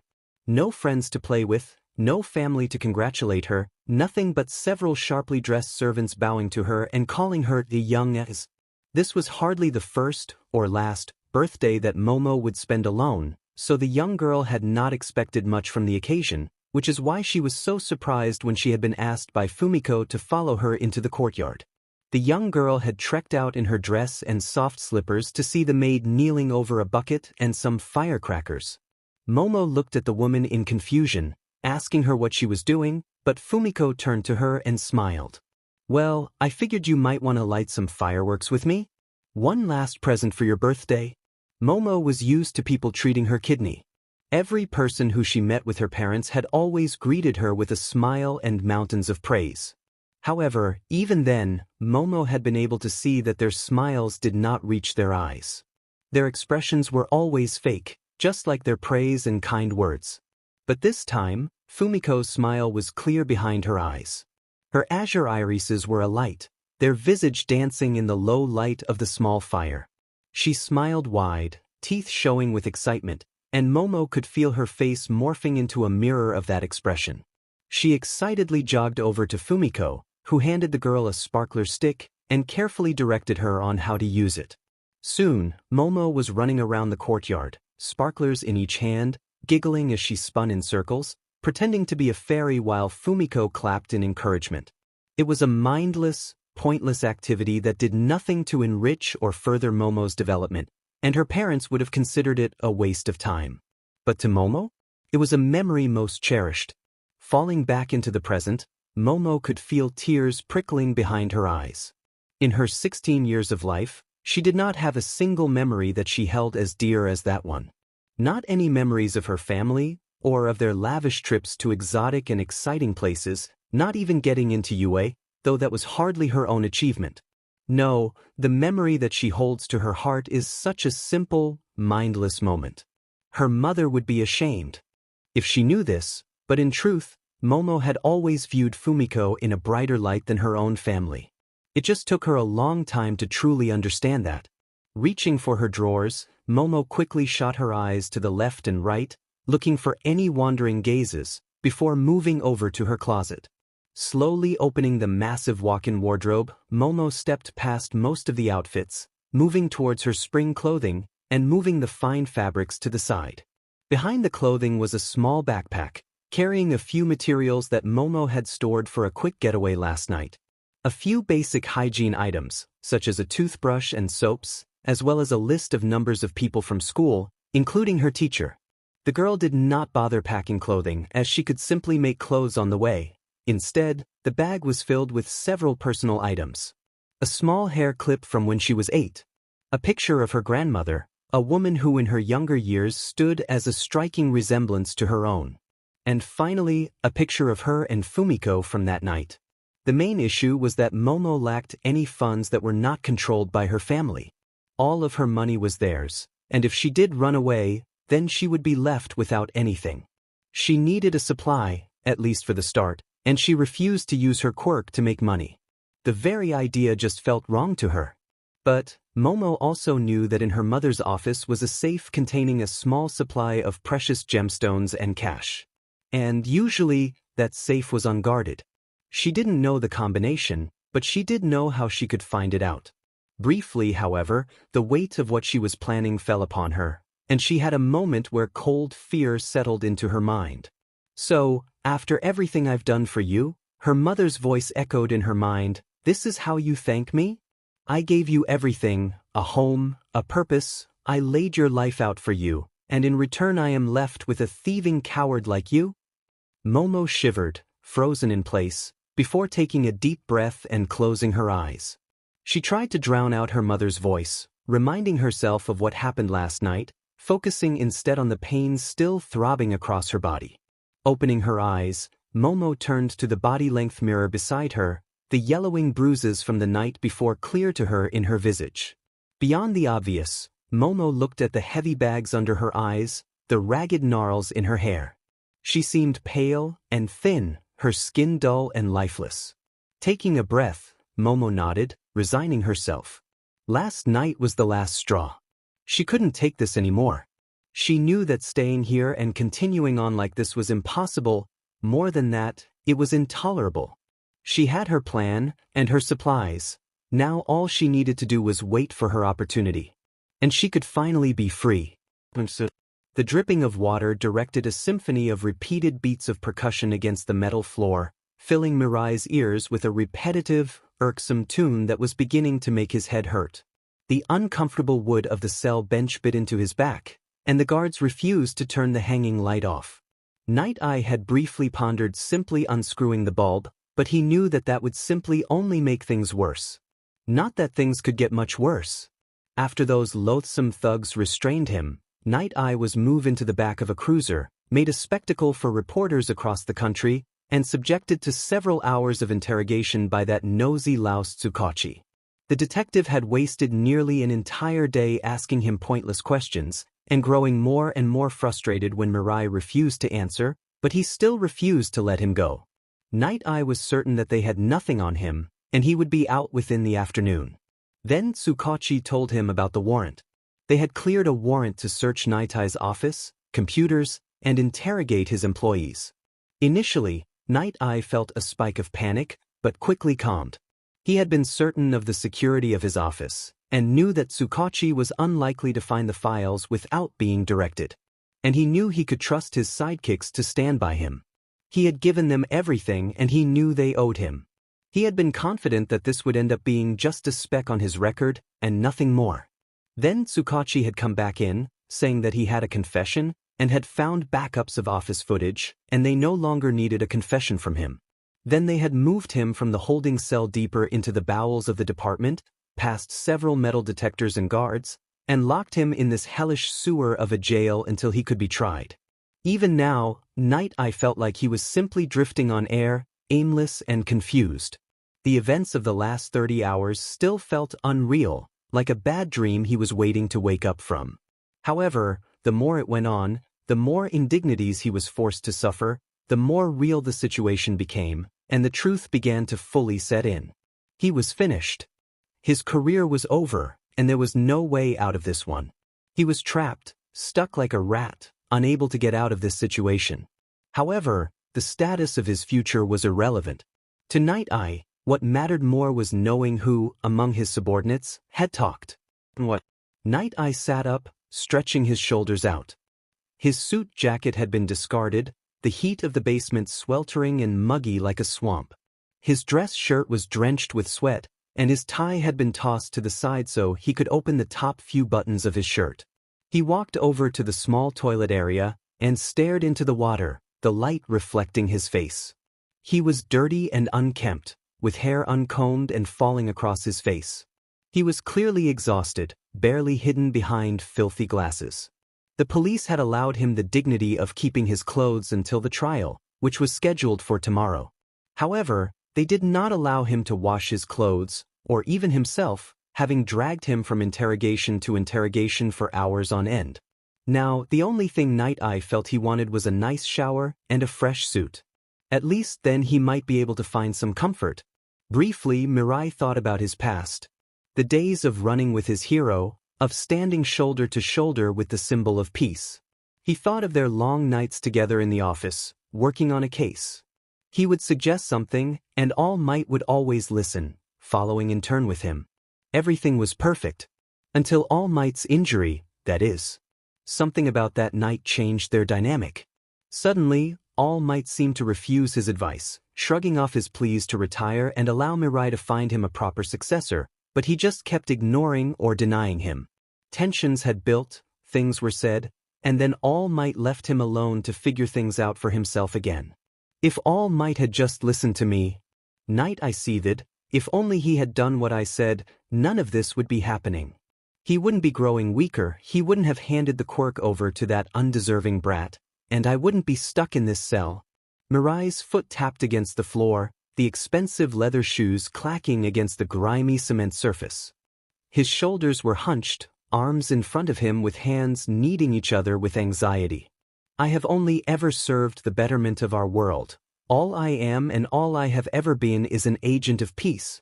Night Eye's thoughts were racing, eyes growing unfocused. This isn't right. This isn't fair. Hey! Officer called out from the side, rapping his fist against the bars. Night Eye was broken from his thoughts, looking over at the guard who was looking at him with a general air of boredom. You have a visitor, Night, the officer grumbles, before backing away. Mirai's eyes squinted, narrowing in confusion as he heard several footsteps growing closer. It was only once the figure rounded the corner that Mirai's confusion turned to shock. Mirio? Night Eye stood up, approaching the usually chipper boy. He was wearing casual clothing, a simple shirt and jacket with jeans, and he was kept and proper as usual. However, the boy's natural smile was missing from the equation, and instead he was staring at the floor, an expression of contemplation and some sadness marrying his features. His brow was deeply furrowed with confusion, and his simple blue eyes were clouded with a flurry of negative emotions. Mirio looked back up at Night Eye, a false smile coming to his face. Hello, sir, Mirio bowed low, though the gesture seemed unconscious rather than respectful. I wanted to see you before. Mirio stopped, head tilting down as he failed to finish his sentence. Night Eye looked down as well, the dire nature of his situation settling over him once again. He sighed deeply before turning back up to Mirio. It's going to be okay, Mirio, Night Eye tried to reassure the boy. I will argue this out in court, and then we can go back to how things were. Mirio looked unconvinced, but Night Eye pressed on. Once this is all over, we can go back to the agency, and I can finally tell you dash. It was me, Mirio interrupted, causing Night Eye to falter. The hero looked at Mirio confused, so the boy pressed on. That I was the one who told the police about Midoriya? Night Eye felt his blood freeze in his veins, his entire body growing cold. His gaze was locked onto Mirio's legs, but he slowly lifted his head to meet Mirio's eyes. The boy was staring down at him with a mixture of disappointment and resignation, his blue eyes clouded with sadness. Night Eye stammered, silently, before finally clearing his throat. That it was you? Mirio nodded, and Night Eye gripped the bars of his cell. Why? Why would you do something like that? Mirio didn't respond, his gaze lowering, and Night Eye grit his teeth. I gave you everything, I believed in you when nobody else did. And this is how you repay me. By dragging my name through the mud. By betraying me? All I did was tell them the truth. Mirio stood his ground, lifting his head. Midoriya was working under your command. I had assumed you had told the rest of the team, but then I found out that you had secret meetings with Ida, giving him orders to surveil and neutralize Midoriya? Night Eye grunted, turning away from Mirio and walking deeper into his cell. You always told me that heroes uphold peace and stand by the precipice of justice. But then you go and do this. Whatever happened to being the good guys? Night Eye did not answer, merely scoffing at Mirio's tirade. If you see my actions as evil, then maybe I failed to teach you properly, the foresight hero seethed. I have always stood in the support of peace. Everything I have, everyone has been about upholding peace. So do not presume to lecture me about the meaning of heroism like you even understand the meaning of the word.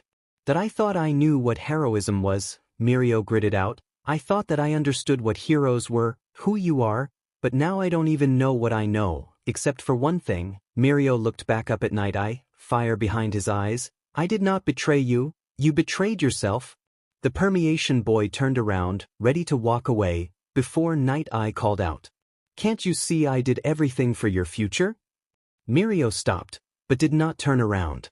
Night Eye looked around, seeing that the officer had left them alone. You may hate what I have done, but I did it for the betterment of the future, including training you. Everything was going perfectly until that red-haired brat went and stole what was rightfully yours. Stole? Mirio turned around, confusion on his face. Stole what? Your legacy, Nai said, the very thing I spent years training you to inherit. Night Eye glanced around once again, making sure they were alone, before speaking once again. That what I am about to tell you is a secret that has been closely guarded, but one that you deserve to know. Mirio hesitated, before slowly stepping closer. All Might's quirk is not like any other. It is an ultimate power, capable of being handed down from person to person, growing in strength each time. What? Mirio jumped back. That's impossible. Quirks can't be passed down. Shoo. Night Eye shushed the boy. I know how impossible it sounds, but it's true. All Might is the 8th bearer of this power, and I had chosen you to be the 9th. Mirio blinked, Night Eye's words washing over him. Everything I taught you, Every second I trained you was to make you ready to inherit that quirk from All Might. That is why I took you on as an intern. That is why you are here now. Night Eye gritted his teeth, until that little sheet Kirishima went and ruined everything. The brat got to your rightful power first, and used it as a bargaining chip over me. But it's your power, your inheritance. The hero was no longer looking at Mirio, instead facing the ground. So listen. When this is all over, you and I will go to him and make him give it back. Even if it means dash. So all this time, all those times you told me you believed in me, it was all a lie? Night Eye stopped, looking up at Mirio once again. The boy had tears running down his face, his eyes shining with emotion. Every time you told me that I could be a hero, that I was destined for greatness, all of that was only because of a power that wasn't even mine? What do you mean? Night blinked. It's your power. You are the best person to take it from All Might. It only makes sense. And when were you going to ask my thoughts on this? Mirio growled. Where in your little plan was the point where you asked me what I went? Night Eye was taken aback, not used to seeing the boy so angry. Mirio, of course you want this power, Night Eye said. It's the ultimate quirk.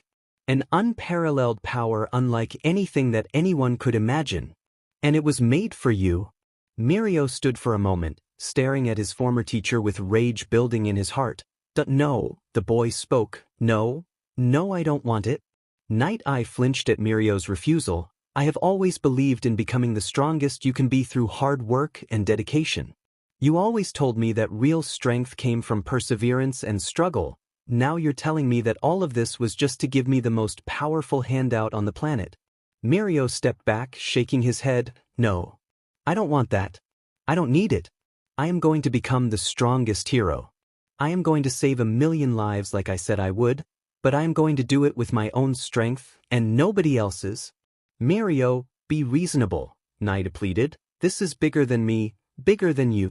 This is what is best for the world. You need to take that power for yourself. It's the only way that order is maintained. Night Eye gripped the steel bars with an equally steeled grasp. I have foreseen it with my own 2 eyes. If Kirishima keeps one for all, then everything will fall to ruin. Night Eye clenched his teeth. Please, Mirio.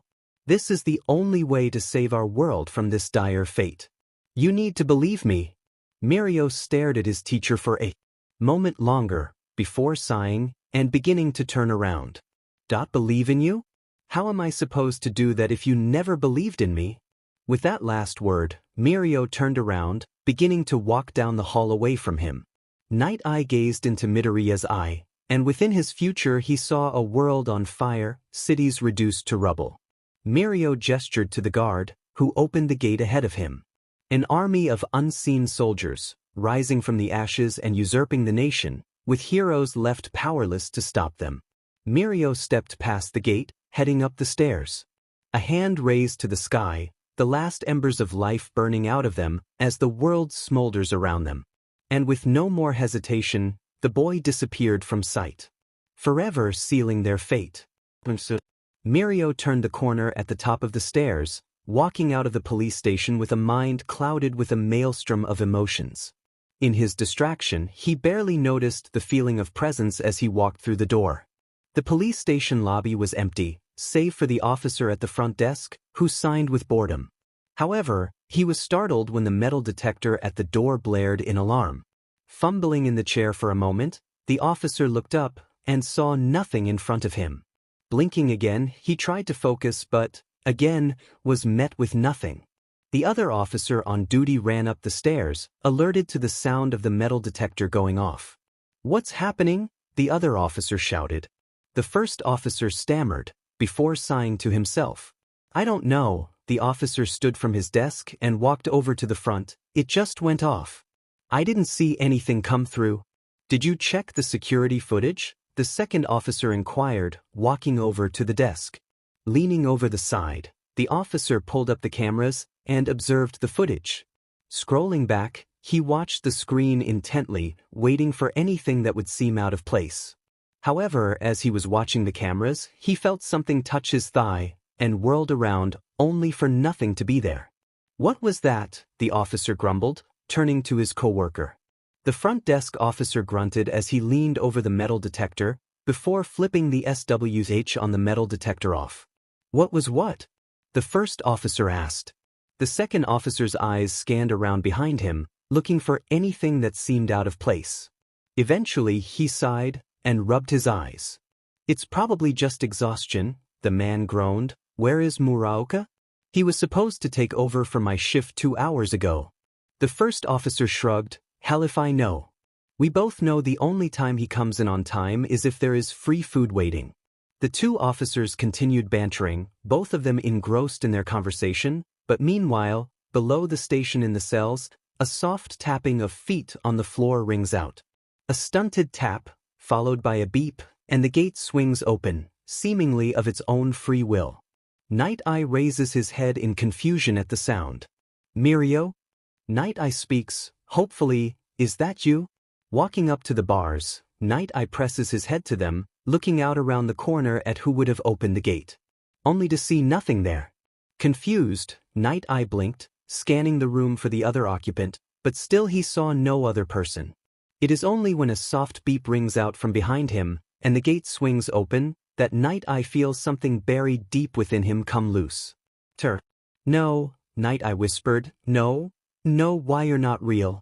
Night Eye backed into the corner, trying his best to see his assailant, to find any sight of the man, but his eyes conveyed that he was still alone. Please, Night begged, I swear I would never talk. Please don't dash. He is cut off by the feeling of something closing around his throat, wrapping tight and cutting off his windpipe. Night Eye was pulled back, the feeling of wire constricting his throat spiking his brain with panic.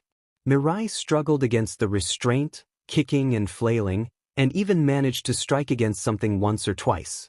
However, it was all for naught as an inexorable force hauled Night Eye into the air, pulling him off his feet by the wire around his neck. Night Eye could feel his mind fogging over, his movements growing more and more sluggish as his eyes danced with stars. He knew that it was over, that no matter what he did he would be unable to escape this. Only one thought remained. A name that he had once thought was merely a legend. Ram Sia? With that final thought, Night Eye's brain succumbed to asphyxia. His body gave out, eyes growing dark, and he thought no more. You gonna finish that? Kirishima grunted, before digging into his bowl again. Izuku stared down at the delicious food in front of him, smelling the alluring aroma of the appealing dish, and he felt his stomach growl. Sorry, Izuku sighed, just a lot on my mind. With a huff, Izuku began to consume the poke bowl, relishing in the flavors. Kirishima nodded to him, chewing a large scoop of food as he did. I mean, it's understandable. Kirishima spoke with his mouth full. Just yesterday you were undercover in a Yakuza organization run by a psychotic maniac. Izuku lowered his gaze, remembering the labyrinthine corridors of the compound. Yeah, trust me. I remember. Kirishima gulped, before turning sheepish. Sorry. I didn't mean to dash. No, it's fine. Izuku waved his hands. I mean, you were there too. You know how deranged Overhaul is firsthand. Kirishima nodded. Yeah, I mean you kinda have to be to come up with such an insane plan like that. I mean, erasing people's quirks? Talk about terrifying. Izuku was silent for a moment, before nodding. Yeah. Well, Kirishima let out a soft burp, pushing his now empty bowl into the middle of the table. At least it's over. Now I finally have time to study for my exams. The redhead blinked, before pulling out his phone in a panic. Oh shit. Speaking of, I have to get home to study. Mom was expecting me home an hour ago. The redhead quickly threw down several bills, before turning back to Izuku. See you at school tomorrow? Yeah, Izuku waved him off. See you? Kirishima gave him one last smile, before heading out the door, leaving Izuku in silence. As soon as Izuku saw Kirishima around the corner out of sight, his expression dropped, and he stood up from his chair, heading down the road towards the train station. Did I assure you, it's only the beginning. Overhaul had snuck up behind them, causing Izuku and Kirishima to whirl around, facing the man.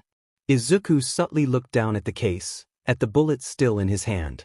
The train stopped, and Izuku stepped off onto the platform, his eyes clouded with thought as he began the slow walk home. Izuku looked down at the crimson bullet in his hand and quickly opened the panel in his arm. Opening his door, Izuku pondered going straight to bed before stopping at the door, looking into the garage.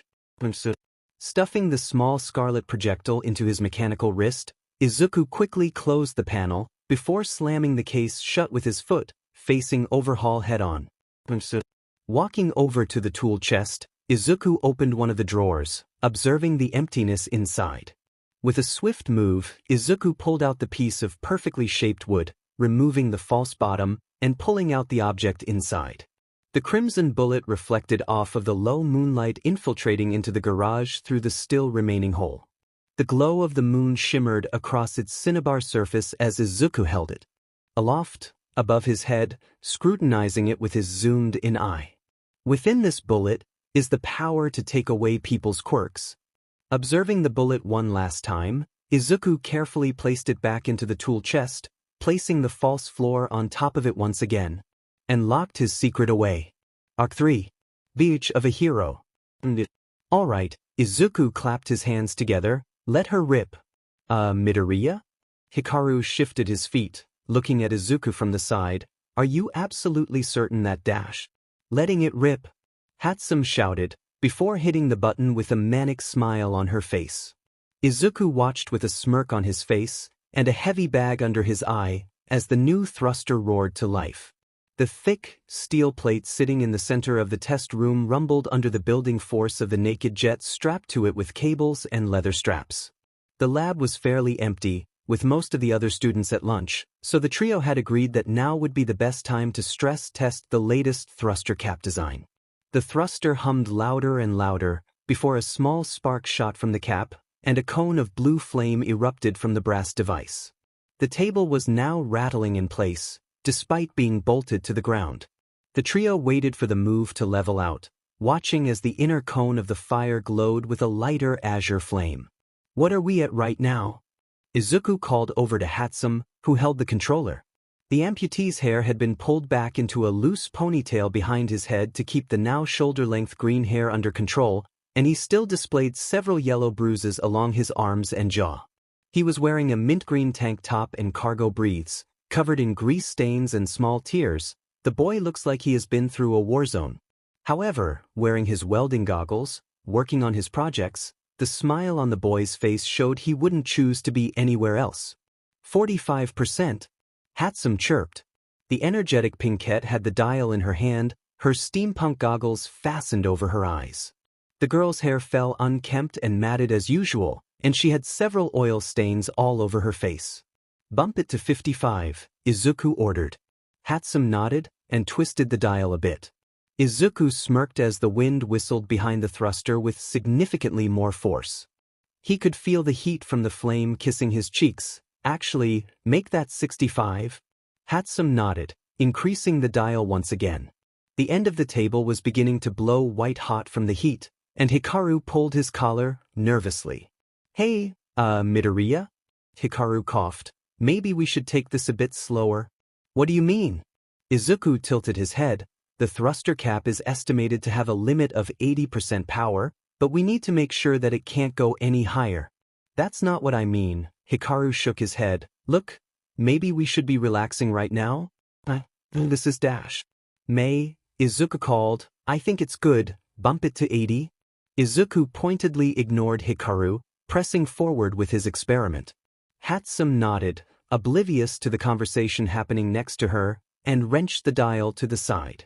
The table's rattling turned violent, with the flame of the thruster morphing from an electrifying blue to a blistering white. The tips of the flare no longer jerked or danced, instead ending in a nearly consistent point. 80% move reached, Hatsum informed. Izuku nodded, allowing the thruster to operate at its limit for a moment longer. Hikaru sighed, feeling like he was getting nowhere, and simply chose to watch from the side. Izuku took notes, reading the temperature diagnostic and jotting several things down on a pad in front of him. Temperature cap has not been exceeded yet, Izuku muttered, plus, physical warping is still minimal. I think we can move on. Izuku turned to Hatsum. Max it out. Wait, what?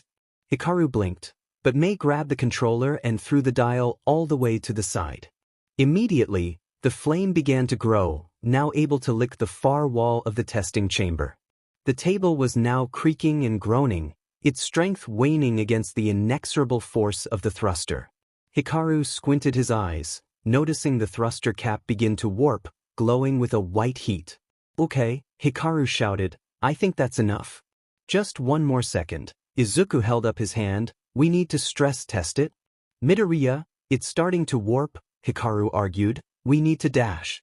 "Just one more second." Izuku begged. "It takes time to spool up. Let the thruster reach maximum capacity." The table shuddered, and Izuku could now feel the force of the rocket beginning to batter against his body, waves of force pushing against him. "Come on," Izuku pleaded, "just a little bit more." Hatsum turned to Izuku, "Move at 98%. Izuku nodded. "Hold." The room was now glowing with heat, the boy beginning to sweat from the sheer arid force emanating from their creation. Izuku can feel the heat beginning to sear his skin, a light burn blossoming across his face and exposed arms. The trio held firm, waiting for the thruster to tick over to full power. Then one of the cables snapped. It started with one, but quickly every other security device caved and broke under the sheer power of the rocket. Izuku only had time to barely register this before the thruster broke free, careening off forward and slamming into a wall with extreme force. The thick cement wall cracked under the force of the rocket, which bounced off of the wall and ricocheted across the room, heading towards the trio. "Duck!" Izuku shouted, dropping to the floor. Hikaru and Hatsum quickly follow suit, falling prone as the propulsion device soared over their heads, slamming into the wall and flying off towards the ceiling. "Hatsum, shut it down." May was clutching the controller with her hand in a death grip, but upon Izuku's direction, grasped the controller and slammed her hand into the emergency shutoff switch. The thruster immediately cut, the glow of the flame extinguishing in an instant. However, its power carried through, launching it into the ceiling, where it smacked violently into the roof of their classroom, before falling to the ground, crashing into the cement floor with a thunderous bang. Eventually, the room fell silent, and Izuku peeked up from his hands, seeing their improvised missile had finally calmed. "Okay," Izuku called out, "we're good? It's off." Grunting, Izuku stands up from his prone position. Rolling his shoulder, Izuku glances at both his companions, who stare at the thruster, now bent and damaged from its impromptu flight. Walking over, Izuku leans over the thruster, examining the thruster cap. The cap was horrifically malformed, twisted and curled from the heat. The metal itself no longer fitted properly into its slot, instead hanging on loosely by the spot welding they had performed last minute. Izuku sighed, leaning back up and turning to Hikaru. "Okay." Izuku held a hand up. "Maybe it can't handle full power? You think?" Hikaru growled, coughing and dusting himself off. Hatsum bolted to her feet, grinning widely as she jogged over to the wreckage of their creation. To be fair, Izuku tried to defend. This was a stress test. Now we know where the problem lies, and where to improve from here. The amputee grabbed the thruster with his mechanical arm, hearing the heat of the engine sizzle against his brass hand. "Maybe we should add outflow vents to the sides of the cap? Or, what if we dash?" "Midoriya!" Izuku hears a shout from behind them, and flinches as light steps rocket towards their work zone. "Sheet!" Izuku groaned, bracing himself. Ectoplasm rounded the corner, seeing the trio standing over a destroyed rocket, and the testing chamber sporting several new cracks and burn marks. Immediately, Ectoplasm's milky eyes settle on Izuku, who looks down at the ground sheepishly. Ectoplasm," Izuku chuckles, nervously. "I thought you were at lunch?" Ectoplasm does not reciprocate the chuckle, that I came back a minute ago, only to hear what sounded like a rocket flying around the back of the classroom. Izuku refused to meet Ectoplasm's eyes. Instead his gaze was locked firmly on the floor. Hikaru immediately stepped in front of Izuku, subtly putting himself between Izuku and their teacher. "Hey," Hikaru sighed, "we were just testing something. Sometimes mistakes happen." "True," Ectoplasm drones, "but when you three cause 4 incidents within as many hours, I am inclined to say that is now a pattern." Hikaru winced, thinking back to earlier that day. Ectoplasm sighed, walking towards the trio, namely the green-haired boy in the middle of the group.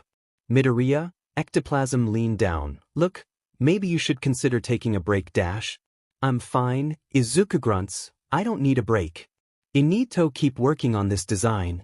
Ectoplasm sighs, well, I don't think I can trust you here right now. The man holds up his fist and begins counting his fingers. Within 10 minutes of arriving to school, you set the testing chamber on fire. We overfilled the flamethrower. Izuku debated, it was an accident. After that, you set off the chemical contamination alarm. We were testing a new propellant for secondary move. Izuku said, I just forgot that ammonia doesn't mix well with sodium hypochlorite. Then an hour after that you heavily damaged the security gate. How was I supposed to know that it wasn't rated for the pile bunker? Izuku crossed his arms, it's like you expect me to I expect you, Ectoplasm interrupted, to think before you act. The hero stood up, but as it stands, your behavior is showing a worrying pattern of carelessness and lack of focus. Izuku scoffed, I'm just off my game today, he argued, I just need to keep working at it. Now if you'll excuse Midoriya, Ectoplasm stopped him firmly, it's been 2 days since the raid, I believe you were told that you did not have to come in today. Your absences have been excused already. And I remember telling you Nizu that I don't need a break. Izuku sniped, what good is just sitting at home? I'd much rather be doing something productive anyways. Now we really need to Have you taken a day off since you lost your eye? Ectoplasm raised his brow, causing Izuku to freeze. The boy's silence spoke volumes, and Ectoplasm let out a heavy sigh, leaning closer to the boy. Midoriya, Ectoplasm said softly, maybe you should really consider what we talked about? Izuku did not respond. He didn't even look up at his teacher to acknowledge if he had heard him or not. I assure you, Hound Dog is a fantastic counselor. Speaking with him might be Benedesh. I don't need a therapist, Izuku growled, still not meeting Ectoplasm's eyes. What needs to finish this thruster? Now do me a favor and leave me the hell alone. There was a PRD of extended silence, where Izuku's punctuating shout echoed across the room. Izuku took several heavy breaths, his heart rate calming as his mind finally caught up with his actions. Blinking, he slowly looked up at Ectoplasm, who stared down at him with a complicated expression. Well, you will have to wait to finish up your experiment, Ectoplasm spoke neutrally, because I am sending you home. No. What? Izuku blinked, why you can't do that? I need What you need, Ectoplasm interrupted, is time to rest, and process the events of the last few months. The clone hero sighed, Midoriya, right now you are a danger to yourself and others, and I cannot have you operating here for the rest of the day at least. Now pack up your things and head home.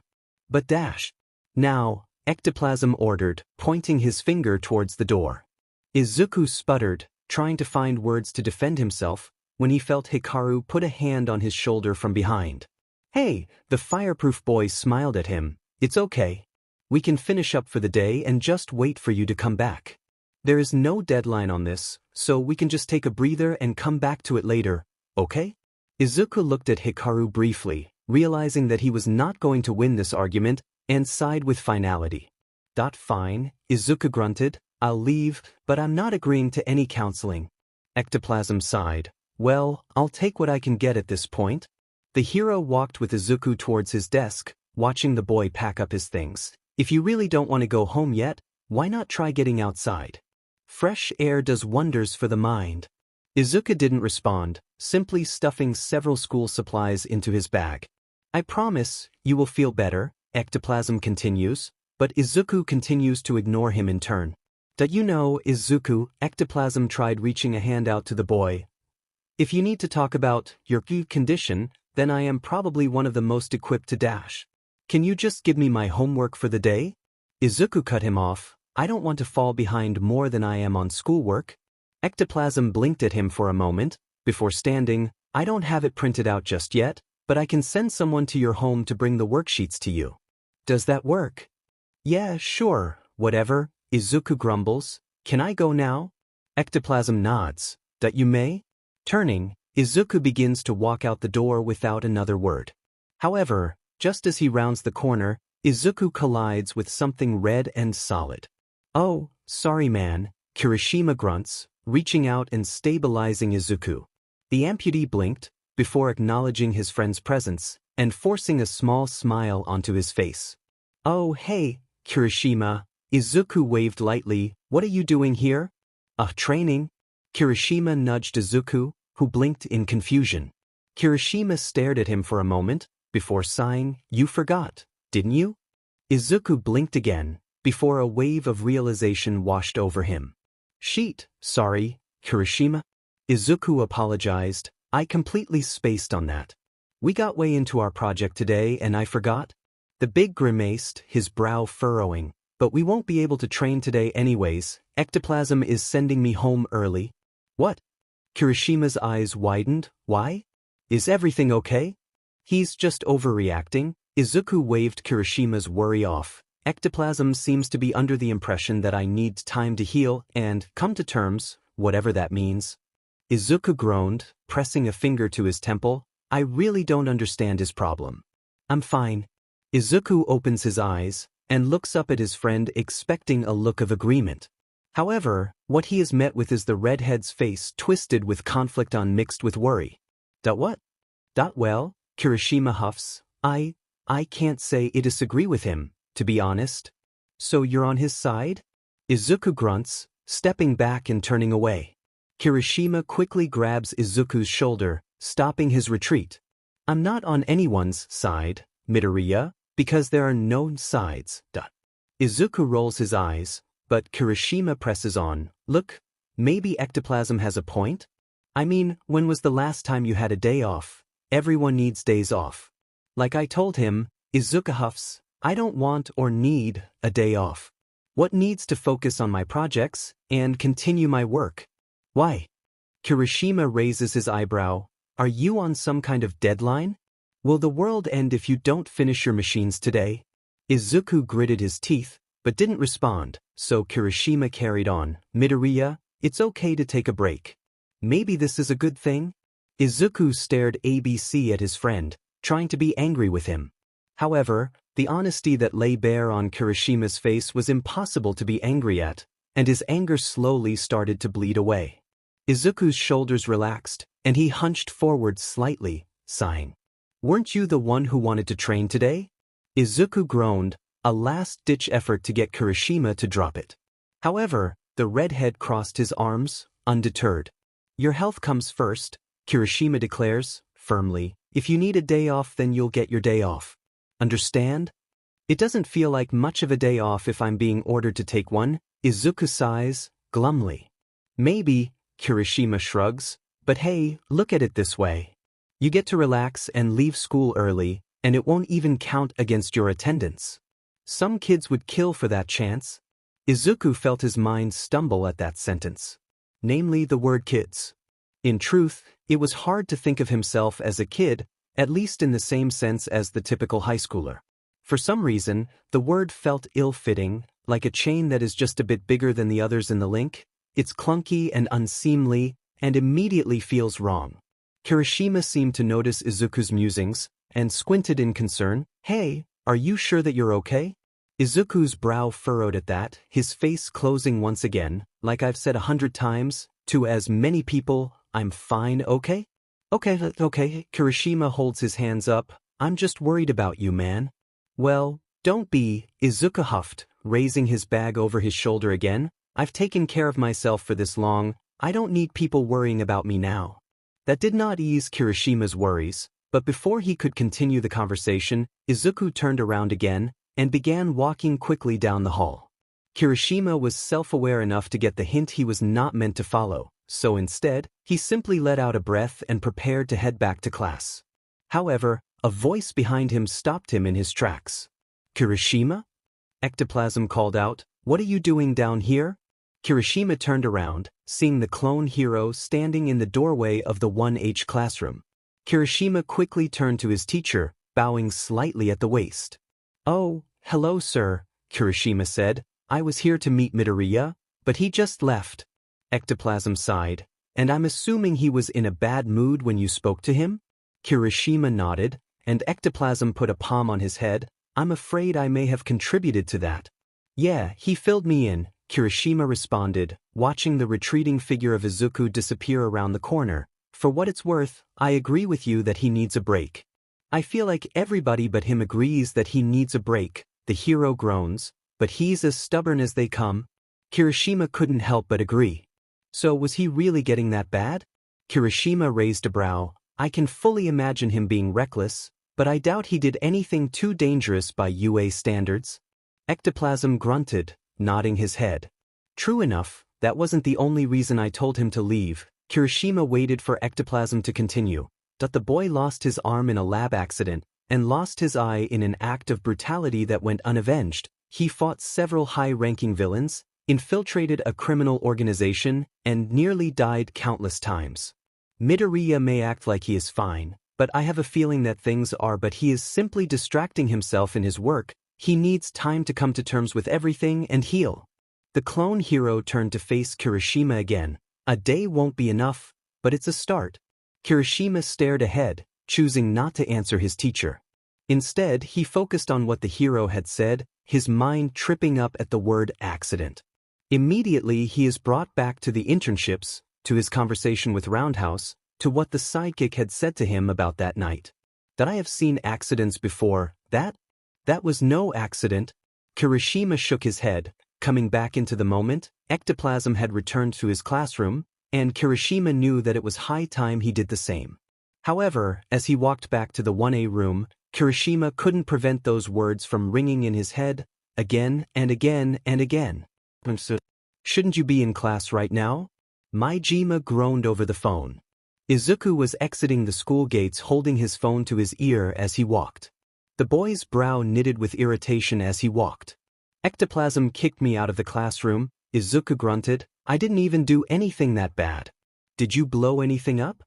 Maijima asks, sounding distracted. Not strictly speaking, Izuku grunts. Just some short sights, nothing major. You and I both know how major short sights can be, Izuku. Maijima sighed. So how long are you suspended? It's not a suspension, Izuku blinked. I think, and it's only for the rest of the day. Izuku felt a spark in his mind, and smiled, speaking animatedly into the phone. Speaking of, do you dash? If you're going to ask if you can come help, then you're missing the point of a punishment. Maijima interrupted, causing Izuku to sag. On any other day I would be glad to have you here, but I was a teacher, and I know a teaching moment when I see one. Izuku huffed. Well, it was worth a shot. The boy paused, his expression dipping slightly. How is Eri? Maijima was quiet for a moment, but sighed. It's a process. Child Services is looking for a next of kin for her at the moment, so she is in their custody right now. I visit her when I get the chance, but, the former teacher sighs again, I have a feeling they aren't going to find anyone. And what happens if they don't find her family? I've already put my name down for adoption if that comes to pass, Maijima confirmed, so she won't be alone. Izuku sighs in relief. That's great. Thank you for doing that, Power Loader. Not like I had much of a choice, Maijima grumbled, embarrassed. I knew the adorable half-pint for all of a day and I was already thinking of what to paint her room. Izuku laughed. Well, when it comes to that, let me know and I'll help you decide. I'll be sure to, Maijima chuckled. But not today. Go and do whatever it is kids do in their spare time. I don't know. With that, Maijima hung up the phone, and Izuku's temporary good mood faded just as quickly. The boy sighed, looking up at the noontime sun blazing down upon him, his mind stalling for a moment. Whatever kids do, huh? Izuku looked back down at the sidewalk, walking towards the train station with a conflicted expression. What does that even mean? Izuku began the ascent onto the train platform, holding his phone up to the reader and stepping through the turnstile. He began to approach the platform, waiting for the train line to take him home. He had equipment at home, so maybe he could just work on some stuff there instead?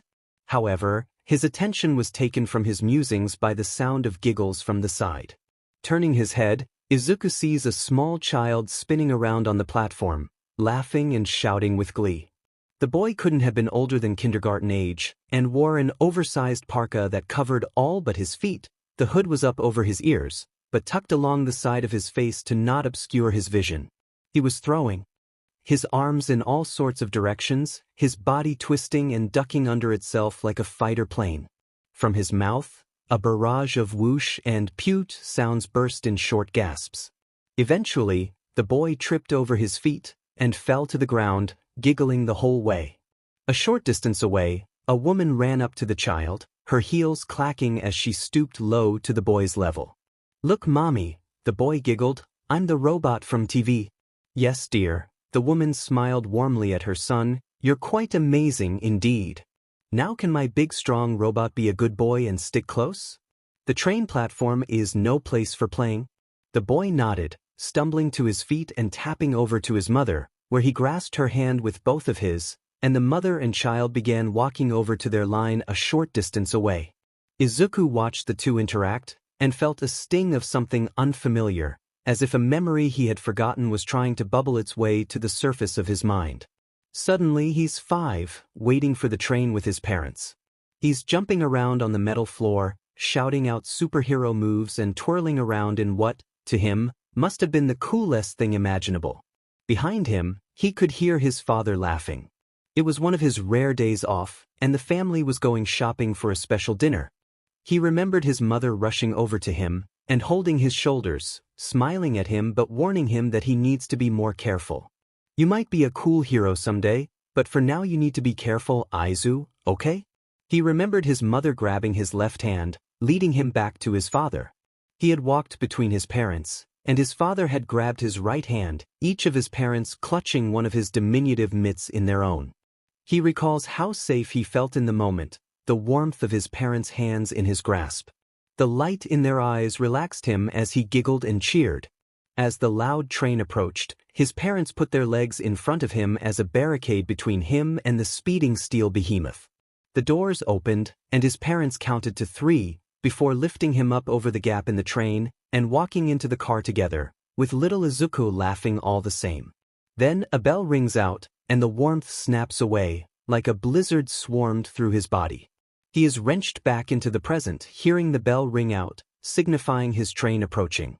Izuku breathes deeply, trying to steady the shock of panic that erupted in his heart, being forcefully dragged away from what was once a happy memory, back into reality. Though now it felt anything but happy. However, the phantom sensation of his father's hand holding his right one, the warmth that buzzed through him filling him with a wash of melancholy. But looking down at his right hand, the brass prosthetic peeking through his sleeve, he knew that it was nothing but a memory. The train rocketed past him, the sound of the massive machine screeching to a halt pulling him from his melancholy. He sniffed, and took another breath as the train slowed to a stop, but the feeling of something wet running down the left side of his face caught his attention. Carefully, he reached up with his left hand, and ran his finger along the streak of liquid running down his cheek. Tears. Shaking his head, Izuku quickly wiped the tear away, stepping onto the platform. But before he sat down, ectoplasm and Kirishima's words rang through his head. Maybe he really does need a break. Getting off at the next station, Izuku turned away from the path he would usually take to go home. Instead, he began walking in the opposite direction, heading away from the neighborhood that he had grown up in and beginning the short walk to the coastline. He recalled a brief exchange with his mother from several years ago, when he had asked why they lived so close to the water. He felt that it was an innocent enough question, but he was surprised when his mother flinched and told him that she had forgotten something at the office. The woman grabbed her purse, put on her heels and was out the door within a minute, leaving Izuku alone. He didn't see nor hear from his mother for nearly a week after that, not even when she missed his 10th birthday. It's hard to believe that only 5 years later, a week's absence would be considered short by her standards. Shaking himself from his morose thoughts, Izuku looked up, seeing the glittering blue expanse peeking through the buildings. It was only a short walk now. He had traversed this path with his family several times when he was younger, so he knew the way relatively well, even if he hadn't gone there in nearly half a decade. The streets were somewhat quiet, though he supposed that was to be expected at 2 p.m. on a weekday. Everyone was either at work or at school. Like he should have been. Wandering through the winding blocks, Izuku finally came upon a clearing, knowing that he had finally reached his destination. Out in front of him, the sea was laid out in a massive expanse, a sparkling blanket of azure beauty that extended far into the distance. The sound of crashing waves echoing off of the high-rises across the street, and the visage of several families lounging in their chairs under their massive umbrellas. The air was fragrant with ocean salt and a sea breeze, and the smell actually did bring some ease to him, soothing a building stress that he didn't even notice was there. That okay, maybe ectoplasm was right about one thing. Izuku thinks, outside air really does wonders.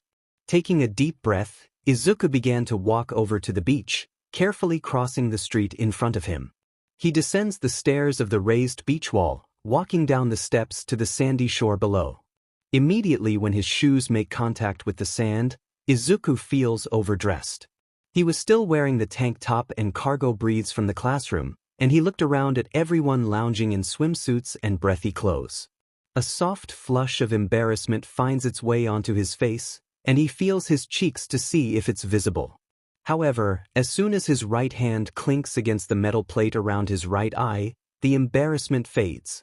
Don't be an idiot, Izuku, his mind chides him. If people are going to stare at you, I doubt it will be for your clothes. Shaking his mind of the negative thought, Izuku begins to walk down to the water, his feet pressing softly into the plush sand beneath him. He had found out through searching through his dad's old stuff that the man had been quite fond of the ocean. For someone with a fire quirk, Izuku Midoriya had been quite the swimmer. Izuku remembered that whenever his father had a day off and the weather permitted it, the family would walk down to the beach and enjoy a day of swimming and basking in the sands. Which explained why they lived so close to this beach. Eventually, Izuku found his way to the edge of the water, the waves lapping at his shoes.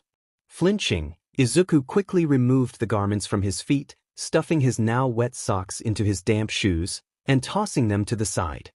His feet wormed their way into the sand, just as the water crashed and rushed over his feet. The sensation of sand ebbing around his feet tickled his toes, caressing him like a gentle massage. The last time Izuku had been at this beach was on his 10th birthday. He had walked down here alone, reaching the shore right as the sky turned a brilliant pink, and the sun began to dip over the lapis surface. He remembered sitting on the beach, looking out into the ocean, trying to feel closer to his father, and eventually stripping down to his boxers to go swimming. Izuku wasn't particularly drawn to the water, but when he swam that night, the ocean like a mirror of reflective black glass, he had briefly felt closer to the man. It was a fleeting comfort, but one that he held closely in his heart. For the first time in nearly 5 years, Izuku had felt like his father was still with him. Now, back in the present, Izuku feels the sun beating down on his bare neck, his skin heating under the harsh rays, and he can see himself leaning down to get into the water. However, as water kisses the tips of his metal fingers, he sees a spark unleash across the waves, and immediately wrenches his hand back, standing straight up. As if in conjunction with his blunder, he feels a wave of self-deriding comments rush through his mind. What did you expect, moron?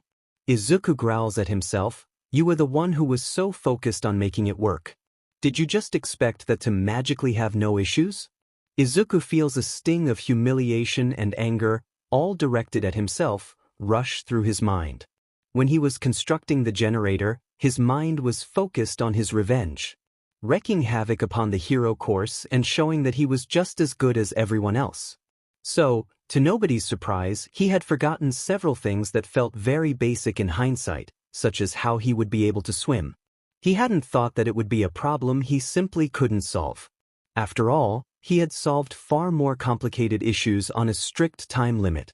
However, he had not anticipated the amount of issues that would come with his oversight. One major issue is that a metal arm, even waterproofed, would weigh far too much for him to properly be able to swim with. Each time he tested an alloy, he had been unable to make it both buoyant and modal. If that were the only problem, he would consider it a challenge that he had yet to solve. Unfortunately, the real problem lies not with the arm itself, but the shoulder. In his haste to create a functional, portable and self-sustaining power supply that had proper ventilation and cooling, he had forgotten to waterproof the shoulder implant itself. He had tried several times to think up a solution to the problem, but the issue lies in that the power supply itself is built into the implant. It isn't a separate component, but is an interwoven piece of the structure embedded into his flesh and bone. The only way to properly insulate the power supply would be to completely remove the implant, change the structure of the internal components, and reattach it. Needless to say, that was not an option. In his defense, he hadn't exactly been thinking about when he would go swimming again. He hadn't swam in 5 years. But now, gazing out into the water, his mind storming with a misty nostalgia that ached deep within his core, he wanted nothing more than to dive into the water and allow the ocean to wrap him in its cool embrace. To simply exist within the azure expanse, robbed of all thought, just as he had been that night 5 years ago. However, knowing what would happen if he did, ankle-deep in the ocean was as good as he could likely get from now on. Just another chasm opening up between him and the memory of his father. Looking down at his metal shoulder, Izuku felt something familiar begin to bubble within his throat. The raw, tepid feeling of anger so deep-rooted that it chokes the words from your windpipe, leaving you nonverbal. However, where his anger was usually directed at somebody else, this time his rage drew inward, at his past self for lacking the foresight to solve this problem, at the implant for doing this to him, at himself for being unable to find a solution. White-hot tears of anger and defeat stung his cheek, his grip tightening to the point that he heard the metal fingers began to creak. Growling and shaking his head, Izuku quickly turned around, intending to head home and maybe pound a piece of metal and scrap with a hammer. Perhaps that would make him feel better. However, in his haste, Izuku found his feet caught on the sand they were buried in, and he fell to the ground with a puff of breath escaping his lungs. Groaning, Izuku presses his hands into a push-up position and begins to lift himself up, but he feels the sensation of something itching at him from under his eye implant.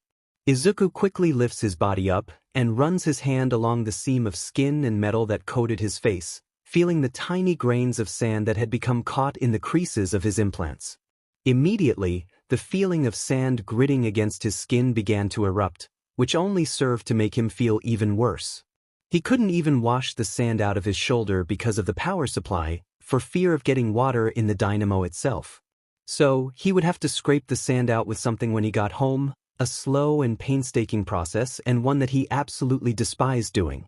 Izuku felt his heart begin to beat faster, his teeth gritting.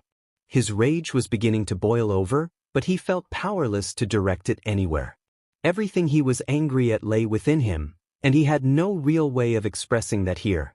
So, Izuku bottled his anger, bottled his humiliation and sorrow, and stood up fully. He grabbed his shoes and stuffed his feet into them, ignoring the fresh sand still coating them. Maybe the feeling of the coarse material gritting against the soles of his feet as he walked home would act as some kind of expression of his bottled feelings. But with each step, Izuku only felt his anger ebb and impotently bubble into a deep and lingering sorrow. Quickly, Izuku ran out of the sand, his feet adjusting to the sensation of unyielding stone as he rocketed up the steps, rushing towards his home. He rushed across the street, jogging as fast as he could away from the beach, away from the memories, and the pain that came with them. Trudging up to the steps of his home, Izuku reached into his pocket and jammed the key into the keyhole with force, allowing his anger to fuel the action, if only slightly. Opening the door, Izuku stepped into the dark, empty home, just as it always was. The building felt cold, like usual, and Izuku realized that he still had to make dinner tonight. Cursing to himself, Izuku tossed his bag onto the landing and kicked off his wet, sandy shoes, freeing his feet still covered in sand, and began to trudge down the hall to the kitchen. He knew that he had some toothpicks that might be able to help get the sand out of his implant. If not, a butter knife might work. Walking into the kitchen, Izuku whipped the cabinets open, looking for anything to relieve him of his irritating stowaways. However, as Izuku walked past the refrigerator, he stopped for a moment and turned to the steel appliance. Pinned to the front of the fridge was several magnets, some as simple as colored circles, others vibrant novelties that his father had brought home after long business trips.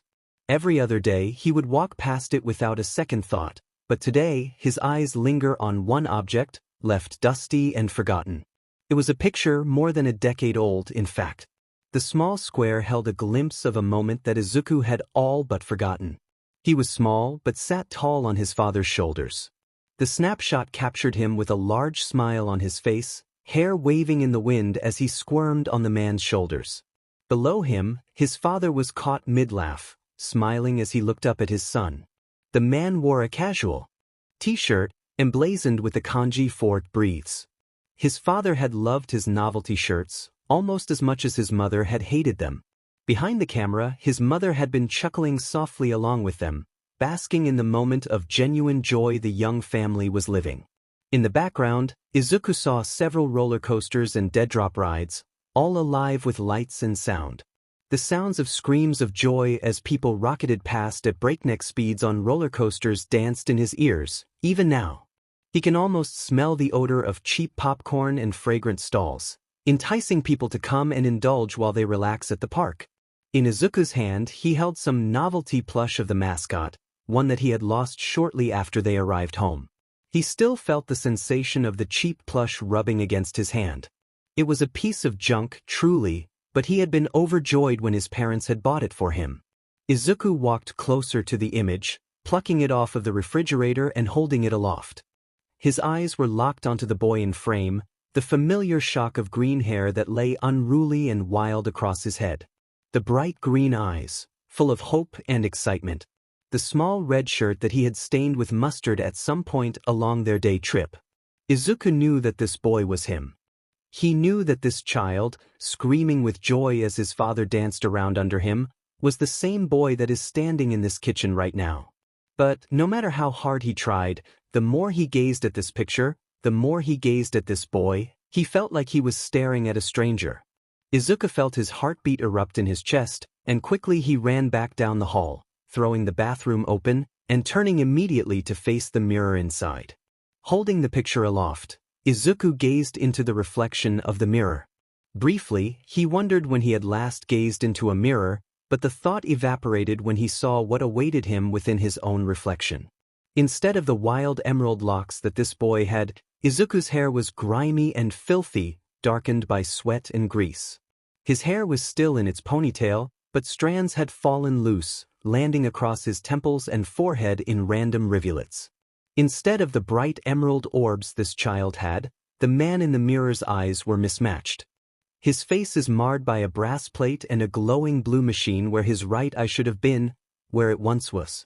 The unscarred side of his face was ragged and exhausted, with cheeks slightly sunken and heavy bags under his dull green eye. The freckles he had once had as a child were fading slightly. Still present, but otherwise less vibrant, much like everything else.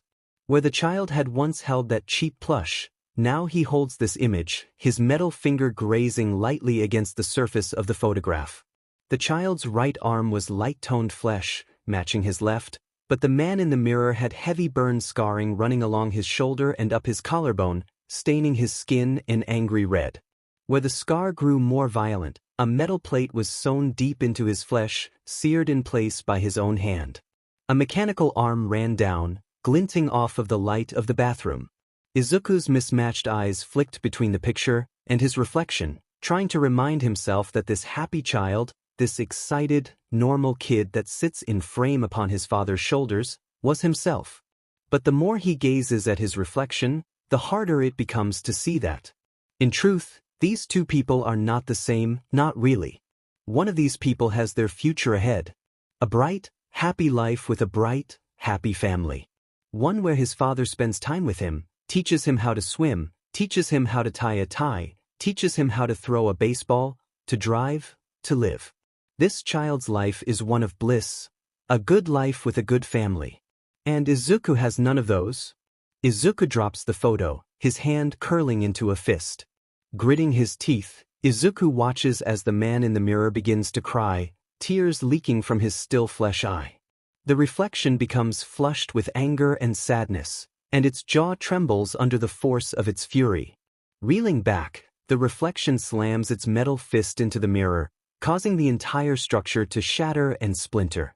What once was a smooth, perfect pool to see oneself in, was now jagged like a spiderweb. Angles were off, faces split down the middle along seams.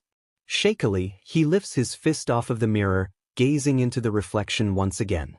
Instead of one reflection gazing back at him, Izuku sees several looking back. Each one is just a bit different from the other, a slight difference in angle or tilt, but they are all him. His eyes flick between them, only for that reflection to stare right back, and the more Izuku gazes into the mirror, the more that cold reality sets in. He is no longer that happy child who held hands with his parents on the train, who swam with his father at the beach, who rode on his dad's shoulders as they traipsed around the amusement park. That boy was gone, dead, and all that remained was this cold reflection of what he had become, of what he was now. He dropped to his knees, looking down at his shaking, mismatched hands as if finally, truly, seeing the unmatching set for the first time since he had installed the arm, and he began to break. His shoulders heaved, violently, as tears threatened to fall freely from his eyes. But he did everything to hold them back, to keep these feelings from growing stronger. He hated this feeling, this deep well of sadness that had begun to consume him, only that wasn't true. This feeling had been here for a long time, this bubbling, frothing sorrow that leeches upon his being. He had known it was there the whole time, and had done everything to escape it, to pretend as if it wasn't even there. But now, it was boiling out of control, and he felt that he could no longer hold it together. His ears had begun to ring, and he clenched his body close, holding his flesh arm to his chest as if to physically stop this emotion from erupting from him. But it only seemed to grow more wild, desperate to be freed, like a dam beginning to fail. Izuku held himself in a tight ball on the floor of his bathroom, doing everything possible to hold it back as tears welled more and more, but he held firm. If he can just hold on, just for a bit longer, then it will go away. It's only then that he notices the stream of light coming through the door, and the figure standing over him. Izuku's gaze shoots up to their face. Mei Hatsum stands over him, holding several papers in her hands, looking down upon him with an impossible expression. Izuku does not know what the girl is feeling through her gaze, her mind a complete enigma in that moment. Izuku instantly bolts to his knees, trying to calm the aching welling of sorrow that still boils just under the surface.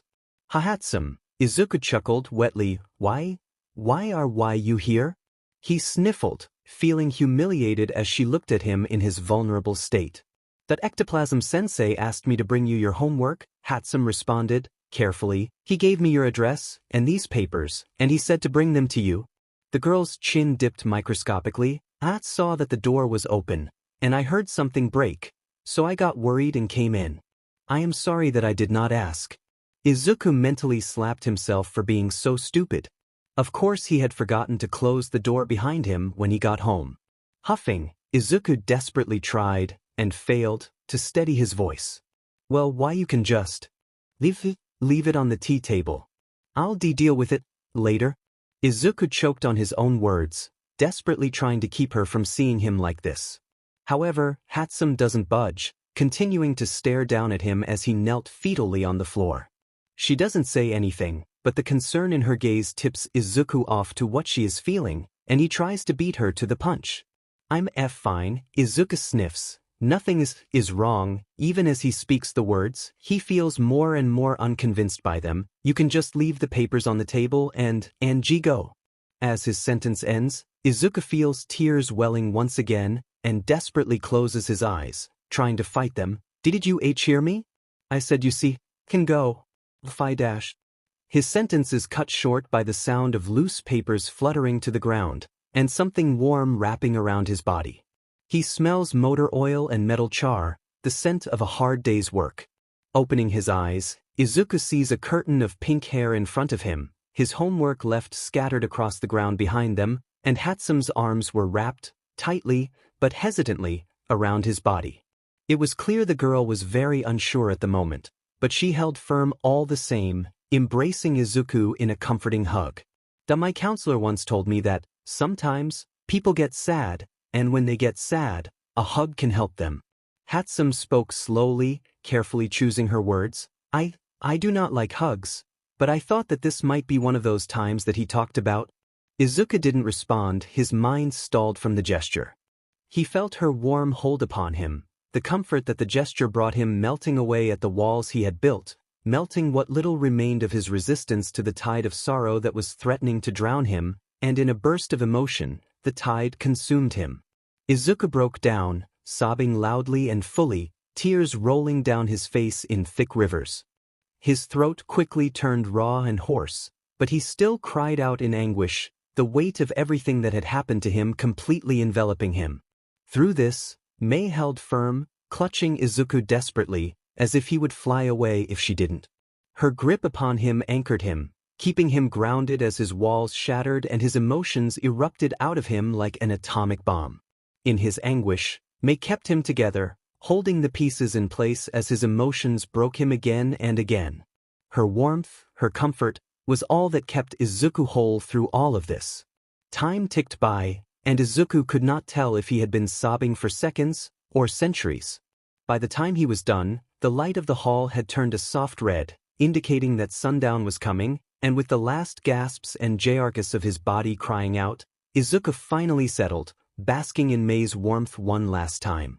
Eventually, though, Izuku broke away, leaning away from Mei, who reels back in equal embarrassment.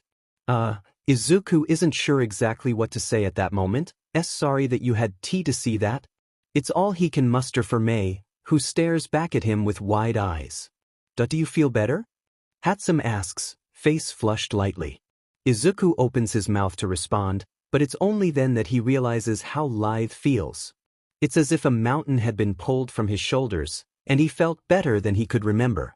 Blinking, Izuku chuckles, wetly, before turning back to Mei, wiping the last of his tears from his eyes. Yeah, I do, Izuku spoke, honestly, thank you, Mei. Mei doesn't respond at first, merely nodding in acknowledgement, before standing up.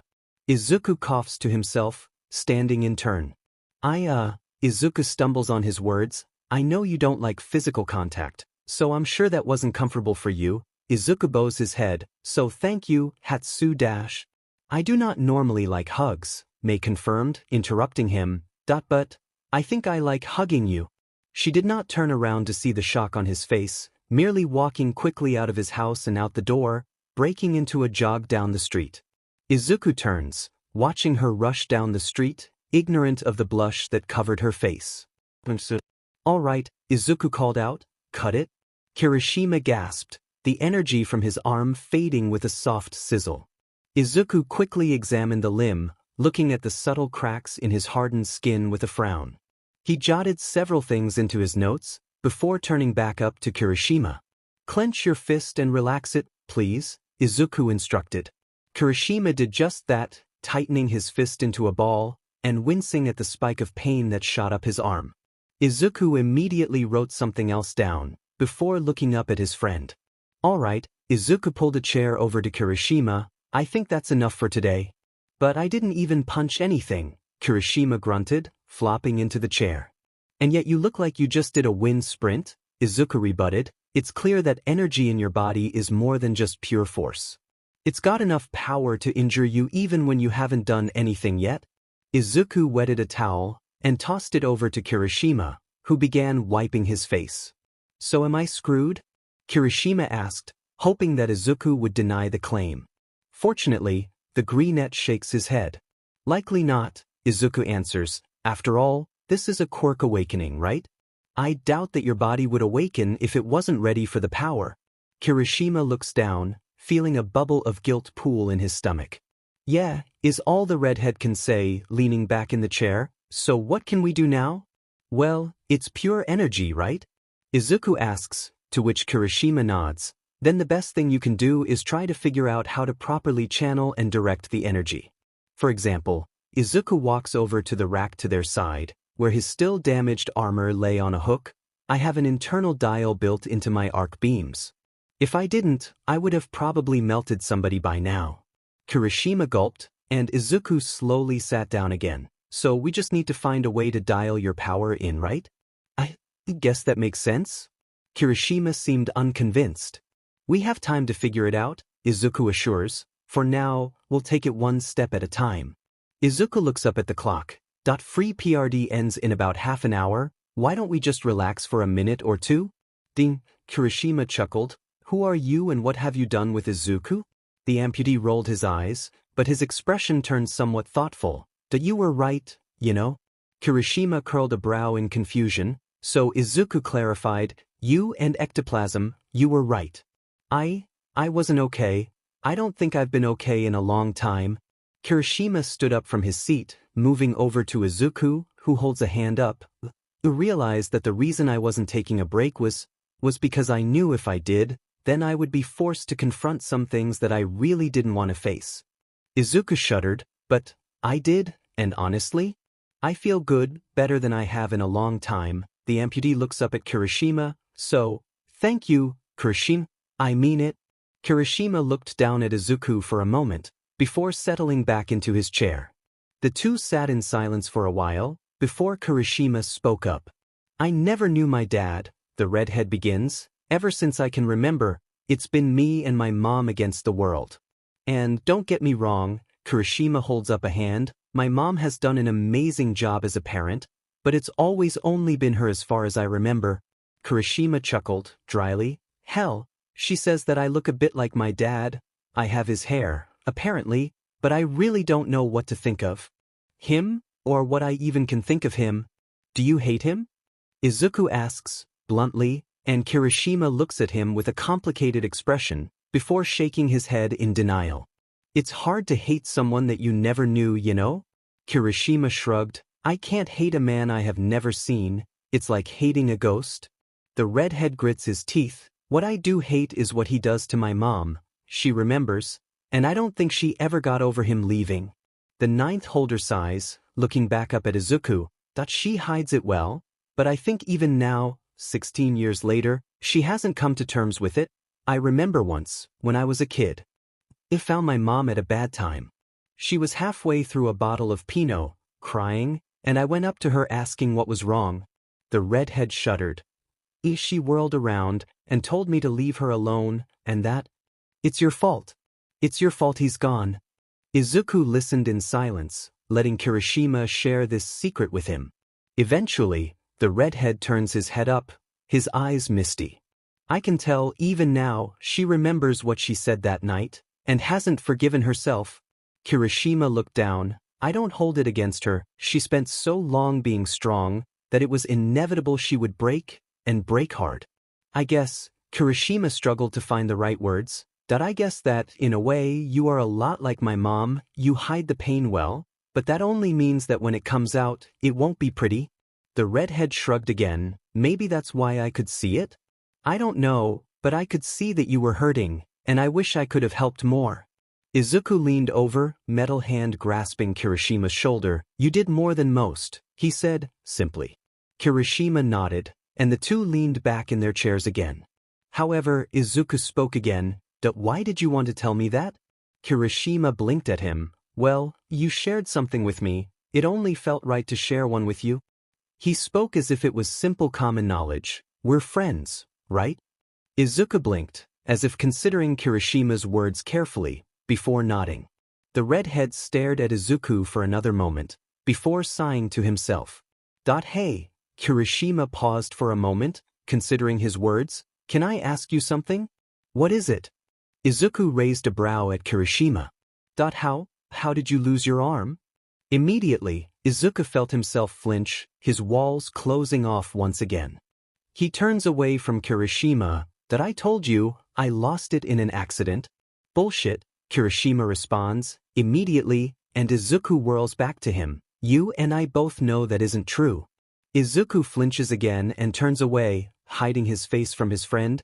Izuku, please, you can trust me, you can tell me anything. Izuku thought for a moment, pondering Kirishima's words. He was right.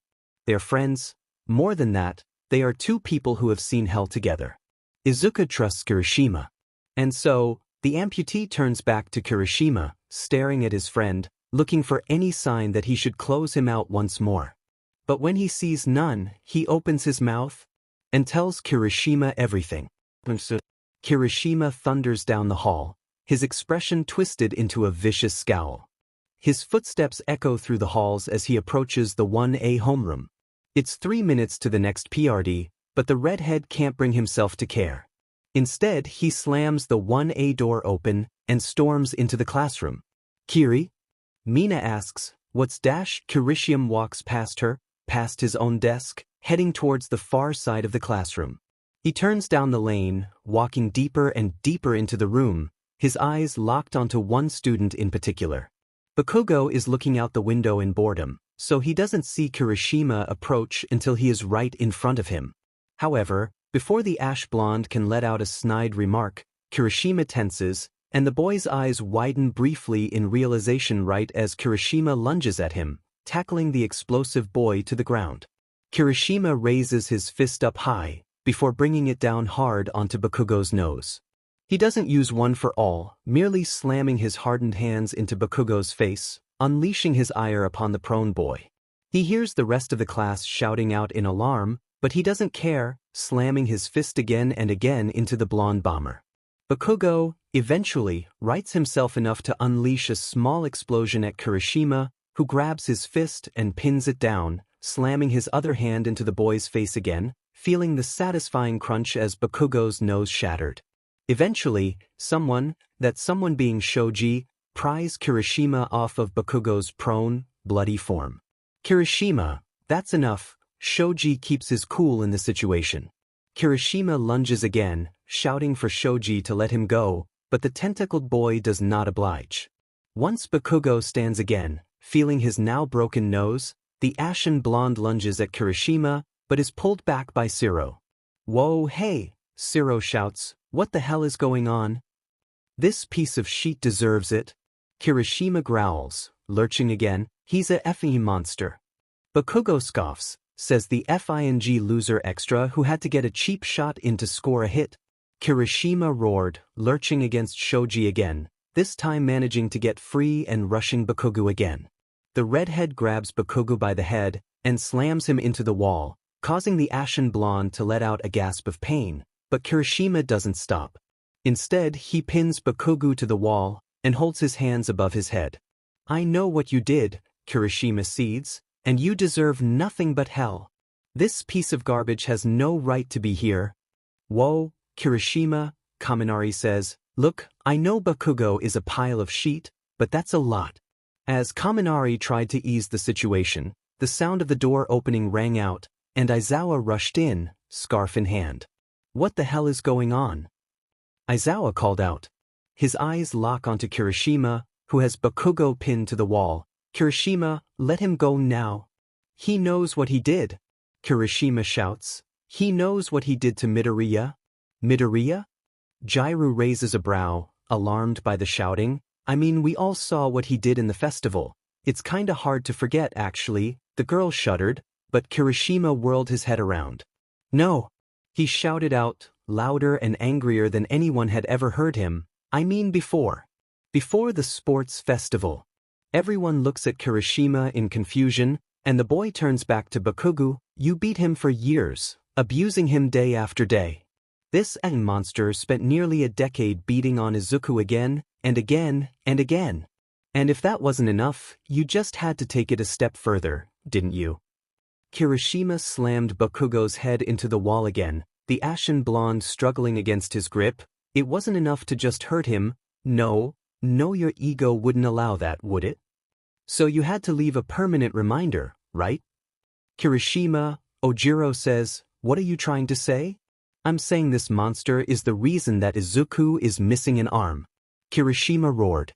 The entire class fell silent, the only sounds being Bakugo's growls of indignation and him struggling against Kirishima's grip. Aizawa is stunned, his mind clicking the pieces into place. But in their stunned silence, Bakugo breaks from Kirishima's grapple with a small explosion and kicks the redhead hard in the chest. Kirishima stumbles, and Bakugo whirls back a fist, unleashing an explosive punch into Kirishima's face. However, his fist meets hardened skin, and Kirishima only skids back, knocking a desk down. "Admit it!" Kirishima roars, putting up his fists. "Your ego is so fragile that you blew off Izuku's arm to salvage it? What do you even care?" Bakugo roars, "Deku is nothing. He doesn't matter. He does to me." Kirishima declares, shouting back at him, "Nobody deserves to be left at the hands of a villain like you." Bakugo feels something snap in him, something that had barely been holding together as it was. There was that word again, villain. Since his victory, everyone has been treating him like a fucking villain. He was sick of it. Sick of the charade. Sick of playing nice, sick of acting like he cared. So, Bakugo grit his teeth and lunged at Kirishima, explosions in hand. However, he was stopped by Aizawa's scarf, which pinned him in the air. Aizawa's eyes blazed red, and Bakugo felt his quirk slip away. His mind melded between unbridled rage, a fury that had been leashed by everything around him, a pride that had been tested one too many times, and an ever-bubbling fear that only seemed to grow day by day. And with that, what little remained of his restraint died, and Bakugo began to speak. So what if I blew off that quirkless freak's arm? The entire class looked up at Bakugo with a mix of shock and horror, but he didn't care. He just kept speaking, letting the heat of his pride fuel him once more. So what if I pinned that little F down and did to him what he deserved? You think I'm going to sit here and pretend he wasn't asking for it? That quirkless F had years to learn his proper place. He was the one who stepped out of line and raised a hand at his betters. You think I'm gonna act like I did anything wrong? I didn't. I showed that worthless, disgusting, defective piece of trash his place that night, and I would fucking do it again. Bakugo seethed, taking deep breaths again and again. His eyes flicked around the classroom, expecting people to be bowing and kneeling again to him, just like they always had. Instead, the class stared at him with horror, some with a mixture of fury and disgust. But nothing compared to the level of hatred that seemed to pulse off of Kirishima like an aura. The redhead lunged at Bakugo, his fist reeled back as he slammed it into Bakugo's jaw, causing the blonde skull to rattle. Aizawa restrained both Kirishima and Bakugo, and lifted them over to him. Both of you, principal's office. Though he was speaking to both of them, his eyes were locked solely on Bakugo. The rest of you, take your demon seats and wait for me to come back. With that, Aizawa disappeared around the corner, slamming the door behind him, and Mina squirmed in her seat, pressing the button on her phone screen and ending the recording. The girl looked at the door, disgust clear on her face, as she opened her messages, and opened one of her favorite conversations, the name Miki emblazoned at the top of the screen. Pasting the video into the message bar, Mina typed one simple sentence to accompany it. Get this on the news. And I would even do it again. Pandemonium erupted online after the surfacing of this video. Miki Ishido leaned forward over the reporter's desk, sent to us from a confidential source. This short clip of the UA student, Katsuki Bakugo, has swarmed across the internet, being saved and shared hundreds of thousands of times. The reporter kept a neutral expression, but the steel in her eyes was impossible to ignore. While the content of this video is appalling, we at Channel 4 believe that it is best that the public be shown this clip in its entirety, as to leave no room for speculation. Miki took a deep breath, and the camera zoomed in on her face slightly. This is an admission of guilt. Katsuki Bakugo openly assaulted and mimed another child less than a year before his admission to the most prestigious hero school in all of Japan. One can only wonder what horrors this unhinged person had inflicted before then. The camera panned back, and Miki straightened her posture. As of this moment, there have been no updates from UA or the Hero Commission about this unprecedented turn of events, but we are monitoring the situation closely, and will update the public as soon as we can. The reporter nodded and bared her teeth, but one thing is certain, this cannot go unanswered. The screen shifts blue, and a large stylized Ford appears on the screen. Yet, Izuku hardly reacts, staring blankly at the screen as the logo rotates mutely in front of him. He stares at the screen in silence, sitting upon the curb of a quickly dimming road. School had been let out hours ago, but he had felt distracted since before it had even ended. After his conversation with Kirishima, he had not really been sure what would happen next. But he knew that once he had looked up, his tale told to his closest friend, and saw Kirishima staring back at him with a fury burning behind his eyes, that whatever happened would not happen quietly. But he had never anticipated that this would happen. Now, several hours later, Izuku was still processing the events that had unfolded. The news story had broken, and ectoplasm had dismissed them all early that day. He vaguely remembered Hikaru trying to talk to him, but just ignoring his friend and numbly exiting the school. Vaguely, he reminded himself he would need to apologize to his friend when he saw him next. Whenever that was. Sighing, Izuku closed the news livestream and moved to pocket his phone, stalling when he saw the several dozen message notifications blazing on his text app. Clicking the app, he saw what few numbers he had in his phone emblazoned in a list. Some of the conversations, such as "Mom," lay dormant far at the bottom of the screen, while others blazed with life.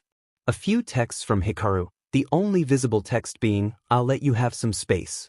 Several messages from Majima, including a simple "call me." But all paled in comparison to the wall of texts from Kirishima, blazing across his screen even at this very moment. "Hey, can we talk? I'm sorry, please just call me. Can you just call me?"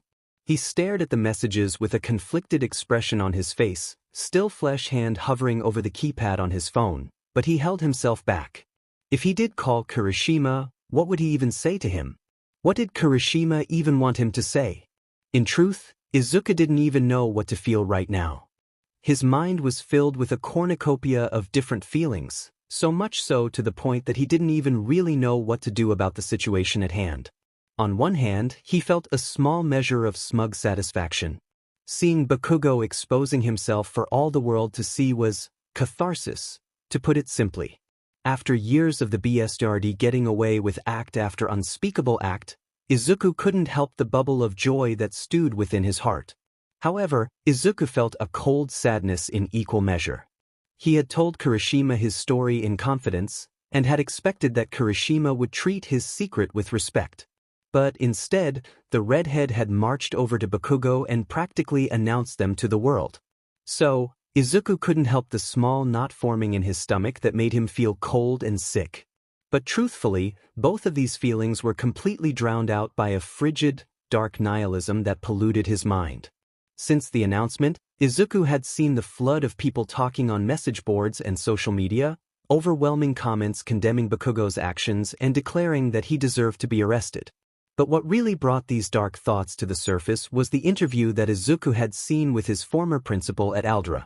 I had no knowledge of Katsuki Bakugo's actions. His former principal had spoken into the microphone, lying as easily as he breathed. "If I had known the boy was committing such horrendous acts, at my school no less, I would have expelled him immediately."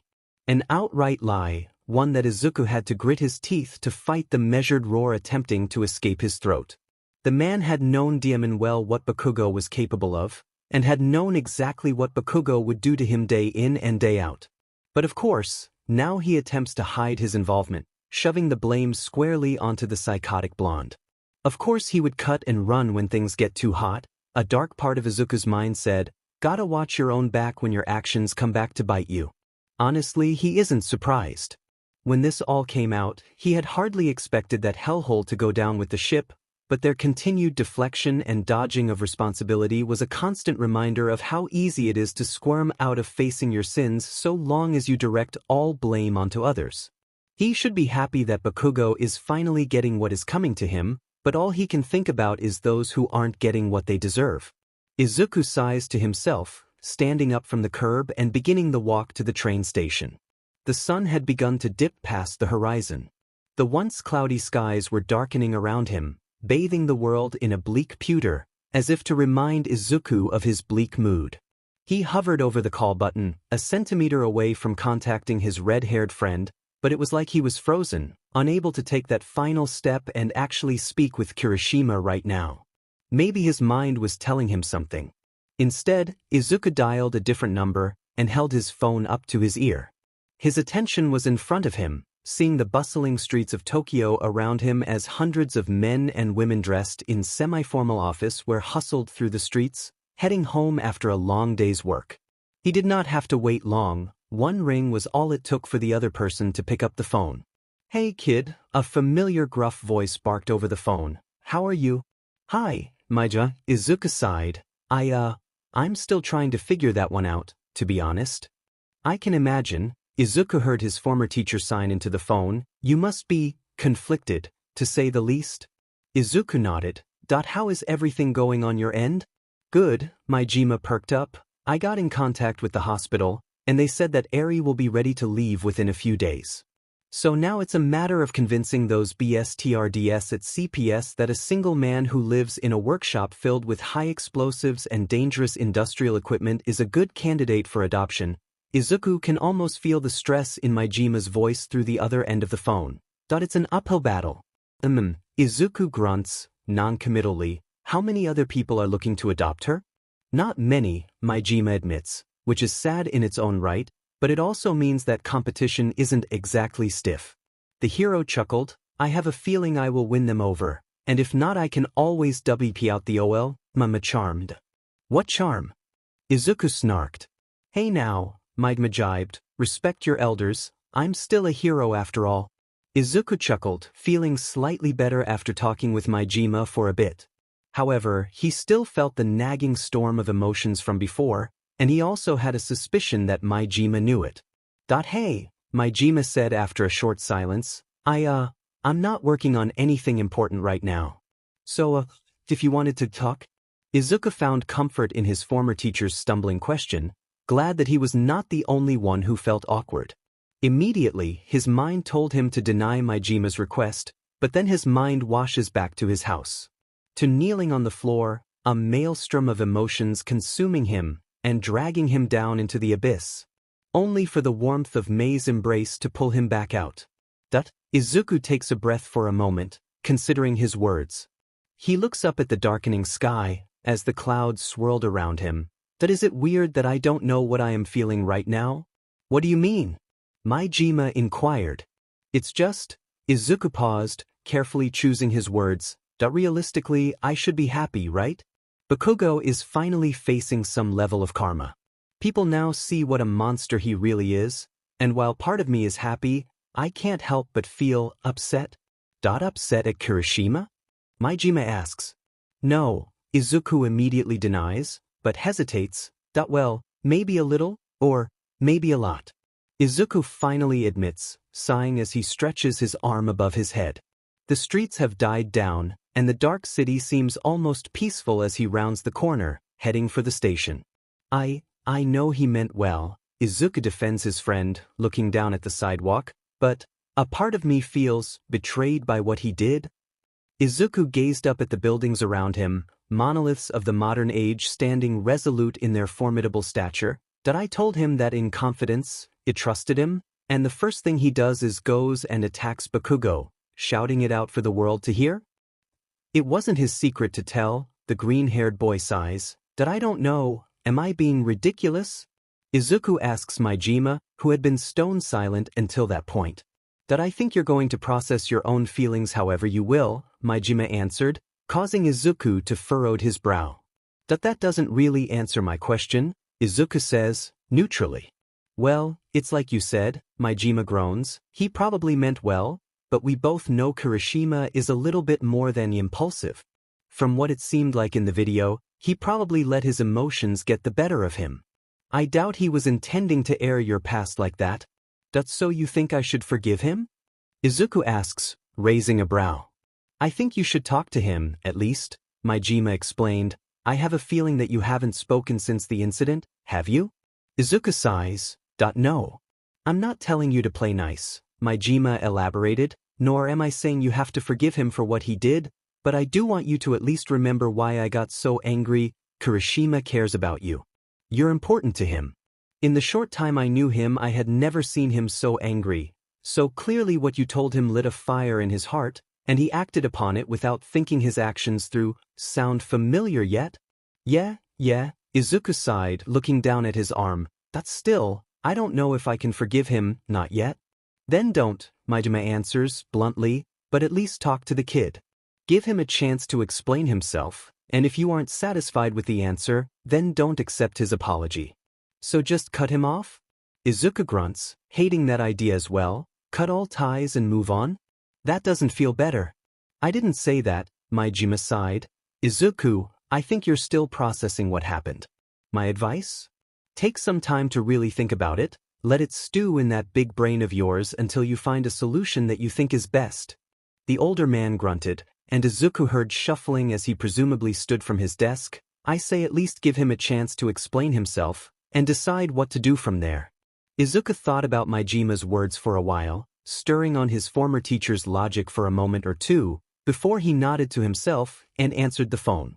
Okay, I think I'm gonna think for a day or two more, but I'll talk with him.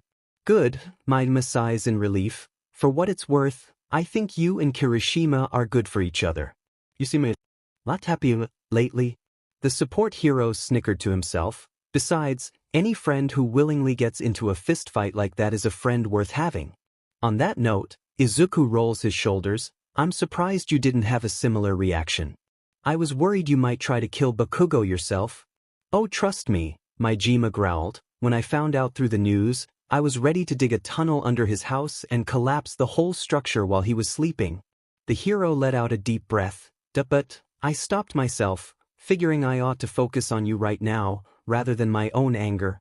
Izuku felt a calming warmth in his chest, and he smiled into the phone. Thanks, Anytime, kid. Izuku moves to hang up the phone, but Majima interjects again. Oh, while I have you, I had an idea.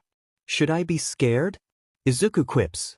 Funny, Majima deadpants. Anyways, Eri gets out of the hospital in a few days, and then it won't be until another week at least before I can finalize the adoption. Okay?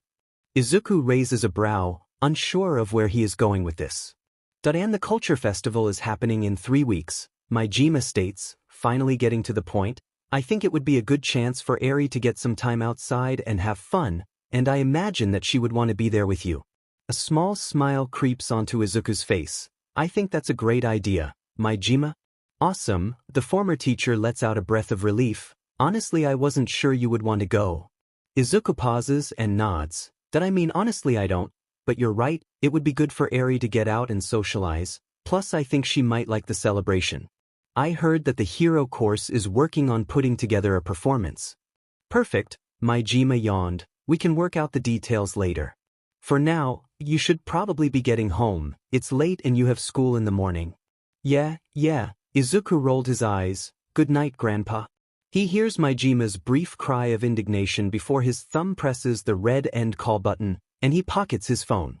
Looking up at the train platform ahead of him, Izuku takes a breath and begins his short trek up the stairs. Kirishima cares about you. You're important to him. That I'll talk to him, Izuku promised himself, before a sadistic grin appeared on his face. In a few days, might as well make him stew on it for a bit. The room around him was dull and claustrophobic, little more than a box of steel built below the ground. The furnishings of the room were equally drab, a simple metal table and matching uncomfortable chairs. Peeking into the corner of the room, Bakugo is met with the unblinking glare of the camera staring directly back at him. Still, Bakugo did not shy away, seething back at the camera with as much venom as he possibly could. He knew deep down that beyond that unfeeling mechanical eye was the target of his ire. Well, one of them at least. His foot rapped against the floor of the room, impatiently waiting for that BSRD rat and his a-hole teacher to decide to stop wasting his time. This wasn't his first time in this room. They had put him here after the sports festival, trying to scare him into dancing to their tune. But just like he had expected, it was all empty words. He was untouchable, just like always. So, in truth, he was simply lounging. These two can try and ruin his hero career all they want, but it will never happen. His destiny was to be the #1 hero, and the world knew it. Any who didn't, he would remind them of that fact. Their threats and glares may have caused a cold to ache in his heart once upon a time, but now he knows they were as impotent as them.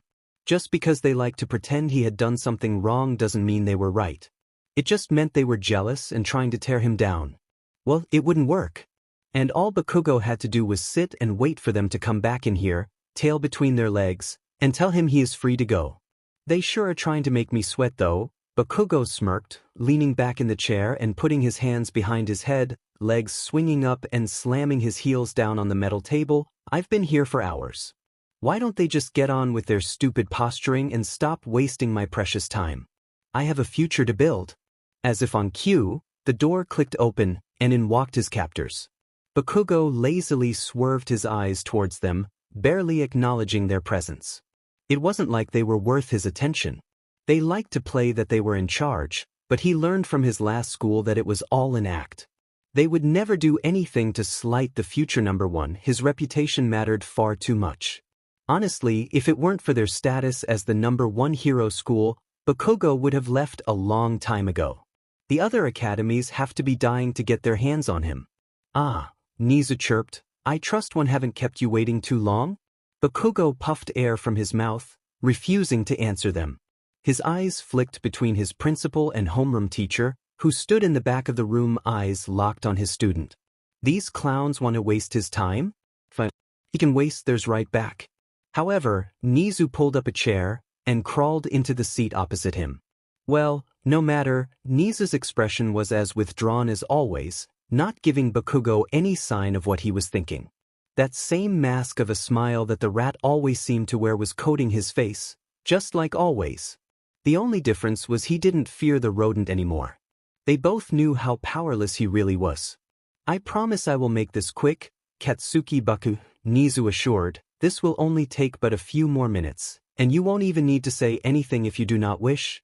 Good, Bakugo feels his lips curl into a self-assured smile. Time you learn your effing place, and toe the line like the extras you are. Before we begin, I would like to ask you some questions. Nizu reached into his briefcase and shuffled a stack of papers onto the table. You are free to answer or not. It is your choice after all. But I will warn you that silence may speak louder than any words. Nizu paused for a moment, waiting for Bakugo to speak, but when the boy chose to remain silent. So, Nizu pressed on, pulling out his notes and holding them up to his face. Recently, a disturbing video of you has surfaced, in which you admit to knowingly and willfully maiming a civilian when you were in middle school. Nizu paused, but quickly continued as Bakugo continued to remain silent. Do you deny these claims? Bakugo's brow furrowed, but he remained silent. I won't let you trick me into thinking that was wrong. The weak should bow to the strong, so why should I feel bad about putting that quirkless F in his place? That I see. Nizu looked down at the paper. If you will not deny these claims, then that with the video, your actions in the sports festival, and some recent digging that I have done into the circumstance and time frame of Midoriya's injury, evidence certainly points towards this being true. Nizu sighed. Then my next question is more of a formality, as I imagine I can already guess the answer. Nizu leaned forward, pressing a palm to the table, and staring at Bakugo with his cold onyx eyes. Do you regret your actions, Katsuki Bakugo? Bakugo can't help the soft bark of laughter that ejects from his esophagus, his mouth breaking into a humor-filled grin. Nizu raises a brow at him, and Bakugo sees Aizawa's face tighten with frustration, but the boy hardly cares what that weakling thinks at this point. Can we cut the bullshit? Bakugo grinned fully now, swiveling his body down to straighten his posture. His feet fell away from the table with a thunk, and his back straightened. Despite both of them being seated, he towered over his rodent principal, and he looked down at the rat as if he was a predator observing its prey. Nizu, however, remained unintimidated, and raised a brow at Bakugo. What do you mean? I mean that you've been wasting my time for hours now, Bakugo growled, leaning down at the rat, but we don't know that you won't do anything to me. Oh? Nizu blinked, and why is that? Because despite how much you like to blab on and eon about morality, Bakugo seethed, still smiling, that at the end of the day it's just posturing. We all know I did nothing wrong, and that's all of this. Bakugo waved his hands at their surroundings. It's just an act. It's you two trying and failing to scare me into towing the line underneath you, and bend the knee to your will. Bakugo's gaze looks up in pride at having uncovered their scheme, meeting Aizawa's gaze. His normally stoic teacher was staring at him with shock and what looked like incredulity. However, Nizu remained stoic, and merely tilted his head at Bakugo's assertion. Is that what you think, Bakugo? Nizu inquired. I don't think anything, Bakugo growled down at Nizu. I know it. You two have been sabotaging me for weeks now, and I'm sick of pretending like you aren't. You just want to break me down so you can have the future #1 hero under your thumb. Well, it won't happen, you hear me? There is silence once Bakugo finishes his tirade, painting with exertion. His heart blazed with exhilaration and catharsis, staring down at the saboteurs with self-satisfied joy. It felt good, finally telling them that he is up to their hijinks, and that he would not let them JRK him around anymore. However, instead of the shock and embarrassment that he had expected from this, Nizu's mask slipped for a moment, his frown deepening and his brow drooping slightly. Instead of the schadenfreude that Bakugo had been expecting to feel, that all too familiar cold feeling began to creep into his chest. Nizu's face was not one of anger, irritation, or kowtowed humiliation. No, it was a pity. The rat was pitying him. What's sad is that you believe that, don't you? Bakugo's face dropped, his smugness melting away to reveal an all too familiar rage. Don't fuckingly to me. Bakugo roared, I know that you hate me, and that you have been working to sweep my destiny out from under my feet. Well, I won't let that happen. I am the best. I've always been the best. And I don't need to explain myself to anyone, or anything. Bakugo's eyes locked onto Nizu at the end of the sentence, emphasizing the word thing. However, instead of rising to Bakugo's prodding, Nizu merely sighed at the boy in frustration. I see, Nizu sighed. Well, I can't say that your actions surprise me here, Bakugo.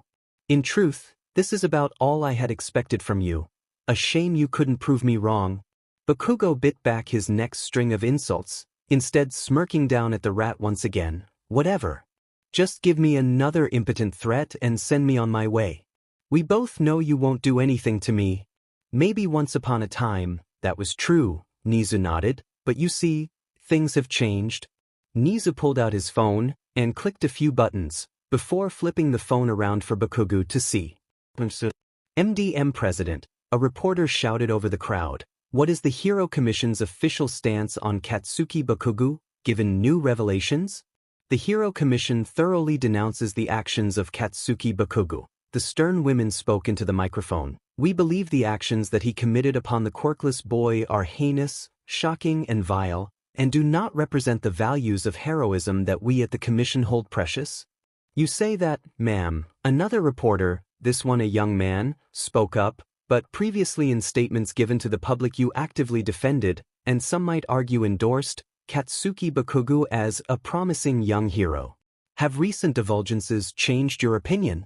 MDM President narrowed her eyes. I would like to remind you that Katsuki Bakugo is not a hero officially. Therefore, the responsibility of background checks and proper scrutiny falls upon the school that enrolled him.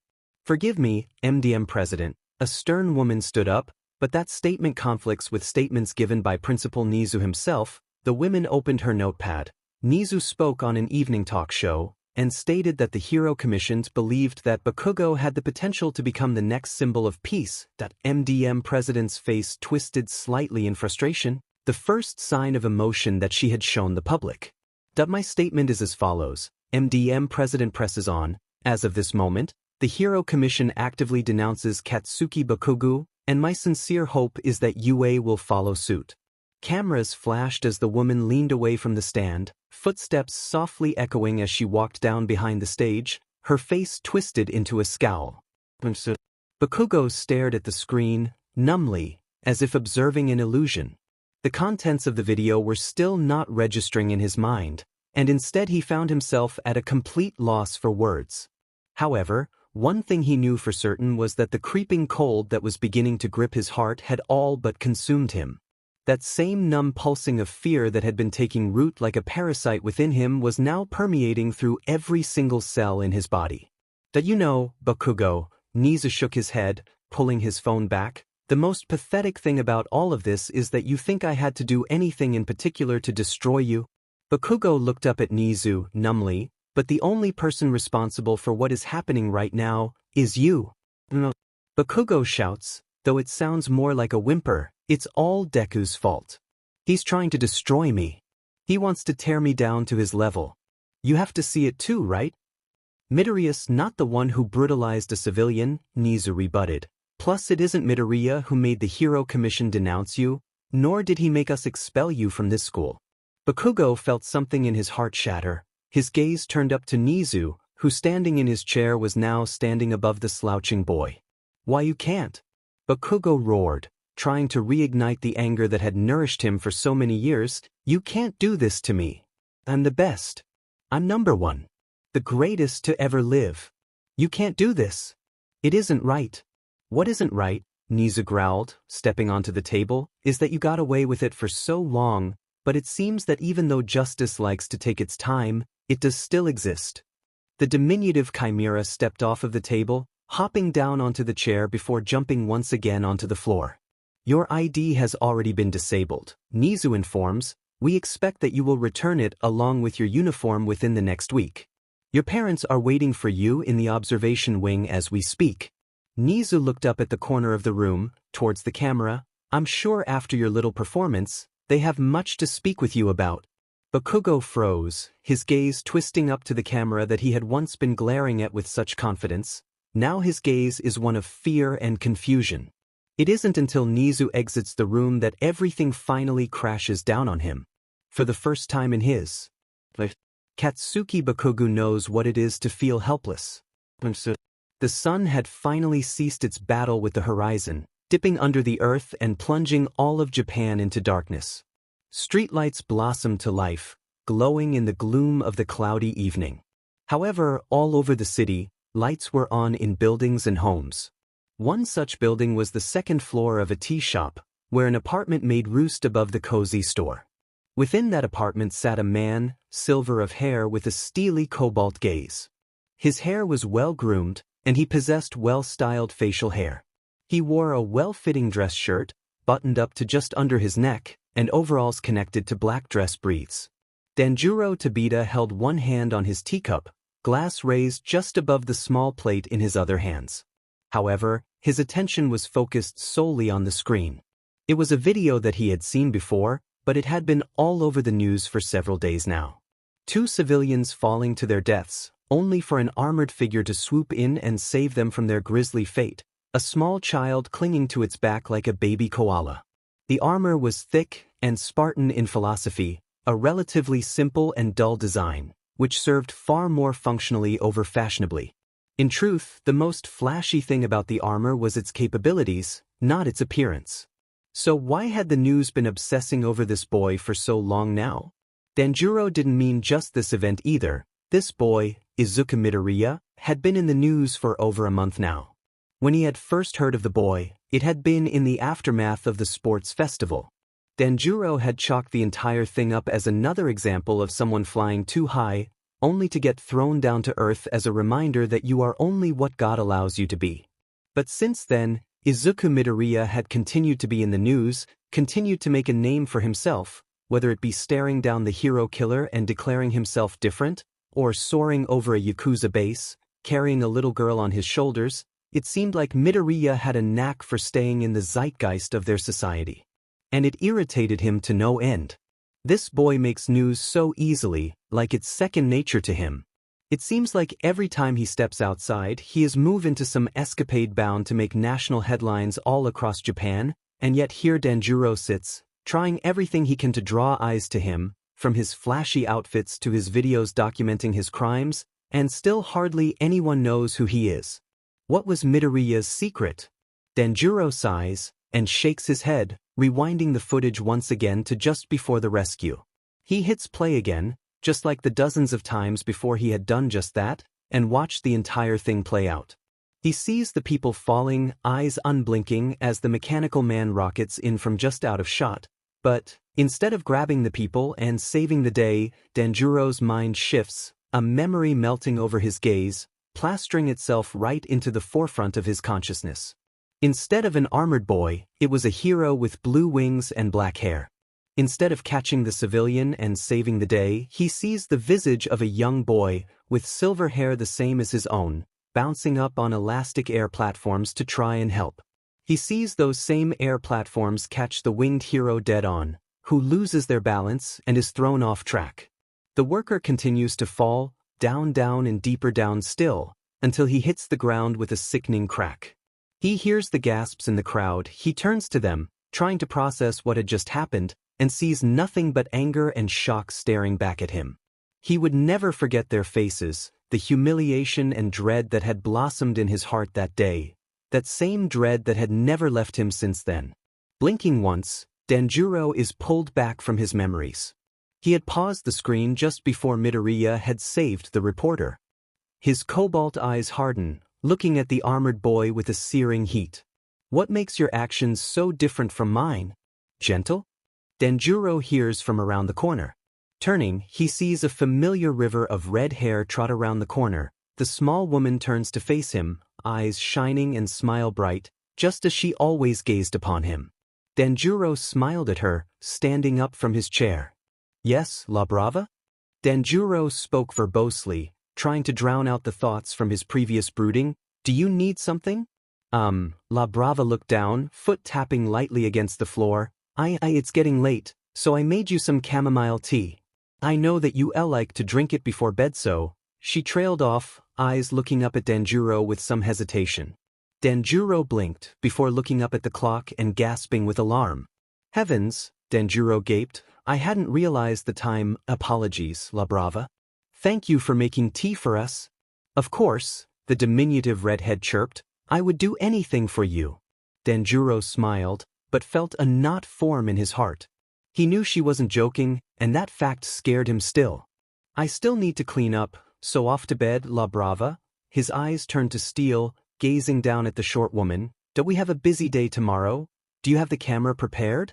Yes, gentle. She nodded, arms pumping into fists. Everything is ready for the heist tomorrow. Good, Gentle nodded before turning away and heading towards the shower. This time, Gentle thought, mind going back to that same freeze frame. This time Ilmakitham see me. The early glistening of the sunlight peeked through the massive windows of the classroom, emanating across the wide open space like a hand racing across the world. The light itself danced across the glass, plastering a wash of colors across the opposite wall, which seemed to ebb and twist like fire across the white walls of their familiar classroom. Normally, by this time the classroom would be awash with the idle chattering of friends and acquaintances alike. However, today the classroom was silent, as if sound itself had been stolen from Class 1A. And, in a way, it had. All of the students sat in their seats, facing the front of the classroom with little more than a blink. Save for one. Kirishima was staring down at his desk, heavy bags under his eyes and a hand pressed to his chin, holding his head up. He was rugged and unkempt, his usually spiky hair ungelled, leaving it to fall down to his shoulders. His eyes were slightly red from lack of sleep, and his uniform was unusually wrinkled. But what was most unusual was how unfocused and confused he looked. Kirishima was known to his class as a driven and determined, if somewhat dense, ally that they could rely on. Yet right now he seemed more unsure than they had ever seen him. The redhead seemed unfocused on the rest of the class. Instead his mind was turned inward, tempted to pull his phone out to see if Izuku had responded yet. He knew that it was unlikely. In the previous day, he had spent an inordinate amount of time trying to get in touch with Izuku, to apologize or explain himself, but he hadn't even got so much as a word from his friend. If he could even still call him that. Don't think like that, Ijiro. Kirishima shook his head. It will be fine, eventually. Hey! Kirishima felt a tap on his shoulder from behind. Turning his head, he saw Mina leaning over her desk, hand outstretched to get his attention. You alright, Kiri? Yeah, Kirishima sighed, that I'm just worried. I haven't been able to get in touch with Midoriya since, Mina looked down, a small amount of guilt creeping onto her face. Kirishima leaned backwards, placing a hand on her shoulder. Hey! Kirishima shook his head, none of that now. His pink friend looked up in surprise, and Kirishima pressed on, you did what you felt was right, didn't you? Kirishima's eyes darted towards the other side of the classroom, towards the empty seat towards the back, and Mina's eyes followed his gaze. As she stared at the desk, the now empty seat a permanent reminder of that thing that once sat there, he watched her face twist into a scowl, before looking back at him. Yes, Mina nodded. At the time it felt like the right thing to do. Hearing him say such horrible things, it's inexcusable. Her glower softened, and her eyes grew sad again. But I wasn't thinking about it from Midoriya's point of view. She looked back up at Kirishima again. I didn't want to hurt him, I don't dash. I know, Kirishima nodded, and I can't say I blame you. When I had grabbed him and thrown him to the ground I was so angry. I just wanted to hurt him. I wanted everyone and everything to know just how much of a monster this person is. But I wasn't thinking. I didn't think about how this might affect Midoriya, and how he might feel about me airing out his past like that. Kirishima turned away, and looked down at his desk again. That if anyone is to blame, it's me. Not you. Mina opened her mouth, ready to rebut Kirishima's self-loathing, but they were interrupted as the door slid open. Immediately they all straightened their posture as their teacher walked through the door, holding several papers in his hands. Unlike usual, their teacher looked far more clean than he usually did. He was still in his usual loose-fitting clothes, scarf around his neck, but his hair was combed and straight, flowing down his back like a waterfall, and his face was smooth and clean, indicating that he had actually bothered to shave that morning. Stepping behind the desk, Aizawa turned to address the class. "Good morning, everyone," Aizawa droned, lazily. "Today will be a bit different than your usual homeroom." Everyone stiffened in their seats, bracing themselves for Aizawa to drop a new form of high-impact teaching on them, but the man merely placed the papers down on his desk and leveled his gaze with his class. "That there are several updates that I feel it is necessary to share with you all regarding some of your classmates," Aizawa spoke carefully as if trying to defuse a bomb. "First, I was informed by Yaoyorozu's mother that she will be taking a leave of absence from school for at least a week. I do not know the details as to why, so do not ask me, but if you are so curious, then one of her friends can give you her number and you can ask her yourself." Kirishima felt himself flinch slightly at the mention of the word friend. It felt wrong to call Yaoyorozu his friend. Ever since the sports festival, he hadn't really tried to get to know her. Honestly, he had made an effort to do the exact opposite, keeping his distance from the heiress as much as he could. The opinions she had expressed had bothered him back then, and they especially bothered him now that he had grown so close with Izuku. But at the same time, he was worried about her. He knew that she had gone to work under Ryukyu during their internships. Yet, during the raid, Ryukyu had only brought that upperclassman with her, and Momo had been nowhere to be found. At the time, Kirishima had just assumed that Ryukyu just didn't want to drag a first year into that raid, and he wouldn't have blamed her. But now, something seemed off. Secondly, Aizawa huffed, puffing air out in a stunted breath. "I think we should address the elephant in the room. I'm sure by now you all have noticed that Katsuki Bakugo is not at his desk today." Nobody turned their gaze away from their teacher, but you could feel their attention all focus on the corner of the room regardless. As of last night, Katsuki Bakugo has been expelled from the UA High School, Aizawa declared, his eyes hardening. Any previous accolades and achievements he had garnered here have since been revoked. "If you want more substantial details, the staff will be holding a press conference tonight after school. It will be televised, so if you wish to hear more substantial details, you can wait until then. I do not want to repeat myself, especially on this topic. Am I clear?" Suddenly, a wave of tension that the class had not known was there seemed to fade. Shoulders dropped and several people seemed to sag in their chairs, the confirmation that Bakugo was no longer to be a part of the class, sending a deluge of relief through them. However, after a moment, Kirishima raised his hand. "Do you have any information on Midoriya?" Kirishima asked his teacher, who raised his brow at him. "I haven't been able to get into contact with him, and I'm getting worried." "Midoriya is fine," Aizawa continued. "Ectoplasm told me as much when last we spoke, but he has since asked to be excused from class for a bit. I'm sure I don't need to tell you why." Kirishima looked down and Aizawa groaned. Under normal circumstances he would have been refused, but given the extenuating circumstances that we are under, as well as the absolute circus of his previous extended absence, we have decided to make an exception. Kirishima nodded, lowering his hand. But as he did, sudden motion from behind him caused him to lurch around, seeing Mina standing up, her hand raised. "Is there a way that we can speak to Midoriya?" Mina asked, her gaze hopeful. However, Aizawa shook his head, causing the pink girl to slump in her seat. "When Midoriya comes back, you can talk to him if he wishes. But for now, it's probably best that you leave him be." Mina nodded, seeming dejected at the wait, but otherwise compliant with Aizawa's request. Seeing no further objection, Aizawa turned back to his notes. Finally, Aizawa blinked, his eyes clouding slightly while gazing at the form on his desk. He shook his head and continued, "Finally, Tenya Ida will be returning to class today." Kirishima's eyes shot open, leaning forward and tensing in his chair. The rest of the class didn't know, they hadn't seen him collapse. They hadn't heard the extent of Ida's injury. "Last time I saw Ida, He had almost died of a heart attack, Kirishima thought to himself, not to mention his mangled knee, and he's coming back to class? Kirishima moved to raise his hand, but Aizawa stopped him.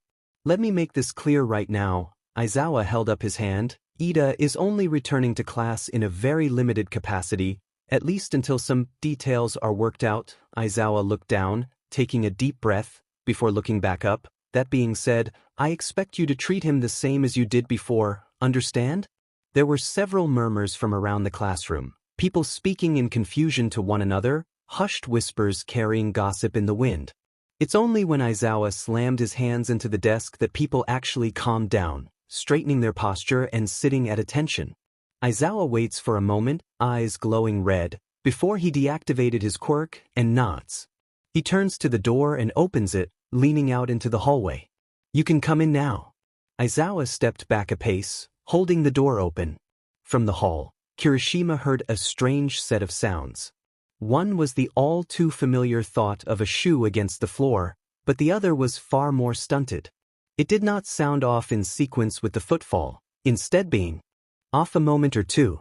The sound was also much more shrill, a plastic tap against the ceramic tile, that felt unnatural when paired with the familiar sound of RBB soles on the well-polished floor. Finally, a shadow peered out from around the corner, and slowly, Ida walked through the door. Well hobbled.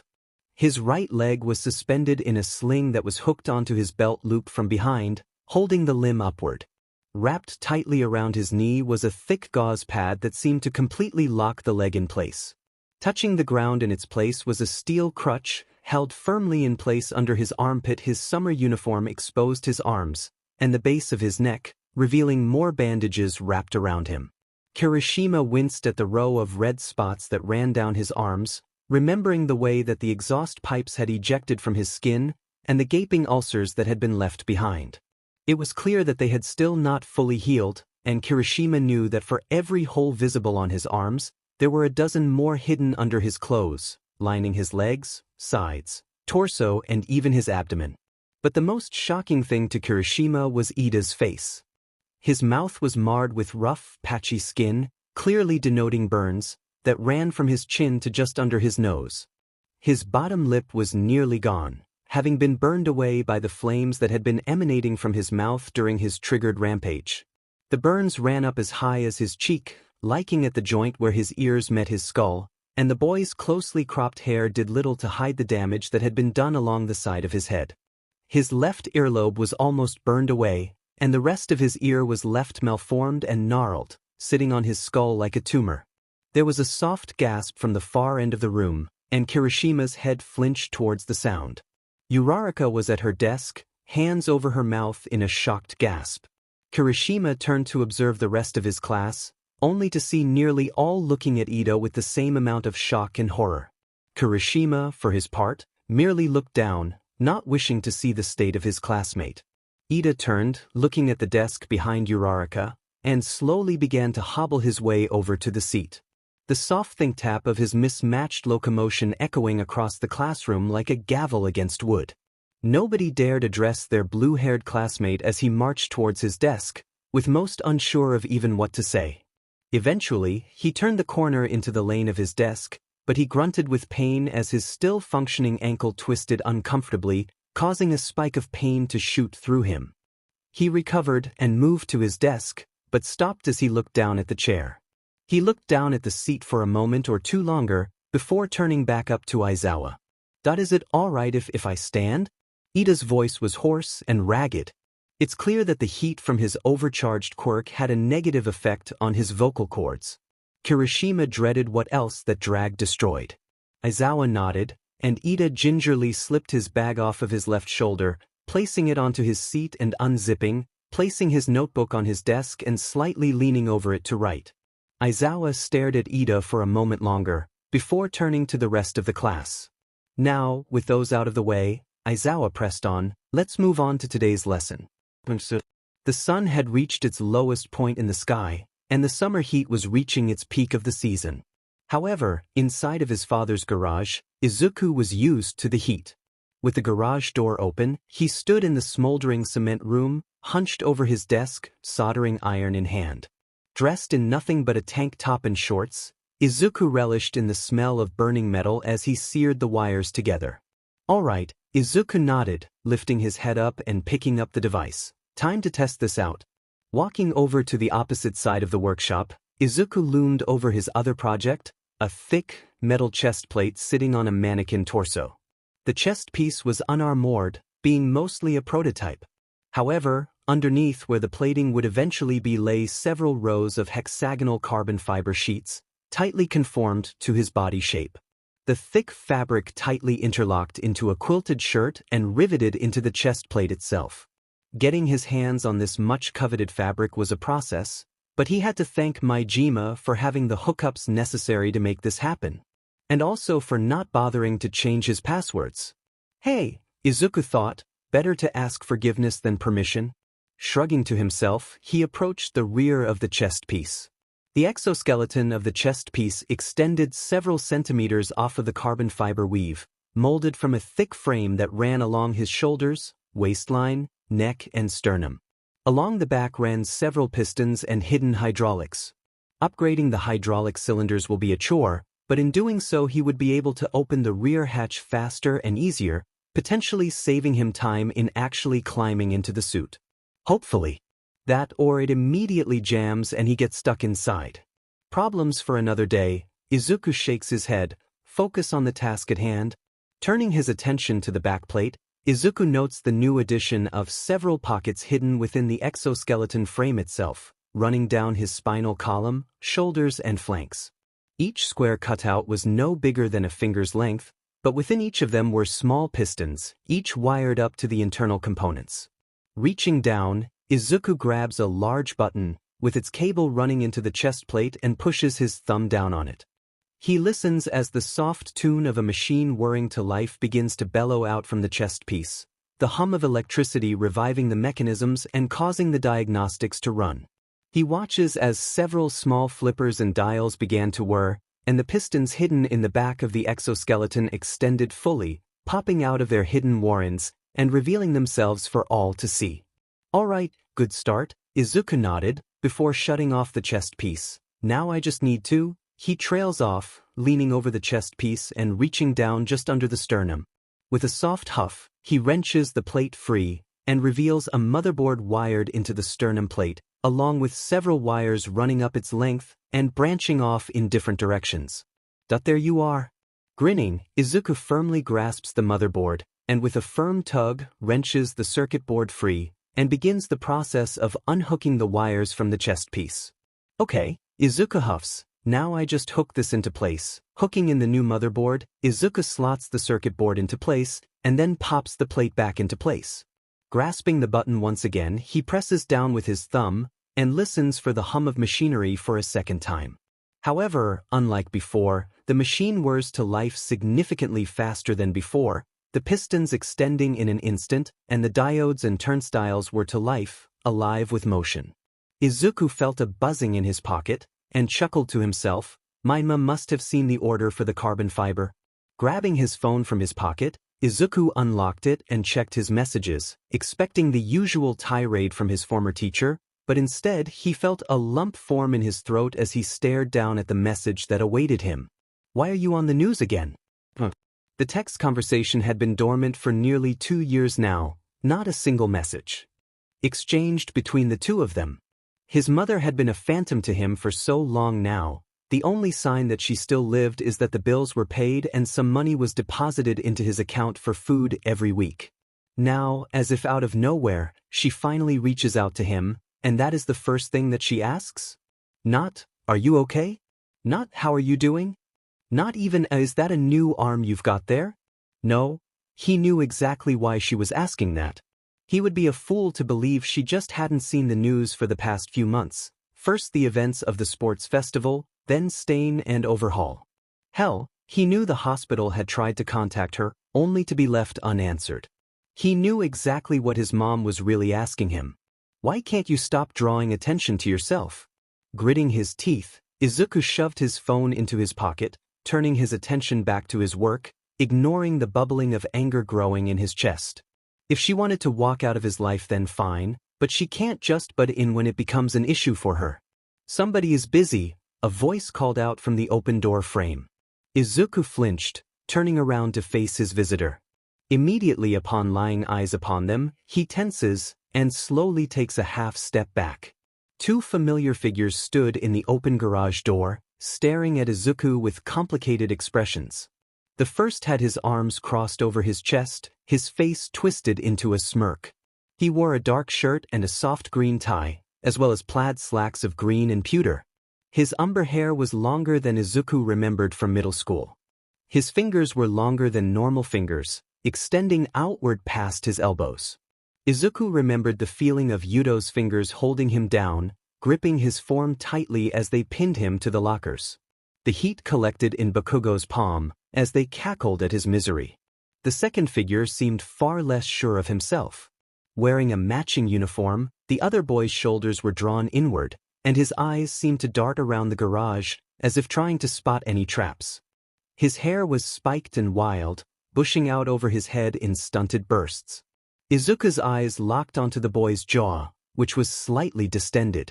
Even though his mouth was closed, Izuku was intimately familiar with how sharp the boy's teeth were, the phantom sensation of Kenji's razor fangs digging into his flesh in order to cause him to cry out in pain, only to clamp down even harder when Izuku refused to capitulate. Izuku took a half step back, his heart pounding in his ears as he stared down two of his former abusers, the memories of the acts these two had committed upon him ringing in his ears like bells tolling the dead. His heartbeat thrummed in his skull like a war drum, and his breathing immediately kicked into overdrive. His eyes darted around the room, cataloging the door leading into his house, and the open garage door where his former classmates stood, looming in front of him. However, just as quickly as it had come, Izuku could feel his mind whirring within his skull. Flashes of memories from not so long ago. Facing Bakugo down without fear in the sports festival, glaring at the hero killer, declaring his resolve to oppose him to his face. An armored suit soaring through tunnels as the walls closed around him, overhauls Quirk trying to drag him back down to his untimely demise. Suddenly, the memories of these two monsters didn't scare him as much, and taking a deep breath, Izuku took a step forward, energy crackling in his palm as he raised his mechanical arm, aiming it at Bakugo's sycophants. "You have 10 seconds to give me a reason not to turn you both into a stain on my driveway," Izuku demanded, the lens on his palm beginning to glow and sizzle with energy. Immediately, Kenji flinched back, putting his palms up and taking a half step backwards. However, Yuto just slowly leaned backwards, chuckling nervously. "Easy now, Deku," Yuto drawled, "can't we just stop by and see an old classmate?" "No," Izuku declared, eyes locked onto Yuto, "you can't?" Yuto has the decency to wince at that comment, looking down away from Izuku. "Look, we're not here to fight. We saw you in your garage and just, look, can we talk?" "We have nothing to talk about," Izuku sneered, "so do all of us a favor and scurry back into whatever hole you crawled out of." Yuto took a step forward, and Izuku quickly aimed the repulsor low, firing off a blast that signed the ground just in front of Yuto's feet. The prototype of this was able to knock Bakugo back, despite his naturally heat-resistant skin, Izuku confirmed, reminding them of that day almost a year ago. "I assure you, this one is much stronger." Okay. Yuto took a step back again. "We can just talk from here?" "No," Izuku refused. "Like I said, we have absolutely nothing to talk about." "Really?" Yuto raised a brow. "Because you sure had plenty to talk about Bakugo, didn't you?" Sneering, Izuku raised his repulsor again, charging the beam. "What, are you sad because your old emser got exposed for the piece of shit he is? Is that it?" "No," Kenji immediately denied, interjecting for Yuto. "It's just, look, put down the beam and we can talk. We aren't here to hurt you. I swear." Izuku stared them down, arms still up, before powering down the beam and lowering his arm. "Spit out whatever bullshit you want, but make it quick, I'm busy." Yuto let out a breath and relaxed his shoulders. "Okay, so we heard about what happened to Bakugo dash. You mean what he did to himself?" Izuku grunted, grabbing a sheet of metal from a shelf. "Whatever," Yuto continued, we wanted to know what you said is all." Izuku raised a brow, staring back at them. Why would you dash? Realization washed over him, and Izuku's eye narrowed, energy crackling along his other eye. You saw Bakugo's life get destroyed, and you want to know if you're next, don't you? Look, Yuto sighed, head down. We can all admit that Bakugo was a fed up guy. He got what was coming to him. You won? Yuto smiled at Izuku. I just want to make sure that you were directing the anger at the guy that deserves it. Okay? Izuku was silent for a moment, staring down at the sheet metal laying on his desk. Grabbing his hammer, Izuku began to speak. I won, huh? Izuku asked, slamming his hammer roughly into the metal plate. Is that what you think this was? Some sort of payback against Bakugo? Another hammer strike, this one far stronger than the last, the hammer slamming against the metal with a loud crunch, almost a year later, and you still think this was all some sort of fucking game, is that right? Izuku's hammer slammed into the table, and Yuto swears he heard the actual table itself groan in strain as the hammer began to cave through the plate and into the desk. Okay, Yuto concedes, bad choice of words, I admit. But come on, what we did wasn't nearly as bad as what Bakugo did to you. So we just want to make sure that you direct your anger where it's actually deserved. Izuku grits his teeth, a stunted roar muffled by a clenched jaw as he slams the hammer down one last time, letting go as it clatters across the table. He turns towards the duo and begins to march over to them. Yuto immediately grows nervous, and Kenji takes a step back as Izuku rushes over to the former and reels his fist back, punching Yuto straight in the stomach. The extendable fingers user doubles over in pain, the metal fist colliding with soft stomach and rattling his system. He feels a deep pulsing pain within him and falls to his knees, gagging on air. You do not get to decide where my anger gets directed towards. Izuku shouted, leaning over Yuto. Do you have any idea what you two did to me? How many nights I spent dreading every moment that I had to spend around you? Izuku's voice grew hoarse, and he was shouting now. Do you even know what it's like, closing my eyes at night, only to be brought back to those moments back in school? Reliving every single horrible day, feeling you pinning me down and jeering at me as Bakugo leveled explosive fists on me again, and again, and again. He whirled his head over to Kenji, who flinched back. Do you even know what it's like to remember every time that you bit into me? It felt like knives carving chunks of my flesh out over and over again. Whipping his gaze back to Yuto, Izuku leaned over the hunched boy, who was just beginning to recover. Not that bad? You're going to look me in the eye and pretend like what you did to me was kiddie shit? Yuto coughed. We didn't have a choice. He heaved gulps of air, recovering from the mechanized punch roughly. If we didn't join in, Bakugo would have targeted us next. Yuto stood up. You heard what the old principal said, right? Bakugo was forcing all of us to play along. Izuku let out a bitter chuckle. Why am I not surprised? Of course you two morons are too dim to spot a bold-faced lie. Yuto blinked and looked down, causing Izuku to growl at him. No, you know it was a lie, but you're trying to lie to yourself, aren't you? Pretend like you did nothing wrong? Yuto didn't answer, and Izuku scoffed, turning away from the two former classmates and stepping back into his garage. Why am I not surprised? You're effing pathetic, you know that? Yuto stood up, gritting his teeth and preparing to rebut Izuku's claim, but a soft tap on his shoulder caused him to whirl around. Standing behind him was a familiar red-haired boy, snarling at Yuto with venom in his eyes. The redhead was wearing a UA school uniform, bag slung over his shoulder as he stared down Yuto and Kenji with contempt. Behind Kirishima, Hiko, Mei and Mina stood as well, each looking at the duo with varying levels of disgust. Izuku almost flinched at the shirvanamusing from Mei's face as she stared down the two of them as if she wanted to open them up with a wrench. Izuku blinked, looking at the four before addressing them. Why are you guys here? Izuku asked, narrowing his eyes with curiosity. We were on our way to see you, Hikaru piped up, but we heard shouting from down the road, and wanted to make sure everything was okay. His eyes narrowed, fist tightening as he glared at Yuto. Is everything okay? Kenji and Yuto began to sweat, stepping back as Kirishima and Mina closed in. Mina's fists were clenched, and the sizzle of acid echoed out as it dripped from her clenched fists. Izuku saw her approaching Yuto and stepped forward, placing a hand on Hikaru's shoulder. Yeah, Izuku nodded, they were just leaving.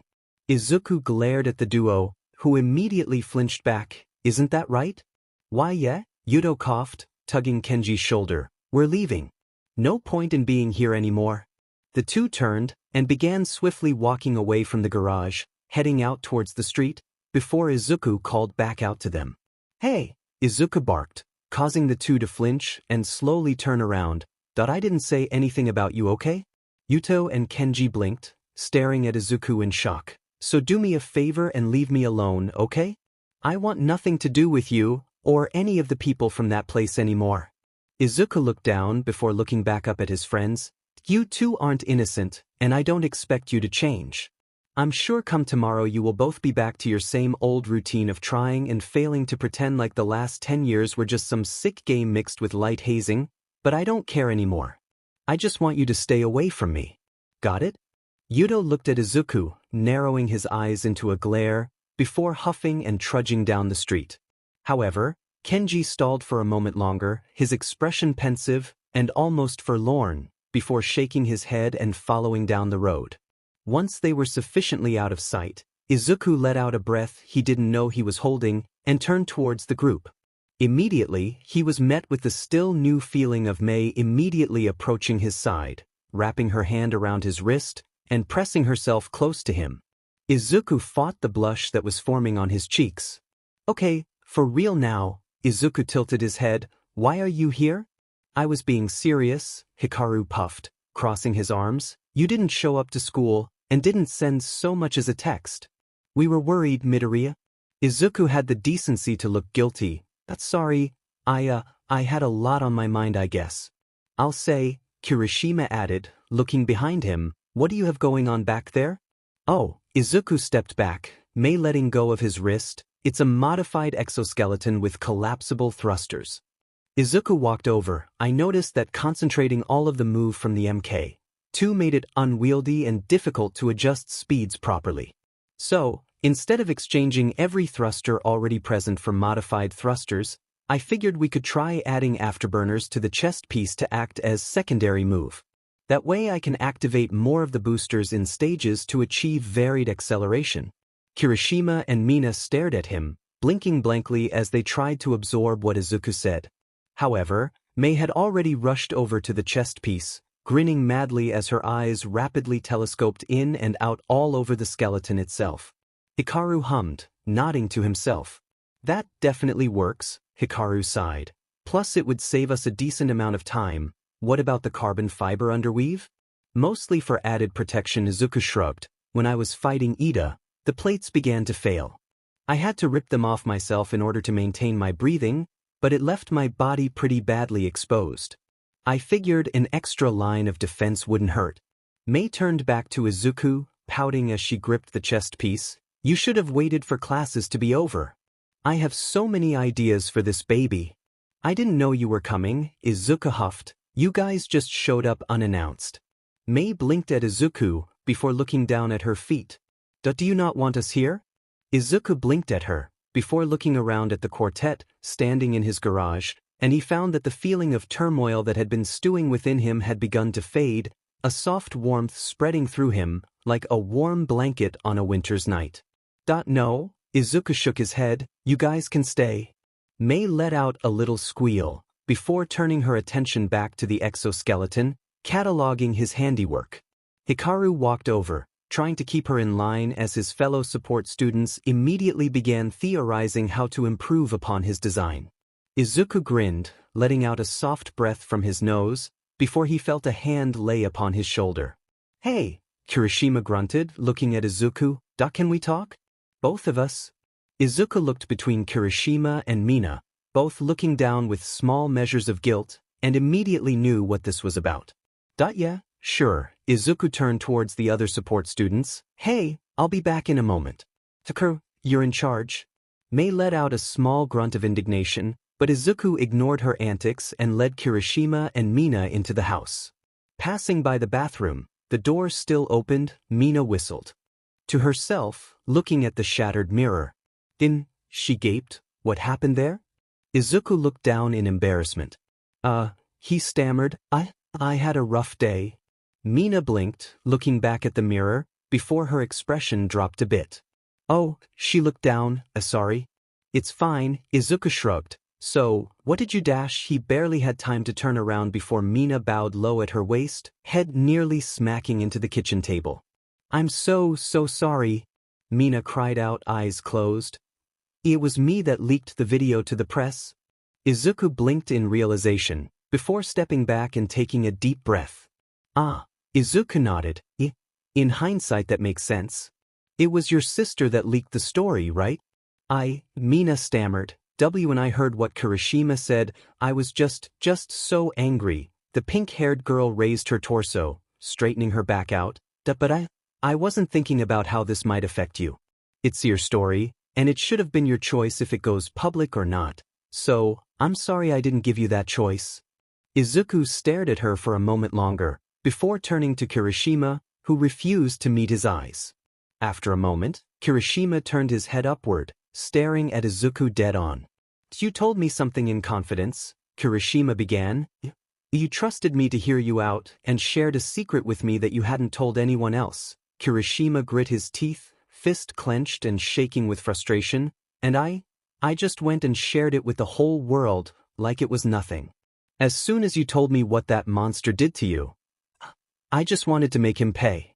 I wanted people to see him for the piece of shit he is, but in doing so I betrayed your trust, something I know you don't give out easily. The redhead bent at the waist, bowing low in front of Izuku. I'm sorry that I betrayed your trust like that. It was wrong of me to do that. I let my emotions get the better of me, just like back then in the compound after. He paused, taking a shuddering breath. After Ida? Izuku stared at Kirishima for a moment longer, looking down at the apologetic boy. Do you regret exposing Bakugo? No, Kirishima declared, looking back up at Izuku, and I never will, but I'd regret not asking you first. I should have talked to you before anything, and I didn't. Izuku thinks back to his conversation with Majima yesterday, sitting on the curb, speaking with his favorite teacher over the phone. I'm not telling you to play nice, nor am I saying you have to forgive him for what he did, but I do want you to at least remember why he got so angry. A part of me is still mad, Izuku admits. And I don't know if I am ready to just forgive and forget right now. Mina and Kirishima looked down, sad but accepting. But, Izuku continued, causing them to look back up, I think I understand why you did it, and I know that you meant well, even if you didn't go about it the best way. I can see that much. The amputee sighed, shaking his head. So, I'm willing to try and move forward, for now. Kirishima gaped, a smile erupting on his face. Thank you, man. Mina was slightly more animated, jumping up and grabbing Izuku by the shoulders. You won't regret this, Mina assured. I promise you. Hey, Izuku pushed her away gently. Don't get it twisted, I'm still mad. It will take a lot to earn my trust back, got it? Mina nodded, but Kirishima looked at Izuku with a conflicted expression on his face. He seemed to ponder something for a moment, before turning to Mina. Hey, Kirishima nudged her. Can you wait outside? There's something I want to tell Izuku in private. Mina blinked, and turned to Izuku, who was looking at Kirishima with some measure of confusion. Finally the sound of something clattering loudly to the ground rang out from the garage, and Izuku shook his head. It sounds like Hikaru is losing control of Mei, Izuku huffed, before turning back to Mina. Can you do me a favor and try to wrangle them in? They can get rowdy if left unsupervised. Mei or Hikaru? Mina asks. Yes, Izuku sighs. I'll be out shortly, just keep them in line for a few minutes, okay? Mina blinks, before nodding and heading back out into the hall. Opening the door, her eyes immediately widened, and shouting was heard from both Mei and Hikaru from beyond the doorway.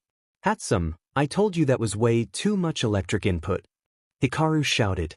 Then you should have said something, Hiroshi. Mei cackled. I did, Hikaru ummed, several times. Then you should have said something louder. All right, break it up you two. Mina clapped her hands, walking through the door and closing it behind you. With that, Kirishima turned to Izuku, who was looking at him in confusion.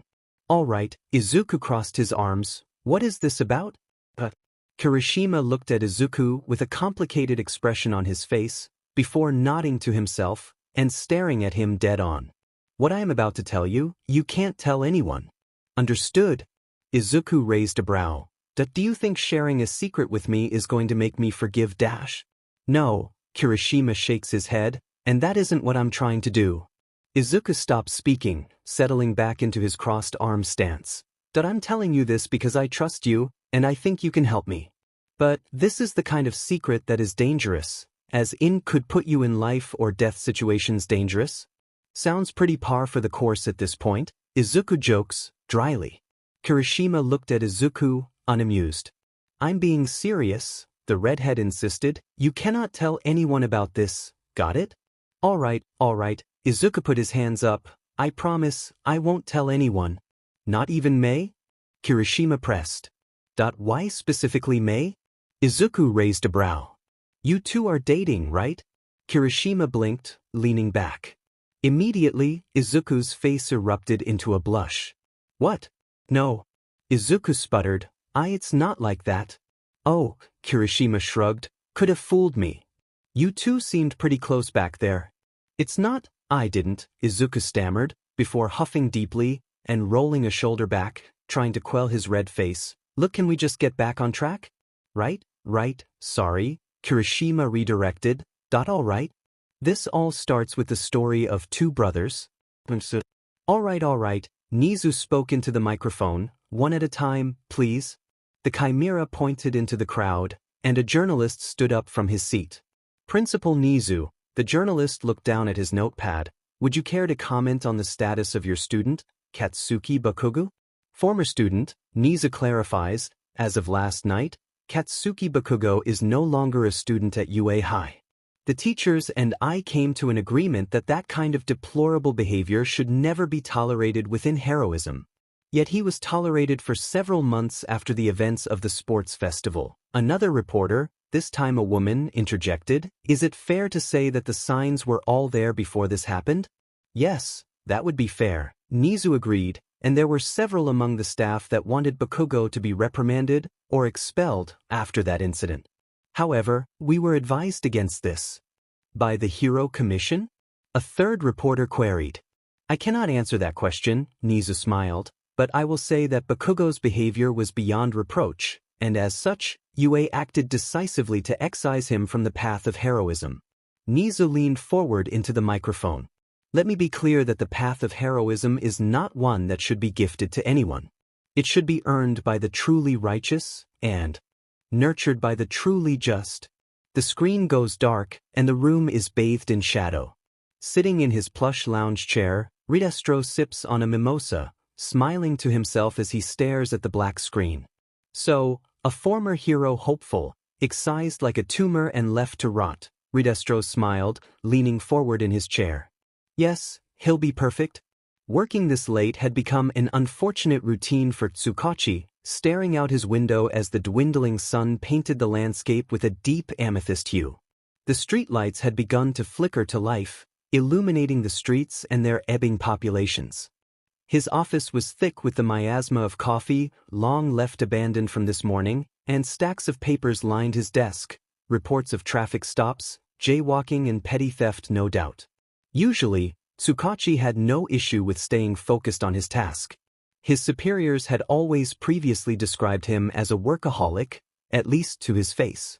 Behind his back or around corners, he could hear what they really thought of him. It's funny how the only difference between a kiss-up making us all look bad and a dedicated and honest detective was a promotion. But in all honesty, there was some truth to their jeering. Tsukachi had long admitted that he was very work-focused. He had taken this role because he enjoyed long hours and rarely felt the need to take time off. He liked the idea that, despite not being a hero, he was still making an impact on his community, one criminal at a time. Just like his father had wanted. But, staring at his desk, heavy bags under his eyes, Tsukachi's mind was focused on anything but work. In truth, his frustration had gotten the better of him hours ago, and he knew that he was not being productive at this very moment. He was supposed to be reviewing a potential search warrant, considering all of the facts and trying to extrapolate them in a way that his boss might just give him the go-ahead. Yet, here he was, thinking of all the places he could visit with his 400 hours of vacation time. He had heard good things about Hawaii. The detective pinches his nose, shaking his head in frustration as his eyes gravitate back to his desk, locking on to the disturbingly light file that had been sitting there since the sun was up.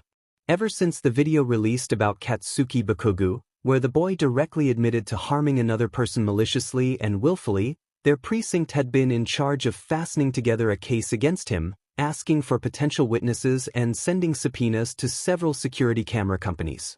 Generally, easy work. But Katsuki Bakugo was not the issue here. His case was relatively cut and dry. They had an admission on a hot mic and enough evidence involving Midoriya's injuries to string together a conviction. Hell, they could even use the footage of the sports festival as a cherry on top if anyone is left guessing at that point. No, Katsuki was easy, it's everyone else that is the problem. Despite what some might think, Tsukachi isn't stupid. He knows the statistics involving the quirkless too well, honestly. The harassment they are likely to face is extreme, to say the least, and can range heavily. He had been given far too many cases involving abuse and bullying, and of them, there was always a disproportionate amount of quirkless. It didn't take a genius to figure out why that was. There is a reason most quirkless don't make it to 18. But the hardest part of these cases was always holding those who were responsible accountable. The sad truth of their society is that it's much easier to ignore that there is a problem than take the time to address it.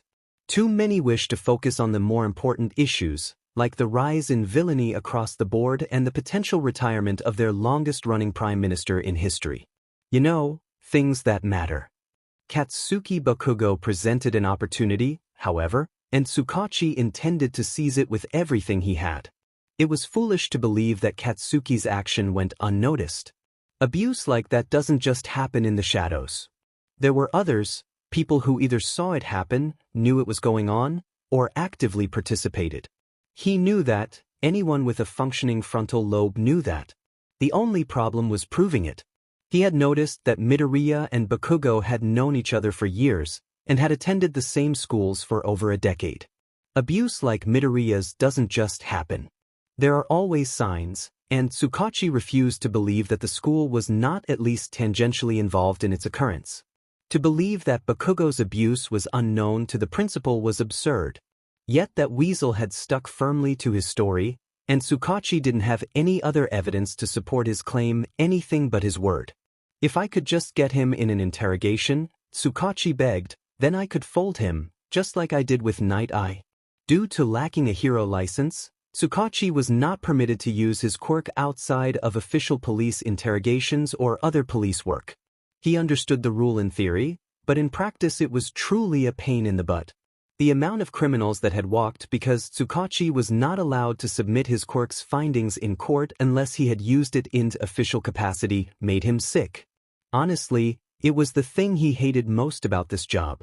He could walk up to a judge, tell them he lied to their faces when they spoke, and unless he had questioned the man in an interrogation room, then it was inadmissible, and using that would cause a mistrial. So, Tsukachi had to play by their rules, dance to the tune of outdated laws, no matter how stupid they seemed. But that meant working within the constraints of pointless bureaucracy and even more pointless procedures. And unfortunately, that meant to question the Aldra staff, he needed a warrant. And therein lay his problem. He had approached the prosecutor's office at least thrice in the past 2 days, and all 3 times he had been stonewalled. No matter how much the veteran detective told them that Aldra has to be involved, and they need to be a part of this criminal charge, the prosecutors had always turned up their noses, telling him they would not approve the expansion to the warrant. A hunch is not evidence, detective. I suggest you focus less on what you think happened and more on what you can prove happened. Gritting his teeth, Tsukachi slammed his fist into the thick wall of his precinct office. The framed diploma shuddered under the force, gently rocking back and forth. It was always frustrating, knowing that somebody is guilty, only for the spineless prosecutors to turn you away out of fear of risking their near-perfect conviction record. But, unfortunately for him, that was the way the game was played out here, and he had always tried to play by the rules. Tsukachi stares as his cousin rounds the corner, holding the plane pass that he had bought him, without even a wave of goodbye. Most of the time. Tsukachi huffs, grunting as he throws his body back into his chair, landing harshly on the simulated leather. Puffing air out of his mouth, Tsukachi looks up at the ceiling and begins to let his thoughts manifest. That I know I'm right, Tsukachi thinks out loud. Aldera has to be involved, I'm sure of it. Gritting his teeth, the detective throws his body forward, landing gentle on the desk. But how do I prove it? My word alone isn't enough. I need something concrete. But so long as the staff are staying silent, so long as the evidence is locked behind the gates of it frivolous legal process, then I'm trapped. Tsukachi shook his head, placing his palms over his face. I can't let this opportunity pass. I won't.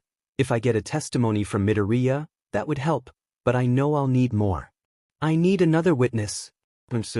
Wow, Izuku huffed, leaning over his kitchen counter. His shoulders had tightened heavily and his neck had tensed as Kirishima had spoken. Yeah, Kirishima stood nervously, fidgeting in place as he stared at his friend. It's a lot. That's one word for it. Izuku nodded in agreement. Another would be bats hit insane. Look, Kirishima holds up a palm. I know that this sounds ridiculous, and you probably don't believe me. Oh no, I believe you, Izuku interrupts, causing Kirishima to lurch with surprise. Honestly, it's so outlandish that I have to believe it's true. Plus, why would you lie about something like that? Shaking his head, Izuku leans back and looks up at the ceiling, focusing on the soft warm light hanging from the center of the room. It's just, do you know how big this is? This changes the concept of quirks themselves. If you can simply give someone a quirk, then what does that mean for quirks as a concept? Hell, does that mean there are ways to transfer and enhance other quirks? I mean, the possibilities are limitless and you dash. Okay, Izuku, Kirishima leans over, putting a hand on his shoulder. Let's focus, come on. Izuku blinks, before flushing slightly. Sorry, you're right.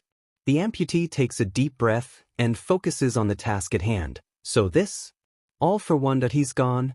Kirishima nods. All Might seems pretty sure of it, at least. They had a scare earlier in the year with the USJ, but it seems that the group was just operating independently. No reasonable suspicion of All for One there.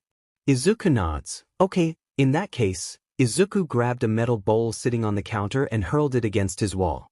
The bowl slammed into the sturdy structure with force and let out a loud droning clang that echoed across the room. Next time I see that overinflated moron, I'm gonna cave his fucking skull in. Please don't threaten to kill the number one hero, Kirishima sighed, taking a step towards Izuku. Who said anything about a threat? Izuku growled. I assure you, that was a promise. That I'm going to choose to ignore that. Kirishima blinked again. Why are you so mad at him? Are you being serious? Izuku roared. He approaches you, gives you a quirk that might turn your limbs into fireworks, and then doesn't even bother to try and train you for weeks. He just leaves you to figure it out for yourself? Come on, man, Kirishima defends. All Might. He's always busy saving the day and protecting the innocent. People need him.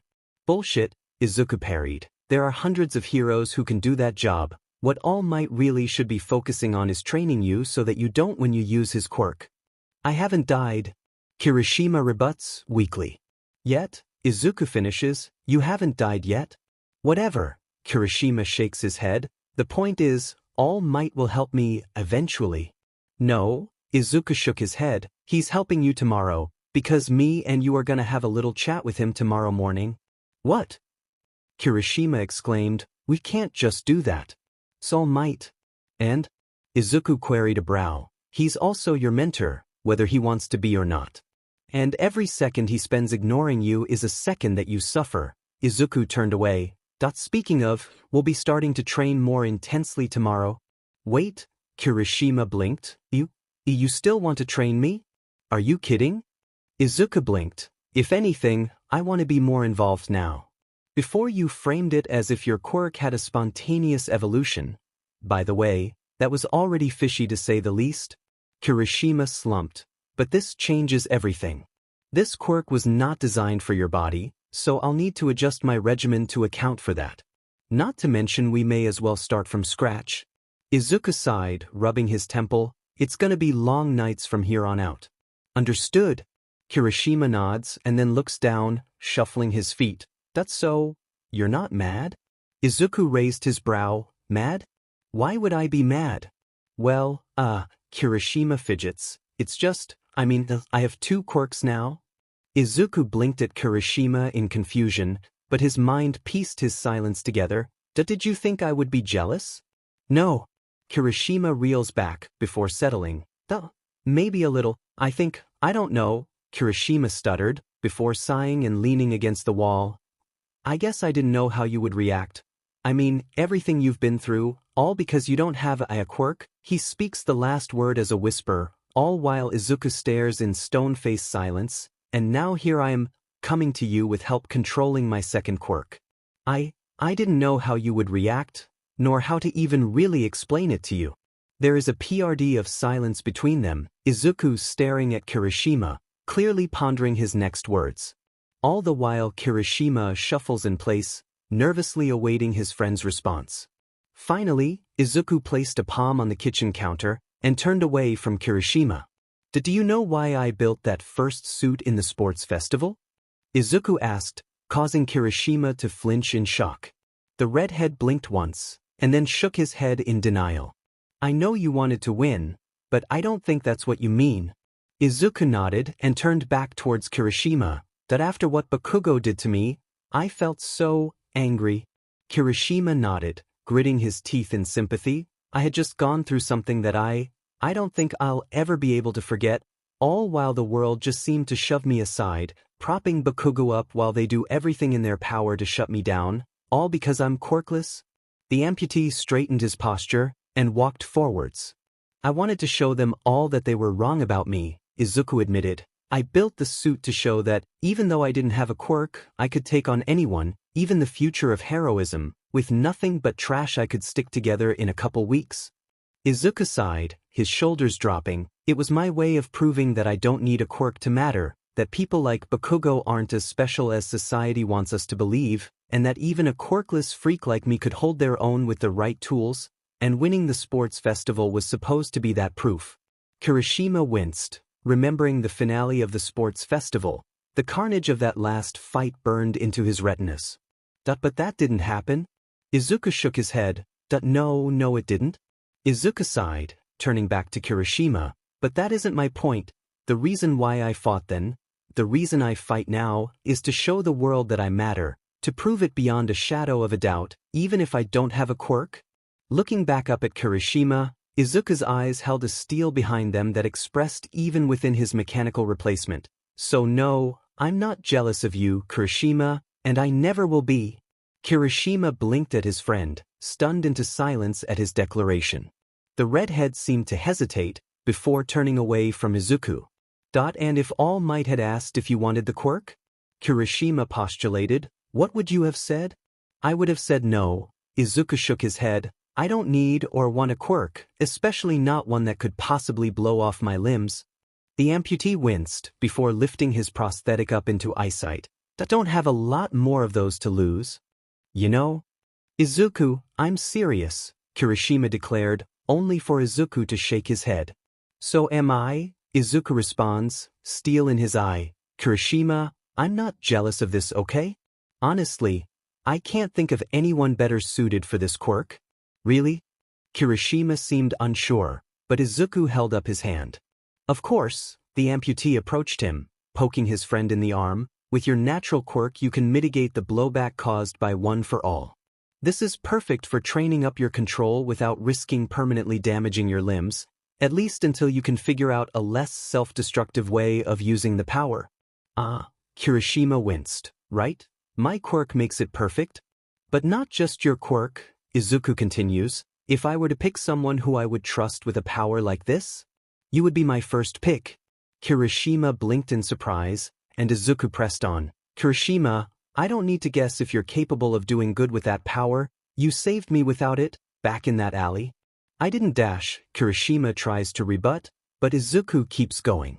Yes, you did, the amputee states, firmly, whether you like to admit it or not, whether I was the one who made the decision or not. You saved me by giving me the strength to make the right choice. You showed me that I still had the choice to be better, and that brought me back from the abyss. Izuku smiled at Kirishima, and if that's what you can do without that quirk, I can't wait to see what you do with it. Kirishima felt pressure behind his eyes, staring at Izuku who boldly supported him with confidence and assurance.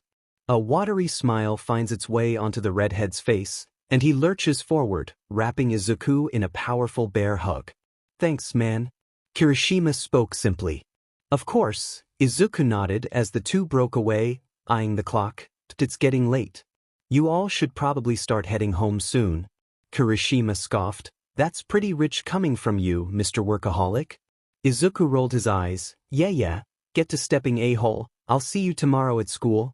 Kirishima blinked. So you're coming in tomorrow? Yeah, Izuku nodded. I've already missed way too much class, plus there is no way I'm going to pass up the opportunity to chew All Might out.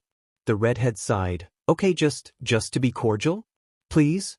Izuku chuckled. Kirishima, when am I anything but cordial?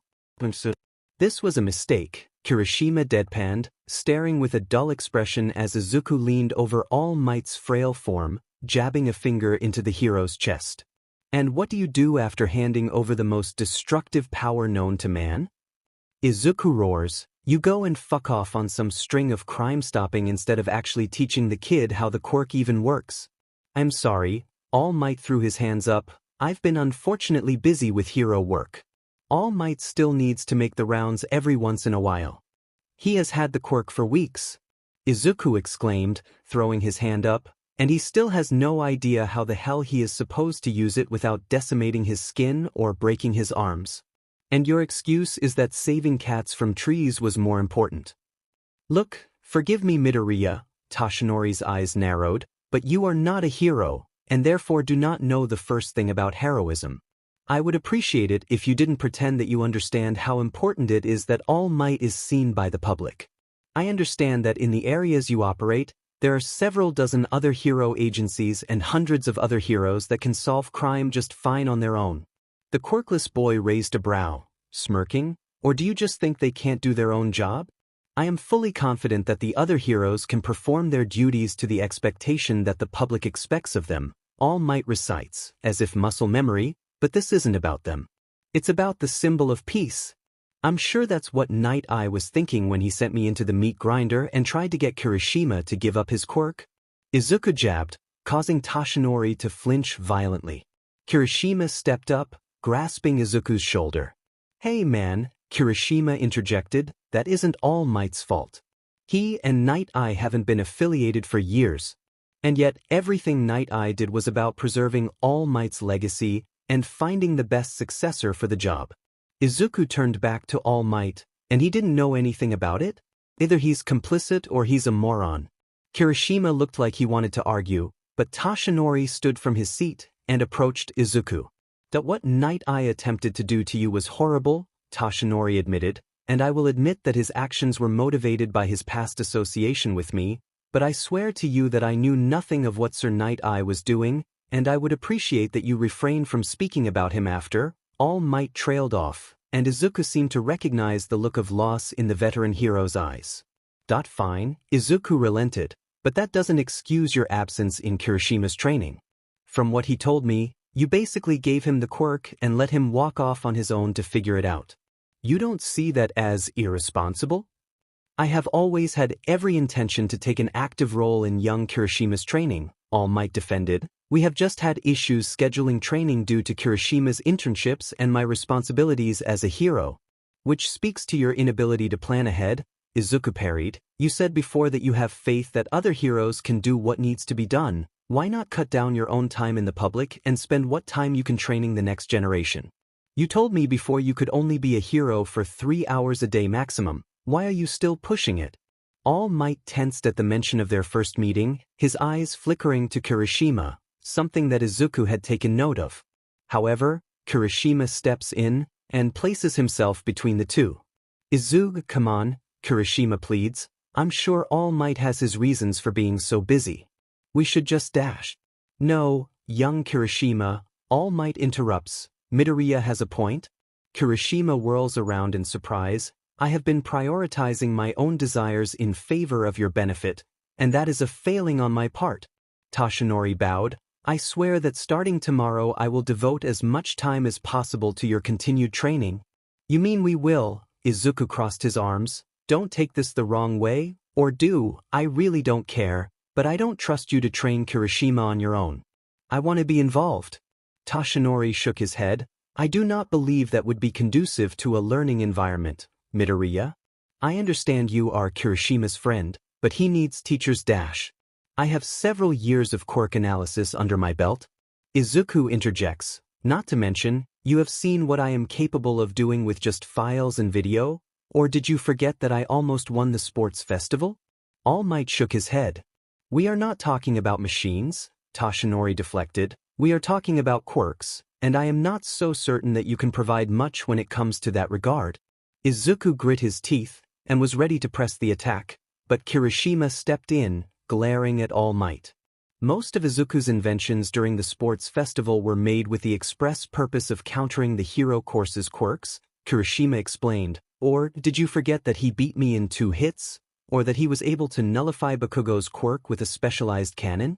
All Might blinked owlishly at his successor, who shook his head at the man. Question my decision to tell Izuku all you want, but I will not let anyone insult his capabilities, not even you. I told Izuku because I believe he can help us, and to trust them to do so to the best of his ability. Toshinori stared at Kirishima for a moment longer, his eyes flicking between the two friends, before he sighed, and finally relented. That if that is what you believe is best, young Kirishima, then I will oblige. Toshinori turned to Izuku, and held out a hand. I look forward to seeing what you come up with. Izuku stared at All Might's outstretched hand as if it was a hot iron, not making any move to grasp it in kind. However, before he could act, the shrill chirping of the bell rang out, and all occupants of the room realized that school was about to start. See, Kirishima sighed, we'd better get going. Izuku nodded and turned around, but felt a light pressure on his shoulder. You go on ahead, young Kirishima, Toshinori nodded. I believe me and Midoriya have something to talk about. Izuku's eyes hardened and Kirishima looked between the two in confusion, before nodding and leaving the room.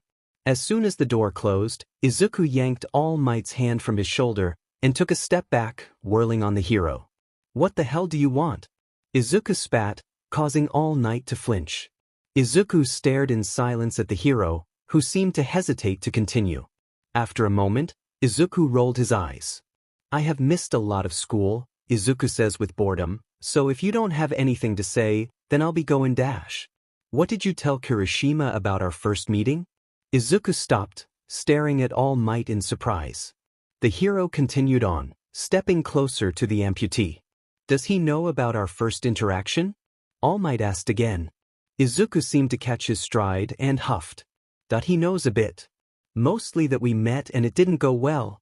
The quirkless boy crossed his arms, an understatement to say the least. All Might nodded, hesitating again, before continuing, in that case, I would ask that you keep the details to yourself for now, at least for as long as we work together. Izuku raised a brow. What? Afraid I'll air your dirty laundry to your successor? Look, All Might pinched his brow. I understand your anger dash. No you don't, Izuku growled. You could never understand my anger. All Might raised a brow. Oh really? Did you know I was quirkless before taking on One for All? Izuku's eyes widened in shock, and All Might capitalized. I was born quirkless. Even if it was more common back then, I have seen firsthand what quirkless people go through, but I have also seen how destructive the world is to those without the power to back it up. I have watched firsthand as good heroes with powerful quirks die in the line of service. I was telling you not to throw yourself into the line of fire when you don't have the power to back it up, and I stand by that sentiment. In case you forget, All Might, Izuku sneered, I didn't ask if I could be a hero. I asked if I could still make an impact without a quirk. I was able to read what you were insinuating dash, All Might tried to rebut, but Izuku pressed on. Then you still know nothing about me still? The amputee snarled, I don't want to be a hero. I want to show the world that you don't need a quirk to matter, and I will continue to do that day in and day out. Izuku chuckles, humorlessly, but the fact that you think that only heroes matter speaks volumes. Toshinori stuttered, but Izuku held up a hand. I don't want your platitudes, Izuku declared. and I won't forgive and forget. Izuku sighed and shook his head, but this isn't about you or me. This is about Kirishima, and whether I like it or not, you have decades of experience with that quirk, and so you are better than anyone to provide insight that we can use to train him better. So I'm willing to put my personal feelings towards you behind me for his betterment. Understand? Toshinori stared back at Izuku, seemingly unsure of what to do next, but eventually he sighed and nodded. That I suppose that is fair. All Might held out a hand once again. If that is how you truly feel, then we have an agreement. Izuku stared at it for a moment, before bringing up his metal hand and shaking Toshinori's feeble skeletal limb. That just as long as we understand who this is about. With a firm shake, Izuku releases All Might's grasp and turns around, heading towards class, and leaving the hero alone. Toshinori sighs, leaning back into his chair, his mind whirling around the quirkless boy that now shared his secret. It wasn't that he didn't trust Kirishima. Far from it, he had felt nothing but confidence in his decision since he had made it. But his greatest fear for the redhead is that he is far too trusting of others. He didn't think Midoriya would leak the information. The boy seemed to understand the gravity of their new pact. What Toshinori was worried about is that Midoriya might try to distract Kirishima from what is required from him as the symbol of peace. The quirkless engineer could never understand the full gravity of what this power demands, and even if All for One was gone, that didn't change the fact that evil still brewed just under the surface of their society. The boys may not know it yet, but one day the weight of the hopes and dreams of every person in Japan will rest on Kirishima's shoulders, just as they rested on Toshinori right now. It's best to let them have their way for now, Toshinori admitted, leaning back in his chair.